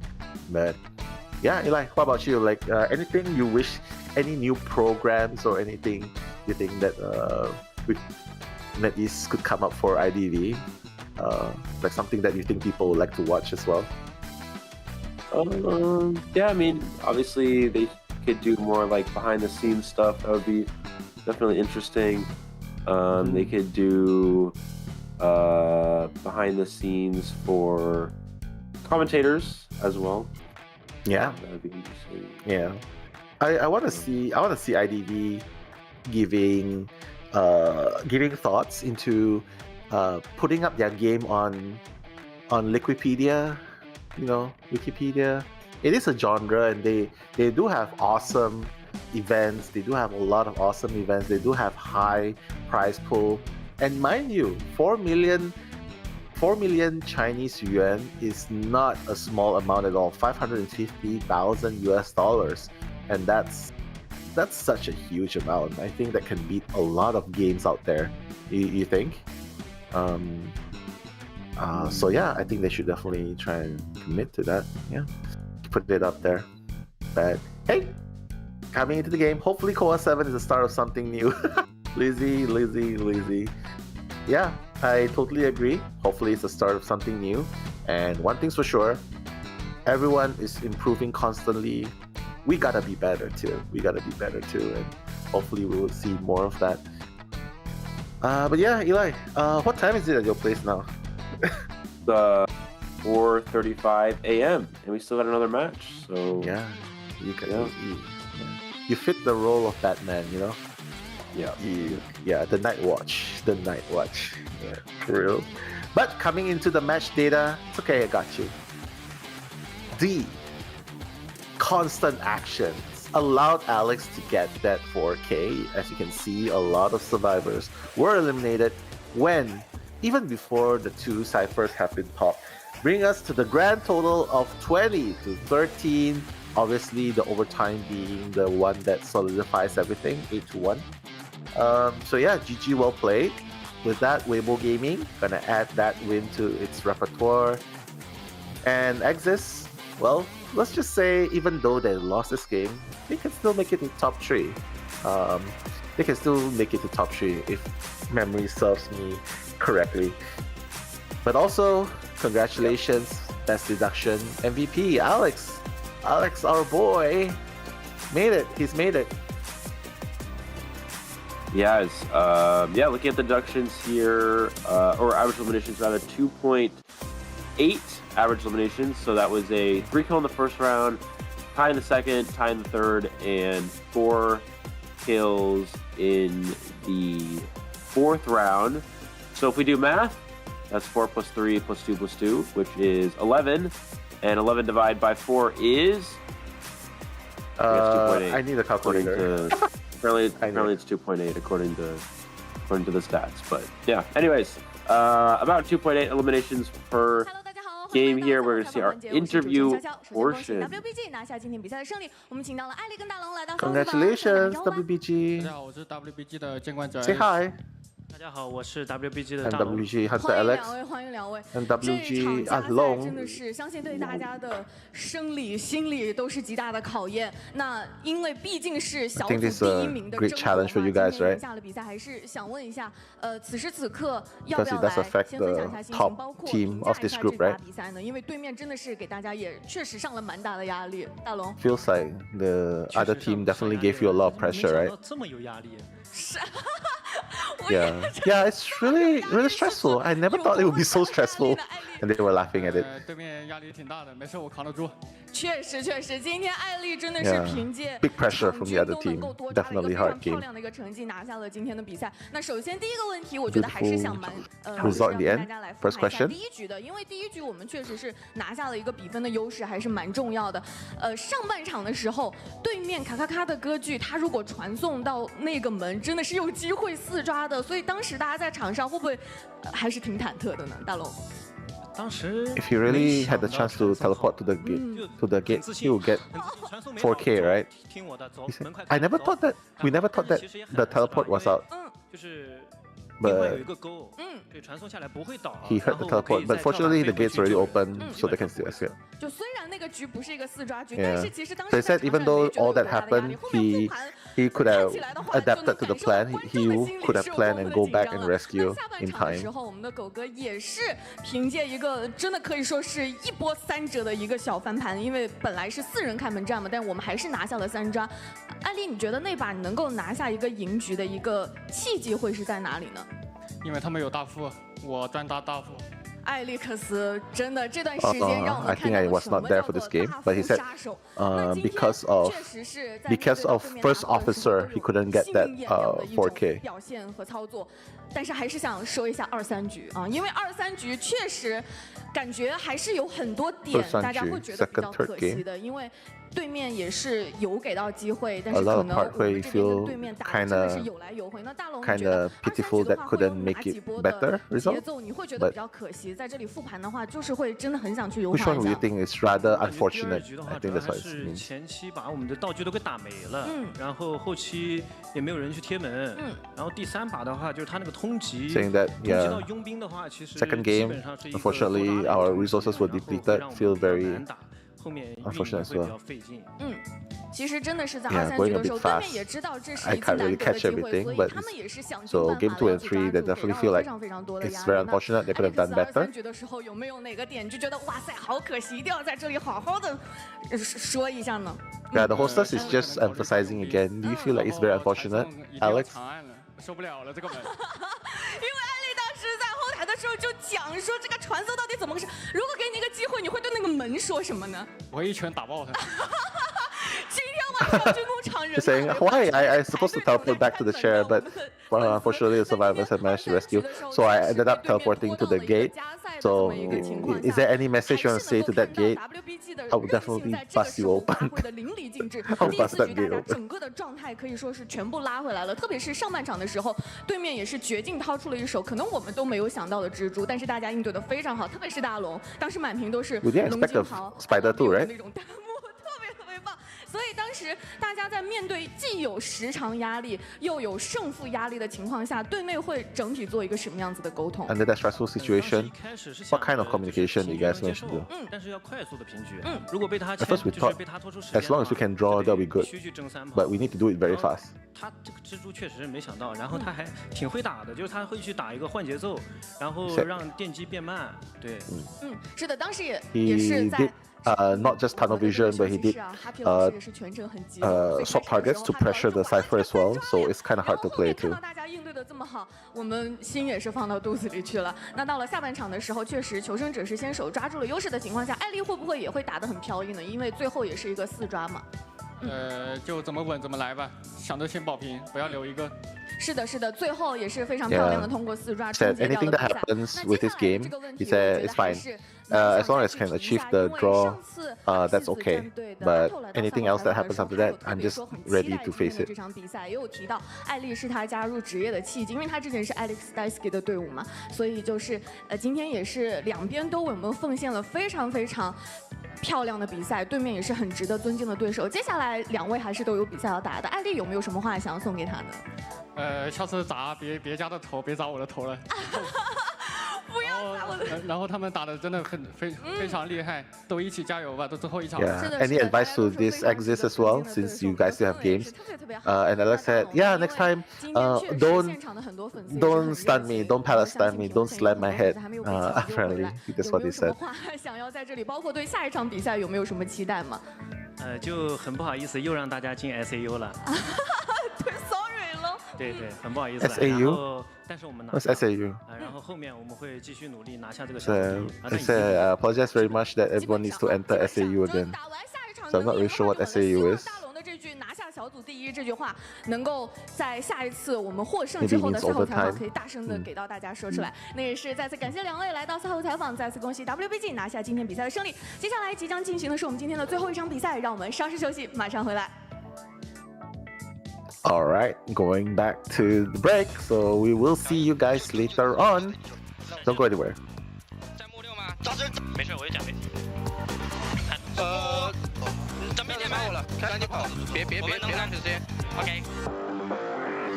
気をつけて気ボス。4割回る。OK，开始。先打。OK。いくよ。ナイス。はい、置いた。するわ。無理やこれ。マックス。僕行こうか。僕も行くわ。待って。無理だわ。かぶせる。OK。これ。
Welcome back, guys, to day number 7 of COA Global Finals Group Stage. Joining me is Eli O, aka Tom Cruise, and I am not Shawn Mendes, unfortunately. But hey, we're heading into the last game, DOU versus MRC. So, how do you feel about this matchup, Eli? I mean, we've seen DOU with Yan, we've seen MRC, and which did you put on top with your predictions? Oh, okay. I think I put MRC a little bit higher. Yeah, MRC was. I think for this group I had MRC 3rd and DOU 4 or 5. Which is GR also in this group? GR's also in this group, right? GR's also in this group, yeah. MRC 3rd, GR 4, DOU 5. Okay. And GG first, Zeta second. Yeah, but it seems like DOU's the one that's actually above GR now after that win, right? And Yan showing promise as well. We've seen him on interviews as well. So yeah, showing some strength coming back here. But it is MRC we're talking about. Haven't seen them lost a lot of games at all. So they're definitely super strong coming into this game. I would agree with you. I feel like MRC is definitely in a lot of the higher placing compared to DOU. A lot of people probably bet their golden apples. But yeah, we're heading into the game right away. And let me just welcome everyone back to the game. Hope that you guys are still joining us, staying strong. I know it's a little bit late beyond the schedule, but hey, COA's just once a year. You wanna invest your time here, right? You wanna invest your time. But both teams are gonna come out. The first team being from DOU. Okay, you can see all the players there. Looking, yeah. Wow, some have reactions, some not have reactions. Yeah, Loki looks like Bruce Lee there. Yeah, that dude, the fourth one. But I don't know. They probably missed out their dinner, you think? I mean, maybe that's why they're grumpy. Yeah. Why you gotta bother me in the middle of my chicken adobo or my jolly meal? You know what I mean?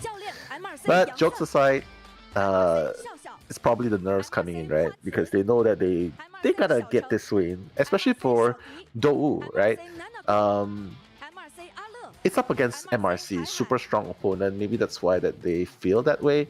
You can see that MRC is definitely feeling more comfortable coming into this match. MRC, I love Xiaodi. He's been a very consistent leader. But yeah, we're going into the team's interview. 俱乐部的沉默人，我最想 PK 的是 MRC 的花池，觉得他病况非常的稳，然后想挑战一下。我最想对 MRC 说，就是一起加油，然后一起打个好名次进淘汰赛。大家好，我是来自中国大陆赛区 MRC 战队的求生者小迪。凡事都得一步一步来，先打赢眼下这支队伍，再打赢下一支队伍，再把后面的所有队伍都打败。对战DOU战队最想 PK 的那自然是起源了。如果要打他们求生者的话，自然是由我们监管者上去做他们，跟我没什么太大的关系。只有我和对面的监管者在赛场上是刀兵相见。Well, there you have it. Super animated. Xiaodi is a charismatic leader. I can say that to start off things. Very charismatic, very disciplined, very organized, very strong leader. I would say this is one of those leaders that you are inspired to follow, right? You know what I mean? And yeah, like he low-key has great humor, I feel. Yeah, I agree with him. He wants to challenge the hunter. He said if it's got something to do with the survivors, nothing much to challenge because the clash between the MRC survivors and the hunters is where all the action is, according to Xiaodi, right? But coming up next, MRC Nanako. Talk to me about Nanako. I think he has several super good performances, right? Yeah, Nanako, 41% win rate here, 64 escape rate with 66 seconds of outage containment time, which is a little bit lower than expected, but of course MRC still has matches ahead of them, such as this one, to try to turn that around. We also have X So 41% win rate here, 64% escape rate, 80 seconds of containment time, pretty impressive. And also will be on Rescuer. We see 1.12 average rescuers per game, which definitely, of course, indicates Rescuer, Mercenary, and Wildling here. I'd imagine also things like First Officer as well. Yeah, super smooth skin as well. You gotta love that.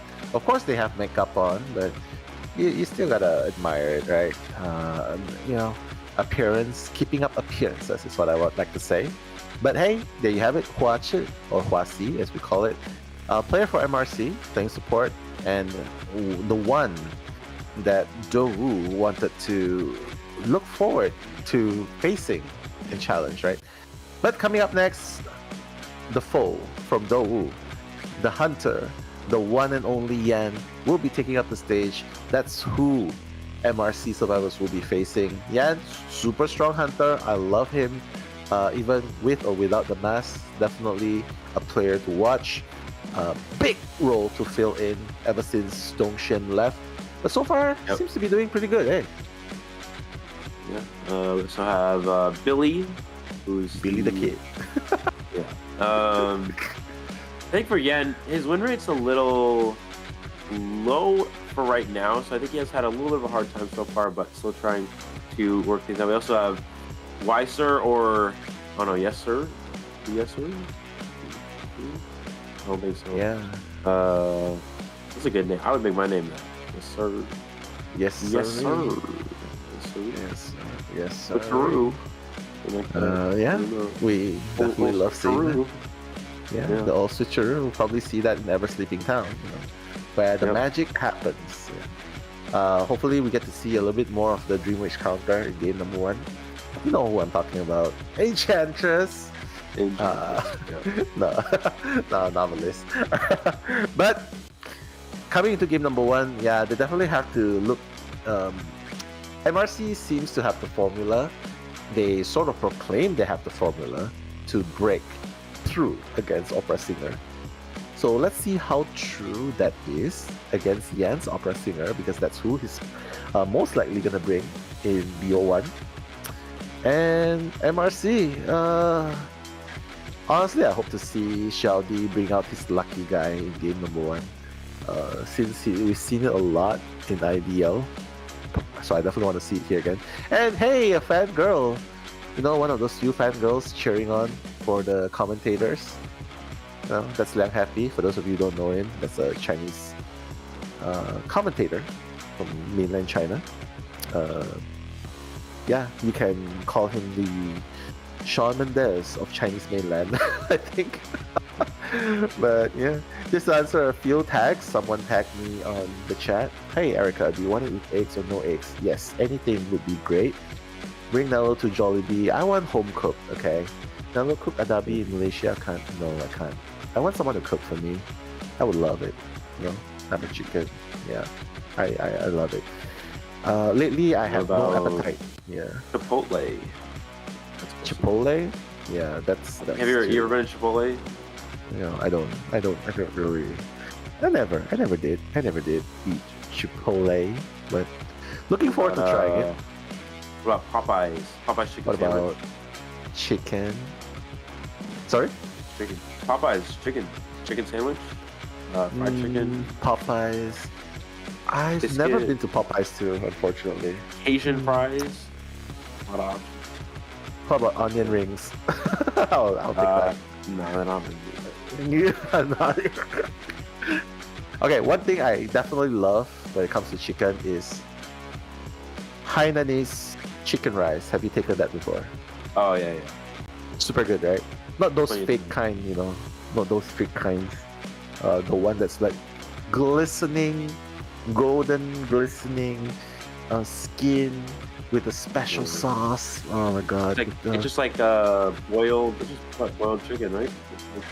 No, it's more than a boiled chicken. It's infused. It's infused with the chicken essence. You know, they let the whole chicken drip, and then they use the essence to boil the chicken rice, and then they cook the whole chicken with the essence as well. You know, with the water as the base, the essence as the water base. and then once it's infused with the, I would say that's more like a oyster sauce condiment. You know, mix it. Oh, that's pure Hainanese chicken. Not those fake Hainanese chicken wannabe out there. But a lot of variation. Please do let us know if wherever is the best chicken rice store in your country, in your state where you're living. Please let us know if you have one. We'd definitely love to pay the visit. But by the way, coming in, go ahead. Just so you guys know, my game is not Eli 0. It's Eli O, like the letter O, not the number 0. For some reason, that's really confusing. Just search Eli O IDV. No one else has this name. Or you can say Tom Cruise IDV. I don't think that's you can try. Oh, let me try now. Let me try now. Tom Cruise. Tom Cruise Identity V. Also search Nell. Also, what is it? Nello. Nah, just Nello. I don't even have to search IDV. I just search Nello. Wow, Tom Cruise IDV actually brought me to IDV, so that works. So there you go. But yeah, for reals, Eli O at IDV. I don't think there's anyone else there, so you can definitely find him right off the bat. Also, Psyche, he has his own channel as well. Definitely just type in the name. I think it's very easily accessible, so do check them out. Yeah, Eli O will probably stream if you guys force him to stream. Yeah, you gotta pressure him to stream, otherwise he's gonna be like, I don't wanna stream, I'm lazy. But I mean, look at the lineups here. Eli. Yep. Priestess is allowed on Ever Sleeping Town. Okay. Is that good for Opera Singer? I will say that Opera Singer usually doesn't mind Priestess too much, because once they take the portal, they can still catch up to the survivor, even after the stun. That's, the speed of Opera Singer. But for the survivors, there are 3 slower decoding characters. You have Wildling, Priestess, Coordinator. So if anything, I think this is a little bit difficult for them. Usually, we don't see this many slow decoders against Opera, because Opera's chase is so good. You want to have faster Cypher Rush, so it's easier to get to the end game as a survivor side against Opera Singer. But because we have 3 slower decoders here, or at least 3 below average decoders here, this is interesting. We usually never see this against Opera. At most, it's 2. At most, it's like a rescuer and a coordinator. But actually, we're gonna have 3 this time, which is a bit challenging, I think, for MRC. But let's see if this unique approach will benefit them in the long run. Yeah, long run. I definitely have to make it work. Yeah, they have to consider, right? Maybe having a coordinator is good. Like, hey, what if the Wildling's the one trying to over support, try to harass, and then gets hit and injured in the process? So that's where the coordinator comes in, perhaps. But yeah, we'll have to see how they make it happen. Would love to see a double portal trick here. That would probably be good. But yeah, Xiaodi, I mean, that's the team that proclaimed to have the method to break Opera Singer BO1. So we'll see how they fare against Yan from Dou X Reborn. I remember him from Reborn. So yeah, and to answer the question in the chat, I'm stopping. Come on, guys, come on. Yeah, we know you're hungry. We're hungry. Hey guys, we're the ones talking here. We're hungry. We're the ones who gotta stay up. Yeah, for real. You guys can go get food whenever you want during the match, but we gotta be here. Yeah, we can only imagine. Imagination is key. But speaking of which, we are gonna see the spawn locations. Yan's gonna spawn right below Huasi. Xiao X is going to be left of Acrobat. Nanako on the right. You can see that no one has Flywheel. Everyone is anticipating, and this is MRC, right? They're already anticipating Opera Singer anyway. No one's bringing Flywheel. Everyone has broken windows. Everyone has borrowed time. Yes, everyone has borrowed time. Check. So, interesting fact, Yan is not going for a Blink. He's going for Excitement instead. So, bringing the commentaries is me, Nello, and Eli O. First game, first half. All right. Let's see where he goes first. Gonna go, it looks like, Trying to find a chase target, but the Wildling, we see that whistle is going to turn off the Tinnitus for the time being, so he's unsure if he has a target here, but looks like he does see a potential corner house target. Nope, going to go back to middle, going to keep changing targets, and trying to find a different option here. Looks like it's going to be, that's the Coordinator here, but he does have Excitement, so Coordinator tries to go for the flare gun. We will have the Excitement come into play here. Yeah, Excitement coming to play. Yan still pursuing Nanako's in the vicinity. Xiaodi still has portals, 2 portals exactly to make it work. Nanako still holding on to the gun. Probably knows that Yan probably has Excitement for her. So, okay, nice. Okay, if he wants to use the gun, this should be the time. Oh, what a brave moment. But the window boost speed is going to help Nanako dodge. Nanako realizing this, still holding on to the gun, and this is a strategy too, you know. He knows that you have Excitement. So what? I'm just gonna make you hold on to the trade.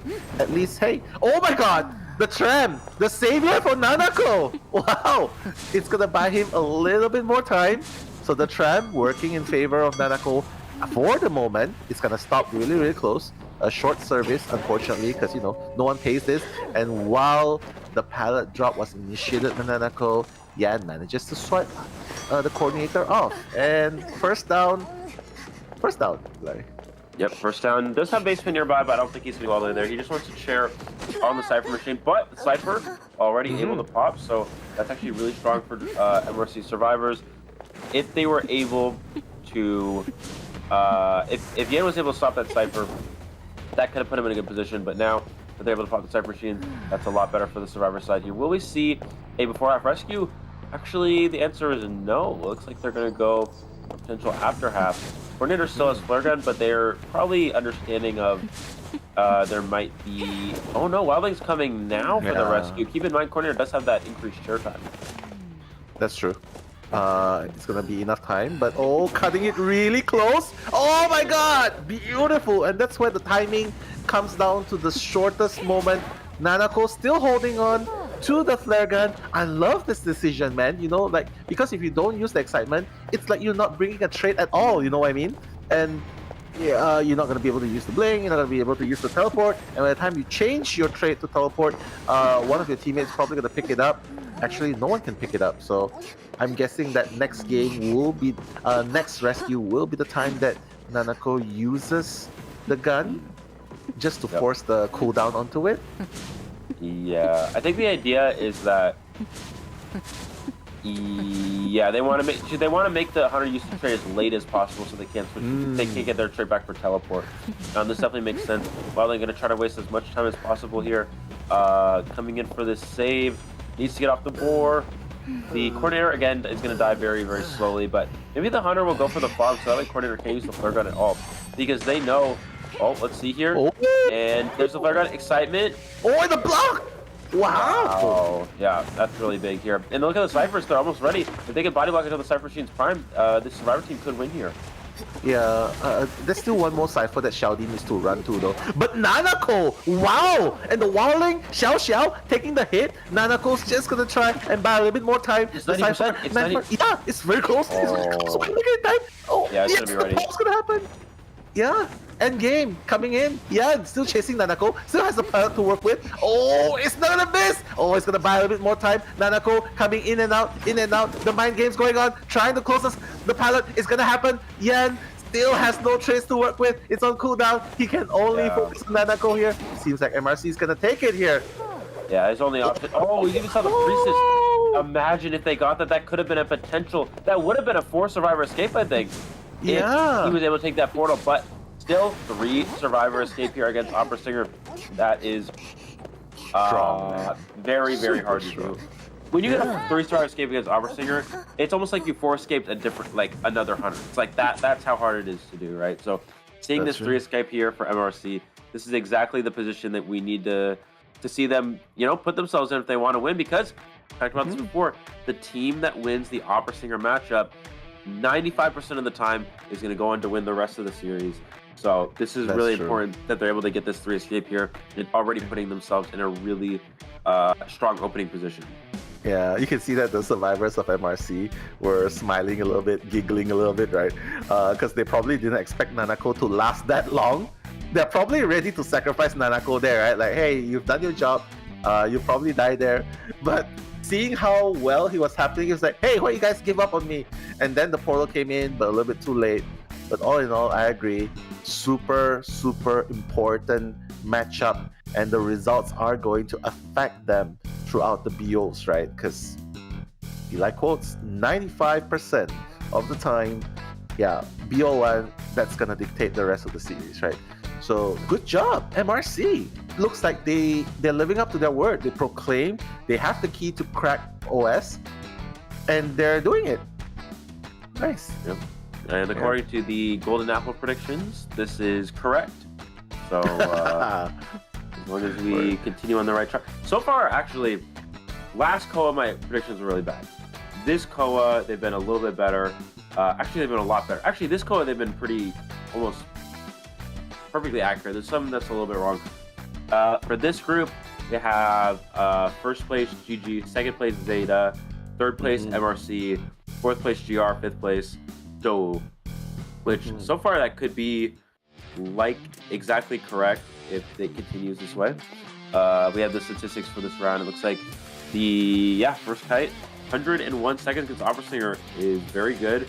Good rebound kite, good body blocking, good teamwork overall. Even with a slower decoding team composition, still managed to get the victory here, which is really impressive. Yeah, it seems like they're just super prepared for OS, even with like what you mentioned, slow decoding, right, by the Wildling. And can I just say the pivotal moment where Wildling Xiao manages to rescue Hanako was super important too, because it was like 49.8%, and the patience, right? Yan wanted to go for a Terror Shock, and the patience wanted to force it to at least a 51% rescue. But Xiao, grit. He has grit. He has heart of steel. He managed to hold out, play chicken, hold out the longest, manages to rescue before half. I think that's an important point as well. Not to mention beautiful rescue. In the end, again, going back for the rescue. At the very end, the second time for the coordinator, forcing him to use the trait, putting it into cooldown, unable to use teleport after downing Nanako. And ultimately, I love what MRC is doing here. Although, going back to the group stages, I predicted a little bit differently. GG's on top, for sure. Zeta didn't quite go as well as expected, right? Zeta actually is in third place. Was it in third place now or second place? Second. It was second or third. I'm not sure, but but one of those. They still have more games, so. Yeah, that's true. Yeah, but MRC, putting their words where, putting their hand where mouth is. How do you use that expression?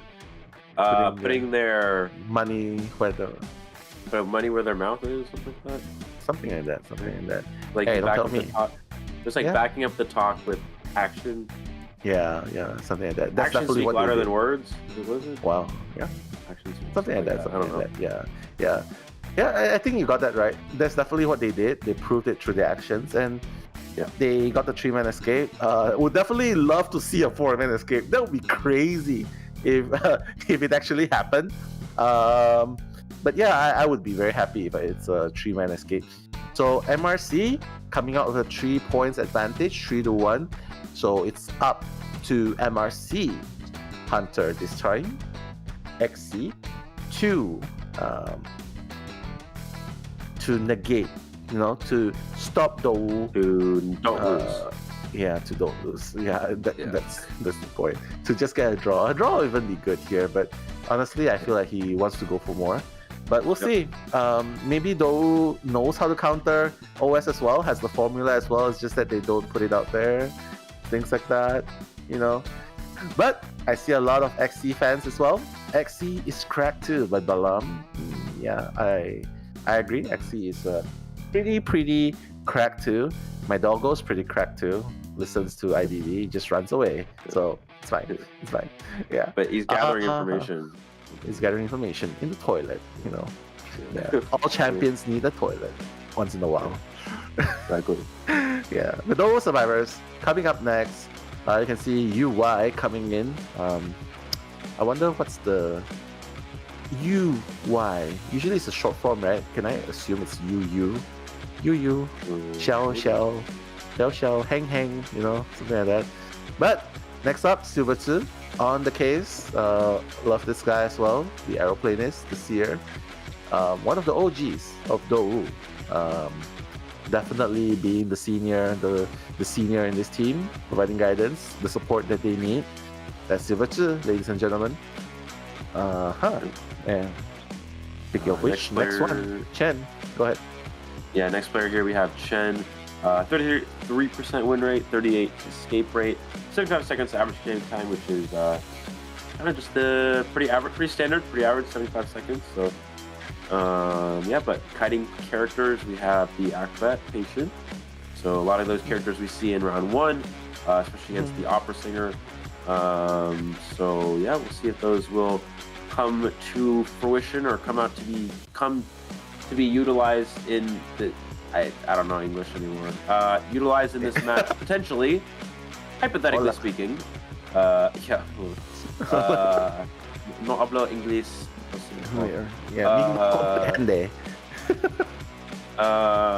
And yeah, the hunter here for MRC.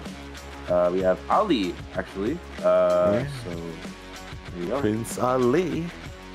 Yeah. We have an inside joke going on when Posh and I were sharing the mic and we commentated Ali. We're like, yeah, Prince Ali right there from Aladdin with a genie and a tree and the 3 wishes, you know. And somehow he actually managed to got three kills. Thanks to the 3 mistake. Was it 3 kill or a draw? One of those 2.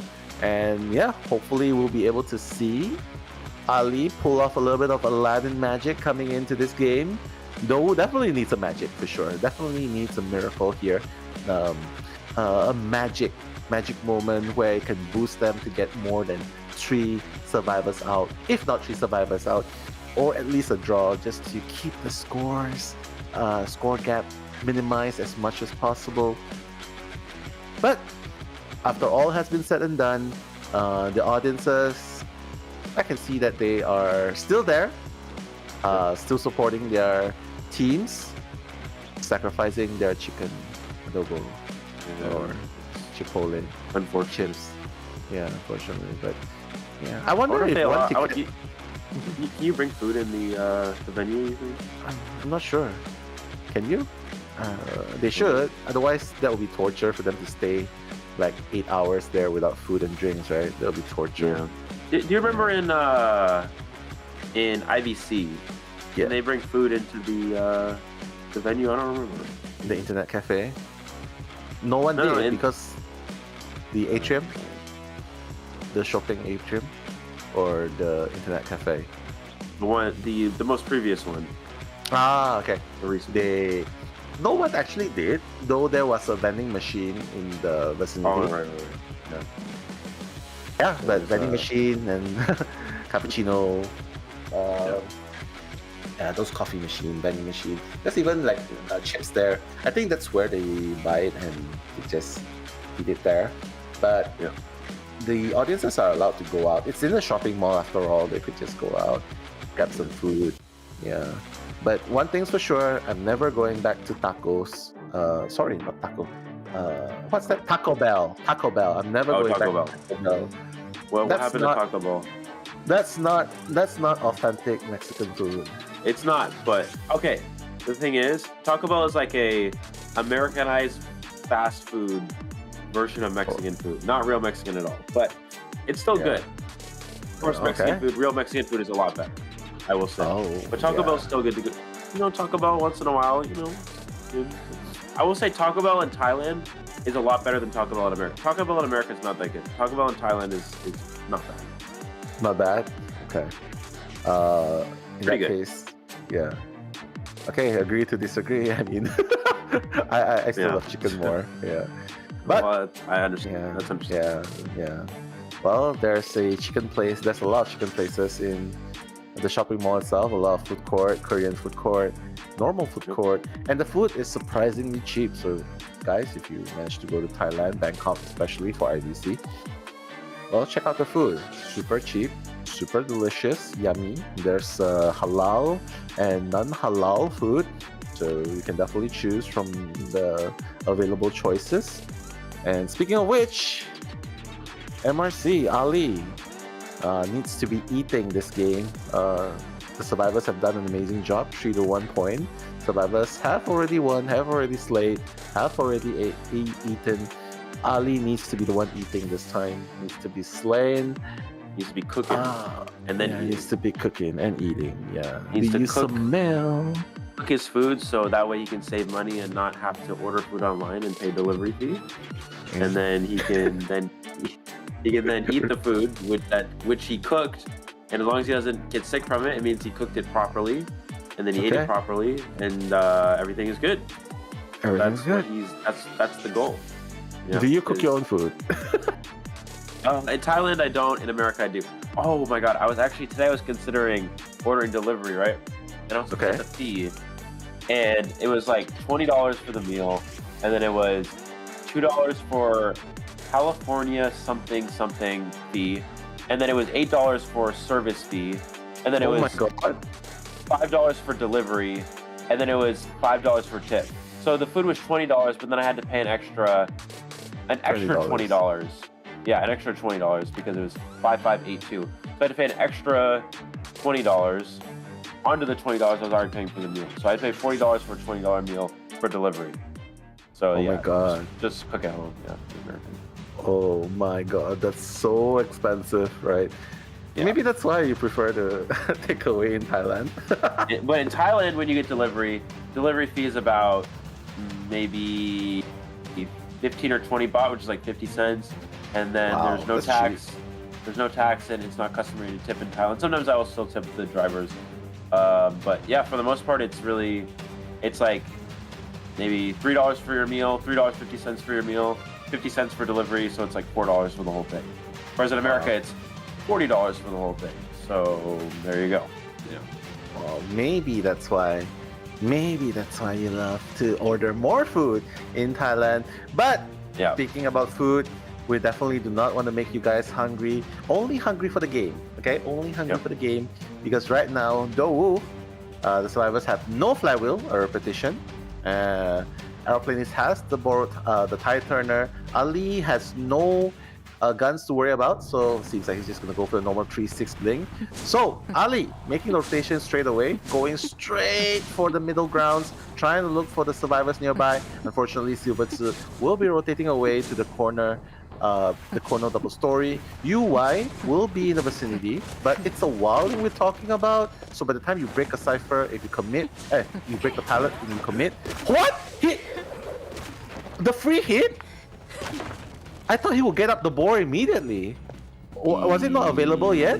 It's not available. Did he get it off? I think. Yeah, it's currently on cooldown right now. So. Oh, that's unfortunate. I definitely have to watch the replay again after that. Probably the whistle does not make the board go on cooldown, it doesn't. right? It doesn't. Yeah, I'm not. Yeah, probably used it. That. Yeah. Looks like we're gonna see the dancer use a slow box. I'm gonna go ahead and vault the window here. Can she make it to the window here? Yeah, she's gonna make it to the window here, getting in the graveyard, but is kiting on another person's cipher machine here. No, this is not optimal at all. Not optimal indeed. Gonna use the teleport, but the slow music box is gonna slow him down a bit. But it doesn't matter because he still got Silvertsu. Silvertsu's gonna take that one hit. Still gonna try and be in the vicinity. Probably moving towards the window now. Has a blink to work with. Wow. And Silvertsu's gonna go down. No flywheel again, ladies and gentlemen. So fairly fast down with a half-blood walling and going for the basement. Oh my god. This is gonna be super hard for Dowu. Yeah, this is a fast down. We see one cipher machine done, but really not a lot of progress on some of these other ciphers. So they seem to have a lot of cipher progress spread out as well, which means that the ciphers are not too good here. So I think in this position, will the survivors even rescue? Keep in mind they need a 3-escape just to tie the round. So MRC already looking like, just based off of the basement here and the quick down, it already looks like they probably at least tie this Hunter side. So they should be winning this round, I would imagine. Gonna go ahead, change targets completely, going straight for, this is the Wildling. And nope, yeah, just gonna teleport back, trying to slow down the decoding, but no one in the vicinity for the rescue.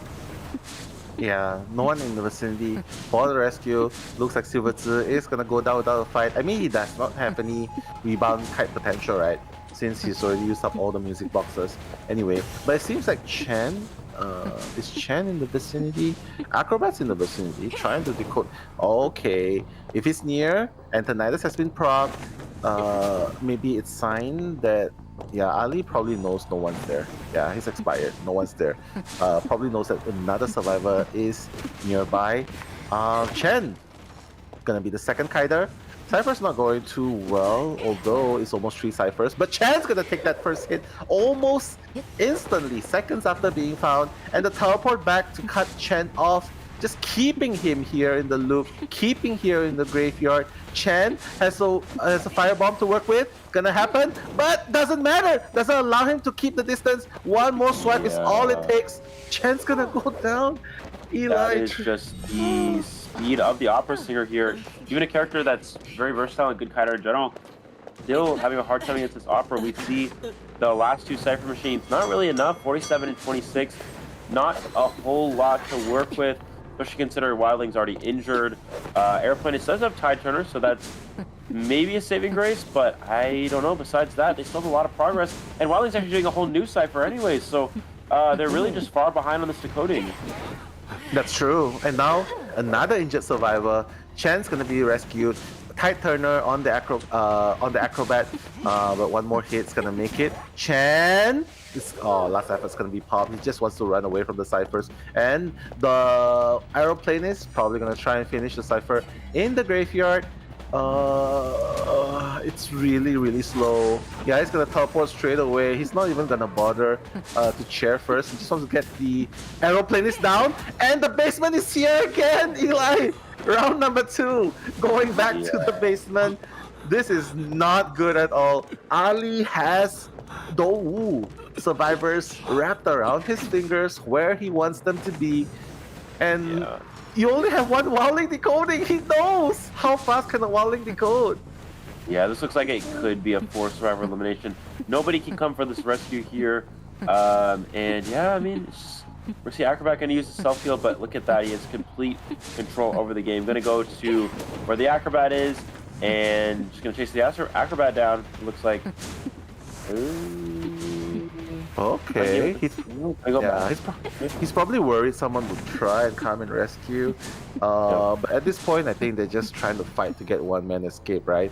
So probably not going to commit trying to rescue Nan. But good job being really cautious, and that's exactly what a cool, calm, and collected hunter would do. But now has his sight set on UI. Not gonna bother. As soon as he goes up the board, he's like, "Yep, I'm out of here, bro. I'm gonna go back for Chen. That's the boy I want. That's my guy. That's my guy." And Acrobat taking refuge behind the 2 drop-down pallets, but you know, you gotta make it quick, Chen. The tram's leaving you. It's already left.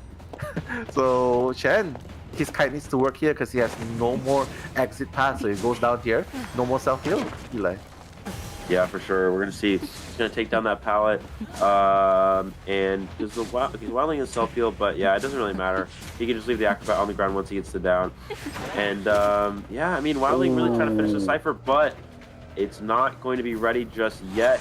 We do have teleport here as well, teleporting straight to the Wildling, and without the Acrobat having self-heal, he can just wait for the boar or something, and yeah, it's gonna be a 4 elimination. He can just simply wait this out and just secure the last kill, or just hit him off the board. Yeah, get him off the board, play around in the graveyard a little. UI, I mean, the board is just like what, a quarter gone with only a quarter power left. He's gonna get down the board pretty soon. Gonna decide to go it down now just to hit. Hitting through the pallet. UI's down. He's the only one with self-heal, and he's gonna be chaired. Chen nowhere near the dungeon. It's over. Ali 4K. Oh my goodness. Reverse kill on the side of Opera Singer. Oh, that's crazy. 8-1 is a really big victory here for MRC. And we talk about the Opera Singer match being so important. If you're able to win the Opera Singer match, you're probably going to win the series. not only did they win the opera singer match, they won by a huge score, 7-point deficit here. So that's a really big game changer here. I think MRC, statistically speaking, is going to win this match. It's going to be really hard for Dou to come back, especially MRC just looks to be in great condition. The survivors kiting really well against the opera singer, almost getting a 4 survivor escape, and then Ali here with completely dominant performance, giving Dou survivors 0 chance to get any points from that match. MRC looks to be in complete control after the first round. Yeah, I'm not even gonna be surprised if they actually manage to go the 2-0, because Xiaodi, I mean, Dou is I don't think Xiaodi or anyone from MRC is worried, especially because they already got, like you mentioned, 8-1 in BO1, so they can probably be a little bit more comfortable going into BO2, and it seems like Dou will be pressured. They will be the one that needs to make something happen, and mind you, XC is gonna come in BO2, you know, to replace the opera singer, to replace Ali, and I can't see how things are gonna be easier in BO2 for Dou, but you know, trust. Maybe the gamekeeper game will bring them back, but XC has a gamekeeper too, right? So everybody got a gamekeeper.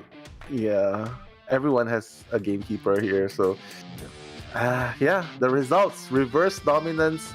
Of course, I'm talking about the opera singer. Reverse dominance. The opera singer in the first half got a 1K here. He's got a 4K. So yeah, that score advantage is definitely gonna be super impactful, super important, super impactful, and affects the outcome of the later BOs, because you gotta come back, and not only come back, you gotta come back with a points advantage as well. If Dou wants to win against MRC, I mean, just look at the time. Everyone kited respectably. So what exactly went wrong there, Eli? Everyone kited more than 60 seconds. Well, the first down was. I would say the first down was pretty quick, and it was also on basement, so that was kind of the big issue. And then also, the survivors also kited on top of other cipher machines, so that slowed down the coding as well. And also, Dou kind of just lost track of where their ciphers were. They did a lot of some extra decoding, right? And so that was also the downside as well. I think towards the end there, Wildling did an extra cipher machine, and you know, Wildling decodes very slow, so that cipher's not gaining a lot of progress. And yeah, just a lot of injuries as well. Just Ali not giving him a lot of time to work with at all, and that's what made the difference, I think. Bro has cooked, has ate, and left no crumbs, and that's the exact representation, right? But yeah, I love that he's playing super hard and furious. You know, I'm just repeating these words just to remember it. Rapido, Furioso. Is that even a word? Furioso. Furioso. Yeah. Rapido. Really fast and furious. Yeah. I mean, but you how do you put this? You gotta wonder, Dou, what's the game plan here? Bring it to a bigger map? Bring it to Moonlit River Park? If you do that, XC has a gamekeeper too. He's gotten a 3K against stronger teams. I mean, on the higher placings in the group standings, right? So I'm not sure if a mirror match of gamekeeper is what they want to do. But what do you think? You think they should just settle it in a bigger map and then just bring out the gamekeeper and hopefully settle it there? For MRC, I think they. Oh, okay. Well, we're gonna look at our highlights here, so we'll be back in a second.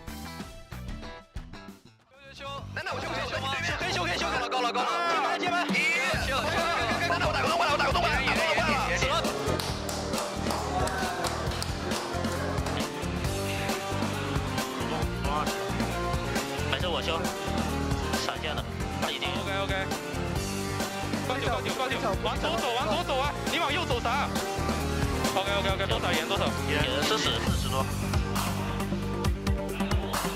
还不小，20。我被冲死，没事，打大船。All right. Beautiful screenshot coming in. Beautiful costumes. Your Northern Expeditions comes today. Wow. Hashtag COAVII support. Hashtag DouGo. So obviously this is a Dou fans fan art. So support going on for Dou there. The eyes. I like the costume nowadays. It just feels like they get fancier and fancier by each release, right? Yeah, we've seen a lot of I mean, I don't know, I'm not a good person to ask about costumes, but yeah. For this one we have MRC AXIZ support, hashtag COAVII support. Yeah, unfortunately for those of you who know anything about me, you know that I know nothing about skins and costumes and any of that. Overrated, yeah. Right? Unless if the costume gives you a 5% movement speed, then we'll buy it. Then I'll buy it. If it gives me a competitive advantage, then I will obtain it. But oh my god, I think a lot of people will be really upset if that happens. Well, actually, some skins, what people don't realize, a lot of the S tiers are actually give you a disadvantage. Like for example, you know that the priestess skin, it's like the divine future, or something, was it like the old priestess skin? The divine light, something like that. You can like see it through the wall, and like the halo or something, like you can see it from really far away, so it's kind of bad. Yeah, that's true. But then again, it does prove that Identity 5 is not just a competitive game, it's a fashion show as well, right? So you get to go into quick matches, you get to play 8v2s, and you get to flex your skins. There we go. And yeah, I mean, welcome back, guys. We definitely enjoyed the first game. Hopefully you guys enjoyed it as well.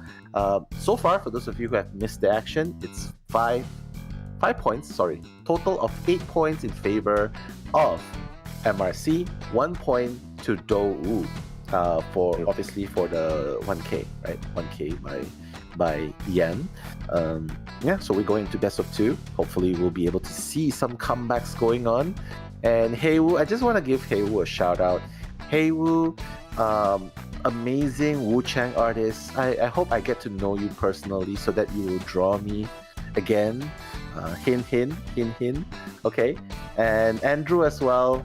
Nello is so funny. Eli is very funny too. If you type Tom Cruise Identity 5, you'll probably see him. And if you want to find Psyche, that's Shawn Mendes Identity 5. There you go. Yeah, there you go. Yeah, there you go. That'll work. That'll work for reals. But what enter are you expecting to see in the BO2s here? We've seen a lot of Gamekeeper in the second round. We see a lot of Gamekeeper in the second round, so potentially Gamekeeper will be used by these players. Also, Lakeside, Soul Weaver is also playable. We've seen XC play Soul Weaver before, so Soul Weaver is an option. We've seen Wax Artist in the other rounds as well. So yeah, I mean, I think those are pretty good. But besides that, I mean, I play Dreamwish technically, play Nightwatch. That's a lot. Yeah, a lot of options. But as you can tell from the smiles and the laughs, you can see the bunny teeth as well. MRC is really comfortable, right? MRC is just really comfortable, considering that they have a huge advantage in points in game number 1, and Yan's the one that's actually looks pretty stressed out. And come on, get someone to massage him, man. I mean, we're Billy at Billy. Where'd Billy go? Billy, come on, massage him. Billy. Yeah, like how you used to massage Dongshen, you know. Give him the massage. He needs it now. But yeah, for reals. When you're sitting there, you're sitting there for hours in the same posture, you're gonna have stiff neck. Your shoulder's gonna feel uncomfortable. I have stiff neck. Yeah, you need someone to give you a massage, you know. Yeah. Asaiki. No. Asaiki to give you a massage. But yeah, coming back in, again, Yan, I heard that he's sick. Someone please confirm this news. Heard that he's sick. And yet he's still massaging himself. Come on! Oh my god, I know I'm repeating myself, but where's the hand powders? Where's the massage? Look, he's massaging his own hand. He needs it. He needs it, right? Billy, come on. You got an itch. Yeah. Maybe. Yeah. Maybe. Oh, you see? Billy's coming. He's like, okay. Okay, the blood flow seems good. Okay. Oh my god, just a 2-second touch. That's it. 2 seconds touch. Not even a massage. But it's okay, enough about massages. These things do happen, you know. You know that professional teams, okay, a little bit of background knowledge. Do you know that professional teams are being in esports provide a lot of opportunities. So if you guys are looking to get into the esports scene, not only can you be professional player, you can also be commentators, you can also be analyst, caster, audio engineer, graphics designer, broadcaster, floor manager. There's so many jobs associated, and even a therapist for the group, for the teams. You know, masseuse for the team. It's a legit job, you know. It's a legit job. So yeah, if you guys consider doing it, there's a whole branch. I'll probably share the post about all the jobs related to esports later on if I can find it. But yeah, hopefully you guys are inspired to do it. Heywu, draw Nello Bolt, please. No. Erica, no. If Heywu does that, I will not forgive you, Heywu. I will not. I will hate Erica more. Okay. Eli Alien wants a shoulder massage. Are you gonna give it then? Alien. Latima's Dream Witch. Oh, that's so many references. Reference to Chainsaw Man there. Okay, I like it. Heywu, come to Philippines, we'll cook for you. No, not we. I just want Heywu to cook for me, okay? Erica's cooking is not good because 5% chicken, 95% eggs. I don't like it. Yeah, I hate Erica so much. For making us spot. That's crazy. Yeah. Okay, let's look at the band picks before we make the audiences hungry again. So, okay, Lakeside Village global bands, Acrobat and Wallings already in the global bands. Yan taking out the Seer and Entomologist over the Priestess. So, doesn't prioritize Priestess. You think that's an indication of what he can pick here? I mean, he's not using Priestess. Yeah, well, Entomologist, we see this usually when a wax source is coming, so that's going to be a possibility. Also for Clown, it looks like we're seeing Aeroplanist and the Lawyer here, so this is definitely a just having the decoding speed with the Lawyer. Also, Lawyer is a very strong character for spawning on Big Boat as well. And yeah, the Airplanist can be a rescuer. Okay, so Lawyer, Big Boat, yeah, Airplanist can be a rescuer as well. Also a good kiting character. So they're gonna sacrifice Airplanist for the rest of the series, which is interesting. But yeah, looks like MRC is fine with this. We'll see Novelist as the best band, next band as well.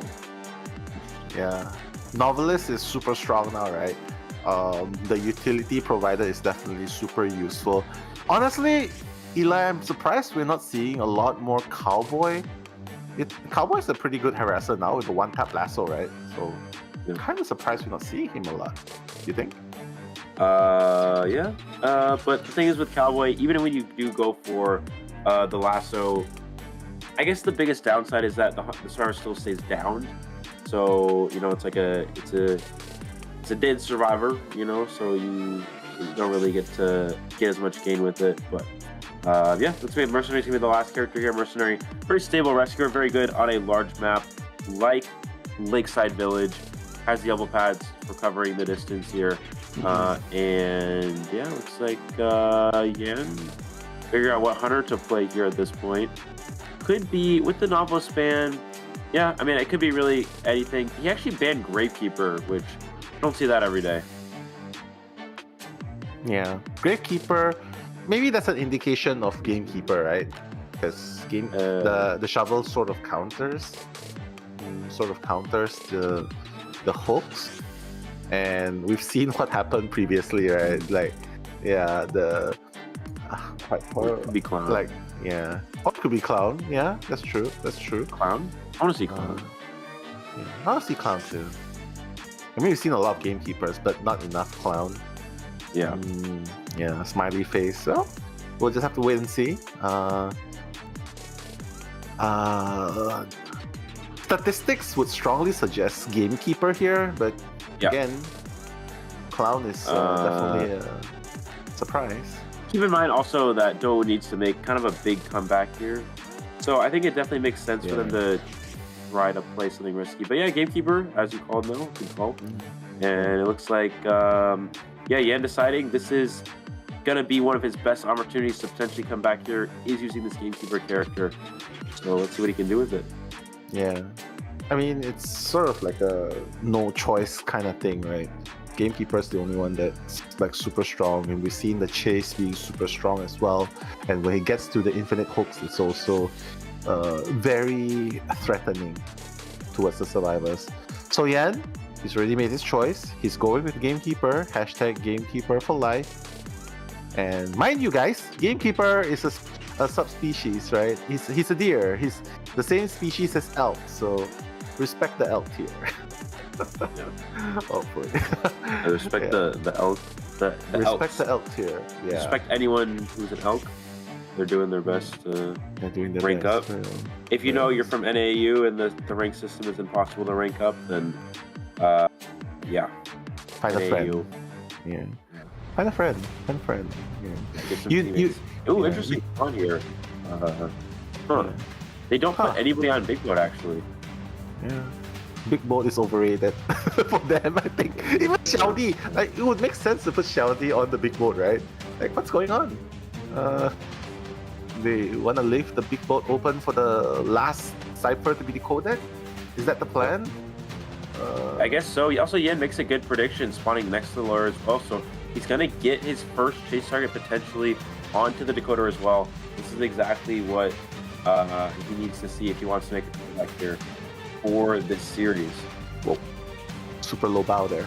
Okay, I like that. Super respectful. Again, guys, Yan, 3-6 with the blink, and everyone, all of a sudden, you know, there's like a 180 degrees turn. Everyone with flywheels except for the mercenary in this map. So there we have it, ladies and gentlemen. Game number 2, first half. Bringing the commentaries is Minalo and Eli O. Yan making the first rotation towards the lawyer, Eli. Yeah, gonna set the trap up here at middle as well, so giving himself some potential abilities later on here. But yeah, lawyer here, does rotate onto Huasi Cypher, so they're gonna slow down the decoding a little bit here because of that. Lawyer, of course, is very strong in this area. I actually really love lawyer in this area. Every time I play lawyer, you can, avoid the hunter's line of sight, use the map to see where the hunter is so you don't run into him. Yeah, very strong in this place. Yeah, and see, with the help of the map, he actually manages to stop where the... Oh, wait, what? Okay, Xiaodi. Okay, gonna take that hook that time.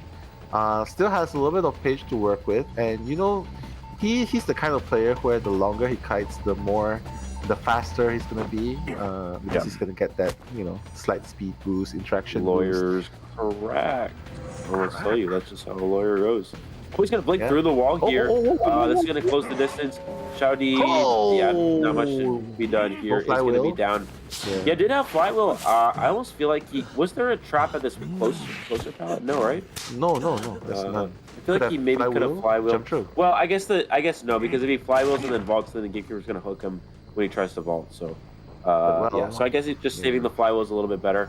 First kite not too bad, but they do lose their decoding character, which is not really what they would have liked to see here, I think. But yeah, 2.5 ciphers. They're gonna go for I guess that's okay. 2.5 ciphers, maybe that's okay. You can already see that Huasi has wanted order. Probably not the best idea to have him rescue On the other hand, Machinery Xiao Xiao is also in the vicinity. Probably just gonna do a one full blood rescue. Just has to be really careful. Wait, the traits have already been changed. Okay, that first hook is gonna hit Xiao Xiao straight away. Xiao Di needs to make sure that he... Oh, flywheels through the trap. I like that. Oh, yeah. I like that. Yeah, it's gonna buy him some more time. I don't Still know if this kiting, will though. matter, though. I don't know if it's going to matter. He doesn't have much to work with. He does have this window. We're going to see Yen's going to vault the window here, and he does have the hook to work with. Can't be shot. He dodged the hook. Oh, he did? Yeah. He did. Yeah, nice. Wow. He's gonna jump Look at the through again. cipher progress. Oh, he's gonna. Oh no, he didn't get it. He hooked the pillar instead. Wow, what a the terrain working in the advantage of Xiao Di. He's gonna buy a little bit more time, and just like that, look, the last cipher is gonna be decoded. I think they can. I think they can settle for a drop here. Yeah. That's kind of the downside here with the situation. But yeah, I mean, last ciphers have been started here. They have one at 73, and they have progress on 2 different for the final cipher. So yeah, they should be okay to definitely get a tie at this point. We see Gamekeeper almost a full presence, not just yet though, so he's not gonna be able to infinite hook at this point. So let's teleport to work with. He's gonna go for the aeroplane, as it looks like. But on Big Boat, pretty tough place to chase at. That's true. And it's Huasi we're talking about. Still has 3 more jetpacks to work with. If he wants to, he can just use it straight away. But Yan gonna use the teleport straight away. Gonna fight Xiao Xiao. Xiao Xiao has already used up the first pad. I think he just needs to keep maintaining the kite here. Yeah, he's gonna keep doing it. This is actually a wonderful place, right? This is actually a very good place to dodge because here Gamekeeper cannot use the hook to catch up. The angles are slightly not really advantageous. Oh, and there's a trap. He's sick of this merry-go-round. So he has 1 more pack to work with, and that's probably gonna buy some time for the survivors to finish the last cipher. It's already at 60%. Like, yep, yeah, it's 60%. Does not have teleport either. We're gonna see Mercenary trying to save, gonna get the hook here, trying to save their elbow pad for potential endgame here. Last cipher machine 80% of the way done. Antiquarian is going to come in for the rescue here. And yeah, I mean, they have good items for endgame. Oh, he's actually going to drop here. Interesting. I mean, Masuri can just heal up, and yeah, can just heal up. Buy a little more time. Probably just try to wait until his teleports up, I guess. Yeah, maybe. But then, he's conflicted. Puts the trap down, and now the trap's gonna be cancelled. Oh, he's gonna get beat up by the Gamekeeper. Has to be really careful not to get terror shocked by it. Oh, and the stun's gonna help him. Oh, it's gonna hit Xiao Xiao. I guess they have no choice. They have to pop it. Xiao Xiao's gonna be running with half health. Nanako seems to be the target. Has plenty supply. Has a healthy supply of bamboo sticks. Probably gonna work. But Yan, realizing this, gonna go for the front gate instead. And that's where we're gonna find Huasi. But Huasi has 3 jetpacks, so I'm not liking the odds of Yan catching up to Aeroplanes here. Yeah, unless he dodges the hook through the barrel too. That's a really big dodge here. And now he could push the dungeon. We see the dungeon is over at Miniboat. He also has the... I think he's going to teleport. I think he's going to put a trap here and teleport. Yeah. So... Yeah, Xiao Xiao using the last elbow pad. Yeah, feels like as long as Yan commits to Xiao Xiao here, should be a 2-man, right? Should be a tie. Yeah. Even if Xiao Xiao manages to go to the dungeon, yeah, he's not gonna make it. It's too far. Yeah, 1 hit is gonna do it. And there you have it, a draw. I guess they should be really happy with this result because Gamekeeper has been cracked recently, so getting a draw is not too bad. MRC not giving the victory to Yan just yet. Eli, just yeah, just like, you know. 3-man escape, 2-man escape. Yeah. Yep. So that's going to be 2-2 for this round, which means that yeah, the lead for MRC is going to stay in place. I think this is a fine result for MRC survivors, considering they already have a 7-point lead here.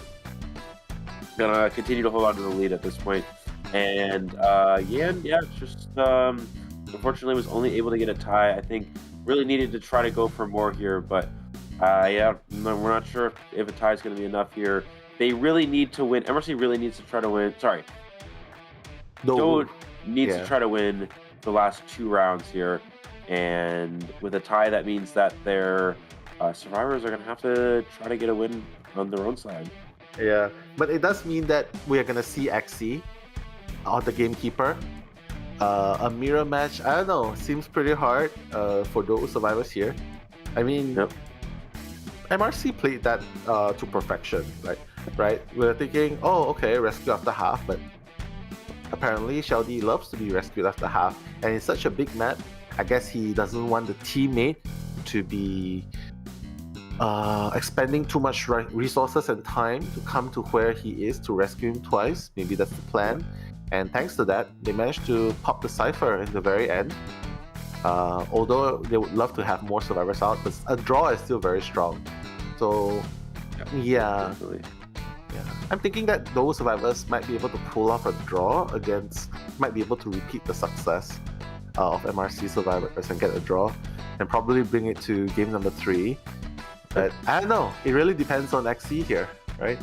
Yeah, for XC, just gonna try to see if he can wrap things up here, because, you know, again, if this is a tied round, MRC probably wins anyway, because they're up by 7 points going into the last round. You see the match data here. Sheldy with 87.9 seconds of containment time. Wow. Fortunately, not enough for a win for the MRC survivors, but still enough to, allow the survivors to secure a draw here against this gamekeeper. And so far, yeah, that was kind of what we were wondering is, with the lawyer spawning in that Big Rock area, they didn't really have a lot of great places to go to. You could go to Mini Boat, but if you spawned Big Boat, I feel like that would have been a little bit better, of course. But yeah, just spawning away from Big Boat instead made it a pretty easy chase target for the gamekeeper, but still was able to rebound pretty well, waste a lot of time, and put the MRC survivors in a drawn position, which is fine for them considering their lead is still 7 points. Yeah. Of course, I think MRC would definitely love to settle a 2-0 sweep, because that would definitely elevate their positioning in the group standings, right? They want to be in top 1, they want to be in top 2, because top 3 is probably going to just end them in a loser's bracket, just to get to the last spot. So they definitely not only want to qualify, they want to be in the winner's bracket. MRC trying their best. Right now, it seems like the results, the criteria is in front of the screen. If MRC gets a 3K, it's going to be a 2-0 sweep. 3K, 4K, it's going to be a 2-0 sweep. And I feel like they're aiming for that, because they want to beat Zeta to take the top 2 spot, right? They want to beat Zeta to take that spot. They already beaten Zeta. They just need to win this and solidify their standings, whereas Do has a lot more to lose. I guess he's gonna go super hard, aggressive from the very start here. Yeah, we'll see. Obviously, they will ban probably opera singer, so you can play gamekeeper. Also Night Watch, Waxarch, Dreamwitch, other good options here for sure. I think it'll probably be one of those, but gamekeeper we've seen to be the most common round 2 hunters, so I think might as well just continue to play the characters that's been working for most of these hunters, and that would be gamekeeper. Gamekeeper, obviously, as we know, is very hard to kite, so that's true. Yeah, so you think that should be okay. You think it's gonna be a mirror pick, mirror ban as well, like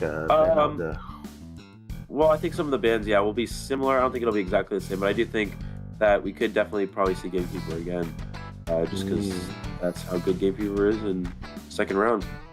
Yeah. You think gamekeeper is susceptible to priestess compared to an antiquarian? Okay, looks like so XC subbing in for Ollie here. Yeah, definitely. Gamekeeper is when you don't have your full presence, Gamekeeper's map pressure is not as good, so it sometimes can be hard to get around the map. So if, let's say there's like a log portal, that could be really good. If there's a portal support in general, that could be very strong. So yeah, I mean, Priestess obviously very good against a hunter like Gamekeeper. Also Entomologist. That's why we see Entomologist get banned a lot. So yeah. Looking forward to seeing how he's gonna be playing against this lineup. Though definitely has a lot of work cut up for them in front of them, especially. So we'll have to see. While we're at it, guys, just a special shout out to you guys. I love that you're keeping us company. Adagio, Nako, aka YMM's Toilet, aka my daughter, apparently, because she calls me Papi. Ha! Nelly spotted eye bag. Are you talking about me? I do have eye bags because I sleep very late, unfortunately. And yeah, I can't get rid of the eye bags, unfortunately. But shout outs to PP Sham and Baobei as well. Kika, Chu, love to see you again here. Xiaodi Sim 2.0, Roses XX, and Just a Girl, Heiwu. I know Heiwu's here. And I just want to give a shout out to Esme as well. I know that she's at work now, so she wants me to give her a shout out. So Esme, if you're seeing this, shout outs to you.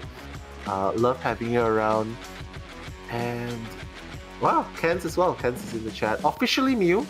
And Erica, I hate you still. So yeah, there's that. And Vanilla Kinda, hey, love seeing you here.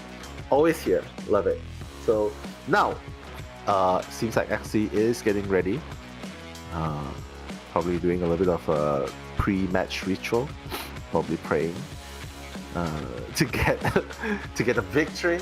Because again, if they get a 2-0 sweep here, it's definitely gonna help alleviate MRC into higher standings in the group stage. So he definitely wants to get a more. If he can, he definitely wants to edit here and now. So coming to the ban picks, Eli, excited to see the ban picks here. All right, let's see what he's gonna ban. What AXIZ's gonna ban first here. Probably if he wants to play Gamekeeper, then we might just see the Entomologist ban first. That's what a lot of these teams do. Is they ban the Entomologist. Yeah, there we go. That indicates Gamekeeper, Nell, Seer, and the Entomologist it's a very good character for going against Gamekeeper because you can just, if you're riding around the bees, you just jump off the bees and the hook will get stopped by the bees and it's kind of a waste. So that's why we're going to see the Entomologist get banned. For the Survivor side here, looks like we're going to go Toy Merchant, very good on Lakeside, and the Novelist as well. So prioritizing Novelist. I like that. Yeah, for reals. Novelist can for reals.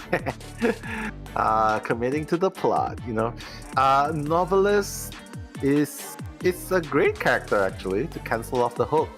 Because like in the beginning when you have no presence, you get to hook a maximum of 2 hooks before you send the skill off into a cooldown. So that's definitely a great utility character to have. But no one's picking up the Priestess, and AXIZ is not even gonna ban it. The Gravekeeper ban, Entomologist here pretty much solidifies a Gamekeeper ban. So though gonna opt for the Utilitarian, gonna opt for the Toy Merchant with the items and the catapults, gonna opt for the Global Healer, the Psychologist, maybe a Patient to complete it, you think? Or First Officer or Mercenary to... Oh no, Mercenaries ended. Wilding, Forward, I think they need a rescue. Oh yeah, Forward, yeah. So we don't see Forward. Slow though. Yeah, it's gonna be slow. We don't see Forward being used as much right now, but yeah, Forward can be used as a rescuer here. We are expecting Gamekeeper, of course, with the Entomologist and Seer ban, and also the Gravekeeper ban. We see a lot of these players, they ban they play Gravekeeper when going against Gamekeeper. So we see Gravekeeper banned, so then he can play Gamekeeper. So yeah, that's why we're going to see Forward as the rescuer. Wildling off the table. Obviously, Wildling is also not going against Gamekeeper. You can hook drop your core while getting chased by the Gamekeeper. Gravekeeper and Mercenary gone. So the only option at that point is First Officer for the rescuer. But First Officer, because the Gamekeeper hook hitbox is so big, doesn't even matter if we're actually going to see Anne So. Oh, okay. Interesting. Huh? That's And what? Why? Maybe because of the harass. Maybe he's thinking about that, right? He's maybe thinking about the novelist forward harass. But gamekeeper's not supposed to be afraid of forward. That's the trap, right? Maybe. Yeah, and why would he settle for a TIE Hunter? I mean, no offense, but Disciple is pretty much known as the TIE Hunter for a reason, and and this comm is not exactly like super harass heavy, so I don't get the Disciple pick.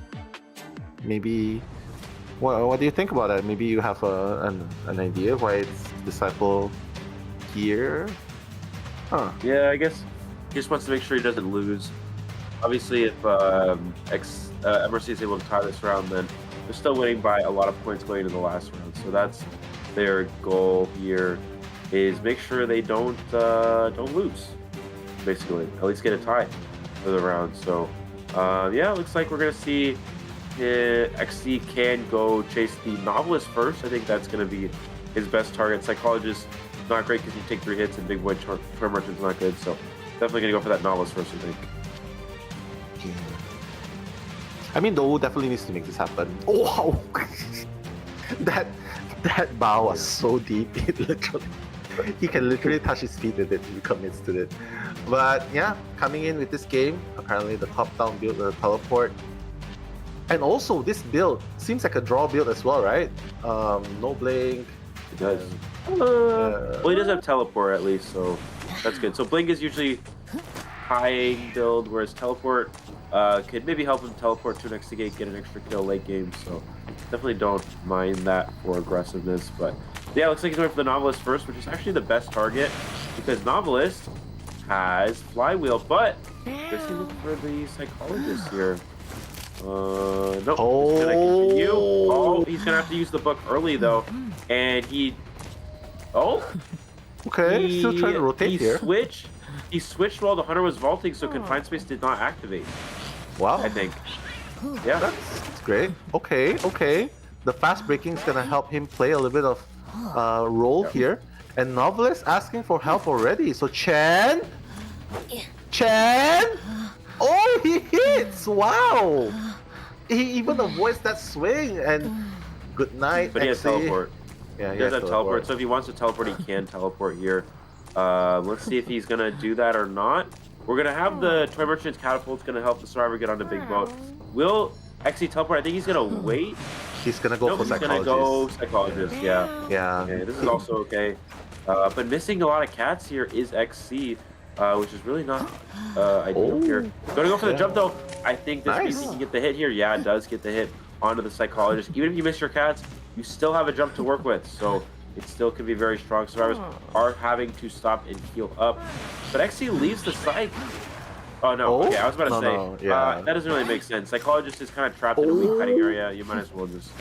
That's true. He's going for the catapult. Is he going for the catapult? Oh, and the jump! What? The jump's pretty weird, I think. Yeah, but it does keep him away from the catapult. And he's gonna get the freeze.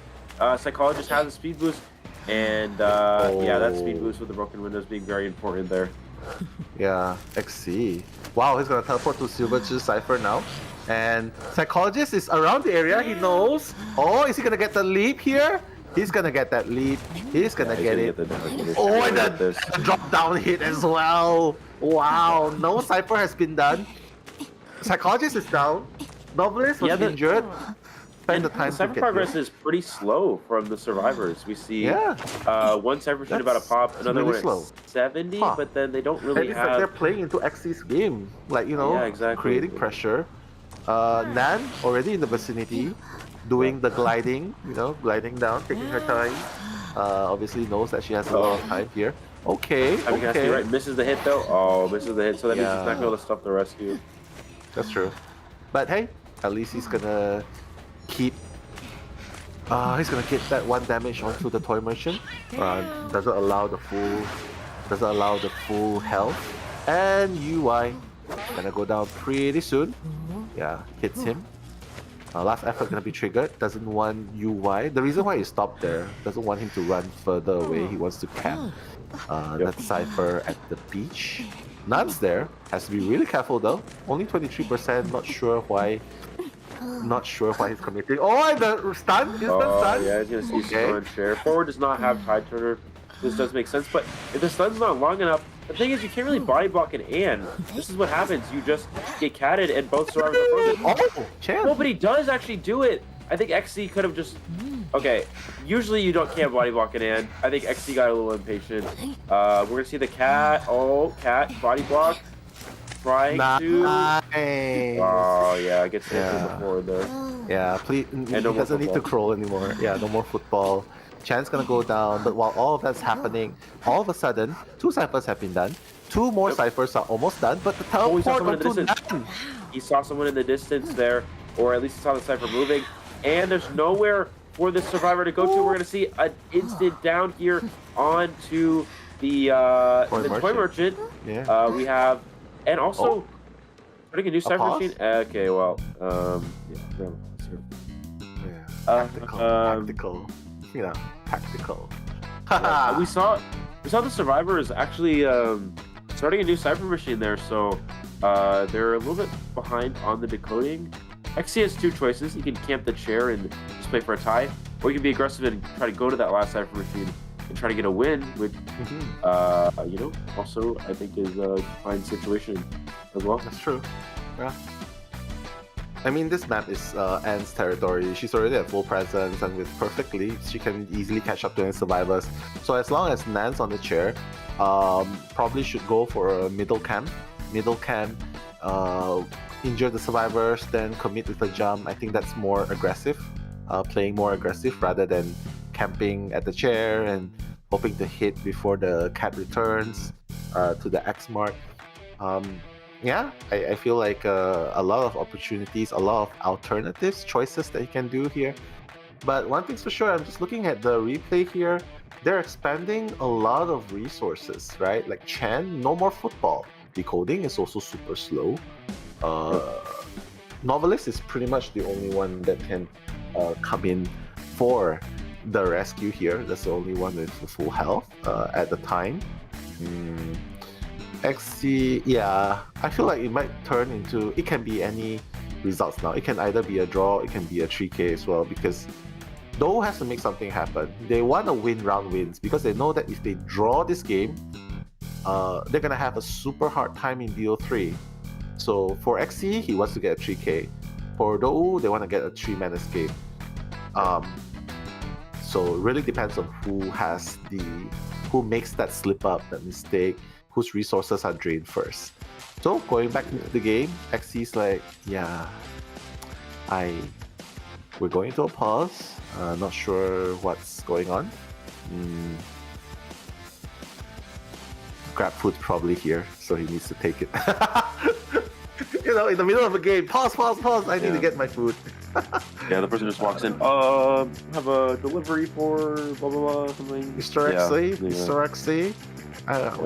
We have your Taco Bells here. And yeah. Do they talk about Instagram? I don't know. They probably don't. Yeah, they have so many shops. I don't know. They have so many shops. Can you believe that before this, not before this, but nowadays, over the past few years, they have advanced so much, like technologically.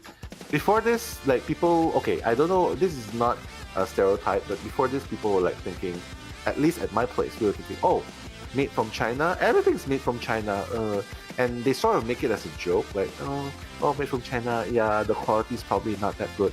But nowadays, everything's super good, high quality. Like they make so much advancement. Like even they are one of the most hardworking bunch. Like look, they have automobiles as well. Like what Elon Musk has Tesla, and now they come in with BYD. You know, they come in with BYD Seal. They come in with Xiaomi cars. That's crazy, man. Like they do everything, and so I feel like this is like where they are showing specialization, right? committed to automobile, they committed to technology, they have specialties.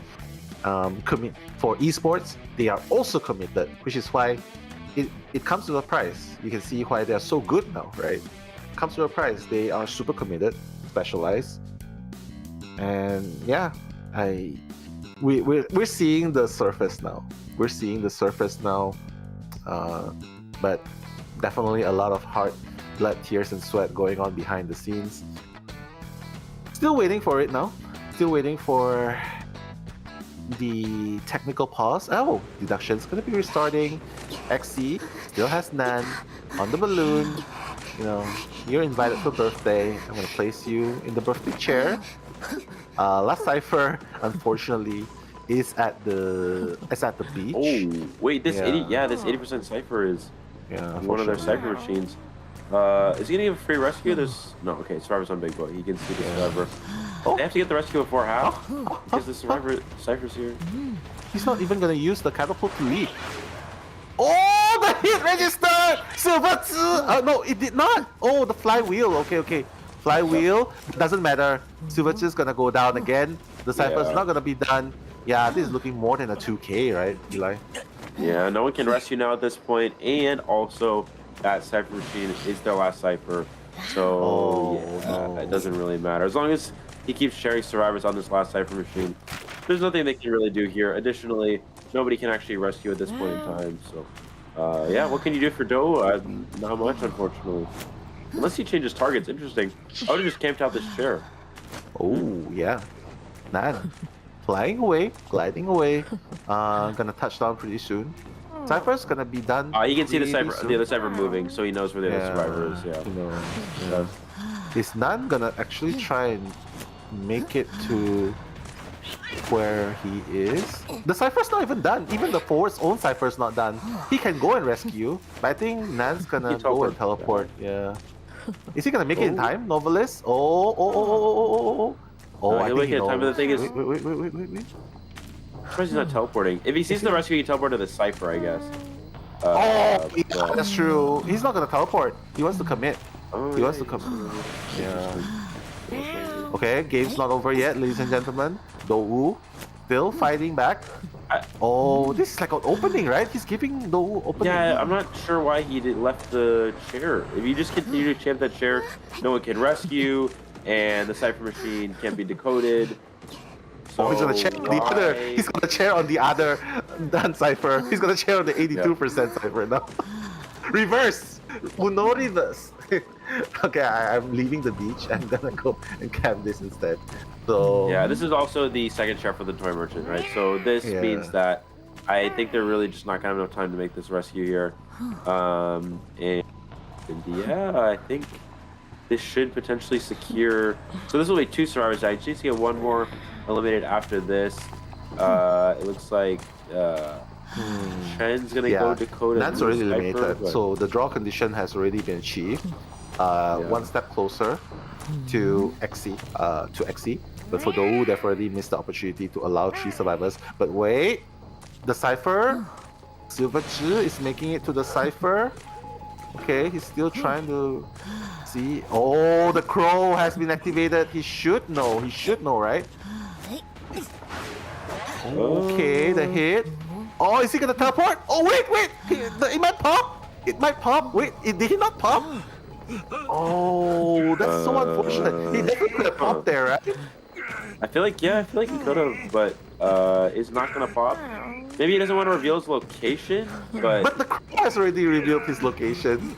But yeah, and also I guess it doesn't matter. Now he can pop. Now he can pop. Oh. Yeah, the pop's gonna happen. As long as XZ can just get 1 survivor, that's all he needs here. Let's see, he's gonna use the cats onto the forward here. Forward, gonna go for this window. Whoa! And the latch. Yeah, it's gonna hit. Yeah, okay. Yeah, without any items, it's almost impossible to kind of end. And there's no pilots in the area here. Yeah, might not even seem like a 3K. Would even be a 4K if he teleports and finds Silverzi. Silverzi already, okay, probably knows that he's going towards where the dungeon is, probably. Or either one of those 2. Oh, but the Tenaris has been propped. Yeah, he knows He knows, and he saw the blood trail as well. Oh no, Silverzi. Will the novelist... Oh, and he's not even gonna bother using the book. He knows there's no opening there. Yeah, Or the the bow flywheel. by hand. Yeah, no. He has flywheel too, right? Yeah. Doesn't really matter though. Forward's already in the chair. They know that they're not gonna win with only one survivor out anyway. So there you have it. XC 4K. Wow. Yeah, 4 survivor elimination. That means that is Super a fast game. 15-3 victory in favor of MRC. Yeah, very convincing victory here. Yeah, both sides of MRC struggling a bit. The hunter side and the survivor side.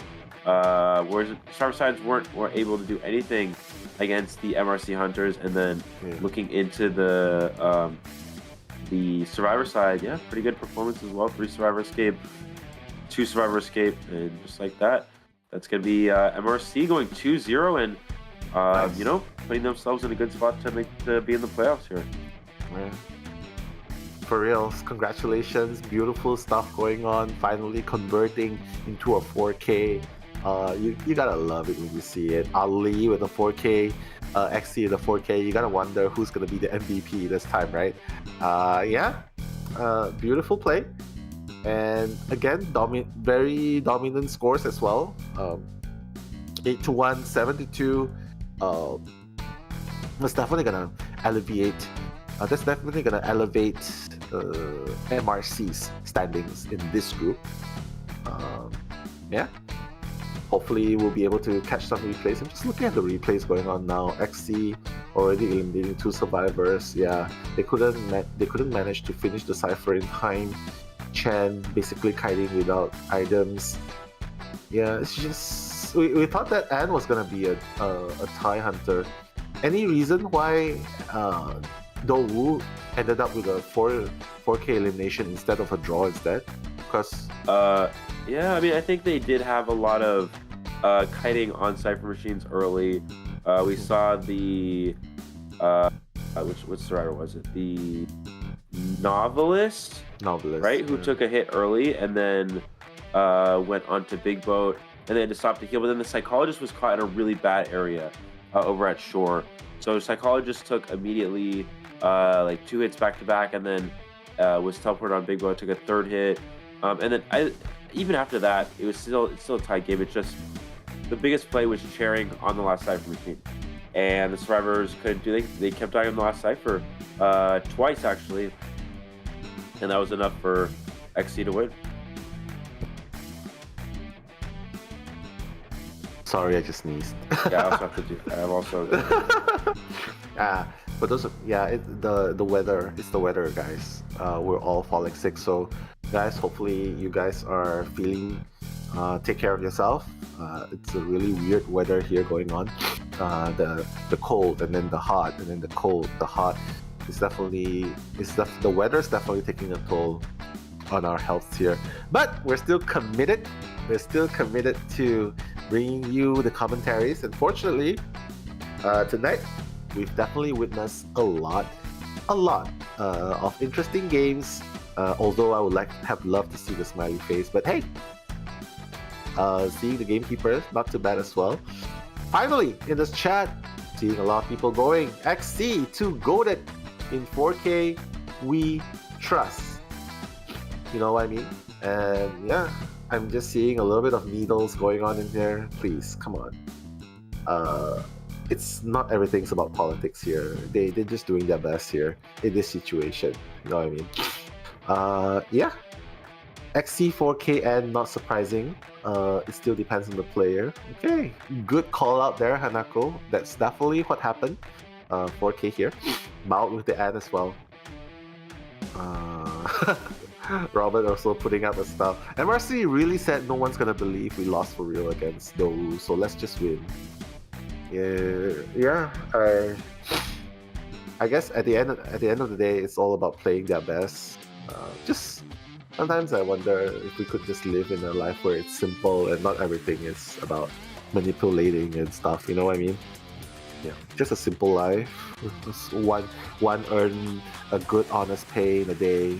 You know, have good friends, have a lovely community. Not having to wonder about who's gonna backstab them. That would be That'll be an interesting world to live in, for reals. But speaking about interesting, everyone kited really well against N, but unfortunately, it looks like MRC gonna come up with an overwhelming points advantage, 15-3. Were you expecting this, Eli? 2-0, 15-3. I definitely expected that MRC would have an advantage in this matchup, but not by this much and not this quickly. 15-3. Best deduction will go to XC, who came out and closed things out. The closer here for Team MRC with a 4 survivor elimination, 12,000 perfect deduction points there. And yeah, I mean, who would have thought? We thought as soon as we saw the AN no, we thought, okay, this is going to be a tie. We're probably going to have ourselves a round 3, but no, XC comes out with a 4 elimination as AN, a tie hunter, getting 4 kills. Very impressive. Definitely deserving the best deduction MVP. For reals, MVP. XC definitely pulling through for them. But props to Ali as well for the 4K victory as opera singer in Ever Sleeping Town against those survivors as well. I guess it's safe to say that, yeah, it's true that there's a lot of shuffles going on in China, and that's exactly what's happening now. Some hunters, some new survivors fitting into their new teams, probably finding time to synergize well. You definitely can't compare them to teams that have been playing together for more than a year, 2 years, 1 year, 2 years, 3 years, sticking together for a long time. But ultimately, this is going to be the end result, and MRC 2-0. I guess that means if Wolves, sorry, is it Wolves? Zeta, Wolves. Is it Wolves or Zeta in the same group? No, it's Wolves, right? GG Zeta. GG Zeta, right? GR's in this group too? Yeah, so it's GG, Zeta, MRC, GR, and Dou. So if Zeta wins against GR, they would still be top 2, right? Yeah, I think if Zeta wins against GR, then it's going to be GG, Zeta, MRC, GR, Dou. GR, Dou. But GR hasn't... I thought Dou has at least won a game. No, I don't think so. Did GR still play against Dou, I think, right? Oh, okay. So then the winner of that will be 4th and 5th. Yeah. But one thing's for sure, it's definitely a GG on top at the moment. Zeta needs to be GR, and that will put them in a solid number 2. MRC has been playing really well, actually. But unfortunately, getting in the spot is better than not getting in the spot. After all, this is the group of death we're talking about. Super competitive, a lot of high tier teams here. So yeah, coming in, we are waiting for the interviews. Who do you want to see in the interviews? Who do you think is gonna appear again? 2 people. Maybe XC and maybe XC. Xiaodi, you think? Xiaodi is captain, so yeah. 8 for reals. Yeah, for reals. But hopefully you guys are entertained. Today has been a lovely showing of the teams, and yeah, wow. We are hard to believe we're already at day number 7. Tomorrow's gonna be day 8, day 9, day 10, and then we're finally going to the finals. Time really flies. It really flies. Yeah. But shout out to you guys for still being here. Estrella Luna, finally seeing you here. MVP always, that's true. Nico. And Venus, finally making it into the stream. I see you. Hey, we're still in the stream. That's very rare. I'm still waiting for the fan art. Okay. Thank you. And Chiu, Hanako, of course, being in the chat again. Hopefully you guys take care. The weather's really crazy here. Is the weather uncertain in America now as well? Like just hot, cold, just ever-changing weather? No, it's fine. I mean, it's not really uncertain. Like in California, Northern California, it's just a really nice temperature. In LA, it's a little bit hotter, and which is Southern California. And then if you go to other states, maybe in the middle or the north, then it's going to be cold, like snowing. And if you go to the south, it's going to be hot, like in Texas or Florida or something. But in California, yeah, I'd say California has like the best. It's especially Northern California. It's usually not too hot, not too cold, just good temperature. Yeah. Here it's crazy. It's just hot, hot, hot the whole day, and then a little bit of rain in the between. And it's not normal rain. It's like rain during the hot weather itself. So that's definitely super susceptible to getting sick. Hopefully you guys are not feeling that way. But hey, going to the interviews. I'll try and listen.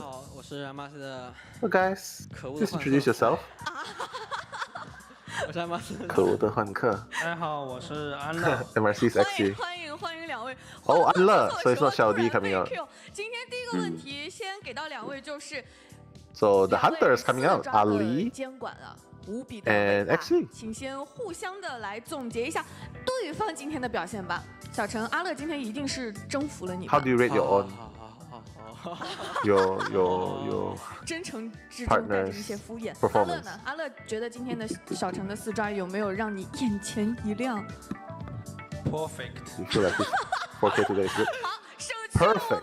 Is what he says. 是直接就是全球推流了，可以。那今天接下来的问题可能就会稍微有一点严肃了，因为这场比赛说实话是我们的第2场胜利。在此前我们对阵基基的时候真的是惜败，那场转折我相信大家会觉得非常非常可惜。今天有没有一股就是卯足了劲儿，我要爆发了小宇宙，我就是要过来把怒火发泄出来的那种感觉？小陈。是的，就是我们输给基基惜败，就回去就很生气。然后呢，所以我们就把所有的 We lost to GG, so we felt very angry. So we focused all our anger onto Dou instead. 今天感觉发泄出来的话，那大家训练的成果有没有发挥出来呢？小陈，你觉得今天这个2比0还算是一个比较满意的成绩吗？算是吧。You think this 2-0 result is satisfactory? 正常实力就行了。那还是想问一下阿乐，就是这几天因为调整的时间也不是很长嘛，那有具体去做哪些方面的一些调整呢？是在饮食上做了一些把控，我听小陈说。饿了就吃，困了就睡，输给基基之后 ，Any adjustments? Just said 整个队大吃了一顿。 Hungry, then we eat. Tired, then sleep. And XC replies as well. Losing to GG, we're not satisfied, so we come back stronger here. 因为你刚才抄袭了小陈的答案，所以要问一下阿乐，今天这个比赛其实对于 MRC 和斗五战队来说都非常的关键，因为对面也是必须要拿下这一场胜利。A 组的竞争实在是太大了。那这场比赛之前，大家有把自己的心态去调整到一个什么样子的状态呢？阿乐，就平常心对待。小陈刚才是这么说的吗？要不要来补充一下 ？And face adversity, according to Ali. 刚才也是这么说的。其实主要是很累，就是大家都在第4场了，然后呢，就上一场还打了个加时，到现在估计都8、9点了，然后呢，讲着如果说我们再不早点的话，待会儿我太晚下班，就是大家都很辛苦，所以我们就 XC is like saying, oh, because the third game lasted so long until overtime. So yeah, we gotta finish this game fast. Otherwise, it's already 8 to 9 o'clock now. So we try to finish it fast. 打下来的话还是会蛮辛苦的。虽然说是2比0，但是局势当中的各种各样的操作也是会非常的惊险刺激。首先第一把的时候，阿乐就是非常漂亮的完成了一个4抓。其实那个4抓，我觉得真的可以用摧枯拉朽来形容。那阿乐，你觉得那一局4抓，抓住的比较重要的几波机会，你个人感觉会是在哪里呢？本来开局对猪没那么大兴趣的，对，我本来不想吃猪肉的。I'm not interested in wilding at the beginning. I don't want to chase. 怎么？我现在可以给你补充，你就可以不用回答了， Finally committed in getting the hit. 那你硬吃了一顿猪肉之后，后面你对整场的局势又有一个什么样子的想法呢？首先他救不了人了，然后他的角落，然后这个时候我 Then after injured, he cannot rescue anymore. 果然是化悲愤为 And his 实力。 location was at a disadvantage, so just change someone else to chase. 小陈，其实第一局大家拿下的这个优势真的非常大，会不会在第2局的时候就已经对大家整体的一个士气就有了很大的一个提升和帮助呢？ 8比1压力其实挺大的，就怕反手来个5比3。因为是8比1是吗？7比2可能没有那么大压力了。because 但是 8to 上半 1. 场大家 So 拿 I 下一个 also 平局之 wanna 后，因为 come 确 in 实也 and 是能感觉到，在湖景村这张图， fight 求生者能够保平的话， the 其 score 实给监管者发挥的空间还是很大的。所以有没有考虑让你上来终结比赛？有没有这个计划呢？当时没有，其实因为你让我保平，压力其实真的很大的。就是告诉我要平局，不然的话3跑就要挨打。然后我看，哎，我想不行，就等，还是4抓吧。就看打着打着开始就4抓了。He was thinking that he thought that he was only gonna get a draw, but then thinking that if they get 3-man escape, it will be so hard. So he insisted on playing to get the 4K instead of playing to get a draw. 就是真的就感觉啥都没干，就感觉就打着就4抓了，就是有点怪。因为确实开局节奏太顺了嘛，所以打到后面的时候，感觉确实对面的密码机进度也不够，感觉好像就是打着打着运营着，对方就已经是立于一个非常劣势的一个节奏点了嘛。那今天赢下了比赛的胜利，小程，你觉得那把4抓对你来说的话，算是一个比较满意的一个运营啊，包括整体的控场，你会觉得还蛮满意的。He's asking the same thing. You feel that 4K is satisfactory? 好了，你不要再你再越复盘回去，你又要回去加餐了。那接下来下一个问题还是想问一下，因为今天确实影响了比赛的胜利，然后包括后面晋级的压力会小很多嘛。我们接下来是要面对到基亚战队，小程，你对于接下来的比赛有没有什么自己的想法呢？兄弟们 ，A 组的兄弟们，我要先上岸了，你们先慢慢挣扎吧。啊，小程先上岸了，这句话说出来， He's saying that, oh, hey friends in Group A, I'm moving on. You guys slowly play it out, yeah? 他们都加油。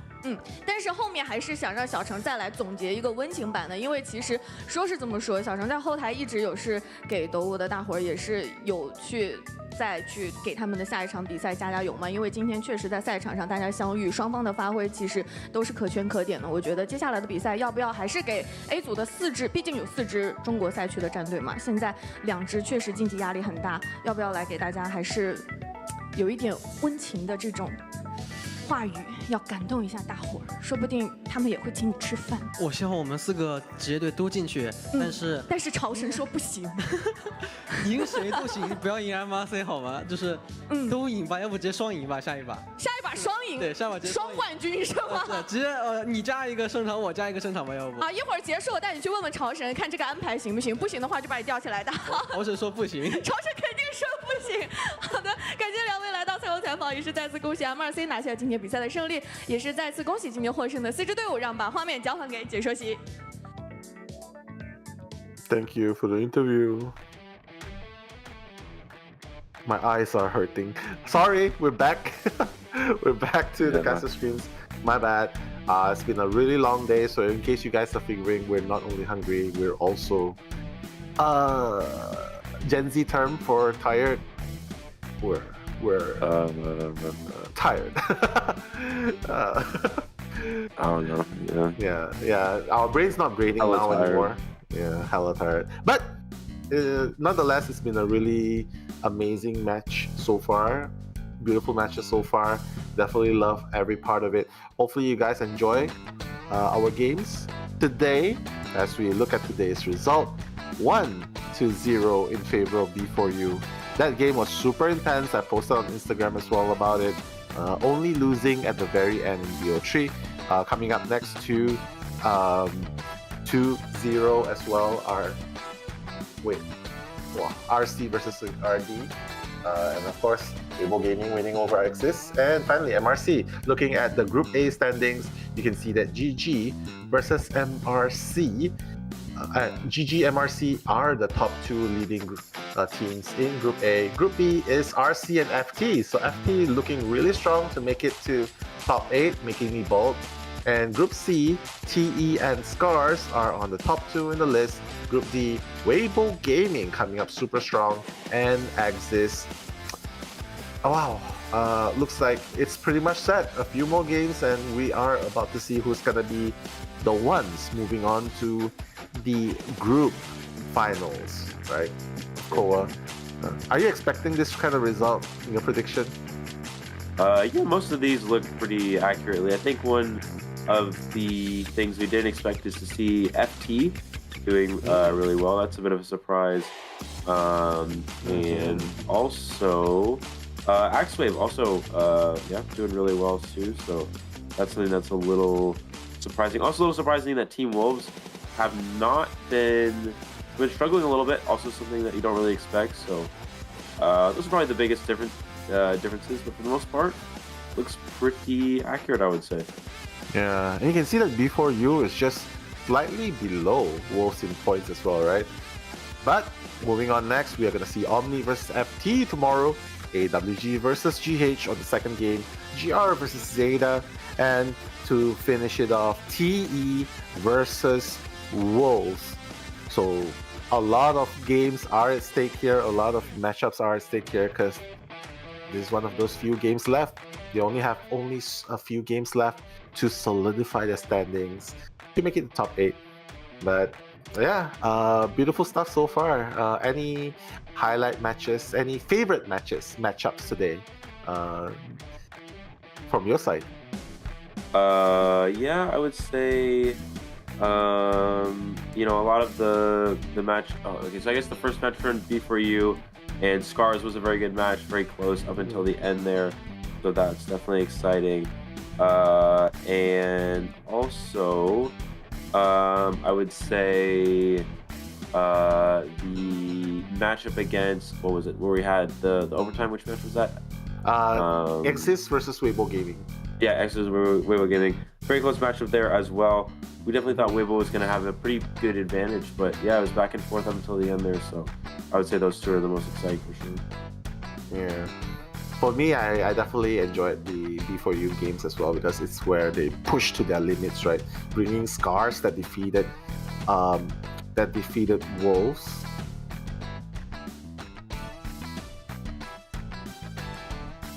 Yeah, defeated Wolves. Oh my god, my brain couldn't brain for that very moment. But yeah, definitely a lot of matches that were interesting today. If you guys haven't watched some of it, you can definitely watch it through the VODs later on. I know that some of you guys are probably at work in different time zones, so you can definitely catch it up later. But for now, we are your casters for today, to end the game, to end the match, the stream. It's me, Nalomelo, and Eli O. We wish you a good day, good night, wherever you are. Bye. Bye.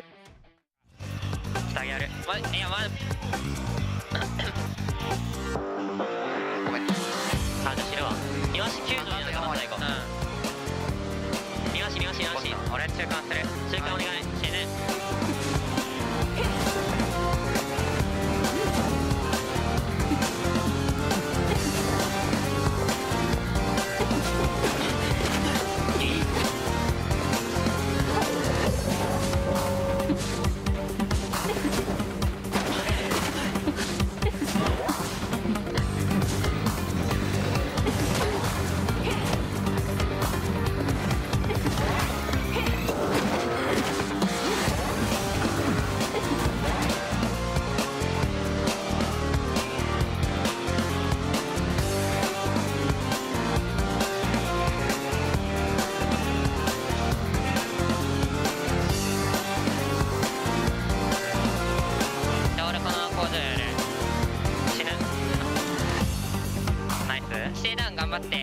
多分できる。でもフラファール。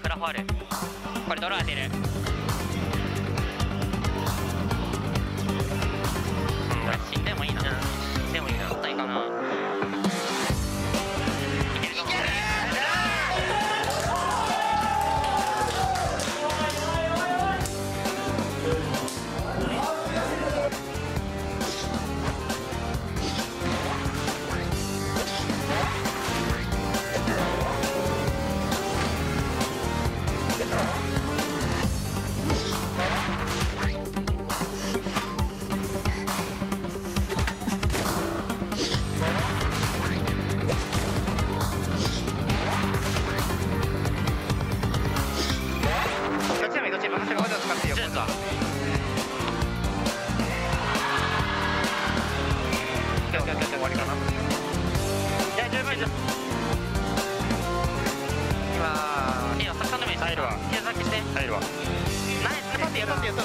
取ってよ。よいしょ。あれ今逆に4万形態いってる。自己看吧，你别好一个前沿，闪现好的前沿，闪现好的。啊，全躲了！打了就打了。小助理有电击，我断他背，他背我飞，没断。哎，哇，没看到我，所以我就直接干。开1号对死。有圈。冲啊！我绕去大本。没错。还有35秒。去不了一点。1，打完打。境界内新規俺今境界カーペットの方から今境界横行ってるじゃあこれ回せる来たこっち来た知らんリモートここで1個オッケーもう死ぬかも死ぬうますぎゼロ这样是在哪中场加时应声盾打了刚到把我卡住了 OK你蹲我修吧，我蹲中场，我蹲过了，传送刚交啊，过了，倒地开，我直接搬个窗就可以开了，倒我直接倒退了，我帮你盯着，他没走，都是二挂，这是我死了，我自己说这大门能开，哎呦被抽了，建好了，别死多动，别死多动。可以吗？他在门口溜，最好别过半天。OK。那溜不了4脚吧，在里面。修，那我修。可以修，高了。贴门。那我打个洞，死了。